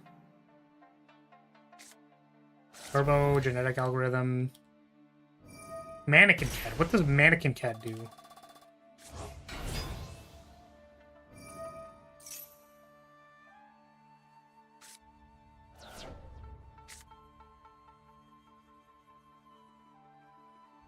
That was actually probably really bad. I don't know why I did that.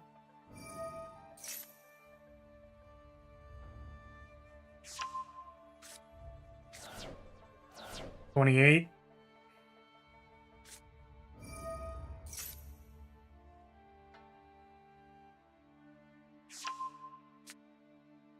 Ah, this doesn't kill it.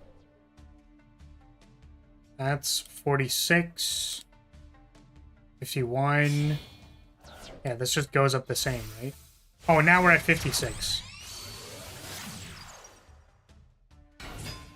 It's like a rounding thing, right?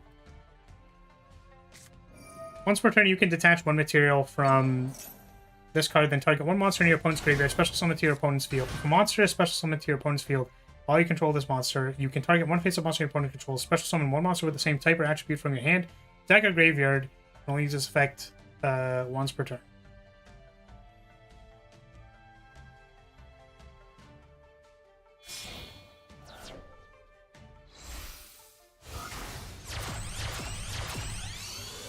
So you, like, reanimate one of their cards and you get to tutor for something? Getting 2 wins at once, truly a gamer. We're getting... Bold of you to say 2 wins at once. I think I'm getting 2 losses at once. I just, you know, I couldn't get enough of losing in Master Duel. I wanted to, like, lose multiple ways at once.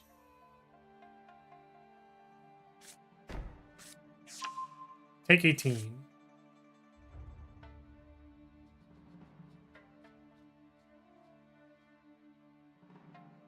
To force it to activate, the requirement for the second effect is just special summon to opponent's field. So you can wait for them to special summon, or you can special summon to their side.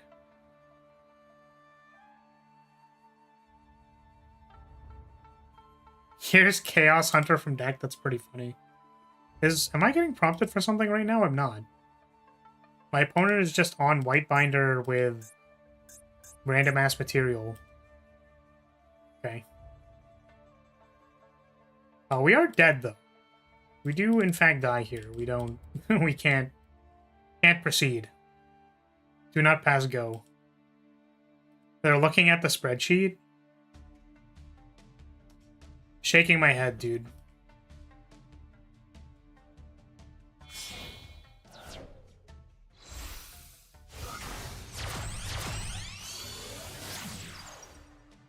Okay, if none of these are encounters, then we just get to snipe 2 elites, which is kind of sick.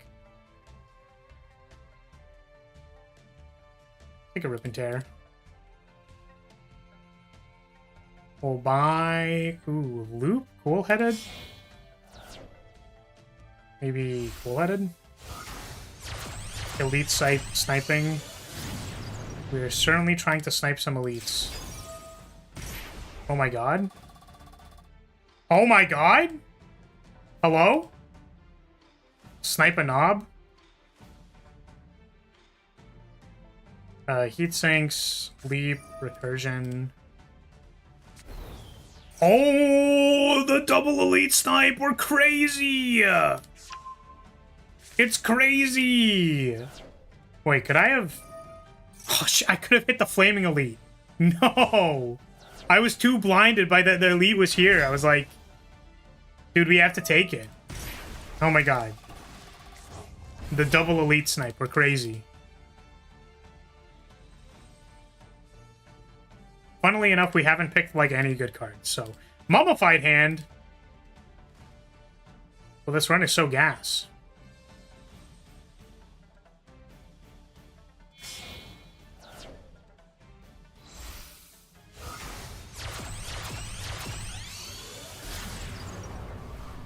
Equilibrium is a great block card. Would love to see a Heat Sinks.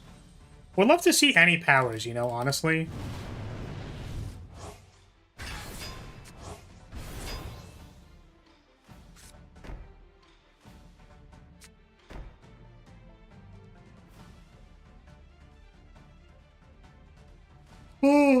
Oh, machine learning, sweet. We're on Heat Soul. That appears to be the case. I think I'm gonna upgrade machine learning so that I have it every game.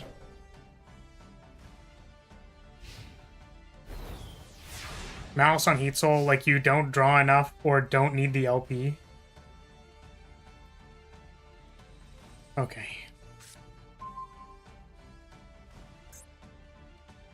Oh, my opponent has no cards in hand. That's very interesting. My opponent has 1 card in hand and 2 back row. Does Malice normally end like this? Oh, failed allure. Oh, I didn't notice.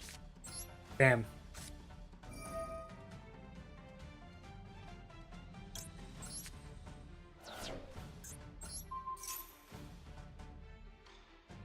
Can you imagine last card droll? I would probably, like, piss myself. Called by. Sure, buddy. You got it. That resolves. You got me. you got me, dude. But you got it. Just don't run Allure and Malice. That's so real. I think we're gonna... I kind of want to lead engage, but also I feel like whenever I play against Malice, you have to be a little bit greedy. Because if you're not, then you'll just, like, lose. I mean, you'll lose versus Malice anyways, but... Okay, I think I'm going to engage. And we're going to try and be cheeky with our opponent here, because we are going to get multi-roll. And we're going to see if our opponent knows how to read Yu-Gi-Oh cards. Okay. Multi-roll, send Upstart Goblin.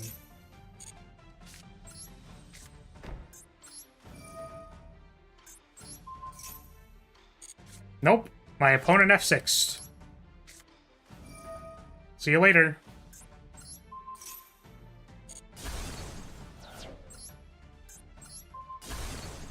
Nice.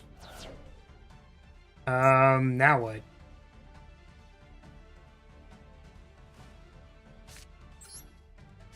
Do I need to summon the Rose? I can banish Heat Soul. Banish this card from the field.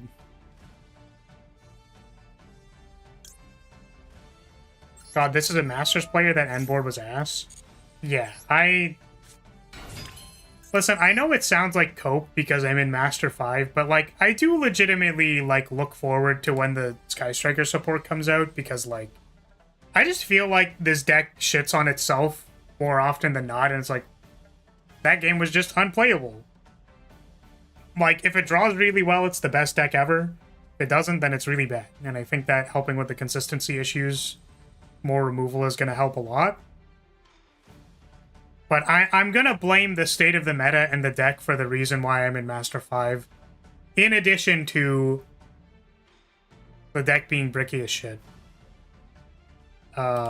Let's... I can make an Azala, I guess. And, like, destroy Heat Soul. That's another thing I could do. But it's the classic, like, I should not be here. Please get me out of here. I actually just hate playing Master 5 games. They're so ass. Like, Master 4 is already half decent. And still, you can, like, just... There's still bad people in Master. Or Master 4, I should say. 2 lights or 2 darks or something. Yeah, what do you use it for?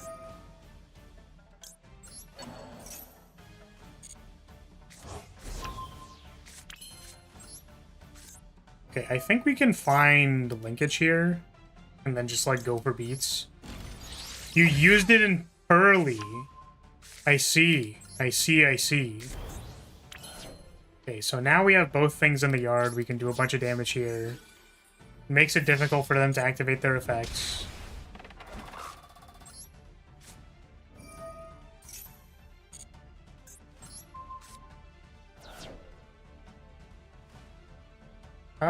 Yeah, I guess we could Hayate. Maybe we wanted to save Hayate in case we had to beat over, but, like, the field spell generally stops you from doing that anyways. Send another Ray? I'm just gonna send another Ray.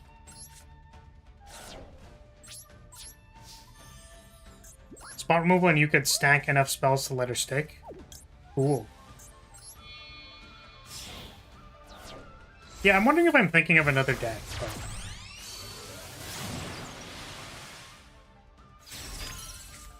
Don't they make like a... Maybe talking about the deck will reveal that it is not the actual deck and it's something else, but don't they have like a... an XZ summon that just like... I think I'm gonna banish the Heat Soul. And I want to set this Shark Cannon in case they target something like the White Binder, and then I can summon it.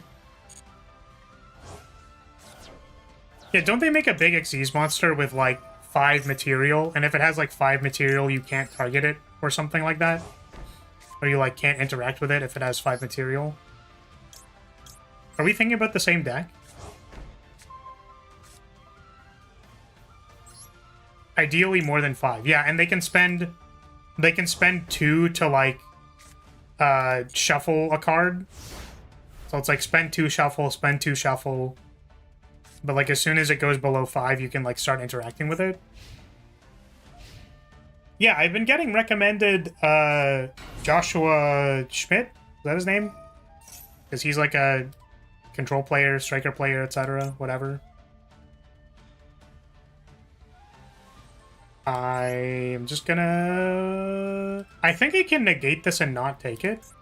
But yeah, it was footage of his locals. That was the thing that I got recommended. And he played against a Pearly player. Do I take this card? I genuinely don't know. I think maybe I don't, and what I do is I'm going to try to summon this White Binder.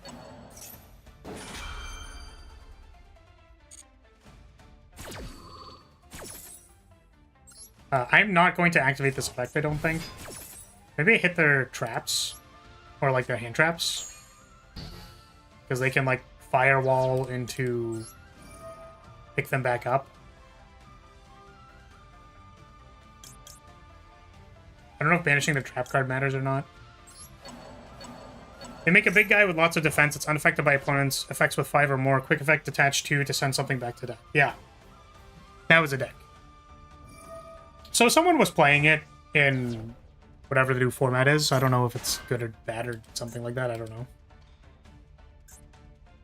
Nice. You changed this monster to defense position. Congratulations. A+ opponent. You did it.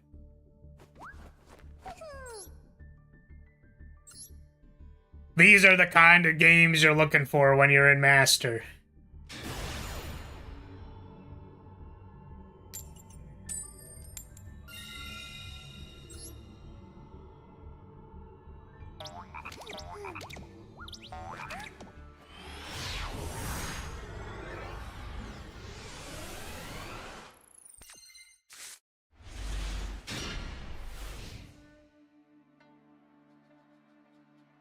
Well, this hand doesn't have an engage or card draw, but it does have Raigeki Lightning Storm. Ah, I am being FTK'd. Well, I'm gonna make my opponent have it because they fuck it up sometimes, so... Oh, Dreamcatcher gives me a card? I think I like that, actually. Yeah, because I'm still looking for some... like gasoline here. Hologram seems kind of good. It's like I almost want to heal again just to pick a card at the boss, but...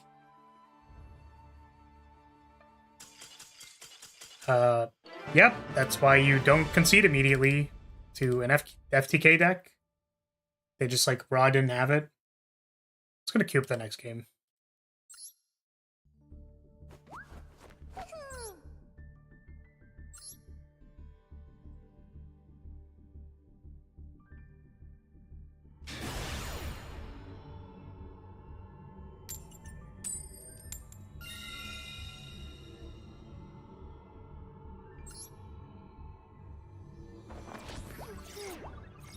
Aggregate.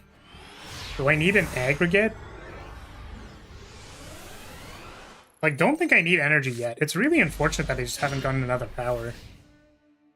We're not upgrading cool-headed. Our damage is highly suspicious. Don't think we take aggregate. I think our deck quality is just like too low right now. No power again. Come on, man. If I lose this run, I'm gonna be very, very sad. I think we just La Bamba them. Yeah, you know what? Fuck it. Fuck it, we La Bamba.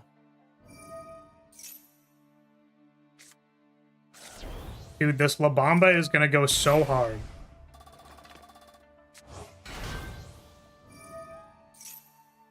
And then I think we're gonna La Bamba again. Take your 40 damage, dork.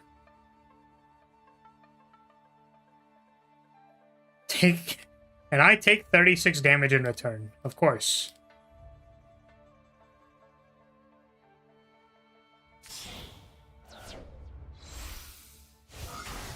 There's a La Bamba Part 3, I think.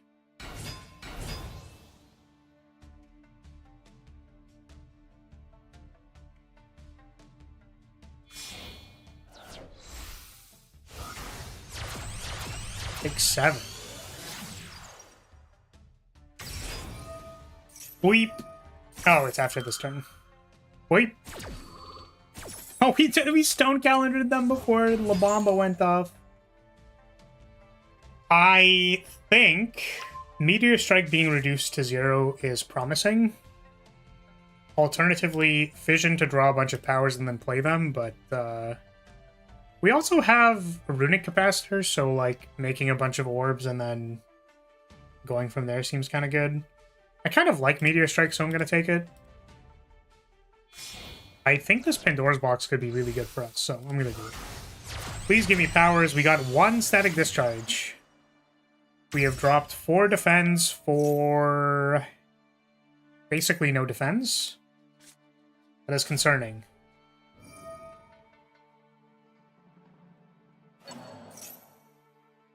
They just like don't have powers. Like we could go through these 2 shops and see, but like I think we go to the 1 shop and then probably dodge elites. Who needs to not do anything?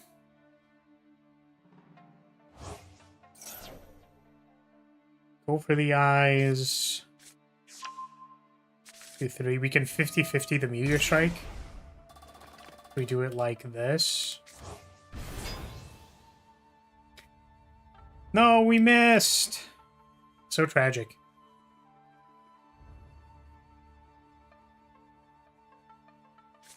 La Bamba was the nickname of our ace soccer player in school. I see. La Bamba.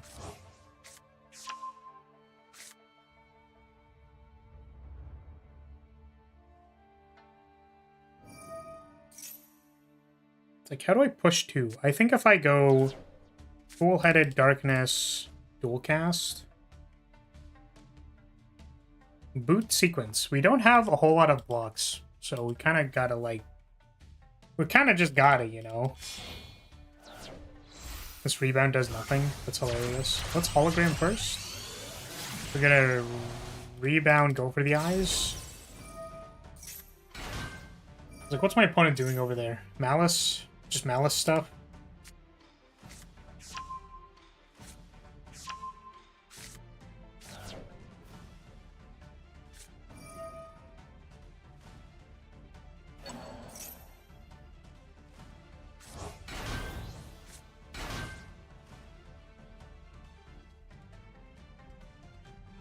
Hmm.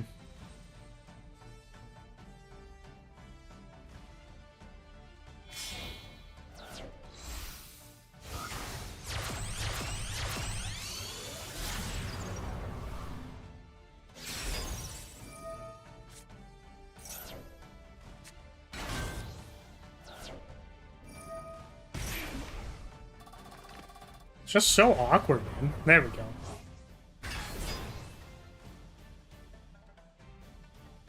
We take Steam Barrier because we just, like, don't have anything. It's kind of rough, man. This Pandora's Box sucked. Capacitor is like a power card. We don't really need it.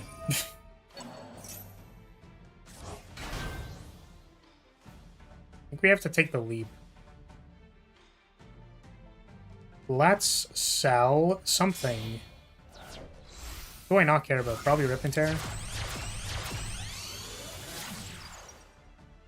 Transform 2 cards. Let's transform...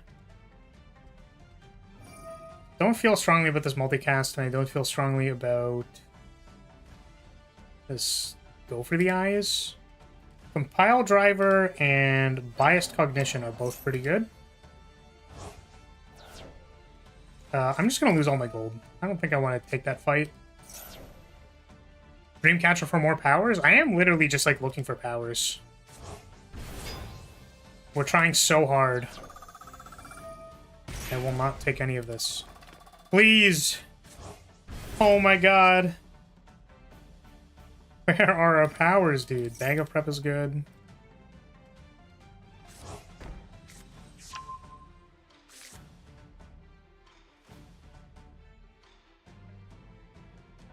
Meteor Strike, let's go!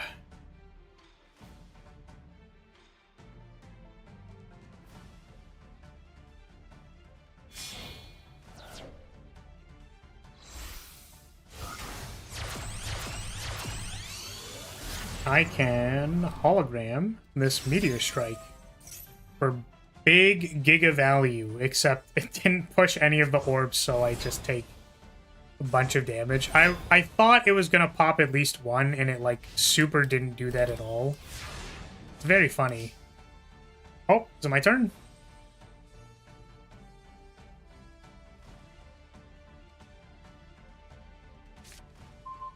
Okay, we have Allied Code, 1 back row.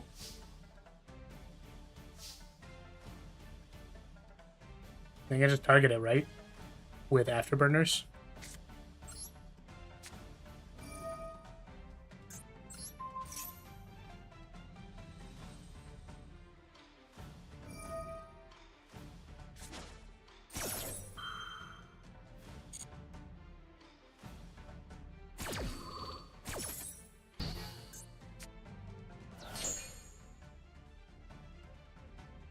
I don't really know what we're thrusting for. It probably has to be an engage, which sucks because it like super loses to Droll. You know what I could do is I could thrust for Soul Release, make them summon all of their stuff, and then evenly match them. That's kind of sick. And then we get Lancea and we're just like fucked. But I want to do it. It seems kind of sick.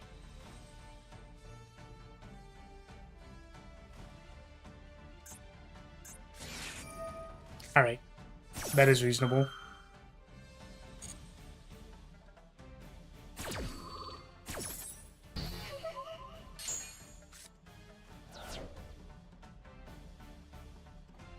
So is it worth evenlying now over just like... When I just like could... Oh no, it just gets negated by Appaloosa, so...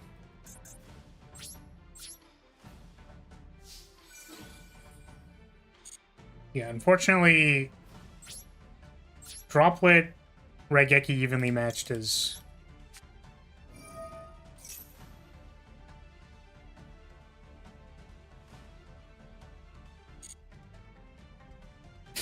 Yeah, I was gonna say, like... What did you mean by that, Unicorn? What's your, what's the thought process here?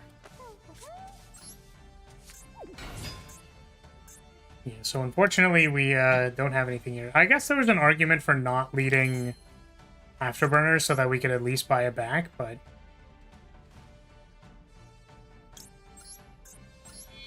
Yeah, we really don't have a whole lot here.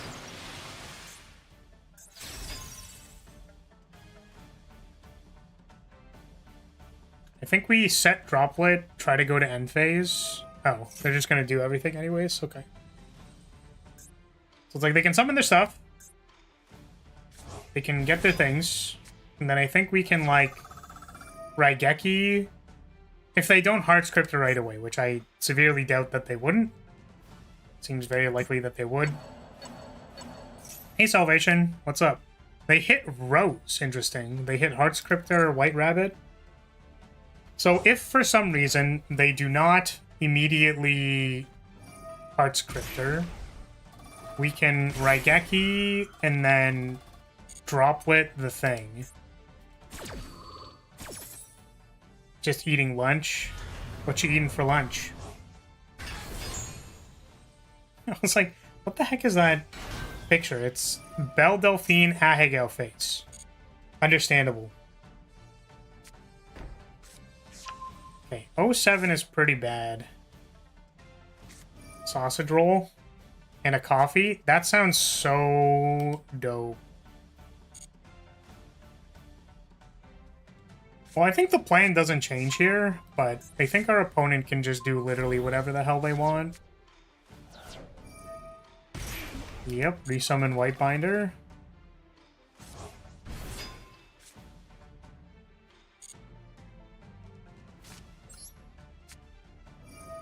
I'm so hungry. Wow, they're just gonna let it happen. They just don't care. Set one? Make our opponent scared?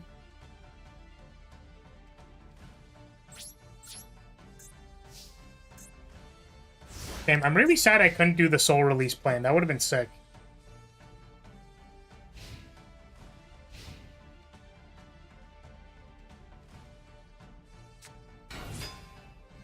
The Chussy Cat.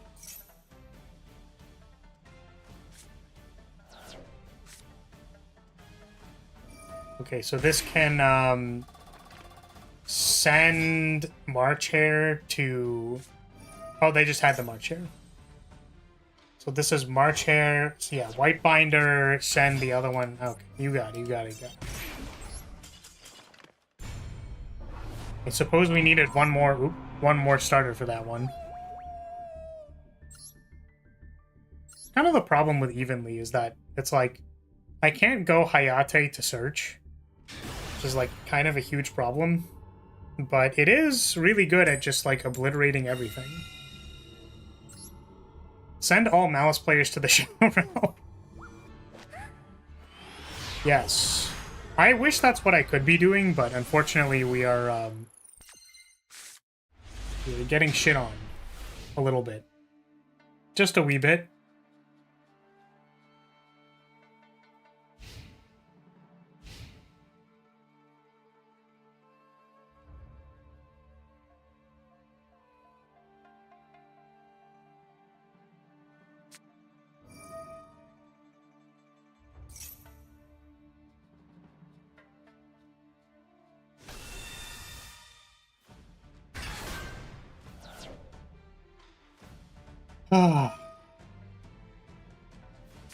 Oh, hey, we hit 2,500. Nice.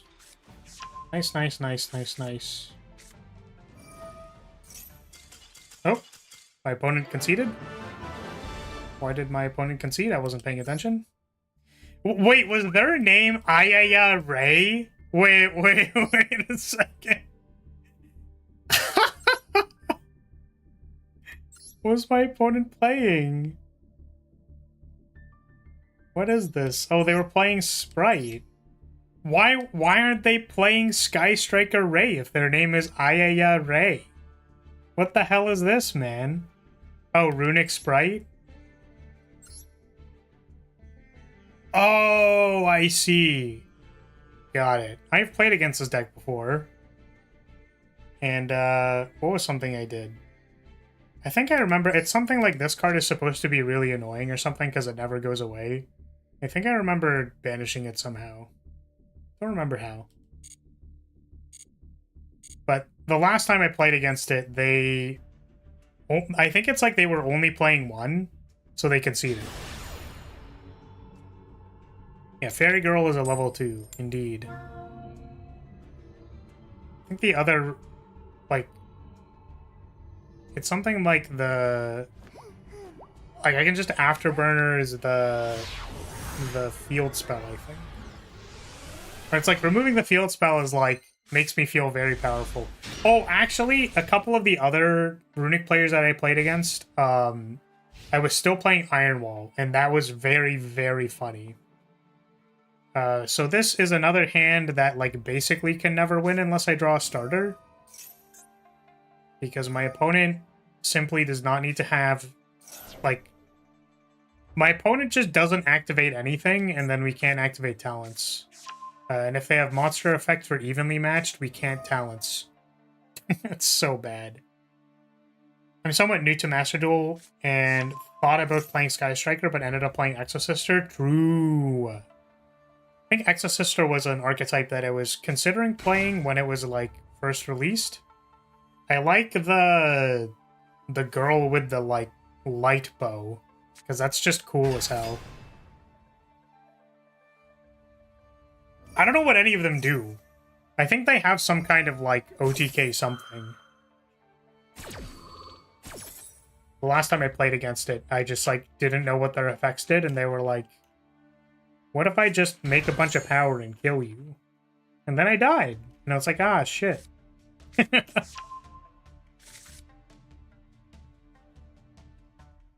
There was a guy who cosplayed Brian for a Tekken tournament.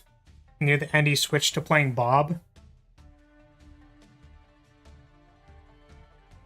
You get to banish everything, which never works against Malin. That's so sad, dude. That sucks. Dog, that sucks ass. I love how... That's so funny, because it's like... Banish is supposed to be good, you know what I mean? It's like, yeah, we're gonna banish it, as in, like, it's gone literally forever. You know what I mean? It's like, actually, your archetype sucks. Exosisters are like, bro, you removed a card from the graveyard. Banish yourself. Banish yourself now! Do it now! Banish yourself! Oh my god, we got a defrag, let's go. Turns out I was helping them the whole time. Feels fucking bad, dude. Let's draw a card. Fucking, are you serious? It hit the hologram, man. That sucks. Oh well. We still maintain our hand going into next turn, so that's fine. Yeah, it's like I always thought exiling, you know, exiling for Magic, banishing in Yu-Gi-Oh! Like, it was cool. Like, it's cool because it's like, do you play destroy effects or do you play, like, no, I want it, like, gone. Like, capital G gone. Like, out of here. Like, adios amigos, goodbye. I always thought that distinction was very interesting, as it was something that was highly relevant. Yeah, it's like indestructible is considered, like, flavor text, at least in my play group, for Commander. So, exile being relevant is cool. Streamline, Sweeping Beam, Steam Barrier. Gonna be a no on all of those. Oh, we have to fight a Flaming Elite. I didn't realize this is where that was going.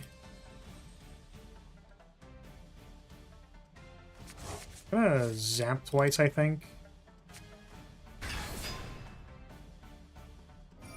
I checked out. I don't even know what I'm playing against.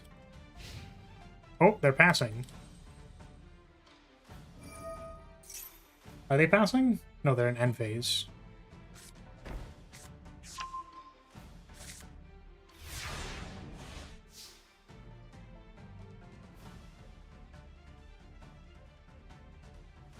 This seems very poor.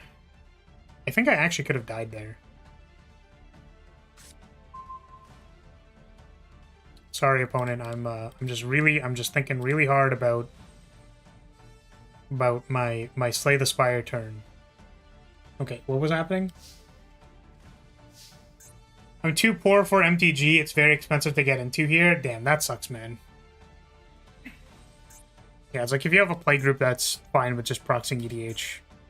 Oh, this is Glad Beast. This is the, like, you can attack twice or something, right?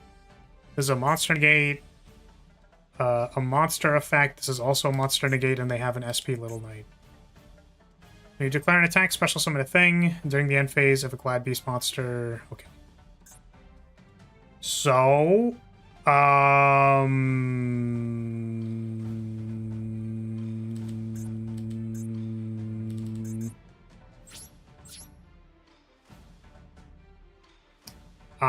don't think we can ever win this game because we don't have anything, but here we are. Maybe I should play, like, another starter. Maybe that Book of Eclipse should actually be, like, a Hornet Drones or something.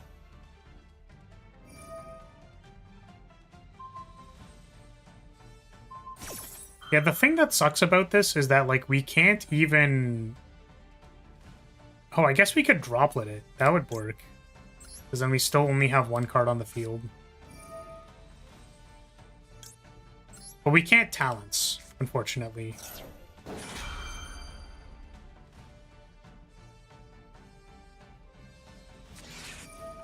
Maximum CS. I don't think I will be playing any cards this turn, my friend.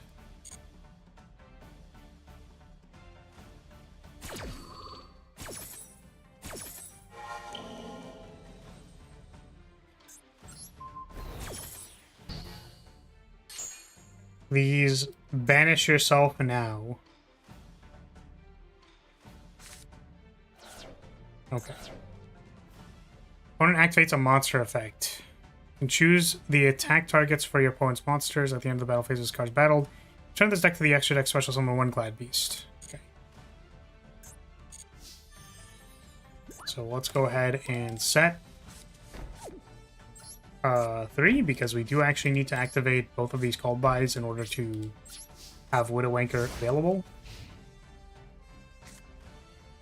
Yeah, Exosister sucks for going second, because if they have 2 or 3 negates, it's pretty much GG. Yeah, like, you can't... Being unable to fight through 3 negates. 2 or 3 negates kind of sucks. So it is funny that we can called by this, because it's kind of like, man, what the heck? What the heck? Called by the grave? That's crazy. How am I supposed to beat that?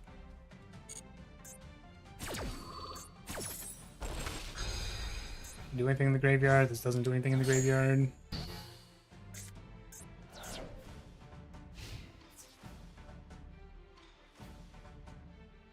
Okay, so we are going to Widow Anchor this so that they can't tag out into something else. Could I please activate my effect?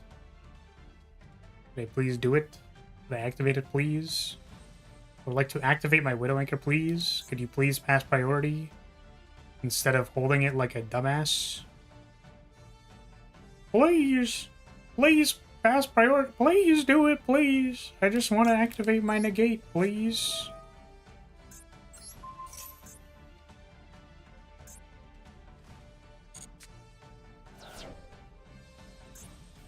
Oh, is it not negated? Wait, is it unnegatable?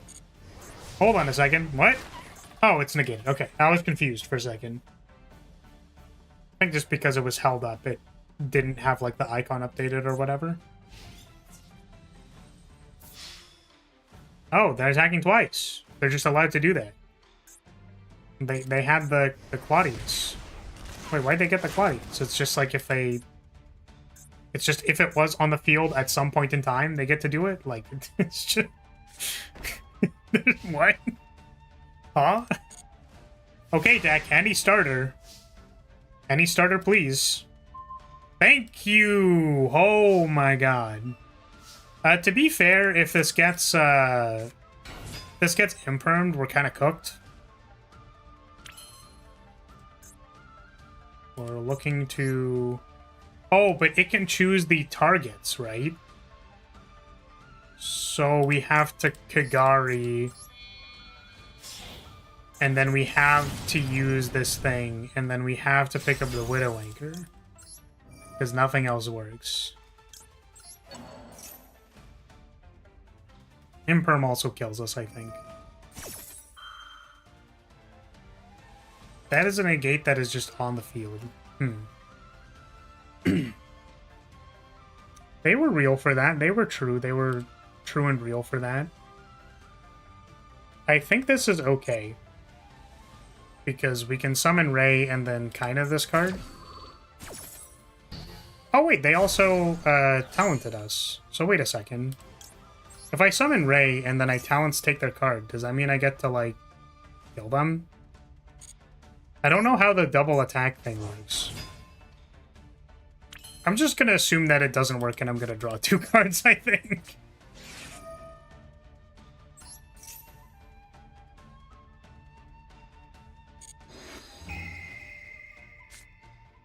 Ultimate Slayer is pretty gas. I want to send an engage, but at the same time I don't really want to send an engage. I don't know if they have some kind of negate for this, so we're gonna go kinda. And we are going to prevent this from attacking. And then we're gonna Ultimate Slayer it, and then draw a card. Draw.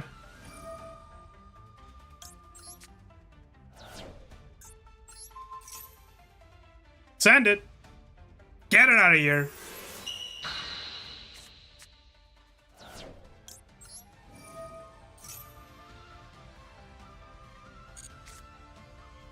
There is a Widow Anchor. I don't think we have to summon this rose for, like, any reason, so we're just, like, not gonna do it.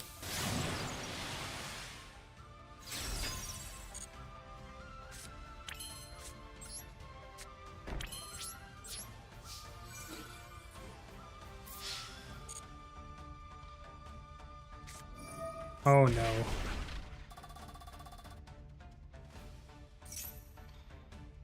Glad Beast. Handle. So that is just something that's getting summoned out of deck.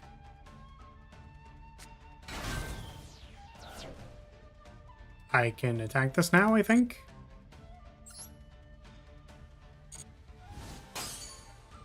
Oh, it can't be destroyed.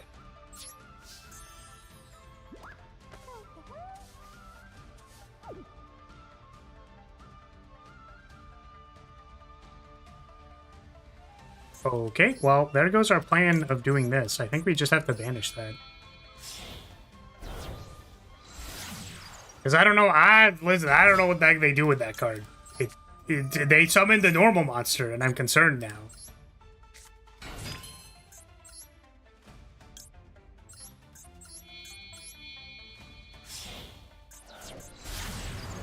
Please banish yourself now.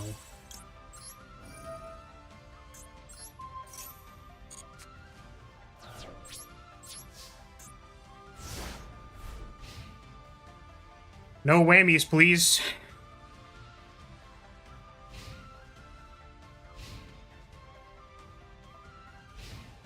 End phase. Let's go. Have you been using Ultimate Slayer? Yes.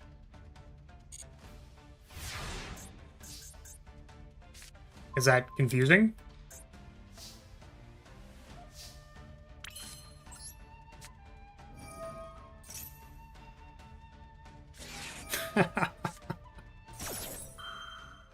I think I'm gonna call by that.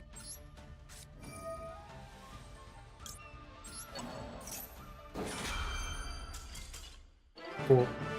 It was pretty and I didn't recognize it. Yeah, we weren't using it a while ago because Ryziel was more prevalent because they just did their they just started doing their, like, untargetable stuff, and also Malice switched over to Transcode Talker. Now they're not doing that. Or they're not doing it all the time.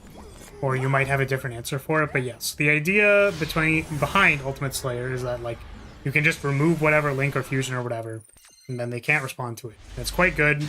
It's only not good if you cannot target your opponent's stuff, or if they aren't making Link or Xyz monsters like the Regenesis decks do.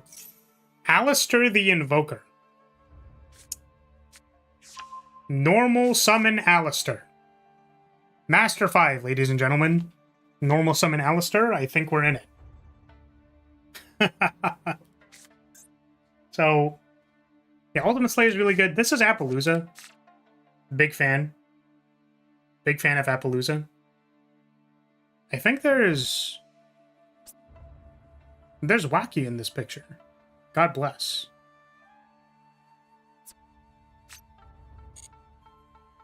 Okay, so we were playing Spire? While our opponent thinks about what they're gonna do with their normal summon Alistair? Thank you for bonking me. However, I think it was wholly unnecessary. We have normal summoned Alistair. I mean, it's true. I was just saying a factual statement. I don't see what the problem is.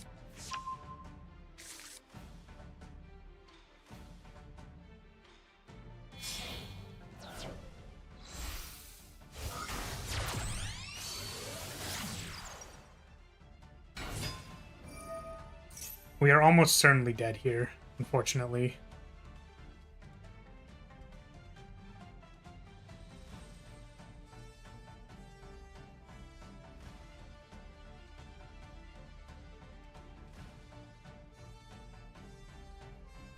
Compile driver again.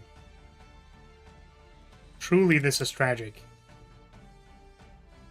Channel of Darkness. Thank you for the headpad. Well, conquered. I've been conquered. We were set up to do so much, except we didn't get anything. Our Pandora's box was giga ass.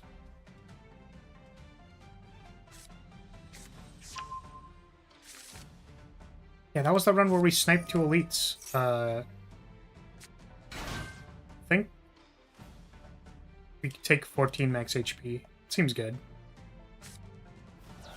Kill more off bonfires. I think we have 3 encounters, shop, 3 encounters, 2 events. Looks fine to me.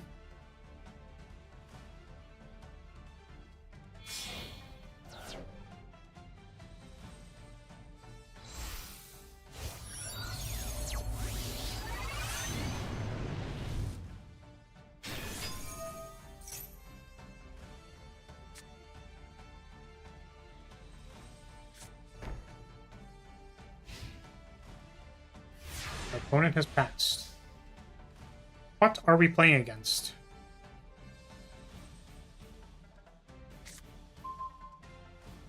Ah, it is Magistus.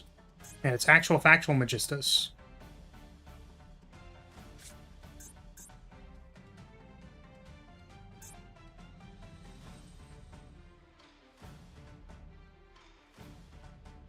I don't know which one it's more important for. Actually, you know what? Maybe we Heavy Storm first.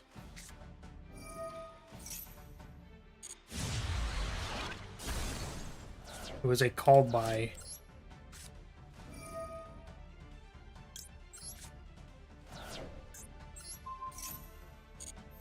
Well, our hand doesn't do a whole lot else, but here we are.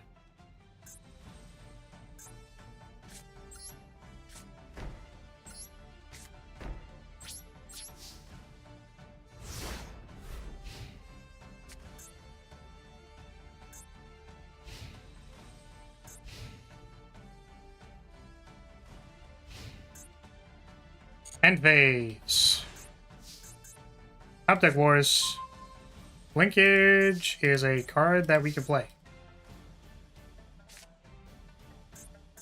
Yeah, I'm gonna just... Is there anything worth banishing?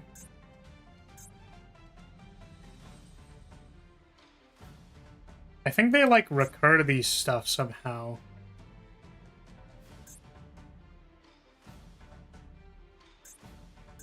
Might be this one. It's like they can equip a thing from their graveyard or something like that.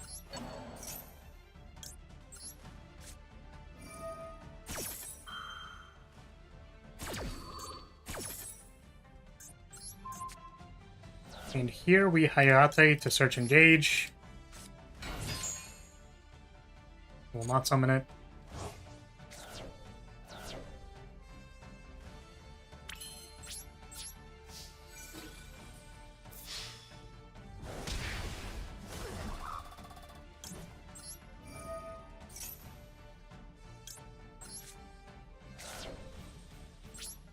Sometimes if you're lucky at lower ranks, they'll auto-surrender if you wipe their board like that, despite you having no follow-up. Oh, believe me. Some people in Master concede for no reason, when they definitely could have followed up and continued doing the thing, so... Like, you know... It's, man, sometimes you just run into the highest quality of players in Master. Imperm, come on, no. My search, dude.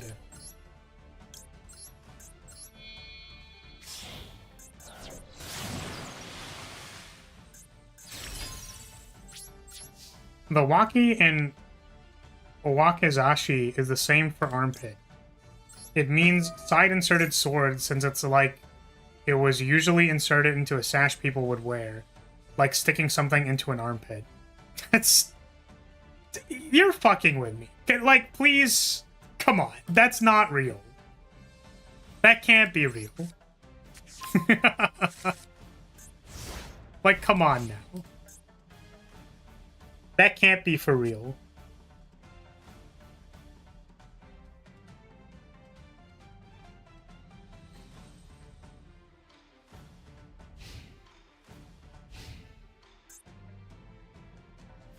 I think it would be really funny if it is actually, though, the same thing, right? It is real. I was reminded of the weapon having the similar name and looked up the etymology. I see. Chad, is this real?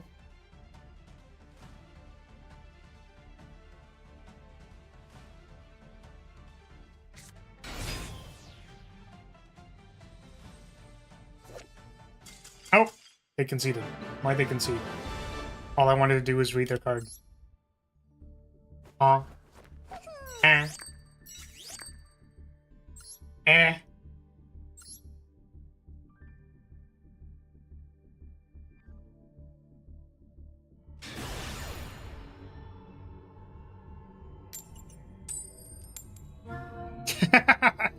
So I can Wakizashi you, wink wink thrust thrust.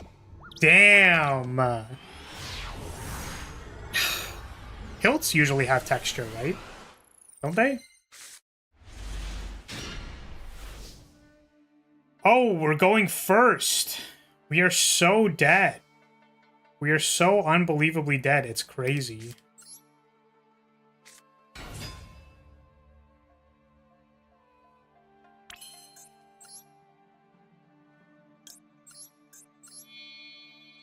No, not the Tempai bot.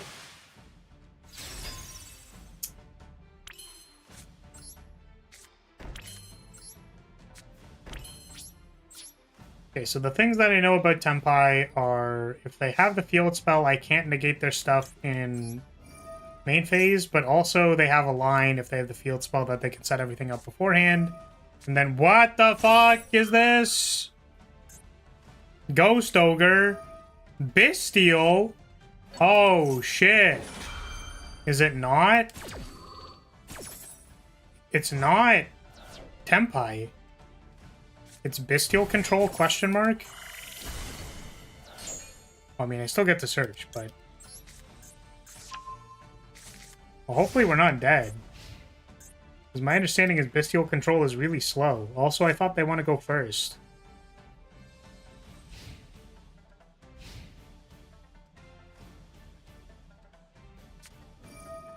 Second Bestial Balddrake.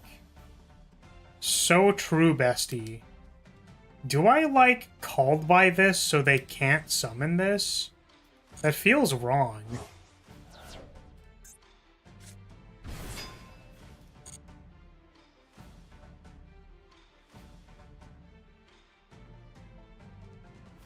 Am I just getting hit for, like, 5k here? What's what's up?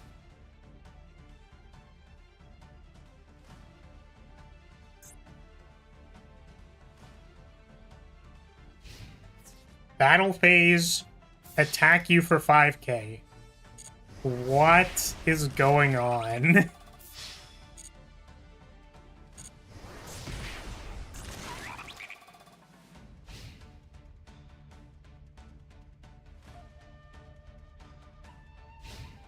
Okay, summon nothing. Probably just a bunch of bestials. Oh, can I Lightning Storm them? If I control no face-up cards, activate one of these effects, I can Lightning Storm them. Let's do that. That sounds great.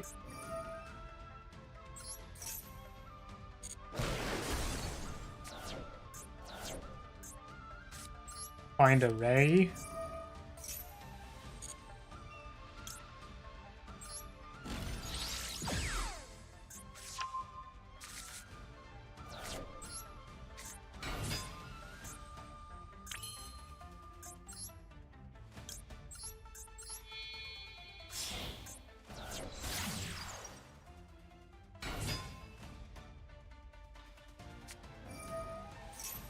What is this? If your opponent special summons a link monster, you can special summon this card. Draw cards equal to the number of link monsters your opponent controls plus 1, then shuffle cards from your hand into deck equal to the number of link monsters they control. Oh, so it like cycles stuff. Sure.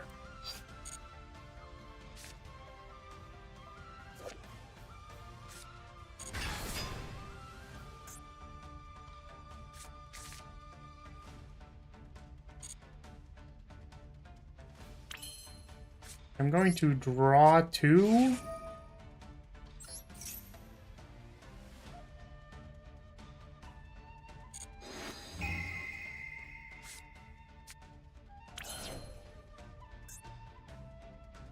Just destroy this thing. I think the unfortunate thing is that if they have, there's like a... Oh, it negates it. That's so funny. Ooh. I think that's fine. They have a field spell that's like important, or a continuous that's relatively important, so not getting to remove that later is pretty ass. Do I now Kagari? I think I still have to search for the thing. We could also Raigeki. Then assume that this Widow Anchor is better later. I kind of want to search for Rose.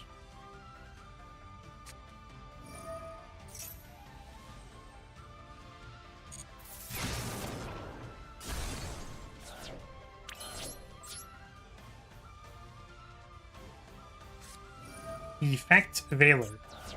That is very funny. We are not going to call by this. I will continue my main phase.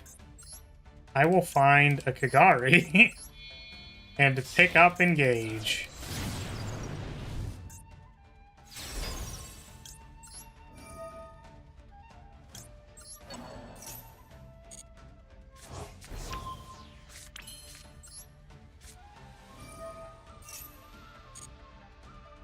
Let's find Sushi Roll. Drawer. Soul Release is so funny. That is the funniest thing I've ever seen in my entire life. I'm gonna send Droplet, because the last card in their hand could be a Bestial, but actually they could banish stuff from me anyway, so...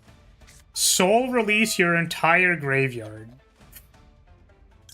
No using this as fodder for later. Get it out of here.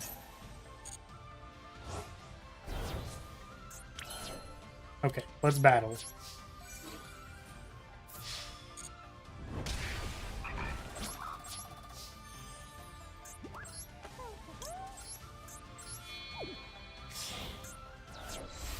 Last card, starter top deck duster. I'm calling it.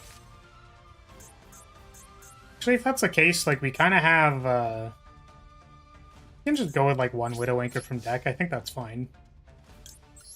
Let's keep the other one in hand.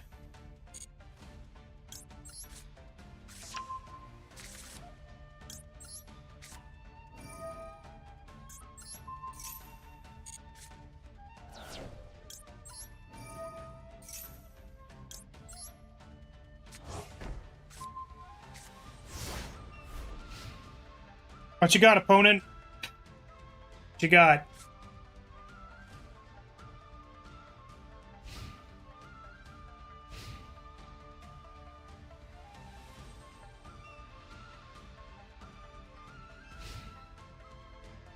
Pass the turn.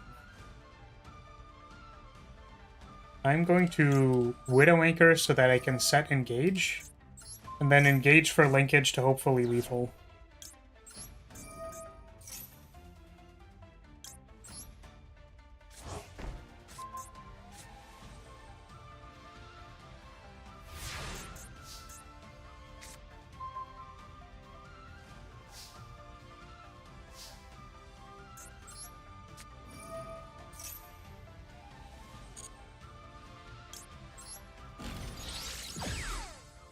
Oh, we didn't send Rose, right? So actually, this is probably not even lethal.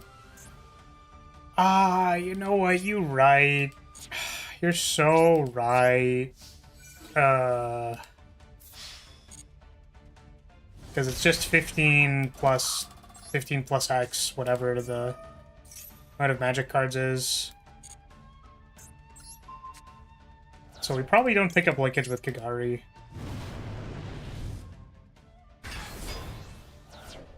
Instead, we're gonna grab something else. I mean, I guess it's, like, kind of free. I'll just do it. Yeah, they impermed our Hayate going into battle phase. Probably not very correct.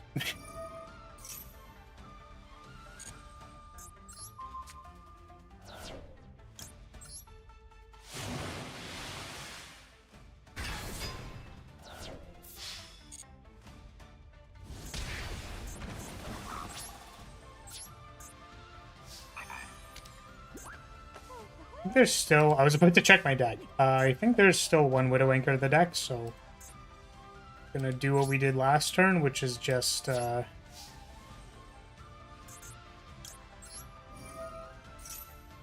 find Widow Anchor, play Widow Anchor, sandbag a Widow Anchor.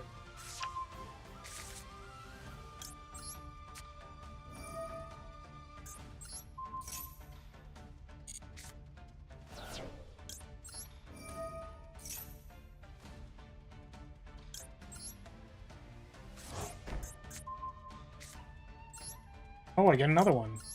Right, we activated linkage like twice that turn.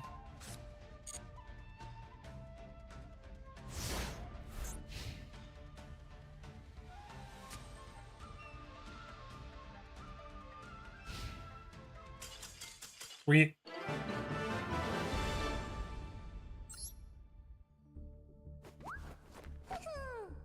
Back to 4. Time to crash out a bunch of times. I think I'll make that change that I've been meaning to change, which is, this should probably be Hornet Drones.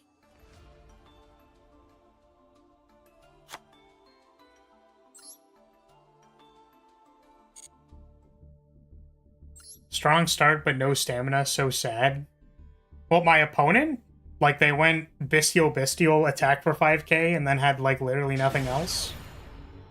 Yeah, that was pretty funny.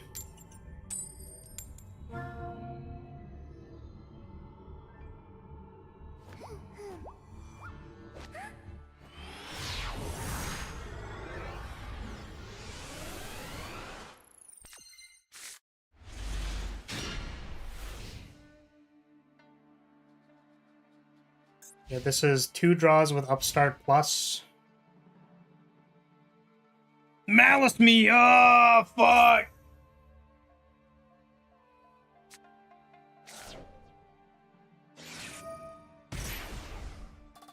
Could probably, like, go make a sandwich, right?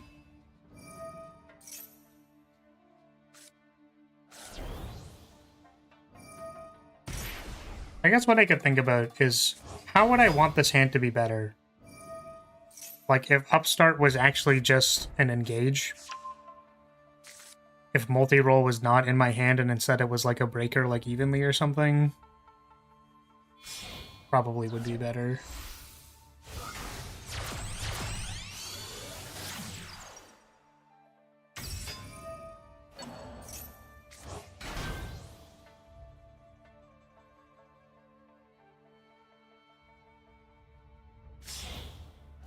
We're at 19. Oh, it's because we took damage off of the upgrade event. I was wondering why I was so low. Rebound... Rebound upgraded Zap is, like, kind of sweet. Give me a good face. We got a bad face.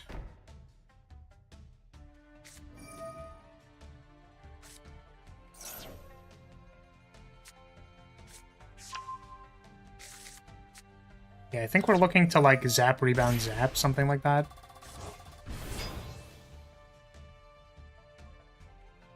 Or Rebound, Zap. Like this. And now we want Bullseye plus Zap. We didn't draw it.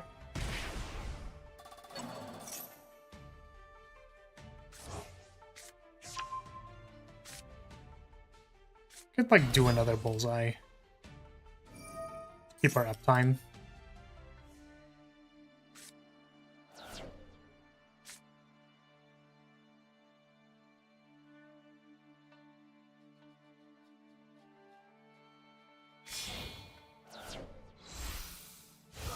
Biased Cog, Seek, Turbo. I think it is Biased Cog.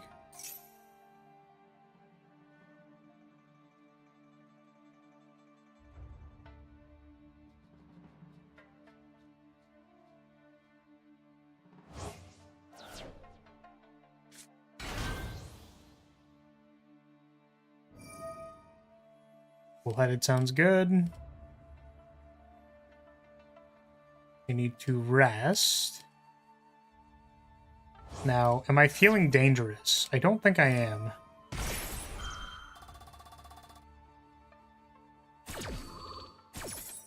Just rest again. Fight this Flaming Elite.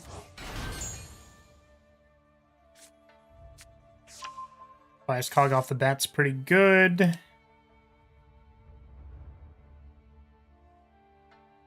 We can draw here.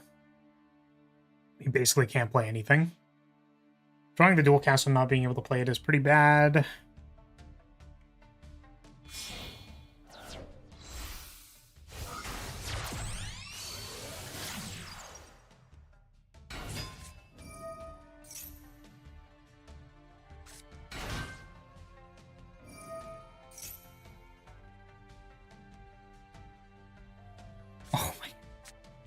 Almost through. I was like, yeah, we dual cast Lightning Orb. We can't dual cast the Lightning Orb. That's not there. We take 2 charge batteries or a recycle. I think I don't really care about recycling anything, but we could.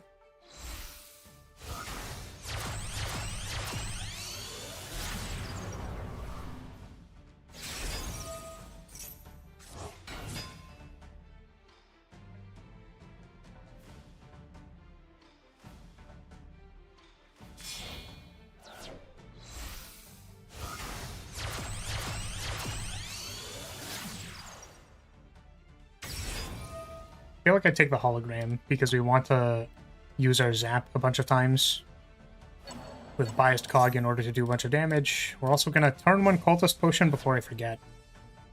Let's rebound hologram. And we're going to rebound this recycle. There are 2 cards on top of our deck. We don't have our zap yet. So, I'm wondering if I don't play this Biased Cog. Like, not yet. We want to have our Lightning in play. Just block all of this, like this. Take 8.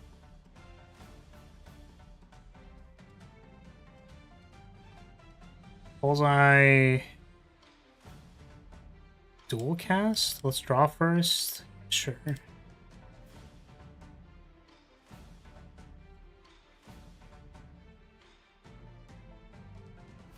What is my opponent thinking about? They have a Link Decoder and half of the Malice board assembled.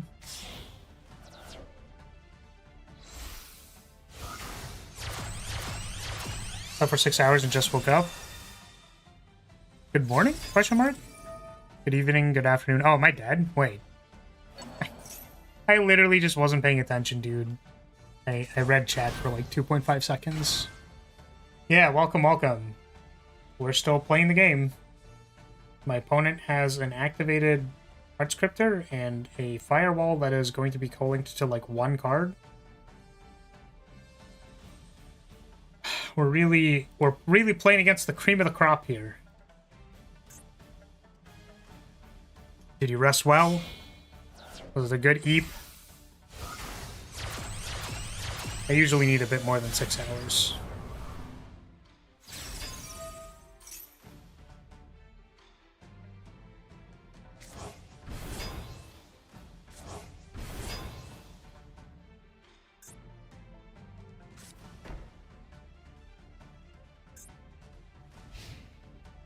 Little baby needs long nap time.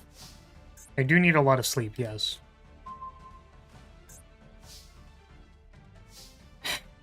Okay, I think we start with Upstart. We can contest a Droll. This is a Widow Anchor. I don't actually think we have to contest this Droll because we don't have a way of drawing cards. So I think our plan this turn is like Widow Anchor 2 of their things. Widow Anchor 2 of their things make an access code. That is okay. And then we want to save Called By for Heart Scripter. So we are going to target this. Our opponent is more than likely going to counter it, negate it.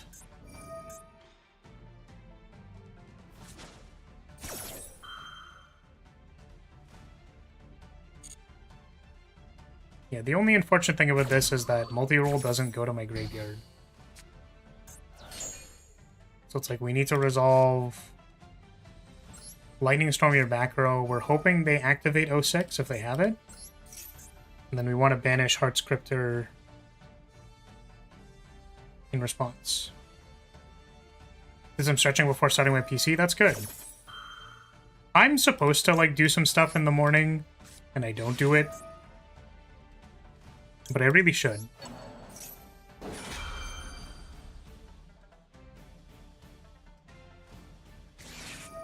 Come on, man. Come on, man. Oh my god.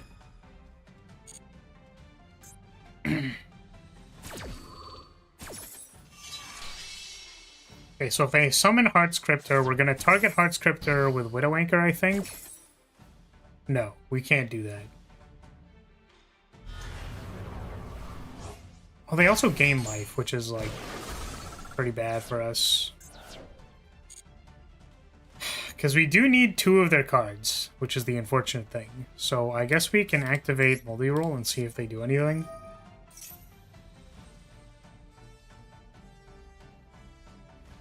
Okay. We are going to Widow Anchor... Oh, hold on a second. Do they have Linkaribo? They do not. So we're going to Widow Anchor... Allied Code Talker. Hopefully they chain. And then we're going to Widow Anchor this if they chain. If not, we're kind of cooked. I sleep for around 9 hours nowadays. Used to be 2 to 4, not healthy. Yeah, I sleep for around that much. I hate Malice, I hate Malice, I hate Malice. I mean, that's just, like, so real. Hopefully we can win this one. For all the haters of Malice.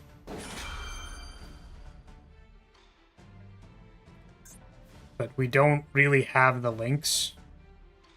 Also, our opponent probably still has a March Hare. I'm pretty sure.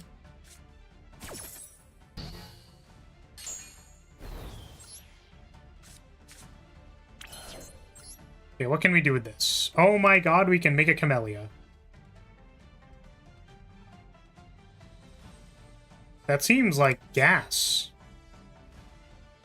Wait, do I want Camellia or do I want Azala? Because Azala pops one.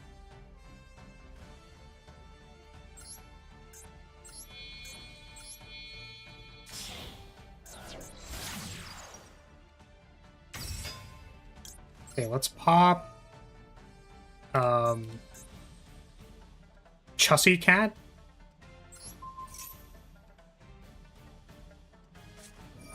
There is March Hare.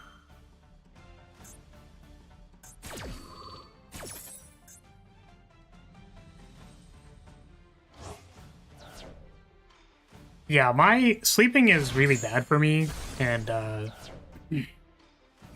instead of trying to... Oh god, they're gonna banish my stuff. It's kind of bad.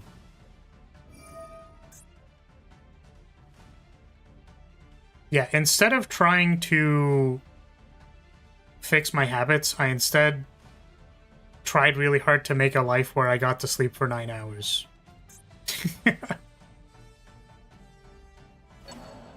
Which I guess the other way that you could do that. No, my Widow Anchors, it's fucking over. I mean, they literally had this. I don't know why I wasn't thinking about it. Is Chessy Cat a cat that plays chess? Has to be. So we also just get roasted here by their banish effect. So that kind of fucking sucks. And now we have buyback nothing. Yeah. Well, turns out we were actually supposed to go Camellia for,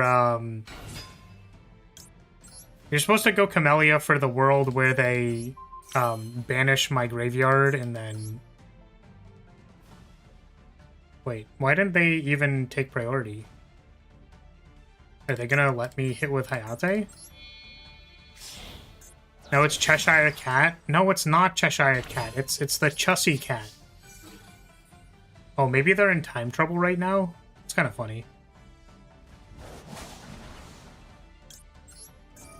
So, like, they can't take priority because they'll get timed out. Which is, like, hilarious.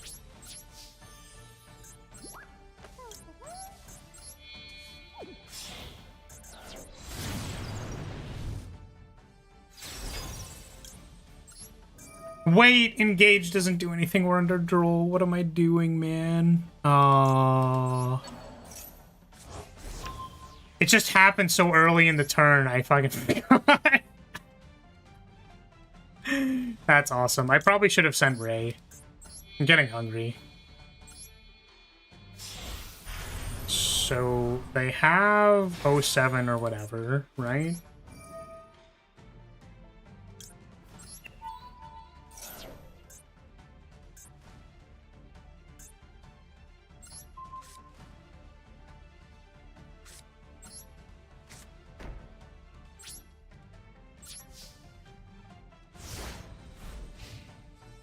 You think Chessy sticks his USB tail into computers and he downloads naughty things directly into his brain? See?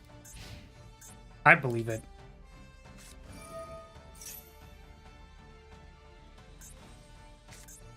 Damn.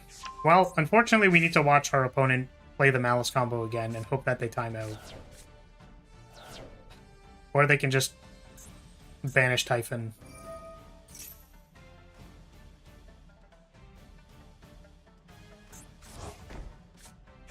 Yeah, damn.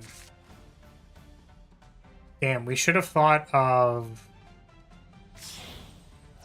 We should have thought of Amelia for Azala, or not for Azala, so that we could have enough. That's like so... That's so ridiculous, dude. What a fucking ridiculous line. Yeah, it's like, I think we were close. But I think our opponents got this. We can't be extra toxic by, like, holding priority while it's their turn, and then, like, potentially... Yeah, they're going straight to battle phase because they have, like, 10 seconds left. That's pretty funny. Well, you get, like, 30 seconds as soon as you start your turn, I think. Like, 30, something like that. Oh, man. I can't believe the right play was Camellia. That's so crazy. I was really hoping I was gonna go, like, Kagari, pick up Widow Anchor. That just, like, steal your stuff, attack you. It's gonna be really good.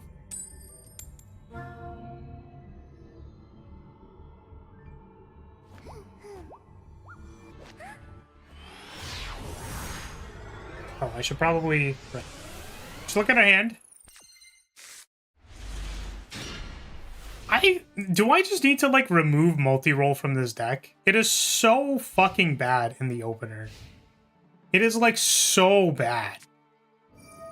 Like, actually, it is insane how bad it is.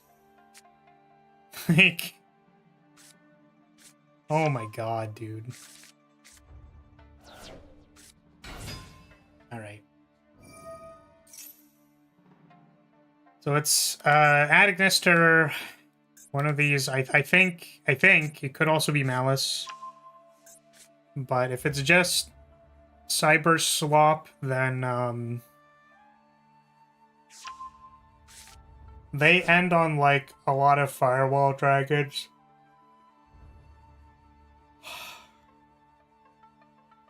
And I don't really know what their end board is, I'm gonna be honest, so I think we just need to wait for them to do their thing. I mean, sorry, I'm still thinking about the Chussie USB. It's like, if you're a malware virus thing, because it's malice, right? You're like a virus. Could you, like, USB yourself? It's kind of like if you made a loop with yourself and then... Asking for a friend.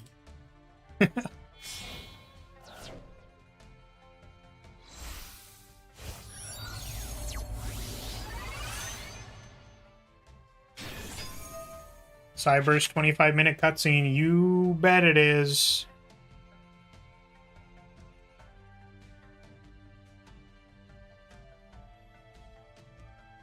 Ooh. Orichalcum is really good.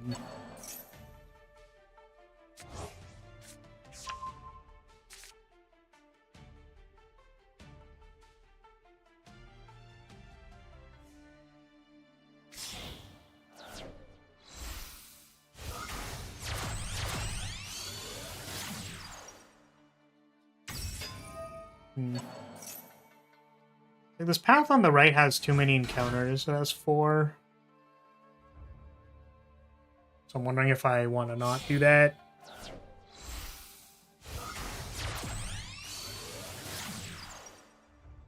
But this path isn't very good either.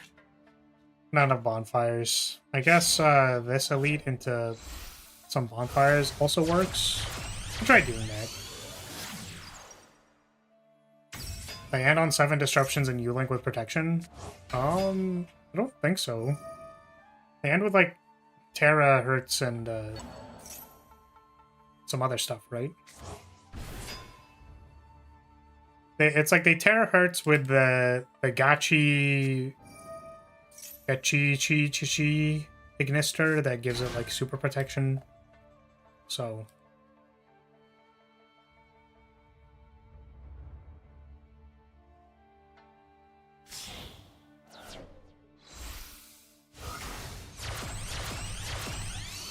like Hyper Beam.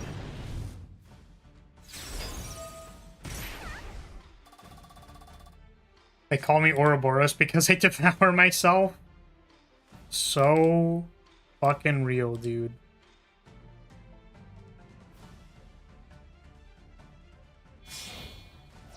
Oof. Oh, we take 0. They do the singularity line if they don't get disrupted.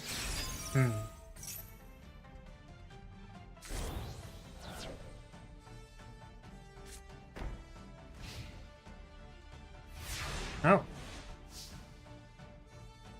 Master level player, ladies and gentlemen. Did they use the thing? They didn't even use the card that gives us, like, untargetable.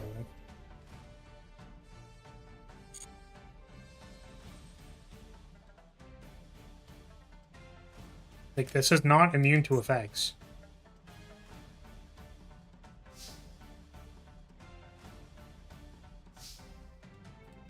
Yeah, the sad thing about this is that we're still gonna lose this game.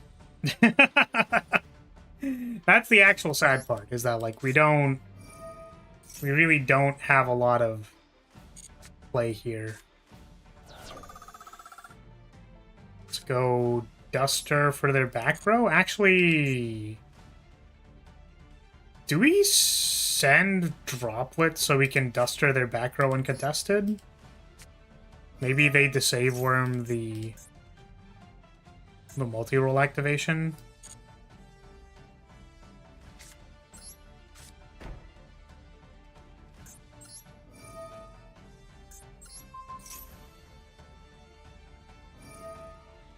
Yeah, that makes sense.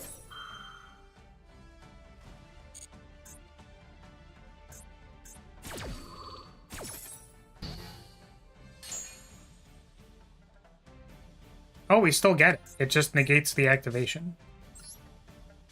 Hit your back row. Duster your back. tickle your butt. It was called by.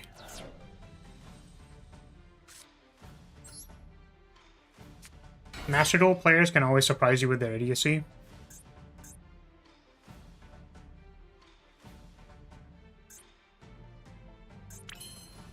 What were they thinking about there? Oh, send off of terahertz? We could also just type in this. We'll probably do it by end step, but like it is funny to me that it's like... Yeah, I mean, I guess... I guess... Oh, right, they maxed us. I kind of forgot about that. That's actually probably important, but... I don't know. Like, they have the thing that says, like, you can link summon something immediately, but I don't know what else they have. Basically, I don't know if it's important to negate this, but I think since they're not summoning anything else, and then we're going to get it back off of multi-role anyways, because the card isn't negated, it was just the activation, then we can safely negate this and not have to deal with it. It also means we have 3 in the grave for when we engage, if we get to engage. Just pretty sweet. So let's hope off the top it was not any disruption. Like Valor Droll.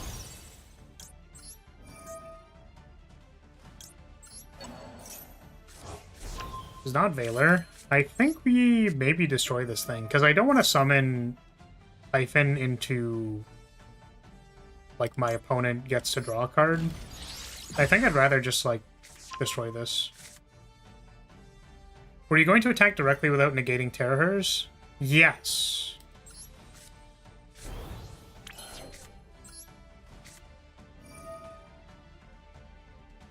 Oh, it has the negate your battle phase things? Oh, shit. I forget about that every time, dude. You're so right. So I actually would have been cooked if I didn't negate. That's so funny. I think we can upstart. We're not in a rush to kill our opponent. Triple tack. They activated a thing. I can triple tack their hand. Because we already have everything set up on field. So if I can hit a starter or something, that'd be pretty good. Look at your hand.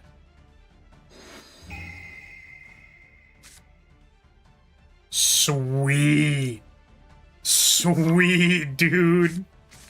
Get shit on. Alright, we're gonna pass here. Make sure I don't miss my multi-roll trigger.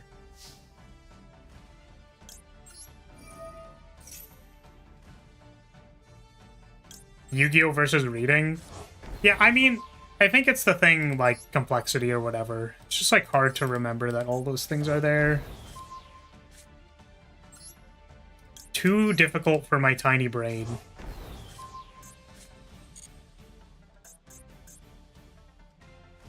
Go ahead, opponent. Draw your last pathetic card. So, the good thing about knowing their hand, and it's funny because this was kind of, like, told to me by another friend, is that knowing their hand means that we have 1 negate for whatever they top deck, because we know that their hand was Maxi Plus. So I think our opponent simply did not play their deck correctly, which is very funny because we're in Master 4.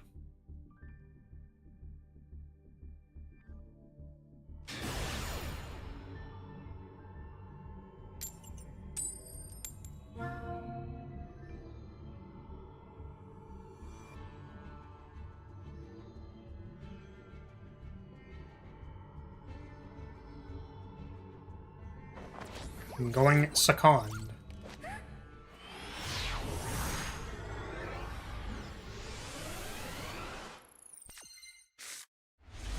Okay, we've got Raigeki, Lightning Storm, Upstart, Triple Tack, Shark Cannon.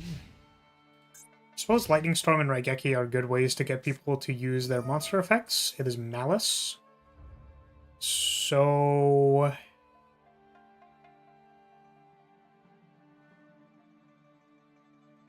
I think it's gonna be Raigeki.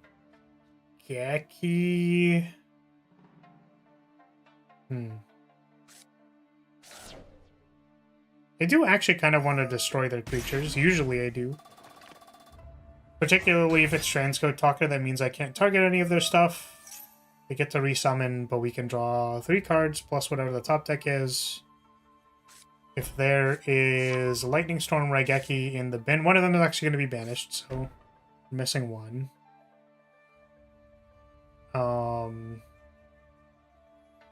Yeah, I mean, we basically have access to 2, 3, 4 unknowns, so don't know what we're going to be doing with that.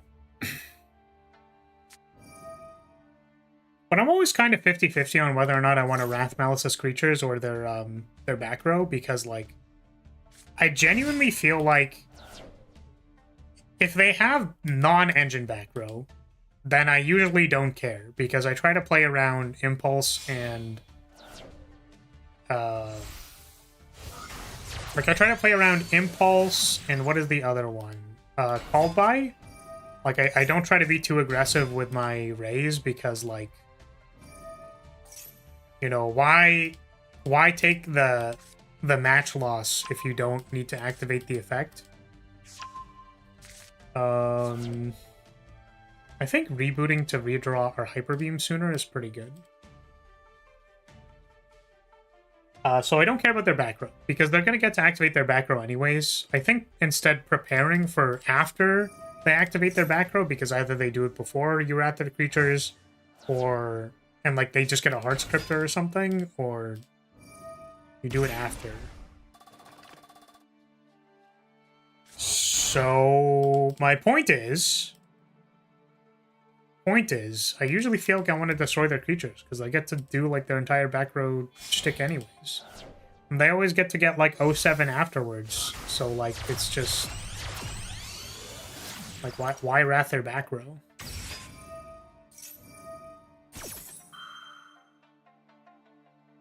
Tempest, Cool-Headed. I think Cool-Headed's kind of nice. The Hyper Beam doesn't play well with our Frost Orbs, but... I think it is okay.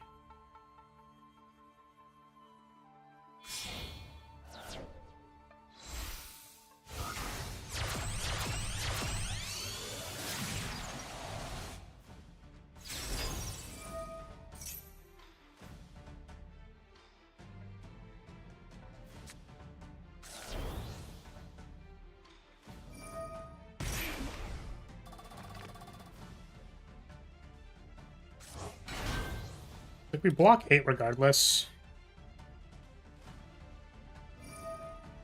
Down to 14. And gold-plated cables is sweet.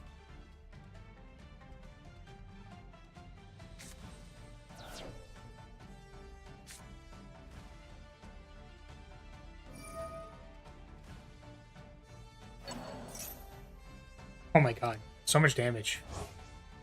Getting attacked by 3 louses on turn 0. Sorry, I saw you type this and then I just, like, never read it. When I play against Cyberus, I had no hand traps. My opponent created a U-Link, 7 negates, and protection. That is brutal. That is absolutely brutal. You should play in Master, because sometimes they don't know how to do that. They're just like they're just a little confused. I don't get it. I think... you know what? We have enough damage. We don't need Ball Lightning. It will rest, though. I really want to fight another elite with no potions. Wheel of Change! What do we got? Ah, they stabbed me. Tragic. Yeah, if I didn't rest, we would have died. Just funny. It's very funny. Dual cast. Oh.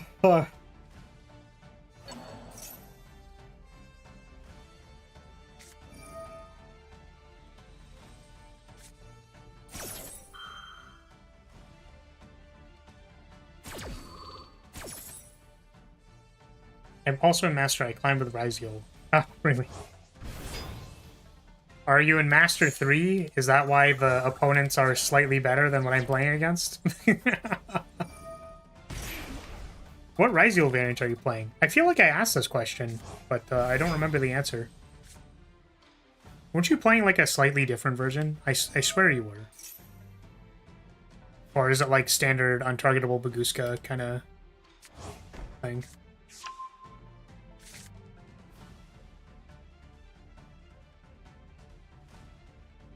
I think rebounding Hyper Beam is probably good. I don't know if it's good in this combat specifically. Maybe more damage for Streamline is also good.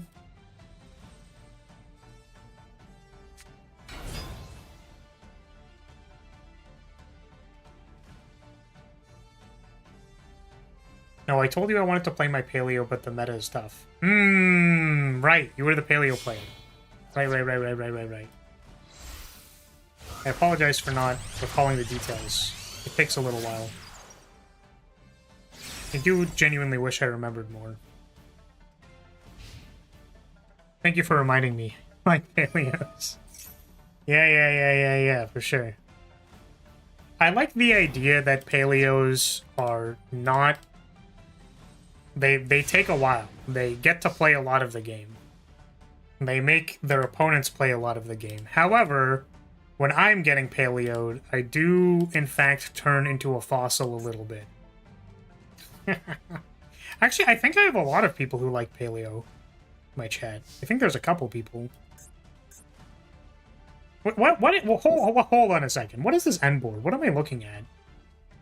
Literally, what the hell is this? They have it. This is like old Malice. They have a Deceive Worm. Okay, check this out. So we're gonna target this Deceive Worm, and then they're gonna negate it using the Deceive Worm because they're like, I might as well activate it, right? And then we're gonna get to draw off of our triple tag. It's gonna be fucking sweet. No, they didn't do it. Actually, I'm kind of wondering if I linkage here so that they can negate my linkage. Right? Because I want them to do that so that I can activate talents. The problem is, if they don't negate it, we can't Lightning Storm.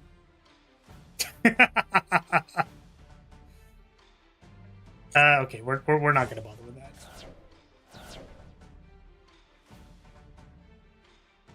Okay, we're going to Upstart Goblin.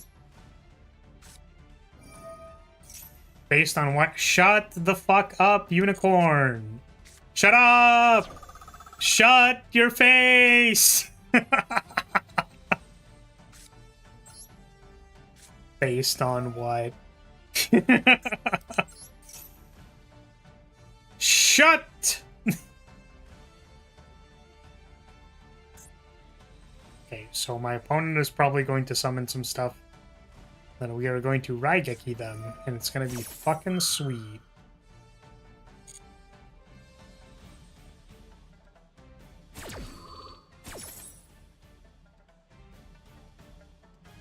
Actually, if they pay a bunch of life points... Oh no, this is they gain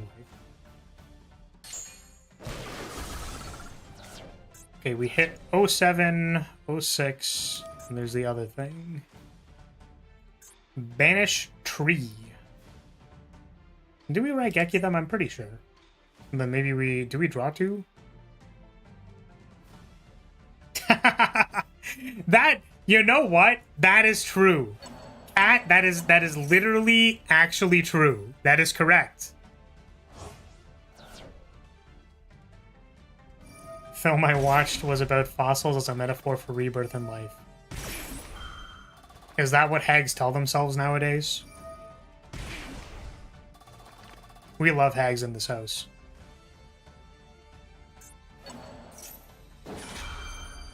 Okay, add March Hare is actually really unfortunate. It's like, is there a world where I triple tack to take March Hare? And I think the answer is no, because, like, they're already summoning Red Ransom, they're already summoning... Oh, you know what they're not summoning here? Actually, they're not summoning White Rabbit. Oh, wait, they are. Well, I was freaking out for a second. I was like, wait, don't they have a White Rabbit in the bin? Why didn't they banish it? They don't. I was looking at their banish. This all resolves. I have nothing to say about it, unfortunately. I do kind of wonder if we can, like, play a turn. Well, we can't because they have the Appaloosa, so we do have to board Wrath. I think we just pop it, and then we try to draw 2 off of talents. Max C resolves.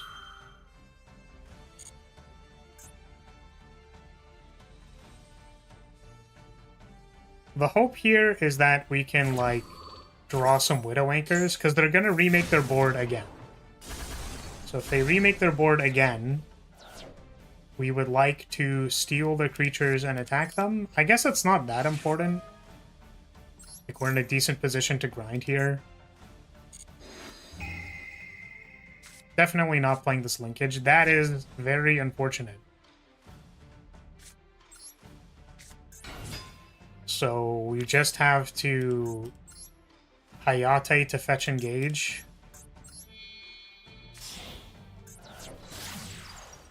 My opponent gets to draw 2 cards. No Heart Scripter, luckily.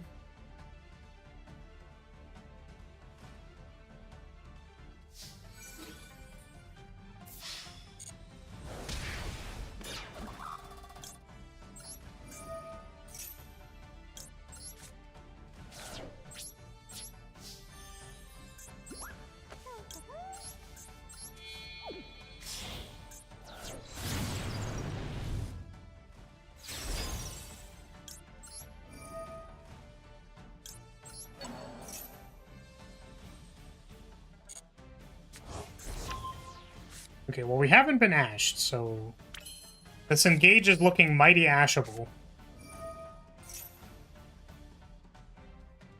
No ash. Wow. Sure. Find a Widow Anchor.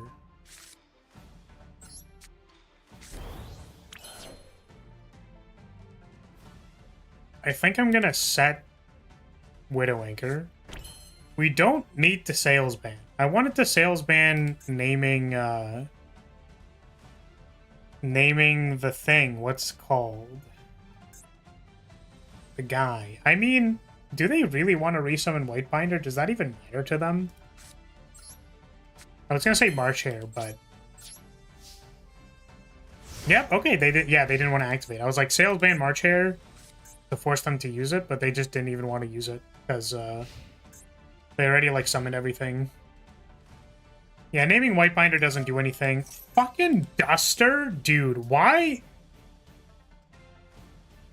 I have looked at the Master Duel lists.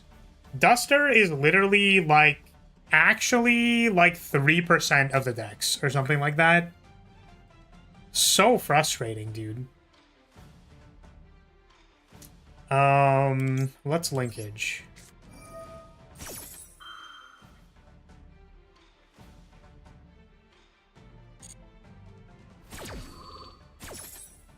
Yeah, Malice is like literally not supposed to be playing Duster.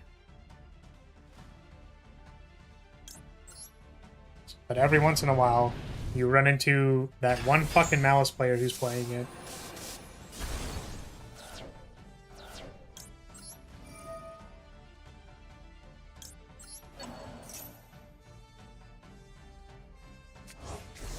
Counter pick?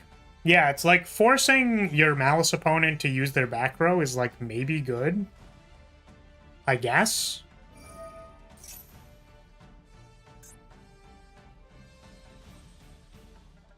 Yeah, I think with any reasonable combo here and we're dead, so.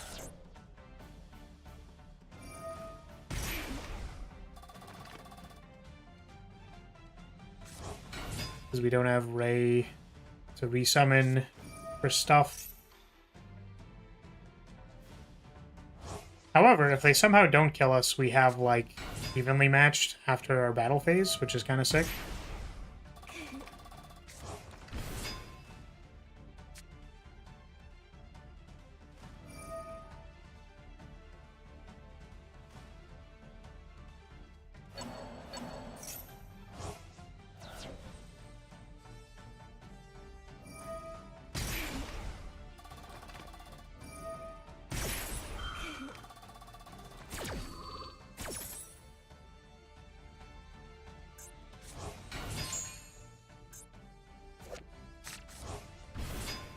Chussy.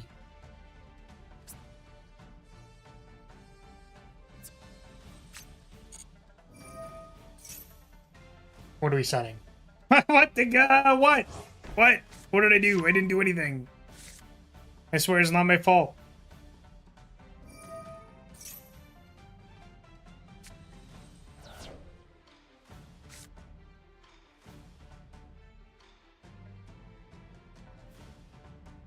Yeah, it's like my opponent can literally attack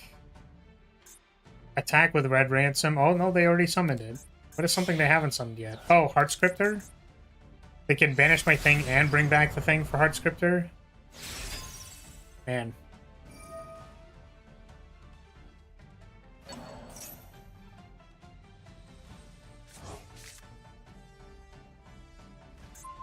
Yeah, unfortunately our starter was Rose.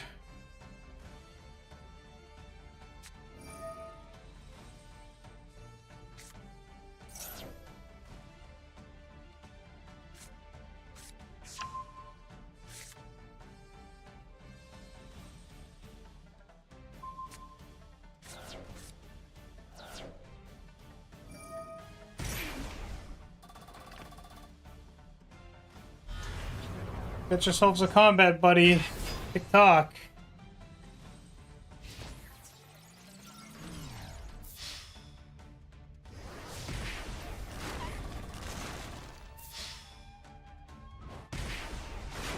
Ah!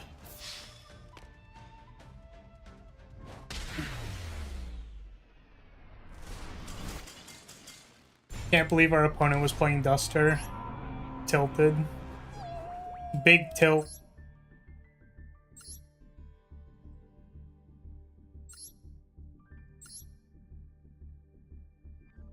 Duster and Heavy Storm. What the fuck, man?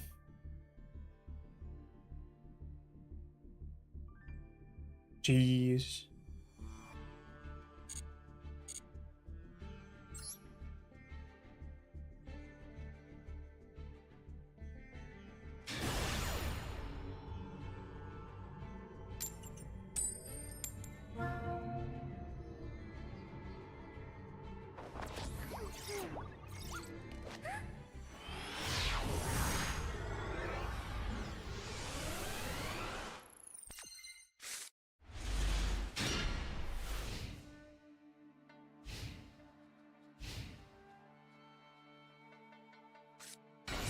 Malice. Do we sales ban Lancia? They would just activate Lancia, right?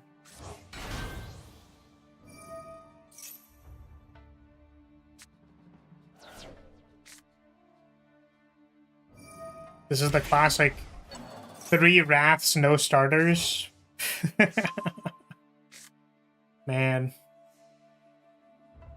It's brutal.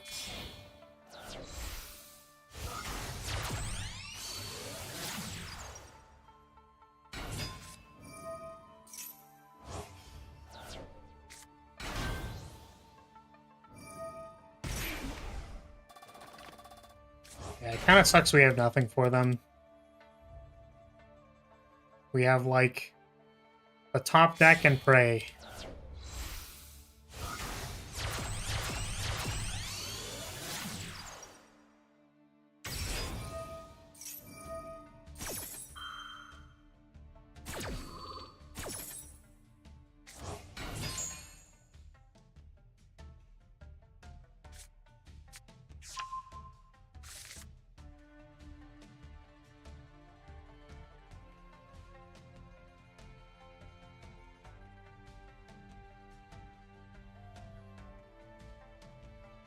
We are now dead. This deck wasn't really doing a whole lot. It had a Hyper Beam for clearing elites, and then didn't really have anything else aside from that.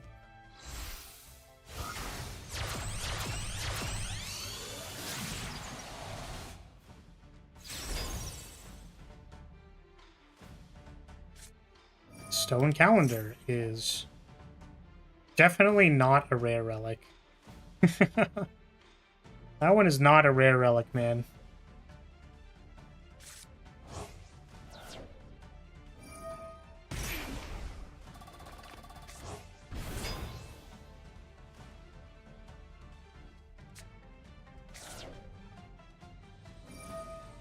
Consume. Take a consume.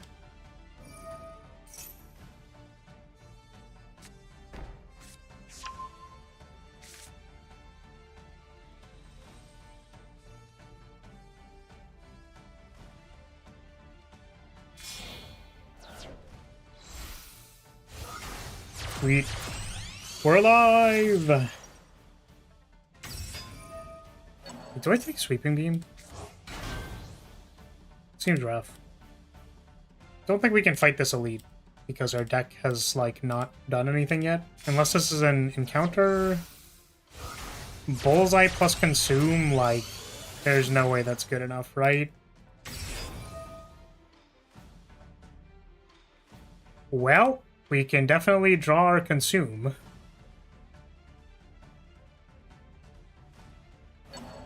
Then we're hoping to redraw Bullseye here. We did not.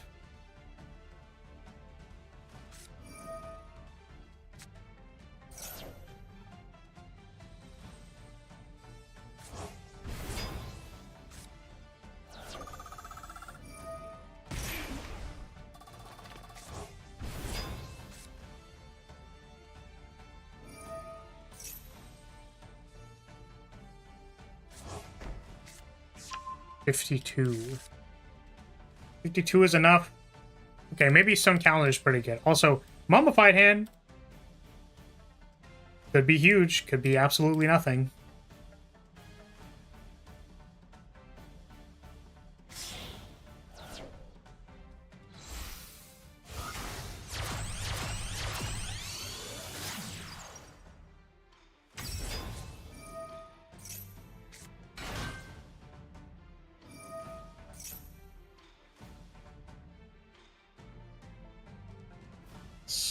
Him.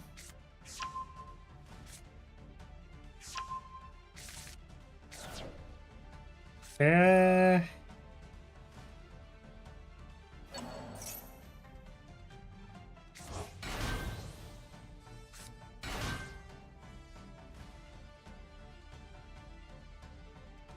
gonna skip all of these elites. Maybe not this one. It was Knob. Hello, Knob.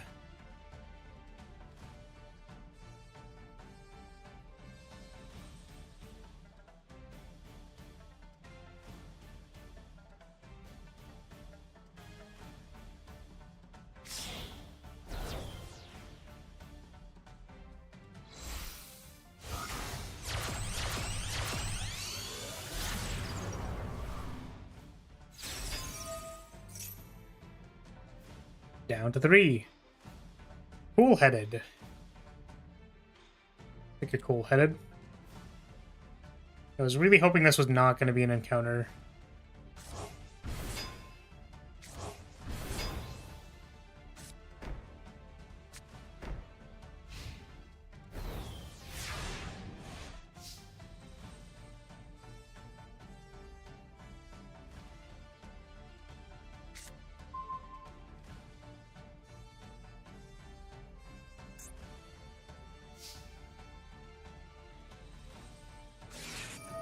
Nice maxi.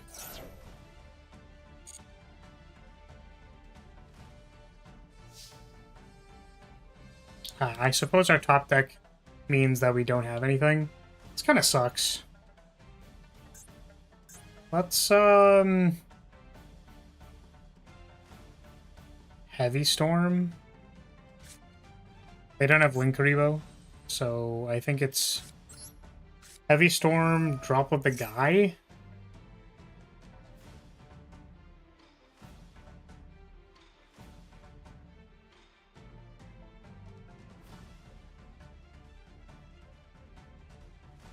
Maybe we don't drop with the guy, because, like, this is fine, and then what we do is we, like, just go battle phase evenly.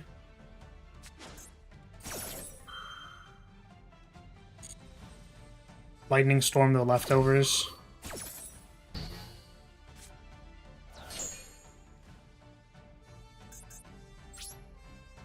Actually, what if I named, here's what we're gonna do. We're gonna name, March Hare. March Hare. I don't know if they have March Hare in hand.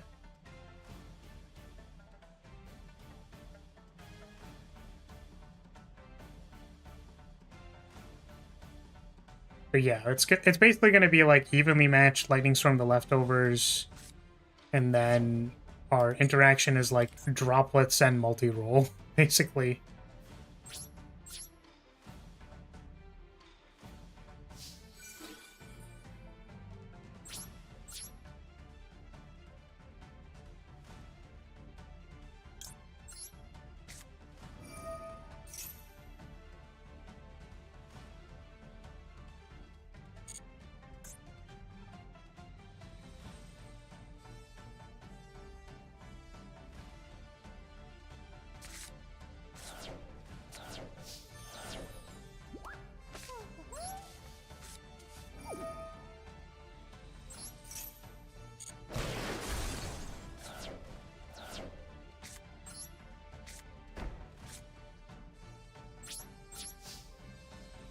Just in case it's Duster. No whammies, please.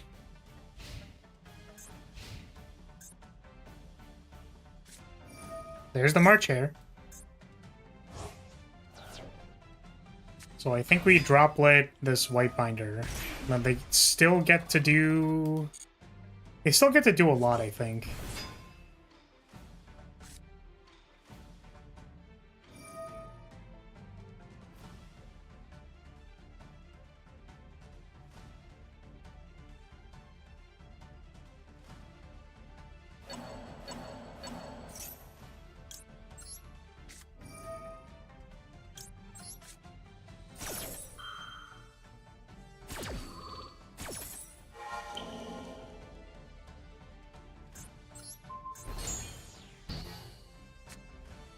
Okay. Well, if we're not dead, top decks are live.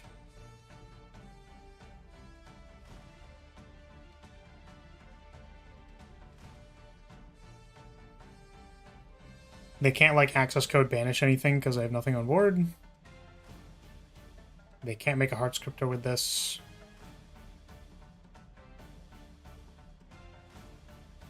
I guess I could, like, normal summon make Heart Scriptor. Attack for 25, then 50, but is not lethal. Maybe if my Malice opponent's brain malfunctions, then they like just simply concede. They shame concede. Make access code anyways? No! Oh, interesting. So, does this line still get them there? Like, can they just make everything off of this? I think they can, right? Yeah, summon this, like, fetch 06 or something? Oh, we don't know what these are, but... Yeah, 07. Make Heart Scriptor 07? No, just activate. Banish that. Get Dormouse? Normal Dormouse? It's pretty good.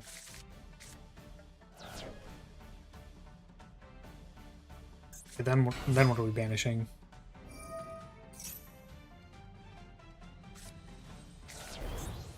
March Hare. So this is add March Hare back to hand. Okay.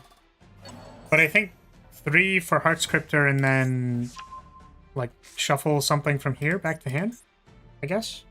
Banish self, attack twice.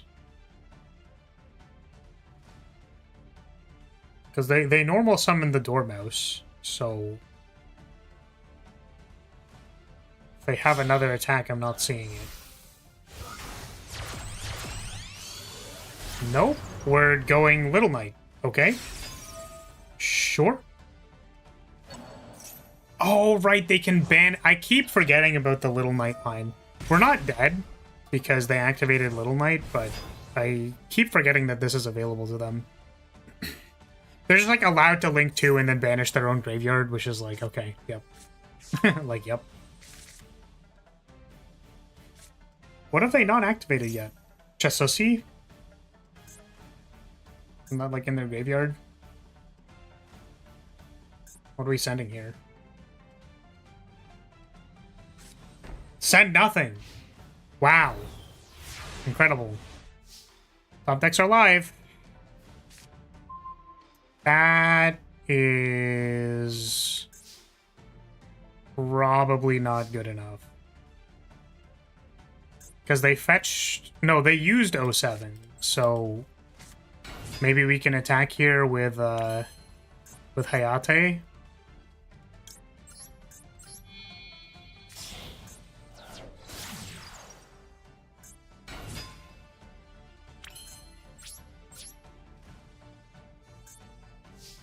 Oh, but they have the field spell, so we have to attack the Malice.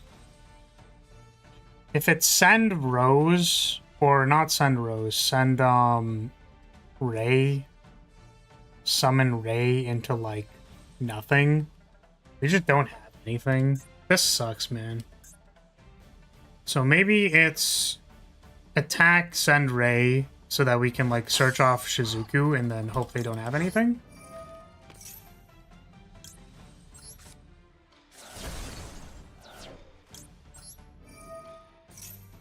Oh, you know what this might actually be? It might be, we can activate Ray and then attack Little Knight just because it's annoying. No, we can't because there's the fucking thing on the field. This doesn't work. This is weak to called by. Or we could just, like, search and then not deal with it. But then they have an SP Little Knight. They'll always have one. Killing the red ransom I don't think does anything, so... Main 2. Make a Shizuku.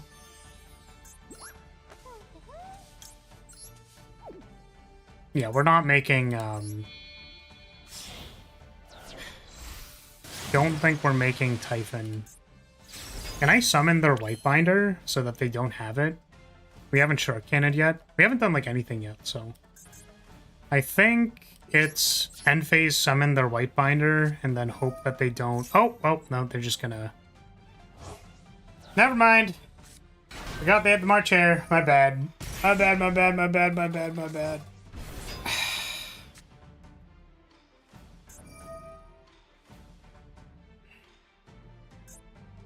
Banish the world. Oh, banish all my shit. Okay. Guess we could have picked up multi-roll. I don't know what that does. But now we can... Kinda? I suppose they can banish with Little Knight. Actually, you know what? They would have been able to do that anyways. Oh, this fucking March Hare sandwich between Red Ransom and White Rabbit. Well, that's too bad.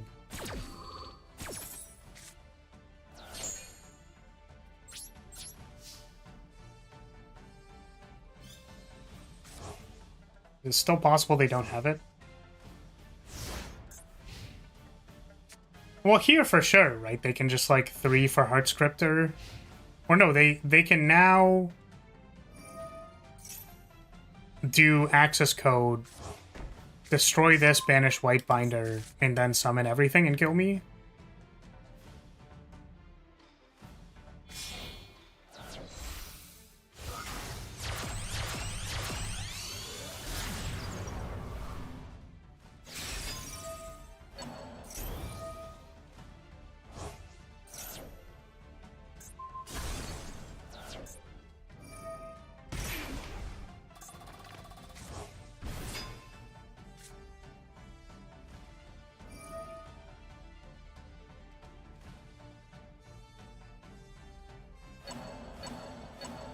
Banish all my shit. I mean, like, that's real and based. You were allowed to do that.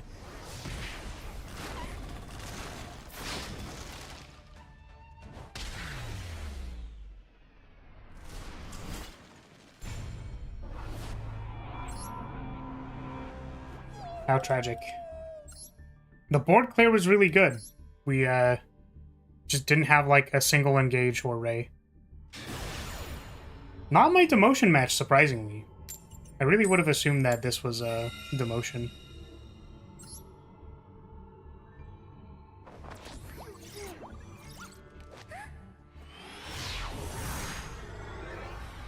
Old boss.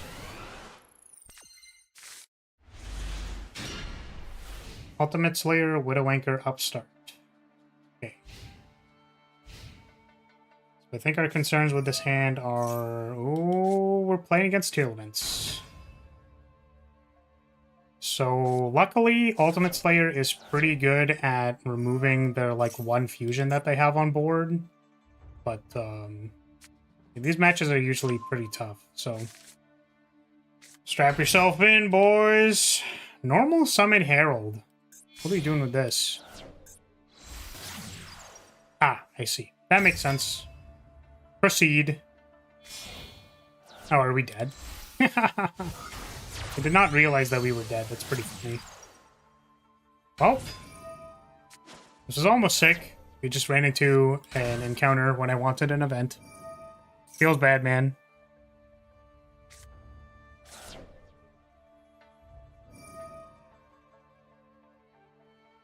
Meteor Strike is a curse until I can actually play it.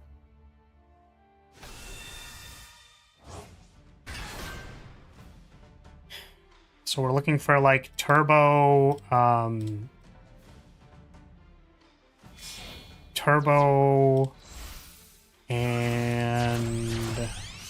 oh, we just had lethal. Aggregate's a little rough at the start. Double energy is definitely, it can't even play it, but turbo and like hologram and stuff, because an upgraded turbo plus hologram can play Meteor Strike.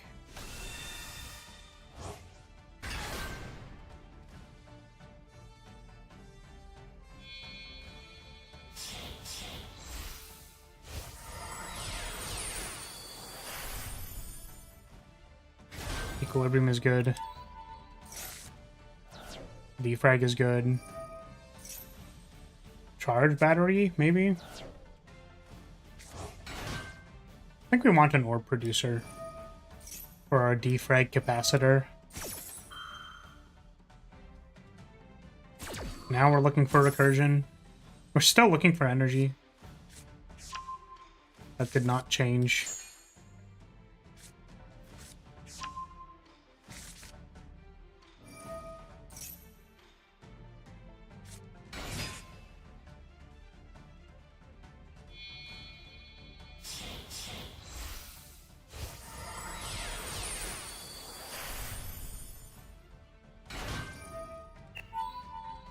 There's the turbo we were looking for. I don't think we want to fight this elite. Because if it's Knob, we kind of just die. But if it's not Knob, then we have a chance. So it's just not going to be Knob. Fuck. Speak their name and they shall appear.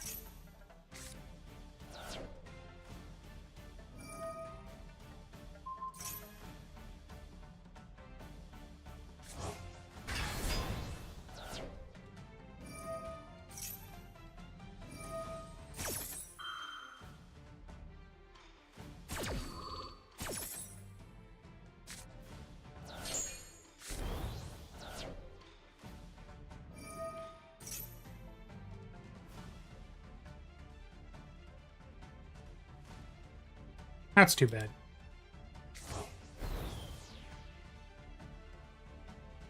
I mean, we took the risk. It was like, if it's Knob, we die. So sad.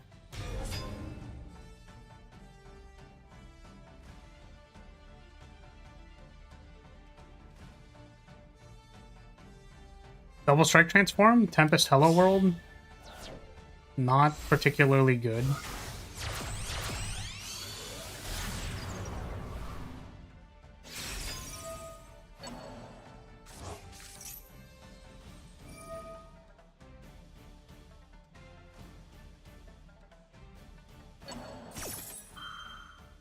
Rebound. Rebound? Rebound.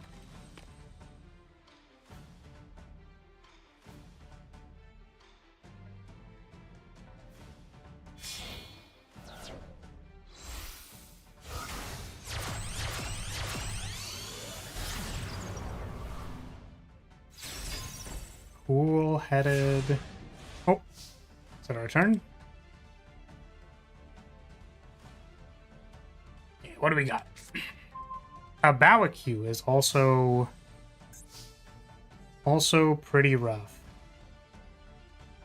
I think we care more about dealing with the fusion summon. Let's start by drawing a card.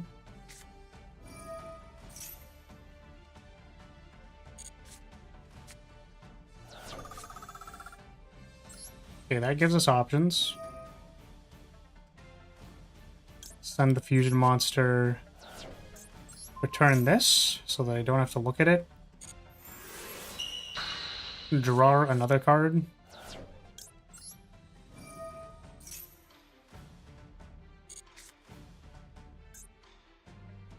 Nothing in the graveyard that we want to get, unfortunately. Except this Soul Release. Soul Release would be Gasoline... Gasoline is what it would be. Now summon Rose. And I guess, wait. I was thinking we were going to Camellia, and I'm realizing now we actually can't do that. Bit of a mistake. I think we can Azala pop their back row.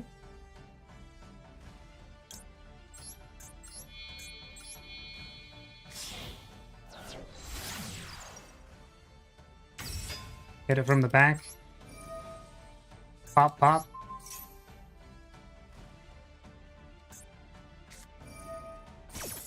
And you get the activation if you do shuffle that card into deck. Rough. Do we still get to summon off of this? Oh, can they chain the guy? Oh my god, that's brutal.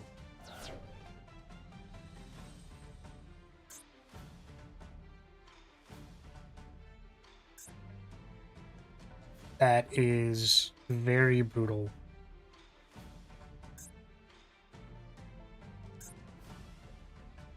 We still have Hornet drones, thank God. Because this would have been Book of Eclipse. But I think what we do now is we... like, Widow Anchor...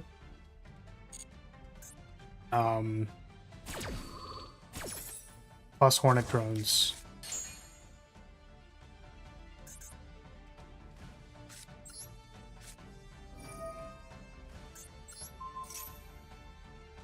We are, in fact, sky striking. That is what we are doing. Getting a little bit blasted here. Oh, really? They're just letting all of this happen. That's incredible.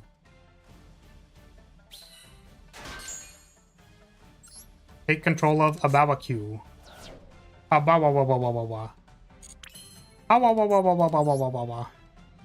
going to make a Hayate now.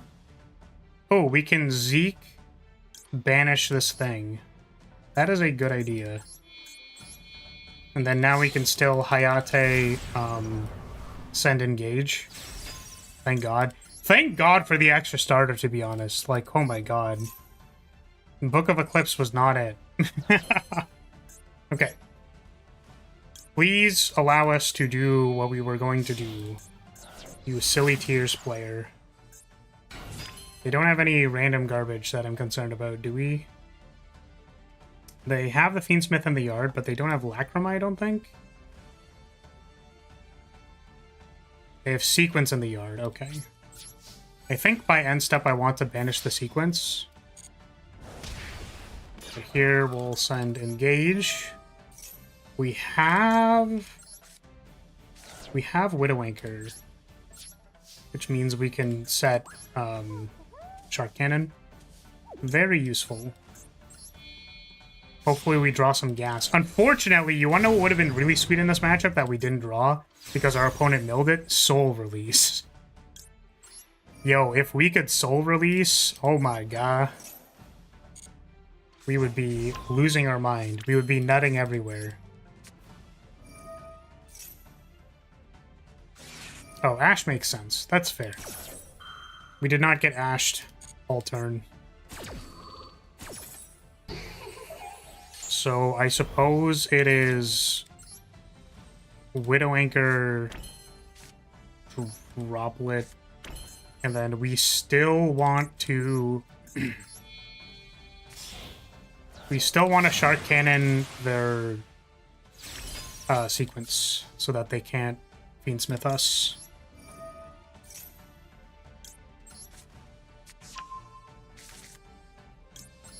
Send it.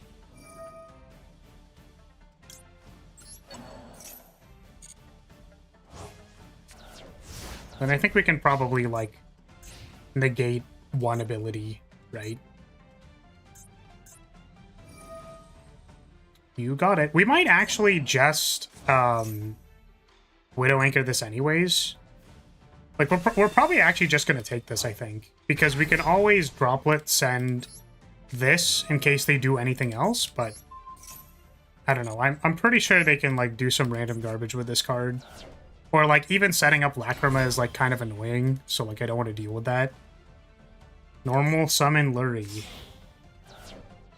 Oh, they still... No, they did it anyways. No, they set up the Lacrima! Oh, wait!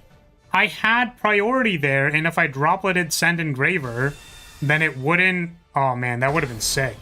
That would have been crazy. I didn't even think about that. I mean, what could they be bouncing here, right? Oh my god, Cesar. We were supposed to play a game, weren't we? Record. We don't have a thing, so I think I'm just gonna Engraver to negate this. Please don't punish me. Like, we banished Sequence, so, like, Sequence does not exist.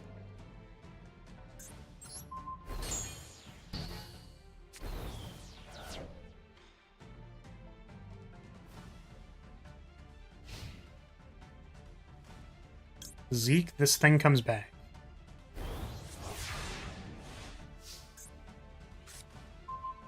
Linkage. Opponent has no cards and no activations. Let's Kagari.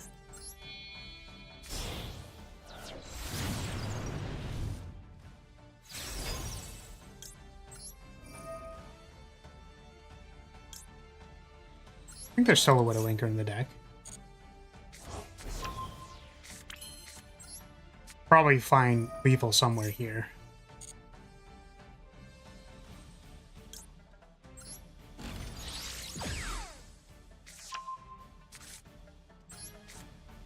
The only unfortunate thing is that this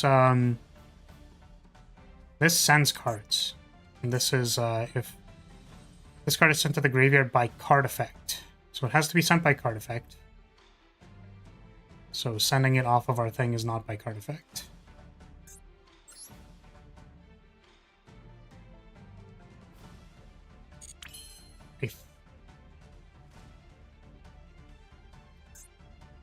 Maybe I actually just should have gotten multi-roll.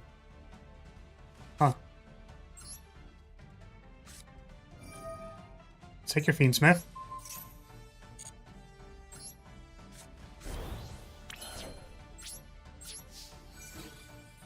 So this is not by sending or sending by card effect. This is just whacking it. Now main 2. Camellia does not... Actually, Camellia with linkage is like an interaction piece. So we can like give them Camellia. I guess the problem with this is that we don't have a Ray in the bin. That's actually pretty bad. I'm gonna make a Shizuku. I'm gonna go search for something. Is it better to not have the interaction though? Like, I don't know. I feel like not having Ray after they deal with our stuff is, like, maybe a concern.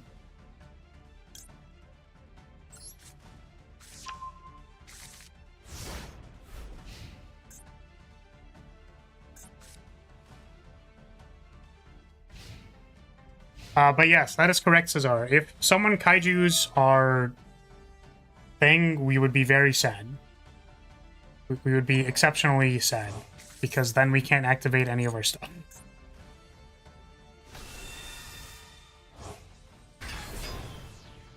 So what do they do if they don't have sequence?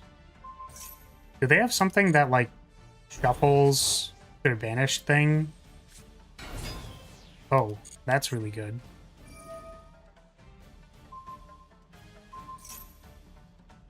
Oh, that's very good.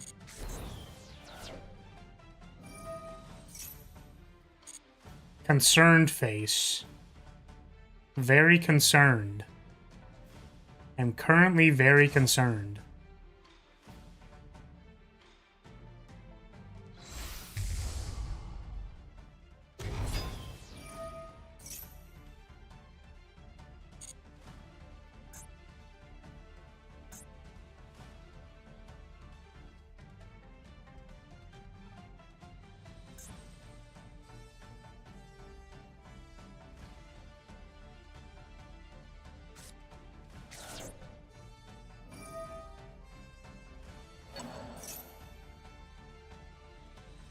Okay.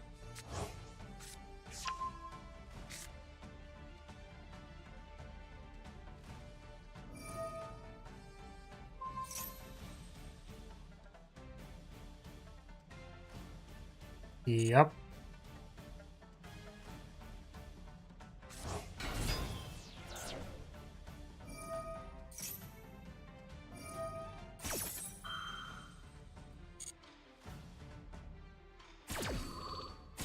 Oh.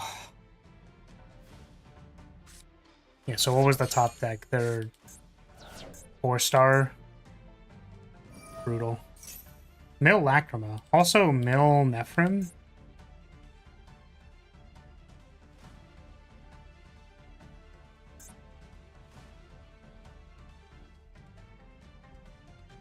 Yeah, I suppose if we had the Camellia, then we could have, like, hit the Engraver before it sent the other guy. Yeah, damn.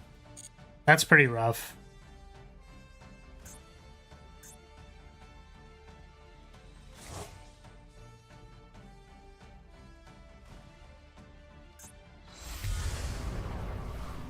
This guy is a special summon negate, I think? No. It is pop something.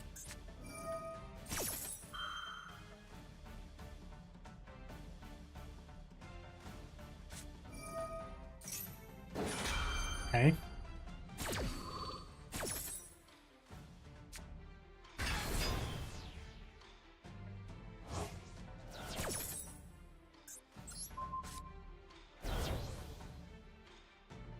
It's a lot of damage. I think I'm just gonna go with this thing can't attack. I mean, they can re-summon it, I suppose. Oh, I can't target it. Oh, there we go. I was like, why can't I target it? Maybe actually it's, because they can probably send this off of something, right? It's fine. Fine, make him have it. Make him do it.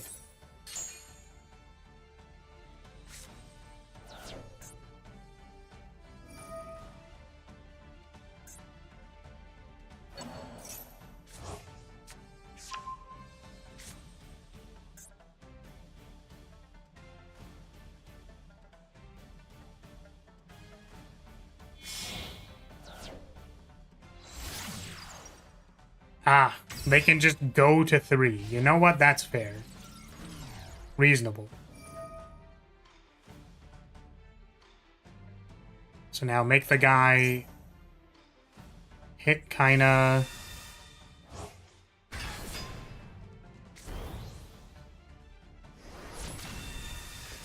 Okay.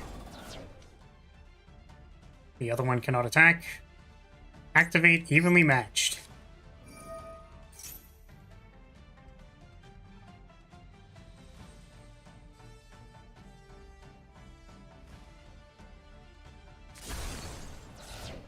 Okay. Top decks are live. Fuck me, dude.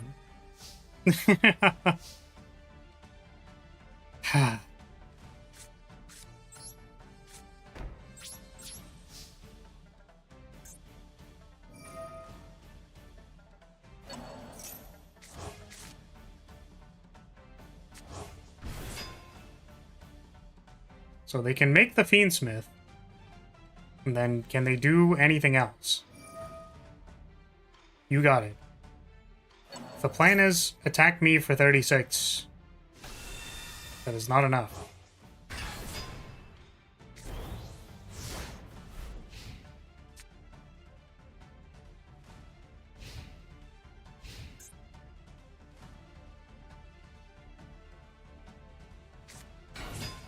Normal Lacrima. Okay. That is not enough damage. That's incredibly funny to me. Right? Yep. Main 2. Holy moly. We are still in this game somehow. Oh no, it's make the fusion thing and then just like link it off for anything. Like just kill it. Yeah, yeah. Yeah, yeah. That's so sad. You know what? Yeah. Man. Oh.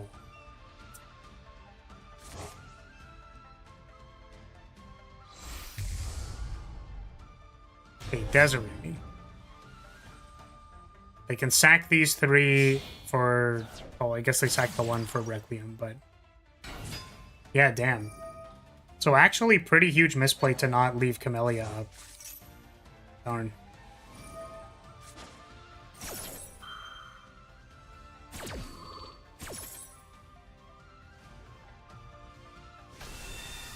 Yup. Ouchie.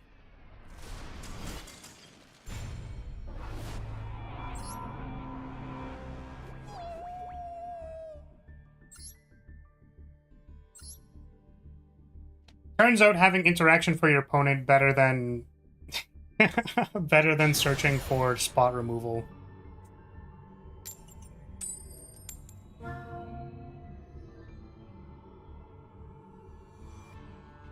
This is a big one.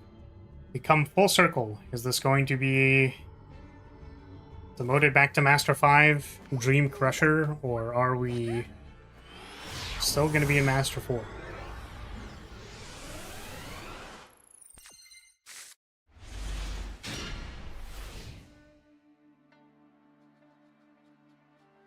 It's just very difficult to activate talents, man. Like, none of this forces my opponent to activate their monster effects. It is Ryziel. It is not Ryziel. It is Snake Eyes. Okay. We are going to be here for about 7 billion years.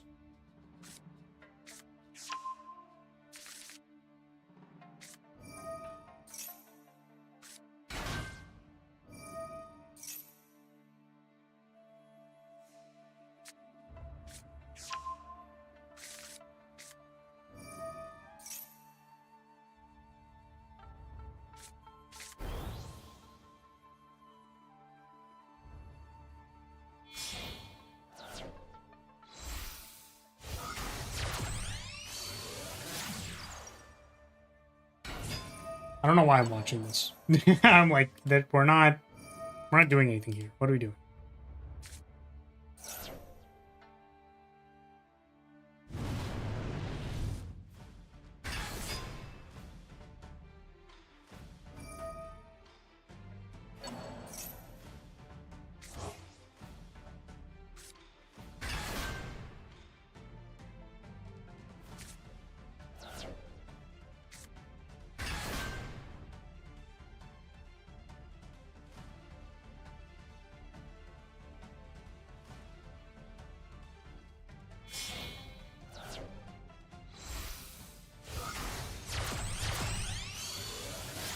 Hmm.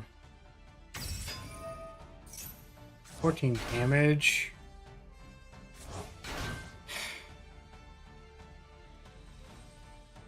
Take 12.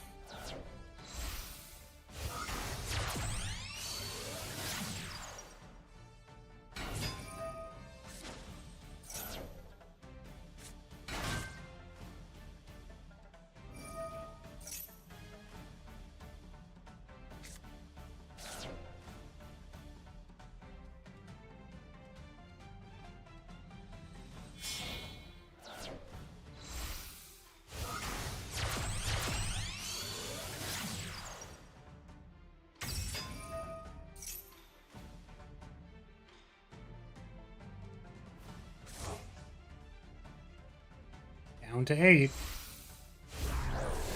Fucking die. Oh my god, dude. My life for a defend. Maybe I should have played the Hello World.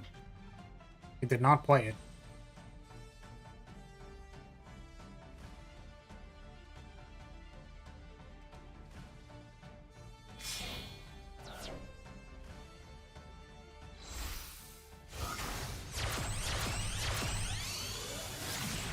That looks alright.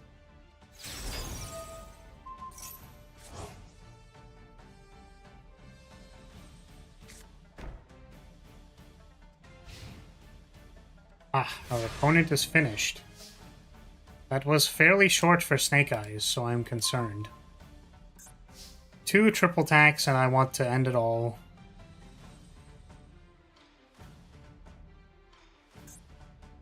So we have an untargetable Desiree. We don't even have Princess in the graveyard. What is happening?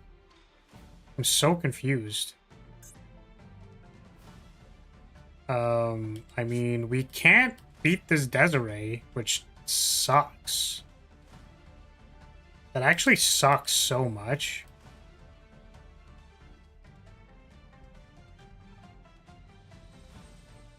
If we... yeah, like, we can't evenly unless... okay. I mean, we need to, like, force them to use it somehow. It's also, like, pretty garbage because... like, this talent is just, like, so... listen, all I'm saying is I would not have negated that. That's all I'm saying.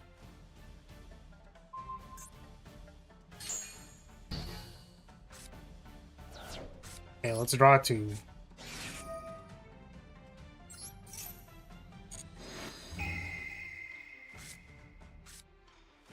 Ultimate Slayer and send Appaloosa. But what I think we want to do is we want to evenly first.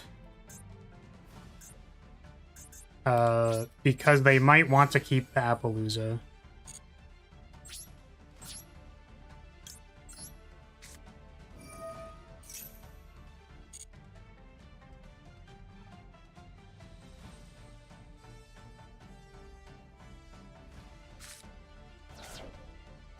Okay. Sick read. They kept the Appaloosa. Please put it back in your extra deck.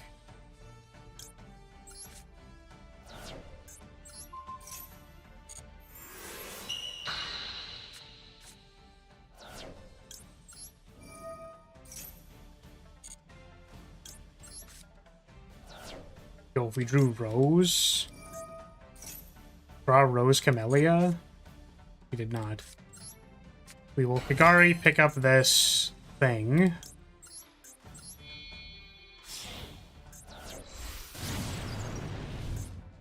Pick up our Widow Anchor.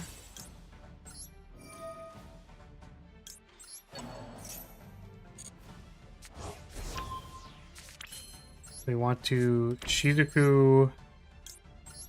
Can they even activate Lacrima? I was like, I want to sandbag this called by for Lacrima, but like I don't even think they can activate it.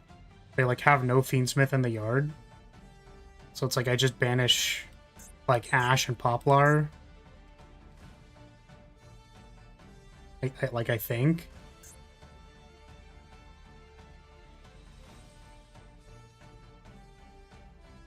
I think I just do that. Right? Just let me double check. During your opponent's turn, you can target one Fiendsmith Link monster in your graveyard. They do not have a Fiendsmith Link monster in the graveyard, so I think that doesn't matter. I think I'm just gonna call by their Ash and like I'm going to Shark Cannon the other one because that's their like recursive value engine, right? They can get the big dude, it splits into the little dudes, and then the little dudes just like... Let's double check this. Okay, in your graveyard, so... Get rid of both of these. Don't want to see them. We have 1 negate.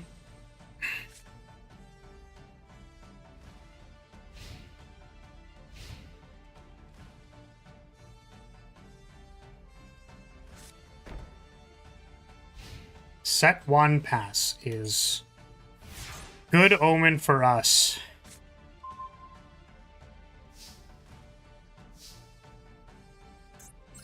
Let's go Kagari, or not Kagari, Hayate. We're gonna send engage.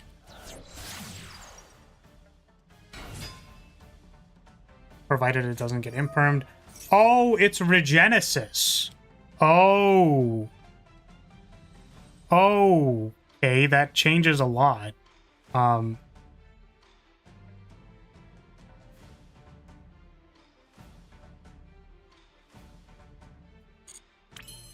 So we are gonna be on the grind fest here, I think.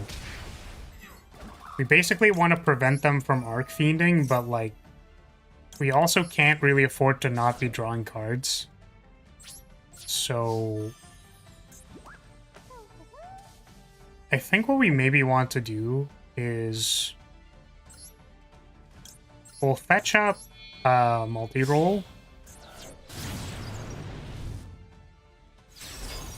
And then our hope is that we can... Like, our hope is that our opponent sandbags this, like, really, really hard, and we're gonna try to Azalea it. Or I don't think we can Azalea it, now that I think about it. But if they get Arc Fiend, then I can, like, Widow Anchor it. But I have a Widow Anchor anyway, so it doesn't really matter. Yeah.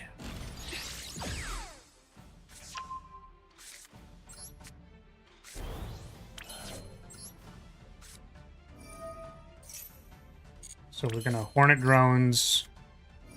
We're gonna play Array. And then we're gonna link off the drones array or whatever into something, and then we're gonna turn that into Azalea. Okay, so fortunately my opponent woke up. There is Sage. Oh, that's fair. I didn't think about that. They can just turn it face down. That was... I just didn't even think about the fact that they couldn't activate this. Wow, that's incredibly funny to me. So we have to link off the Zeke.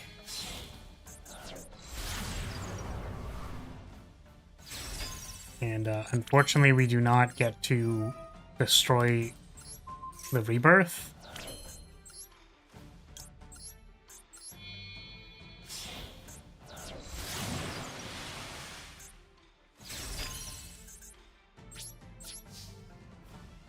Don't know if we're activating anything here. I don't think so.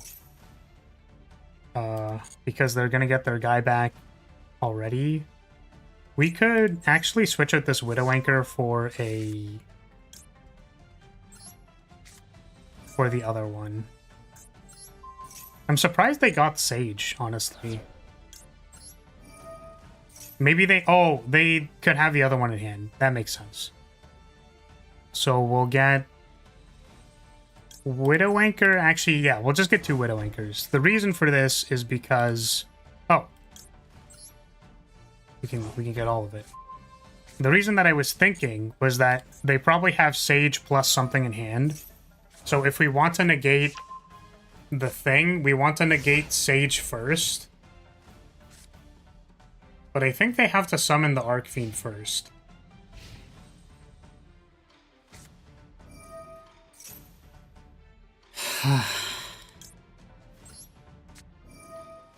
Never mind. Never mind. Never mind. Don't mind me.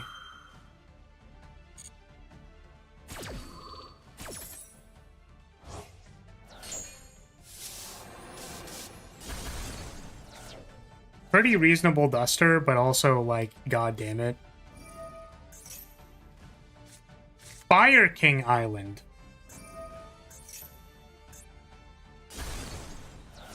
Oh. I greatly misunderstood what was happening. So they have a Sage in hand, and now they're gonna do whatever this stuff does. I really don't know how this deck works, I'm gonna be honest with you. Fire King Slam Jam. It's like when their stuff is destroyed, they do stuff. But that isn't incredibly helpful.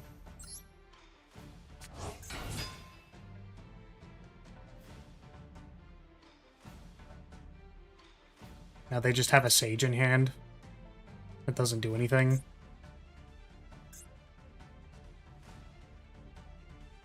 Here it might actually just be like Kagari... Kagari pick up Widow Anchor, and then we hope to, like, crash with their own creatures. That's probably not correct. I think it's Kagari for engage, and then... Because, like, we know what their last card is, so as long as we're not dead, drawing more cards is probably better. We can hit their back row. This doesn't do anything. If this face-up card in the field zone is sent to the graveyard, destroy all monsters you control, so... That's actually pretty bad for us.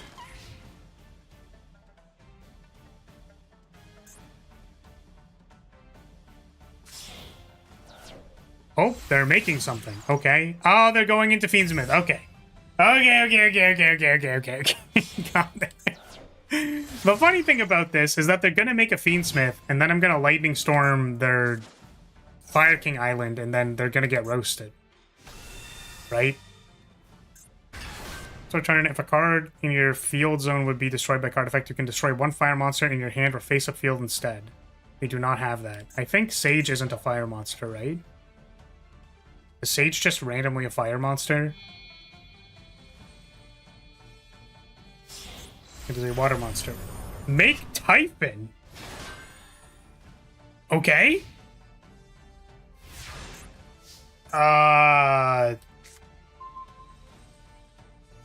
Okay, last card in hand is the thing, so we just Lightning Storm. Destroy your spell traps.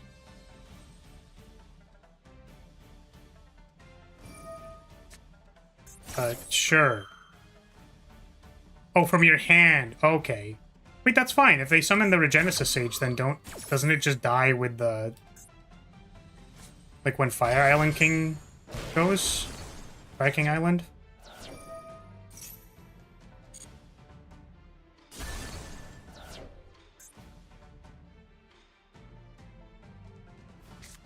Okay. And we still don't have lethal, as we normally don't. But we can sure rebuild.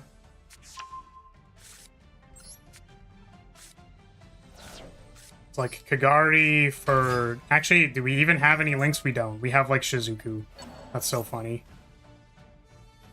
Okay, make a Lacrima. Or summon this one. This makes that guy. We don't have a Kagari anymore, by the way. I don't know if that was clear when I said that, but we don't. You know what we might actually do here? There's the Lacrima. I think we're going to drop with this. Send one Fiendsmith. Do they already have the Fiendsmith in the yard? They do. So does this matter? I think we just drop it anyways. Send Heavy Storm. I don't like you activating effects. Stop that.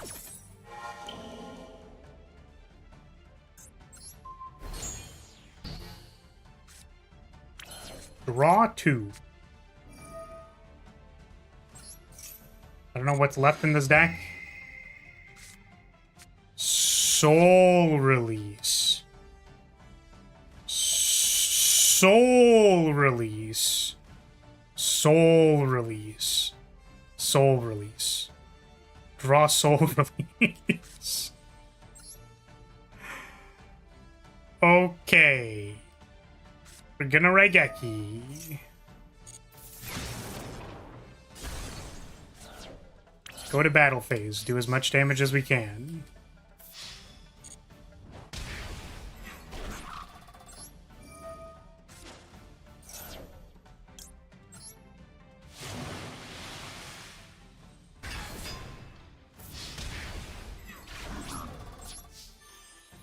Soul Release. I'm gonna take all of this Fiendsmith trash. This one, this one, this one. I'm gonna put it somewhere else. I don't know if the Fire King stuff is important. I guess, like, Regenesis Sage might randomly do something, and then I don't know if this is important, but we'll get rid of it. Does this summon itself? Once per turn during the standby phase after the card, this card was destroyed. During the main phase, if this card is in your hand, this card is destroyed and sent to the graveyard. I mean, like, I really don't know, man. I'm just gonna banish the Fiendsmith stuff. And the Regenesis random Alamau get you. We can get Widowmaker. And then Shizuku can fetch Linkage, I suppose. There's Salesman. We kind of want them to have, like, a monster. So...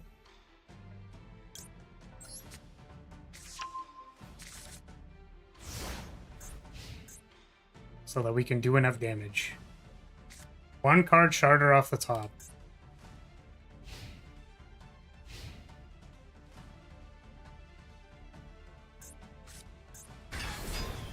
Kashtira Unicorn. During your main phase, you can add one Kashtira spell from your deck to your hand. When this card declares an attack or if an opponent activates a monster effect, I think this gets them something, so I'm gonna take it.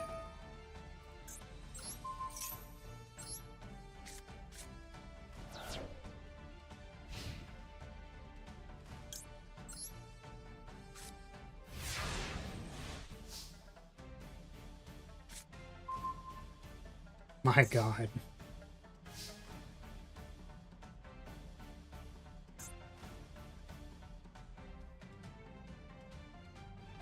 I guess Sales ban Kashtira Unicorn?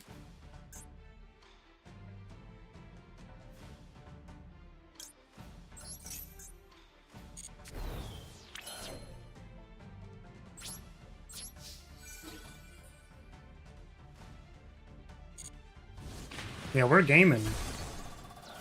This doesn't actually kill them, which is, like, the most tragic thing ever.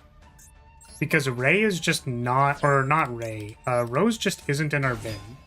So our opponent can still top deck some random garbage and, like, get there.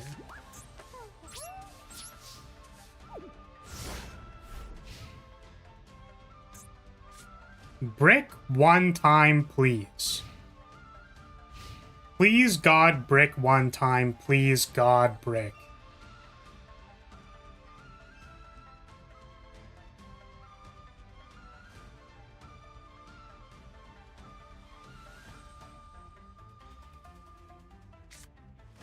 Motherfucker, dude. Summon Lyria? Well, we banished the Fiendsmith thing, so it doesn't do it, right? But they can banish fusion summon one fiend. They can make a Fiendsmith monster by banishing this? Dude. What? They can't? Oh, if they have nothing, then, like, they can't do it, I guess. Oh my god, dude. Dude, I'm gonna cry, man. Like, this is so painful, dude.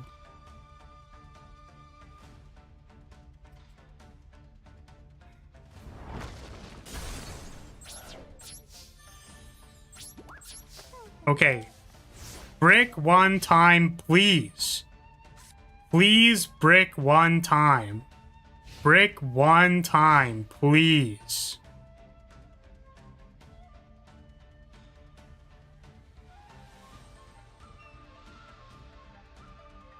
Like, fade one draw step.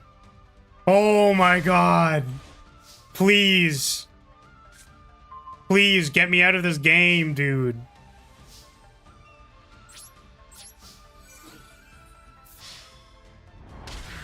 Let's go.